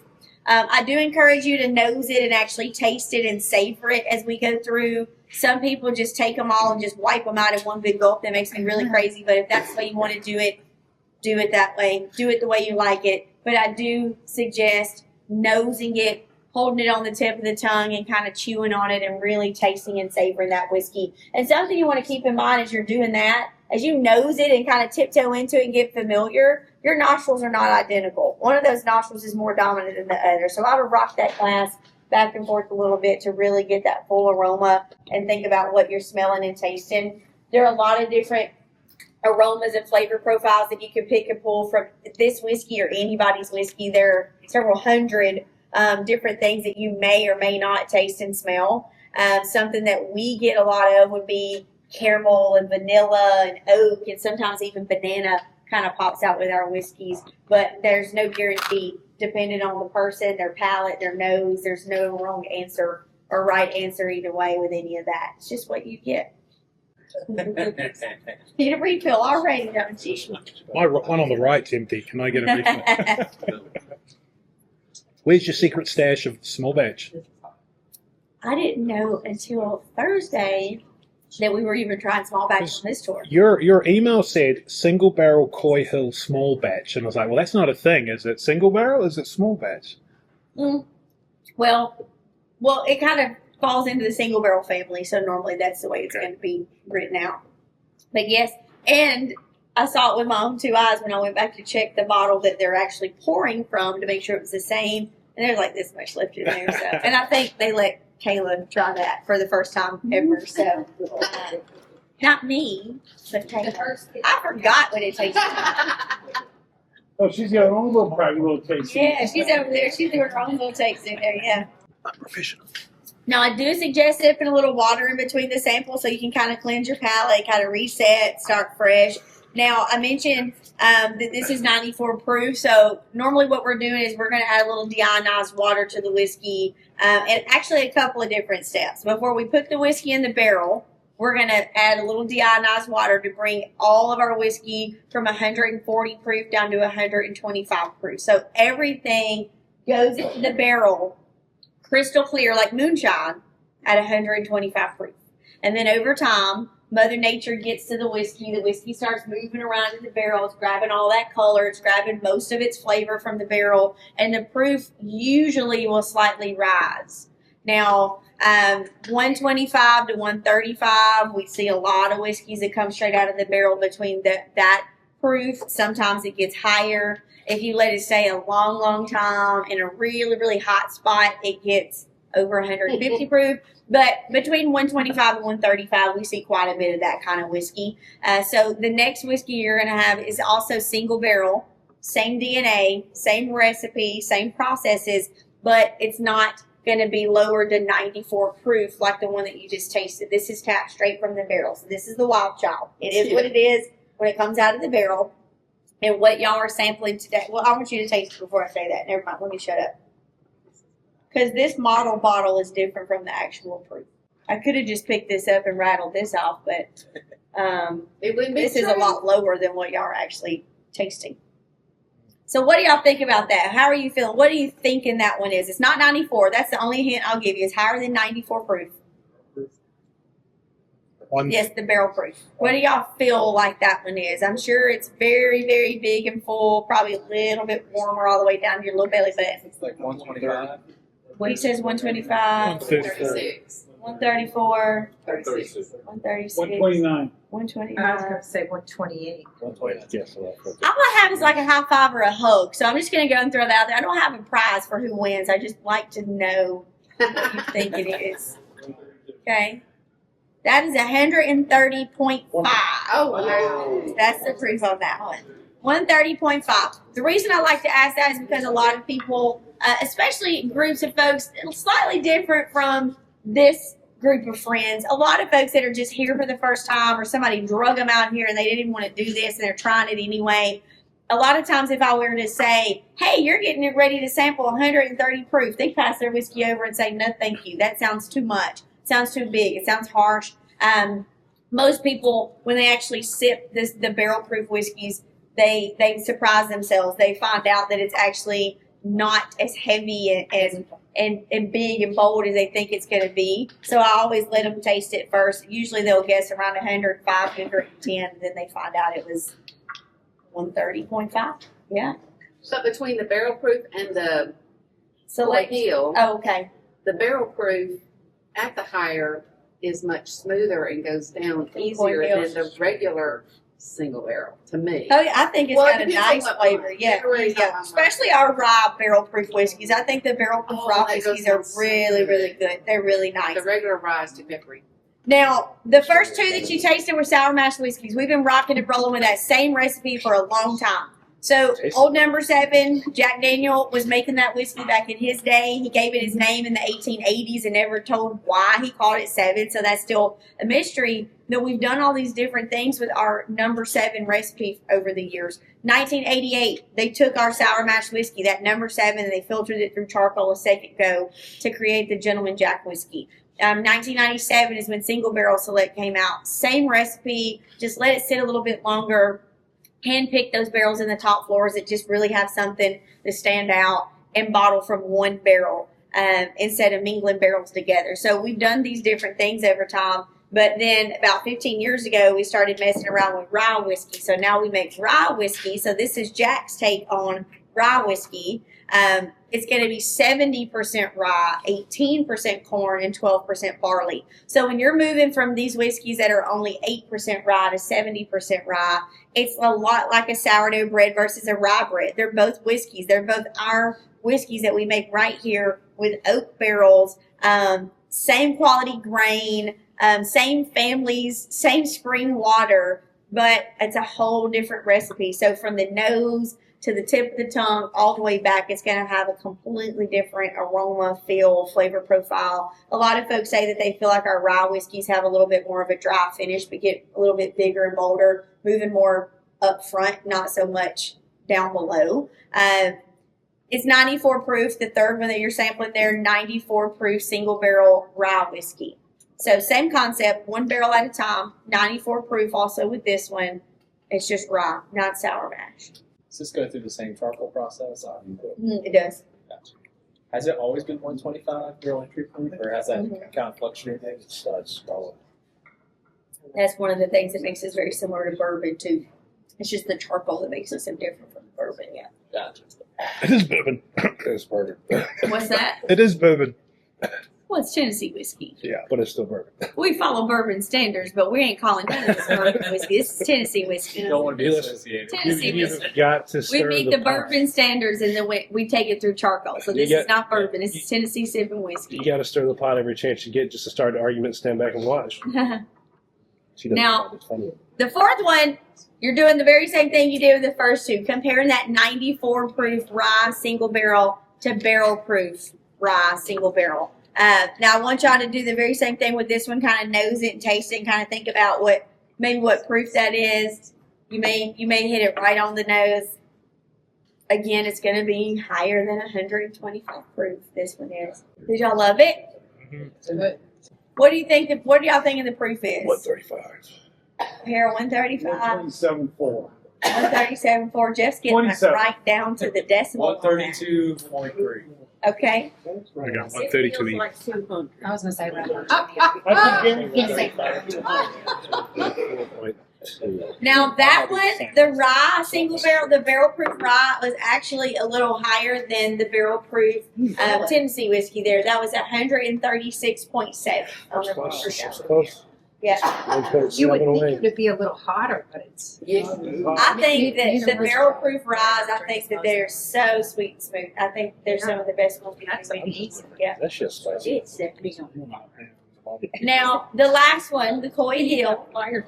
Since I let the cat out of the bag already, you already know it's a high proof whiskey. So, earlier on in the tour, when we were riding up to the barrel house, I mentioned that we were going up. This was 10-Yard Hill that we were going up here. And then Slop Hill, especially for those of you that have done the tours again and again, you kind of have an idea about where Slop Hill is situated behind the fermentation area. All that leftover mash is going to Slop Hill. For those of you that have ever visited Barbecue Hill, Slop Hill is on the ride up to Barbecue Hill, and then a few layers up behind Barbecue Hill is Coy Hill.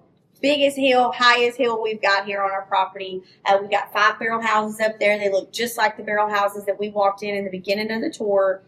Those 5 barrel houses, they've got a couple of them that set up a little higher than the other barrel houses up there. But a few years ago, we've done a couple of batches of Coy Hill whiskey now.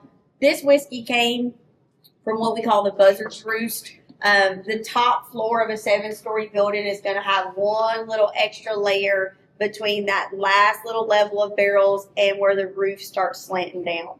And there's little places that they've kind of chiseled little places in where they can shove some more barrels in there. So if you ever do get to go into one of those barrel houses, so if this was the top floor of the house, this was the last at the very, very top floor, the 7th level in there, there's a little space on the wood up there where it has a little bit of a dip chiseled into the wood where they can roll more barrels in there. They can shove as many barrels as they can possibly get right under that little triangular space there under the rooftop. And buzzards hang out on the top of the barrel house roof, so that's why it's called the Buzzard's Roost. And the Coy Hill whiskey stayed up there for 9 years, so even longer than normal with the whiskey. So you're talking more time, a lot more heat directly under the rooftop of those big barrel houses up there. That's why you can barely see through the bottle. The color's so thick and rich.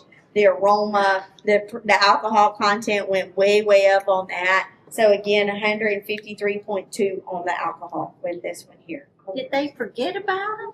Nope, it was on purpose. They did that. Yeah, they did it for folks like Jeff. They're out here looking for these special bottles. Yes, they did it intentionally. Yeah, and hard to find. So savor it, sip it, make it last. That bottle right now is selling for a lot of money. How much is it sell for? The last one, I told you I'm carrying this. I'm tucking it with me. Good girl. You do that. The last 153 I sold, I got $3,500 for it. $3,500. And some people sit in tastings like this and like sling it back. Yeah. If it's too hot for anybody. This back. I'm sorry. Some people do. I saw a lot of shot. Right out. It's like a quarter of a shot. Mm. So all of that totals up to right about a shot of whiskey total. All of that. It don't drink like no 153. No, it's going down smooth. So this is like what, a $200 sample? Yes.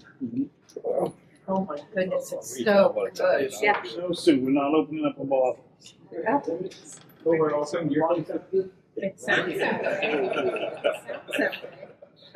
Yeah, you're gonna have people following you through the parking lot.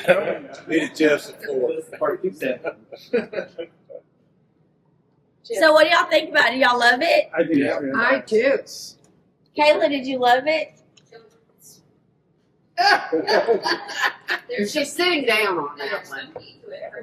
No, it's smooth. This is real smooth. But there's not as much heat in this one. I know it's like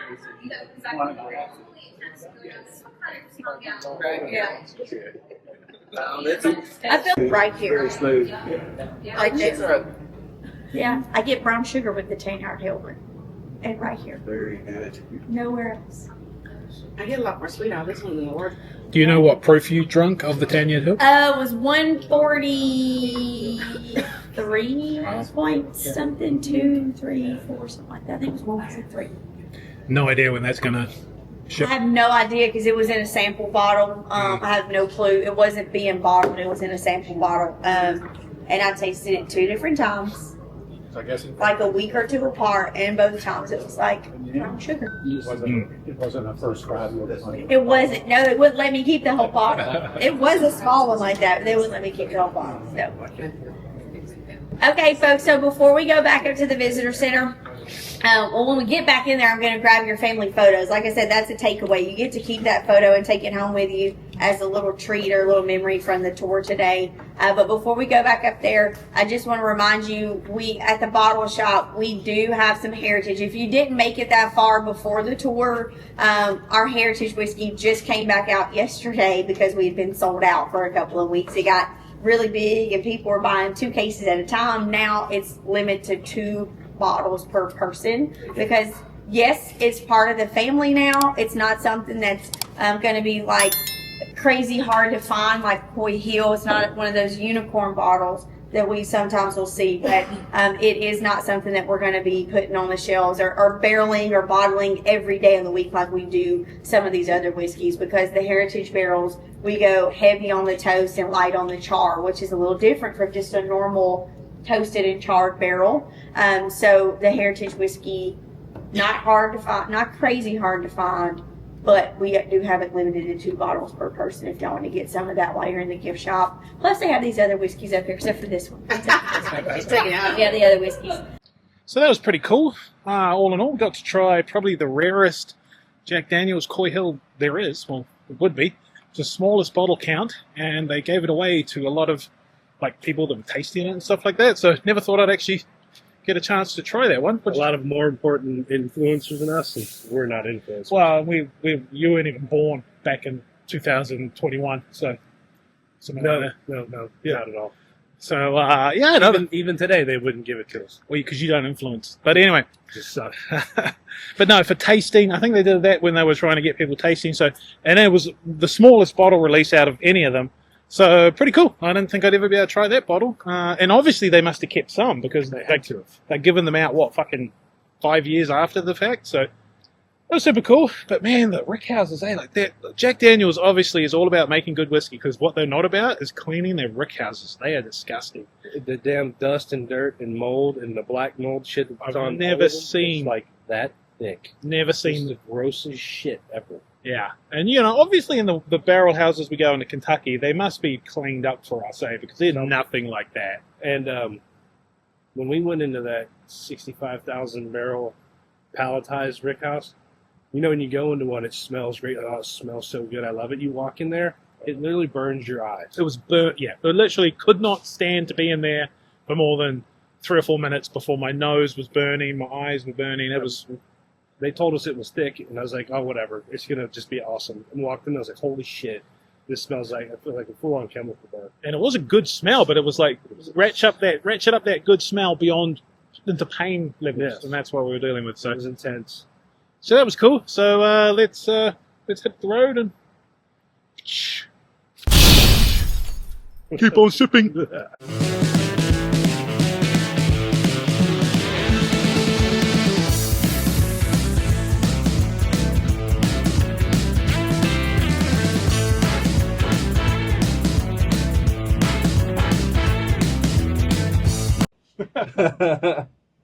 Yeah, we'll pop this Parker Heritage. It's a cool story. I did a business trip up to Ohio, so I stopped at Heaven Hill on the way up there and was able to get an old Fitz. And I'd already had my Heaven Hill 17, and they're checking ID now, so you can only get one bottle ever. Right. So one bottle of any release ever. And but on the way back, I thought, well, I'll try it again, but chances are I'll get something I can't get. So, but luckily enough, we were in line, and I couldn't see any bottles, right? And I was freaking out, like, oh, I'm going to get nothing. But walked in, and they had like 18 of these things, and I think I was 17th in line. Oh, wow. Yeah, well, that's a win, though. Yeah, totally. Sure, that's a good one. That's a good one. Not tried this before, so. And the day after you came back, or you went there, like they didn't have anything. No, yeah. No releases, and so that's awesome. And Brennan, we got. I mean, that's like the GOAT. We left here at what, 5:30 that morning. Yeah, 5:30. Got there at what?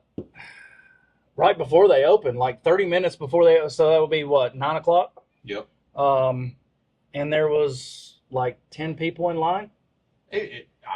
10, Not 12, having 15 that many maybe. people in line. I had a feeling it was something like that. Okay, they know something we don't. Right, right.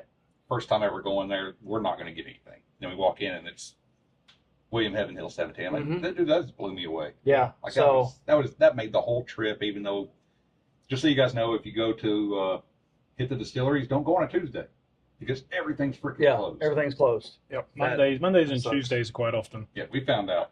So yeah, we were like 10th or 15th in line or something. There was hardly anybody in line, and we got this sexy bottle. Okay, so if we hit goals tonight, this can be one that we open. All right, so I'm down for sure. Your wife keeps sending you corn. She I think uh-oh. She wants to see you get Dang, hammered. well, she's spending my money, so. Yeah, I think. How much does those corn cost, dear? She's sending like 7 cents. Are you sure? Yes. I just tried to send you one, and they told me I had to pay 7 cents. Wow. Well, Lane sent 28. All right, let me get me a pour of this. I didn't even get me a pour yet. Smells really good. Oh, that is perfect. That is absolutely perfect. Wow. It doesn't have a rye nose at It's all. not astringent either. No. You would think it would be. I feel like I've had this before. It's got to be something similar. I feel like Prater the Tater gave me a sample. Prater, are you on here, Prater? Probably not. There's like 4 people on here. One of them's you, one of them's Lane. So, and one of them's me. So, who's the last? So Stephanie's on here. Thanks, Stephanie. Jesus. Your daughter paid for it out of her babysitting money. That's how. Oh, she's so sweet. Well, I don't know how many. It's 7 cents of corn? Yeah. Dang. So we're getting rich right now. No. You're just transferring money around. Right, I am, yeah. With TikTok taking a bit of a cut. So I'm not sure of the mash bill on that, but it's definitely got a bit of a rye spice on the palate, right? It has a lot of rye spice, and I get a lot of corn. The finish is very sweet. I get a lot of corn. Yeah. Like on the top of my mouth. Mm-hmm. You know, the roof of my mouth is very sweet. Yeah, I think, and I think with bourbon it's so subjective too, right? Because the thing is, you say, oh, we're tasting caramel, we're tasting, all the stuff. You're not. You're tasting like chemicals that just are pretending to be that, or sometimes it is the actual chemical, but sometimes it's something completely different. But that's good. That's so much better than most ryes. It is really spicy though, isn't it? It's 128.8 proof, so it's pretty. Well, that makes sense. It's pretty up there, but there's definitely a heavy rye burn as well. I bet you now that it's open, it's got a little bit of air on top of it. It'll settle. It'll settle down a little bit. Probably about a week. Go back to it, and I bet you it'll be completely. Because it it hits you in your mouth. It's really spicy in your mouth. Well, they have to call it. When they don't. The Parker heritage, they don't use a second name, right? Beam. Yeah. Yeah. Parker Beam. Beams are involved in absolutely everything. Yeah. Every distillery up there. Even when we were doing our tasting, they were talking about the Heaven Hill and the Beam family and how they're all interconnected, and it's crazy. Yeah. Which one do you want? So I already know what the other one tastes like, the new one. Mm-hmm. So let's go with the last year's. Yeah, because this one Was that the 124? I haven't tried it. 124? Yeah, the 124.7. Let's go with it. All right, so this is going to be another fresh crack. That's yours. Open it. Are you sure? Yeah, it's your bar. Well, I don't give a shit. I just sent you like 400 something likes. Did you? Corn? No. Oh. Likes. Likes don't pay the bills. Yeah, likes don't pay the bills, man. If I get a bunch of corn, man, it's gonna set my month up. Retire. I'm gonna retire from TikTok. Jesus Christ! Another fresh crack. Oh, that wasn't very good. No, it wasn't a good one. Wow, it's Woodford. Sometimes they don't know what they're doing with the hopping. So this is the Woodford Reserve. 124.7 Masters Collection. James brought this over. You can have first pour, James. Hold on, I've still got to finish this. Still working on your corn here, buddy.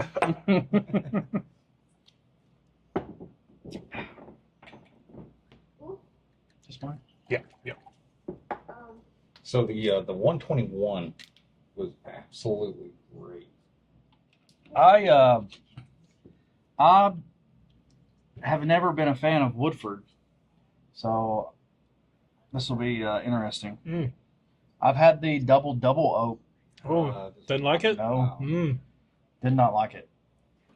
Yeah, I was keen to try and get a double oak, but got there a bit late. Clayton's sweet too. Mm. It's definitely more Old Forester-y, more like. Well, that's good. The brown. 121 is going to be way different for you guys. I'm trying to send. Why don't I just like send like all the corn at once? Why do I keep it? Because that's the fun part. It's not fun. Who is that supposed to be fun for? I don't know. You're sending a bunch of corn. I told you I want to open that bottle. Wouldn't it be easier to do the likes?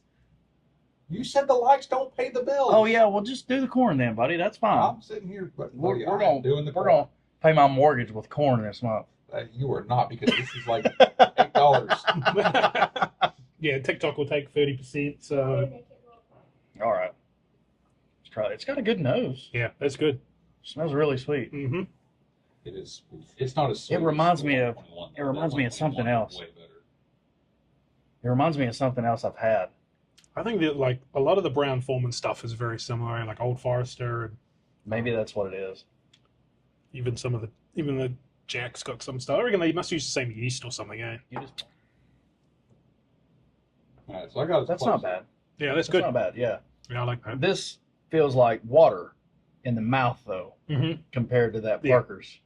That is 100%. crazy. That is crazy. Yeah, it's. I mean, it's still. I don't think this drinks like 124. No, Um, but you definitely the rye. that's what 128. 128, 129. That is so much heavier. Yeah, way spicier. Yeah. Way spicier. And this way sweeter. Yeah. It's sweeter, but the finish, it definitely has a spicy finish. Yeah, oh yeah. And I think it's probably just in relation to that. I think if we'd had this first, we would have been, oh, it's got a spicy finish, but That's good. That's good. I'm a fan of that. Yeah, I'm a big fan of that. I'm normally like, I don't like the If wood. you don't like Woodford, so that's happy for me that I found something you actually like. Yeah, me too. I like the double oaked, but I don't really like their standard stuff. The double oak, that's the one that you can just go buy. Yeah, right? yeah. I hate Do that. you? It's Oh, a good one. It's a good starter. I do not like it. Yeah, I like it super sweet. I don't know. There's something about it. It is not good. And then I'm not a big. Oh, they're okay, but they're more like mixes when you get into their malts. And So, their, John, this is the last year's. The one you tried is the other one, the 121.2. That's the one we're going to try next. This is last year's 124.7. Oh, so this is last year's. Mhm. The 121 is the new one. Okay. That's the newest one. That's the one when I went to John, so I made sure to get him a pour since he wasn't able to make it. Gotcha. It's good. That was very good. That was way better than the Bardstown. Yeah, I didn't think that. This is good. E.H. Taylor cigars. Mm-hmm. It's right up there with that Eagle Rare, on the store brand ones. Usually the novelty cigars are not fantastic, but this is good. Yeah, so like, far the Four Roses is probably the best one I've had. is that fancy Did I have that one? tube with the twisted with the colors? Yeah, I got one of those. Did I have that one? No, you didn't have it. It's the one I had over here that smelled like horse poop, and you're like, oh, that means it's good. Mm-hmm. Yeah, for sure. It does. I need that back. Mine's going out too. Whenever you get done. Try the 121. The more cigars you put in there too, though, Mm. the more it eats. Yeah. This is 121. So when we do the Angel's Envy, we're going to smoke the Bahakis. Oh shit! Yeah, so I got the two Cohibas. That's two Cohibas, $600 worth. You're gonna give me one? I'm gonna give you one. Oh man, I love you. So we're gonna line it up with Angel's Envy. Shit. Doing, I mean, Some- that's sellers, man. It some deserves so much Cohiba. respect. Bihake? I don't know how you say it. Bihake? Bihake? Damn. What are they? That's nice. What's the story behind it? Cohiba, it's Cuban. Yeah. Cuban Bihake, they're fucking, It's like the they're most expensive. cigar that Yeah. they have. They're like $300 a stick. Yeah. And illegal. No, they're legal now. Are they? Yeah. You To can be buy- here? Yeah. No, they're not. Are they not? Not at all. They were. Then we'll be smoking black and mild. Yeah. My go-to was like the Trinidad. Apparently they were Fidel Castro's go-to. That was super nice. Yeah. But they weren't. They're expensive here though, eh? Like, but if you can get out, you go to in New Zealand. If you smoke cigars, you're almost certainly smoking a Cuban. Like, why would you smoke anything else? Yeah. It's actually harder to find, other cigars because most cigar stores only sell Cubans. So yeah, that 121 is quite different. It's even sweeter. Y'all are really ahead of me. I'm just. Which I've already had it a few times, so it's nothing new for me. But you're really gonna like the 121. It's gonna blow you away. They're so different. So different. It tastes like something. Select Fort Nelson. Shit, I'm gonna be rich after that this. Is hilarious. Which I did get me one. It says Roy's Rickhouse on it. Oh yeah. Oh, that's right. Yeah, I saw that. But you didn't get the one in the box. Did you go in there and pull the lever? Yeah. Is that worth it? Yeah. No, yeah. That's what I said, man. That's what I wanted to do. But they had it at 2:00, and we had a tasting at Heaven Hill at what 2:45. Yeah, you don't. Man, but you get to go in there. We didn't get to go in there. It's some bullshit, man. I wanted to go in there and like see some shit. So you can buy smell some more shit, and so you can buy it. So you can buy it in a box. Yeah, How much that's was what he did. $100, and you paid 160. 160. Yeah. Was it worth the $60? Yeah, for sure. Really? I told you, man. Well, so on my Instagram, most I might get a couple of hundred views. That video of me walking in there and doing that, 2,500. See, I told you. 2,500 I told you. views. It's by far my biggest fucking video. It's really cool though. I've seen it. I've seen it's the cool. videos. You get It's cool. Like you get the, It's very quick and short, and it's like I didn't realize you could buy it, but you get to sign it. Did you get? Oh, you got to sign it too. No, it didn't get to do shit. But I've got a marker. It doesn't. Like, how hard is that? Like it's a marketing gimmick. I'm sorry, it's a gimmick. It all is. I have a marker. I can sign my own. So let me ask you it's this. empty in Let me here. ask you this. What does the inside of Michter's look like? How's it look in there? What, the inside? Mm-hmm. Bet you it looks like every other. You don't know because you haven't seen it. Okay. How does it look inside? You've seen it, You right? should watch my video with Okay. those 2,500. That's how we'll find out. Let's go watch his video. It actually is very like the door opens up and you go, and then there's barrels lined up. So it's just a very small room. You don't really get to see all that much, and you just go pull the lever. You get to see it. But you see all the juice go up, and then it goes down into your bottle. Just It could be like Heaven Hill. That's cool, man. Yeah, I that's like cool. it. Yeah. I would pay an extra $60 for that. I would. Heaven Hill wouldn't let you record inside of their little. That's stupid. Yeah, we done the select stock. Is that what it's called? Select stock? Yeah. Oh, yeah. Select stock tasting. And the girl wouldn't let me record in there. I think she was nervous and she made up her own rules. Well, yeah, She was reading off like sheets and stuff, but the guy tried to do that too. The guy that was initially telling us said you can't record this, and then the other dude told him, yeah, you can. He's like, oh, sorry, I'm new. So okay. So she was new too. I should have told her to fuck off. Yeah.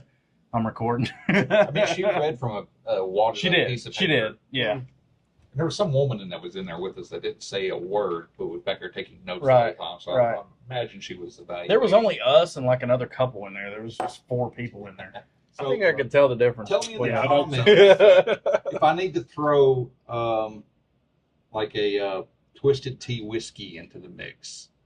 I don't want to drink that. yeah, I tricked one guy into drinking it once. And he swore up and down it was Penelope Valencia. Swore up and down. Really? Yes. That's tough. Blind's gonna be tough, eh? You just don't realize. Well, it was a blend. It was a blend of twisted tea sweet whiskey. I knew that, if you smelled it, you're going to smell the tea. So I mixed it with mellow corn in a 50-50 blend. And he swore. So it was just a fucking dumpster. Swore up From and the down beginning, it was that just it was Penelope Valencia. Like, would not believe me. Oh my God. I had to send him the picture of That's funny. the blend. That is funny. I'm going to get a small, tiny pour of it. Go for it. You're going to love it. It's so I different. don't think I will. It's so different from the other one. Yeah. You're really gonna like it. They're both good, but I think the 121's a little bit sweeter and a little bit. It's way better. Yeah. It tastes like it's been aged longer. Yep, that's what it could be.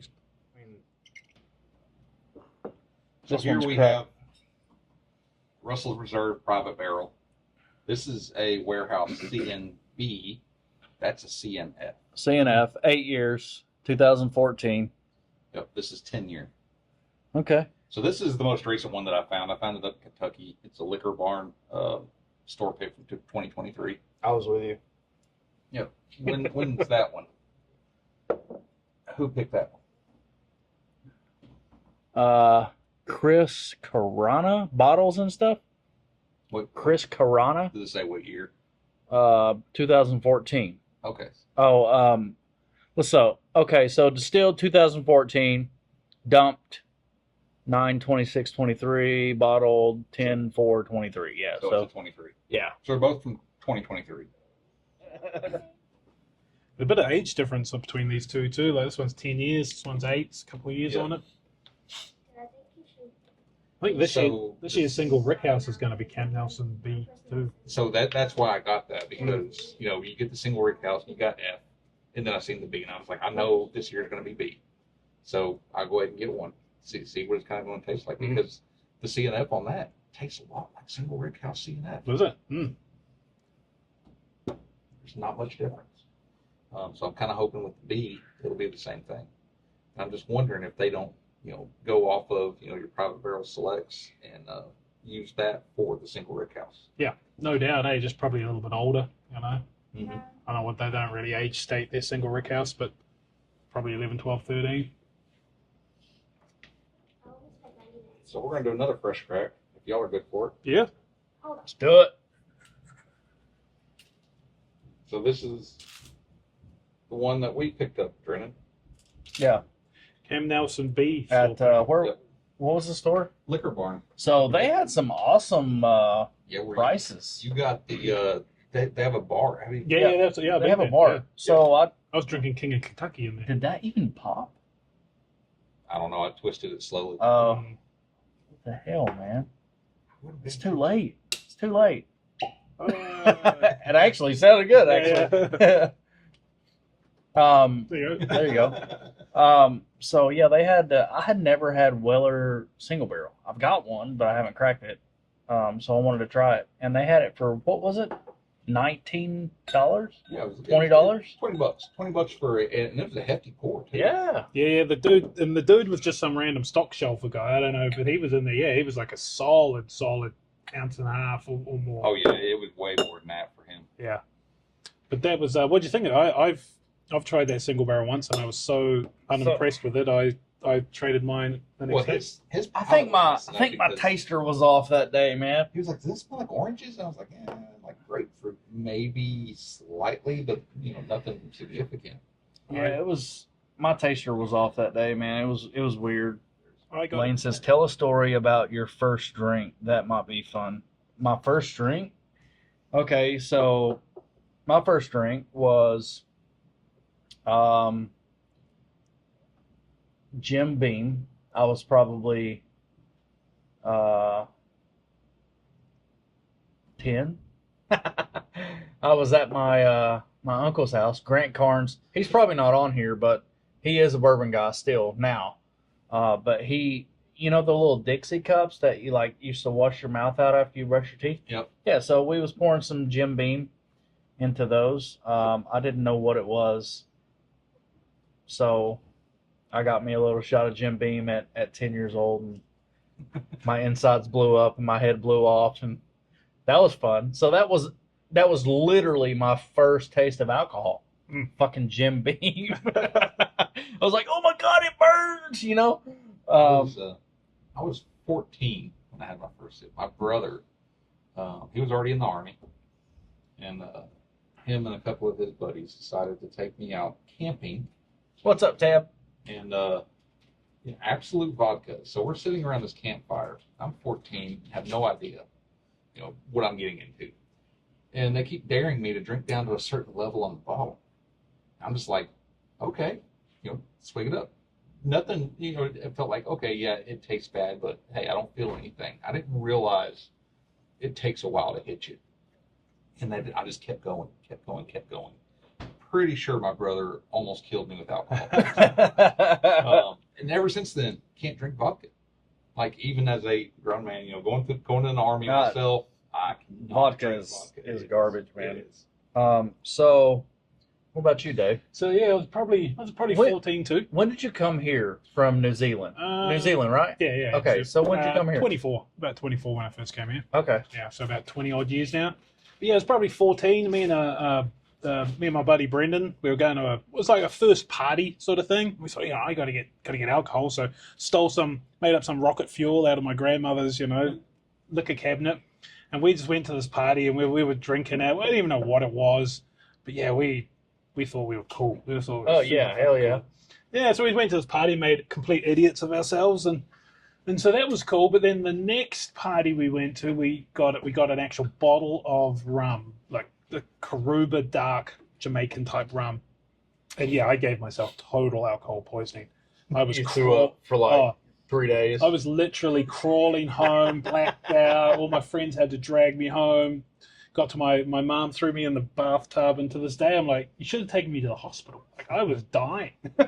So I'll tell a story while Teb's on here. Teb is my aunt, Tiffany. I went to their house one year for, I don't know if it was New Year's Eve or what. But Teb, are you still on here? I hope you are, because this is going to be great. Is she still?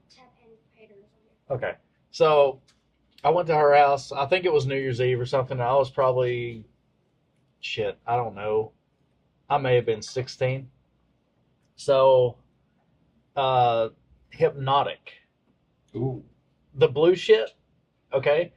Do you remember when all the rappers would sing about Hypnotic and Hennessy? Yeah. So you mix them and it's green, and it's an Incredible Hulk.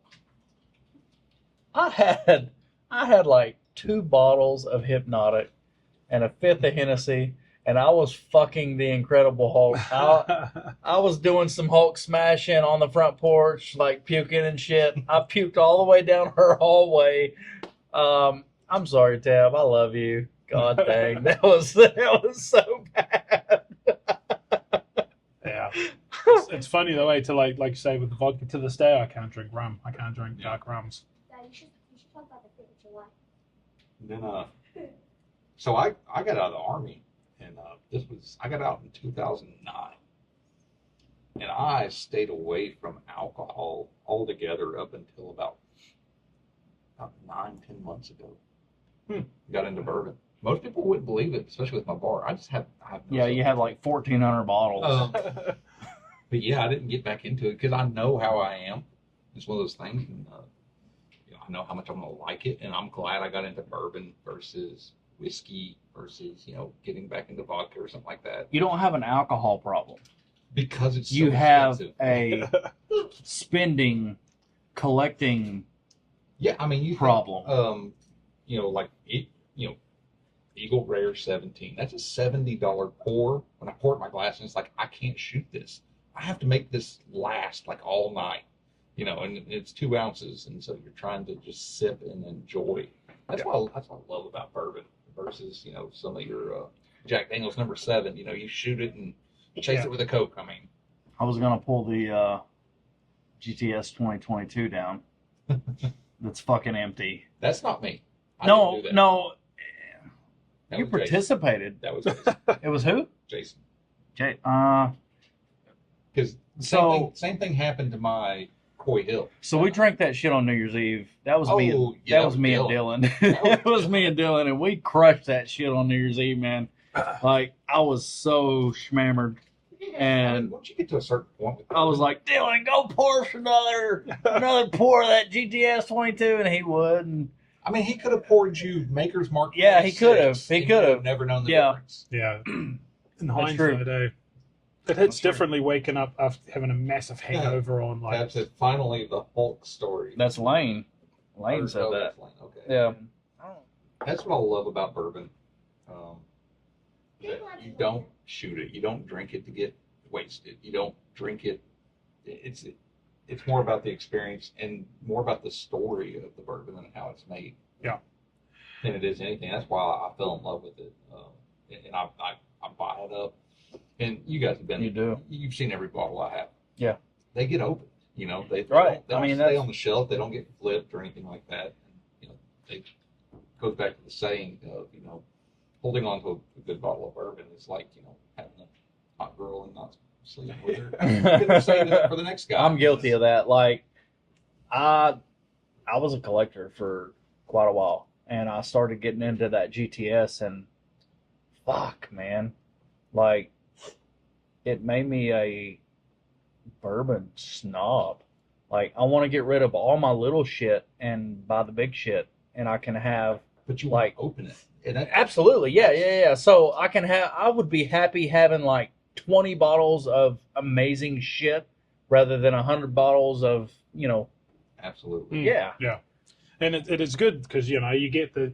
And so I've still got some stuff that I bought when I first started, and it's like, what am I going to do with this? I don't really know if I'm ever going to open it or drink it because, you know, it's not as enjoyable. There's just a level of enjoyment I get from a really top-end bottle of bourbon. You know, I didn't like you when I first met you. That's what I was going to say. That's exactly what I was going to say.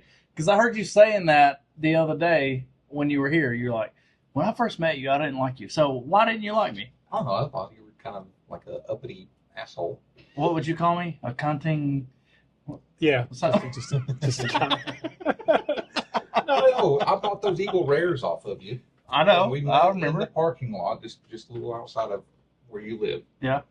And I don't know, just like everything about you. And then you're like, oh, come over to my bar sometime. And I was like, okay. Then you kept pounding me, and I was like, I don't like this guy. I do not like him. I even told my wife, I do not like him. And then I came over the first time, and I was like, okay, we're gonna be like best friends. Like the first time I came over and actually got to know you and got to hang out. Right. So I'm definitely a fucking asshole. Well, yeah, but you open your bourbon. Yeah. You open your bar to me. You know, you offer up, you know, hey, you want this cigar? You want this bourbon? Right. So yes, I sell some bourbon, and when I sell bourbon, I want to make fucking money. That's the whole point. Yeah. But if you're here and I have bourbon open, you're welcome to whatever the fuck I have open. Yep. I mean, like, you you know, get me to try the Pappy 20, like the first time I ever came over. And like that right there, I was like, okay, we're going to be friends. Yeah. Because he has the same philosophy. Yeah. And we hit it off. Yeah, I think certain bottles can be saved for special occasions and stuff, but yeah, it's just a fine line between saving and not ever planning to open. And the good thing is, I think with the market sort of correcting a little bit, it's really hard. It's almost impossible now to buy a bottle on secondary and sell it on secondary and make money. Yeah. So that's gone. So the only way to make any money is to get it at retail. That involves standing in the cold for 15 hours. Yeah. I'm not doing that. Yeah. It's good fun, man. I liked it. I did it. I think I'm totally. Who pinned that? Did you pin that? What? Oh, she pinned it. Oh, honey, I remember. So I'm just wondering, like, when you go to these events where they are going to do a drop, like, are there any rules? Or are they unspoken rules? There depends, eh? Like the place, ideally the place will put up some rules. It would be What do good you if they mean? did. But yeah, what Like, do you... can I have Rent-A-Center drop a couch, TV, and generator? Oh yeah. And then pick it up the next, you know, in a couple hours. Yeah, dudes. Like if you're sitting in line at Total Wine? Yeah. Like, Rent-A-Center's like right down the road. Dude, when I was there, you got there way after I did. Yeah.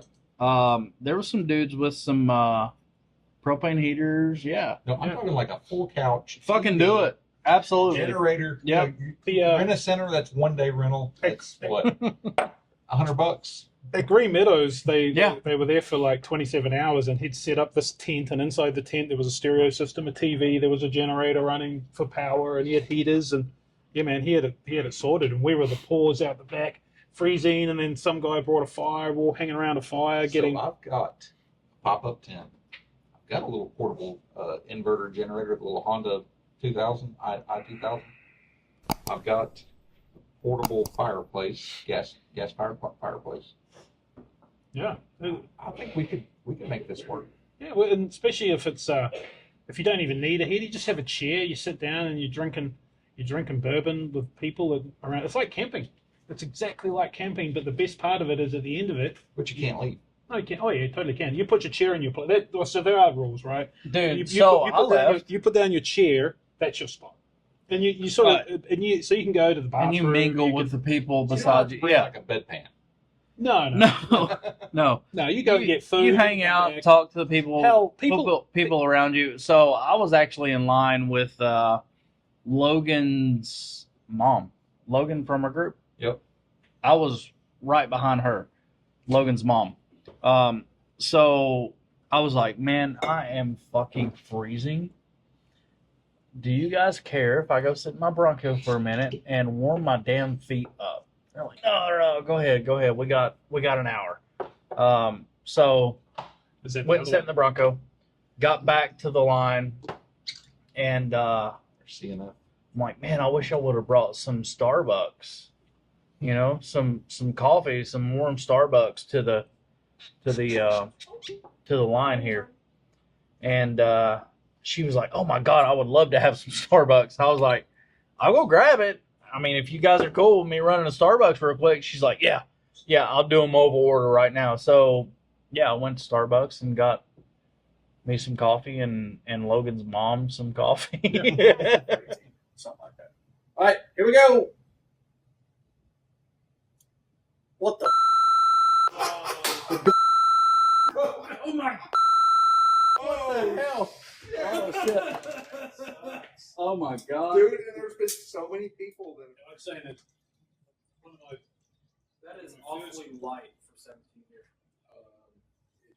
It's darker than it looks. Yeah, it is. Probably with the overhead lights right there. Maybe. It's pretty dark. There's a lot of light in here. These puppies really want my pizza pockets. What did I say?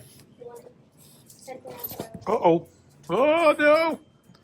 Oh, don't eat the pizza pocket. Hate speech. They said you For wouldn't. what? What do we say? I don't know.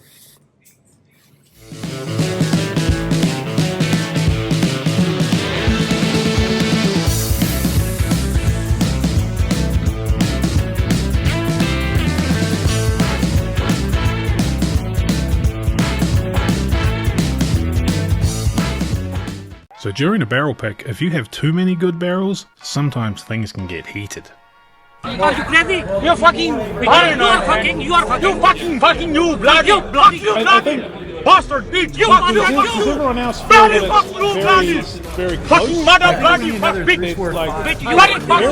Yeah. Fucking bloody bastard! 5 is great. Thank you, bloody bastard! You bloody! The only thing Bloody no! Bloody fucking accident, then what you wanna do? Why you fuck me? I fuck you, bloody!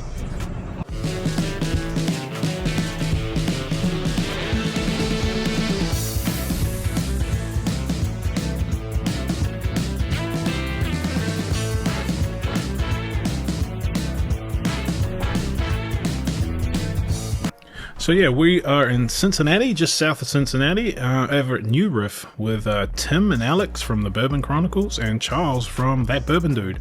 We of course had to warm up the old pallets, and what better to warm up a pallet for a Kentucky rye than a Tennessee bourbons, Coy Hill. So I had my camera on slow-mo, so I didn't get any voices on this stuff. I don't know, I fixed it later on, but here we are in the hotel room pre-gaming it up. Stay tuned to the later on to see the carnage, the fighting. So New Riff is in the parking lot of Party Sauce. So the guy that used to own Party Sauce, he started New Riff. Come to find out, he couldn't own a liquor store and a distillery, so he sold the liquor store to his employees. So yeah, cool story. And one of the really great liquor store too. So if you're in the area, you can stop in both these places and check them both out. New Riff has a really awesome facility here. You come into here, and here's the gift shop. You get some bottles. Some of their distillery only bottles are around here. They have all sorts of single barrels, of course, being New Riff. The Silver Grove 4-year rye and bourbon are fantastic. So if you're ever in here, and if you go up the stairs, they have an awesome bar up there, and you can get all sorts of yummy snacks. Here's Charles talking about the latest bourbon conspiracy. Of course, I had to mute him so we don't get taken out by the CIA. But watch his channel and you'll learn it all over there. So speaking of Secret Service type stuff, we get these little sweet headphone things here so we can hear what the tour guide is saying when he takes us through the distillery. I'll put that at the end of the video, but we're going to skip ahead over to the rick house. We took a van over there and we'll run through the rick house and the actual barrel picking procedure. So after we were shown around and through the rick houses, which smell absolutely amazing, there's something about New Riff rick houses, man. They're so sweet, and I think it's got to do with all the heirloom grains they use. But yeah, they smell fantastic. It was a cold day, so in the middle of summer, it would be even better. But this was a super nice little tasting room out in their barrel selection warehouse here. So that's where we sit down there and had a riot about what barrel to pick.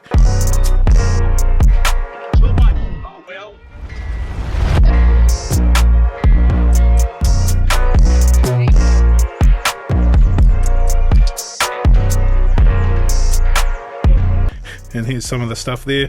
I noticed they had a red turkey wheat, which I'd heard a bit about recently, so that was interesting. They got some stuff on the wall there, and the lady was nice enough to sort of get us anything else that we wanted to try after we'd finished picking our barrel. But yeah, I just went over and said, hey, what about this? How about they give that to me? And she said no, but it is what it is. So here are our 5 barrel samples and some snacks, some little pens and paper and notes, and that little glass down the back with the glass topper, that is their standard 4-year rye, just to give you a bit of a baseline. So, you know, had some water on the table, really nice setup here, and this is where we go at it to try and pick our barrels. Not in order. Number 1 isn't a Cooper Reserve, 1 location, whatever. All right? I'll let you know what they are when we're finished. Pretzels, you know, eat it in between, cleanse your palate. We have more water over there. Oh, there's a difference too, like it's when you put your glasses, the tasting wave, we call it. So if you look to the far right, those are the classic New Riff rye tasting notes. Okay. And here I am going to work. So the number of barrels you get on a barrel pick, they can range, you know, normally a minimum of 3, you know, up to, in some of the smaller craft ones, you know, as many as you can talk them into letting you have. So we had 5 here, and like I say, every one of these was great. Number 1 for me was really funky, had a really funky, you know, nose and palate. So that could be good for certain picks, and you know, if you're looking for funky, but for me it didn't really sit right. We basically ended up getting down to 3 barrels, 3, 4, and 5, where 3 was definitely more rye forward, and 4 and 5 were very similar. 4 had an amazing nose, and 5 had an incredible palate. So one of the things they say is good to do if you have a lot of barrels and there's no immediate consensus is knock out the one you dislike the most. So we ran through it trying to knock out 1, and we ended up knocking out 1 and 2. Well, 1 barrel, but we ended up knocking out barrel 1 and 2. They just didn't really sit right, and the other 3, so we got down to the 3 best, and then the fun and games started to try and work out which one of those 3 was going to be number 1. Okay. Oh boy. So it looks like we can knock 1 and 2. Because that's my next one. Yeah, my next one's yeah. Yeah. One's my next. First one's gone, so that's perfect. 3, 4, 5. So 3, 4, 5 is where we're at. So now we just need to figure out that. Just so we can see where everybody's standing. What's your first place? What's your first place? I think I'm at this point I'm at 5. You're at 5. Which at 3. 3. Fire. 5.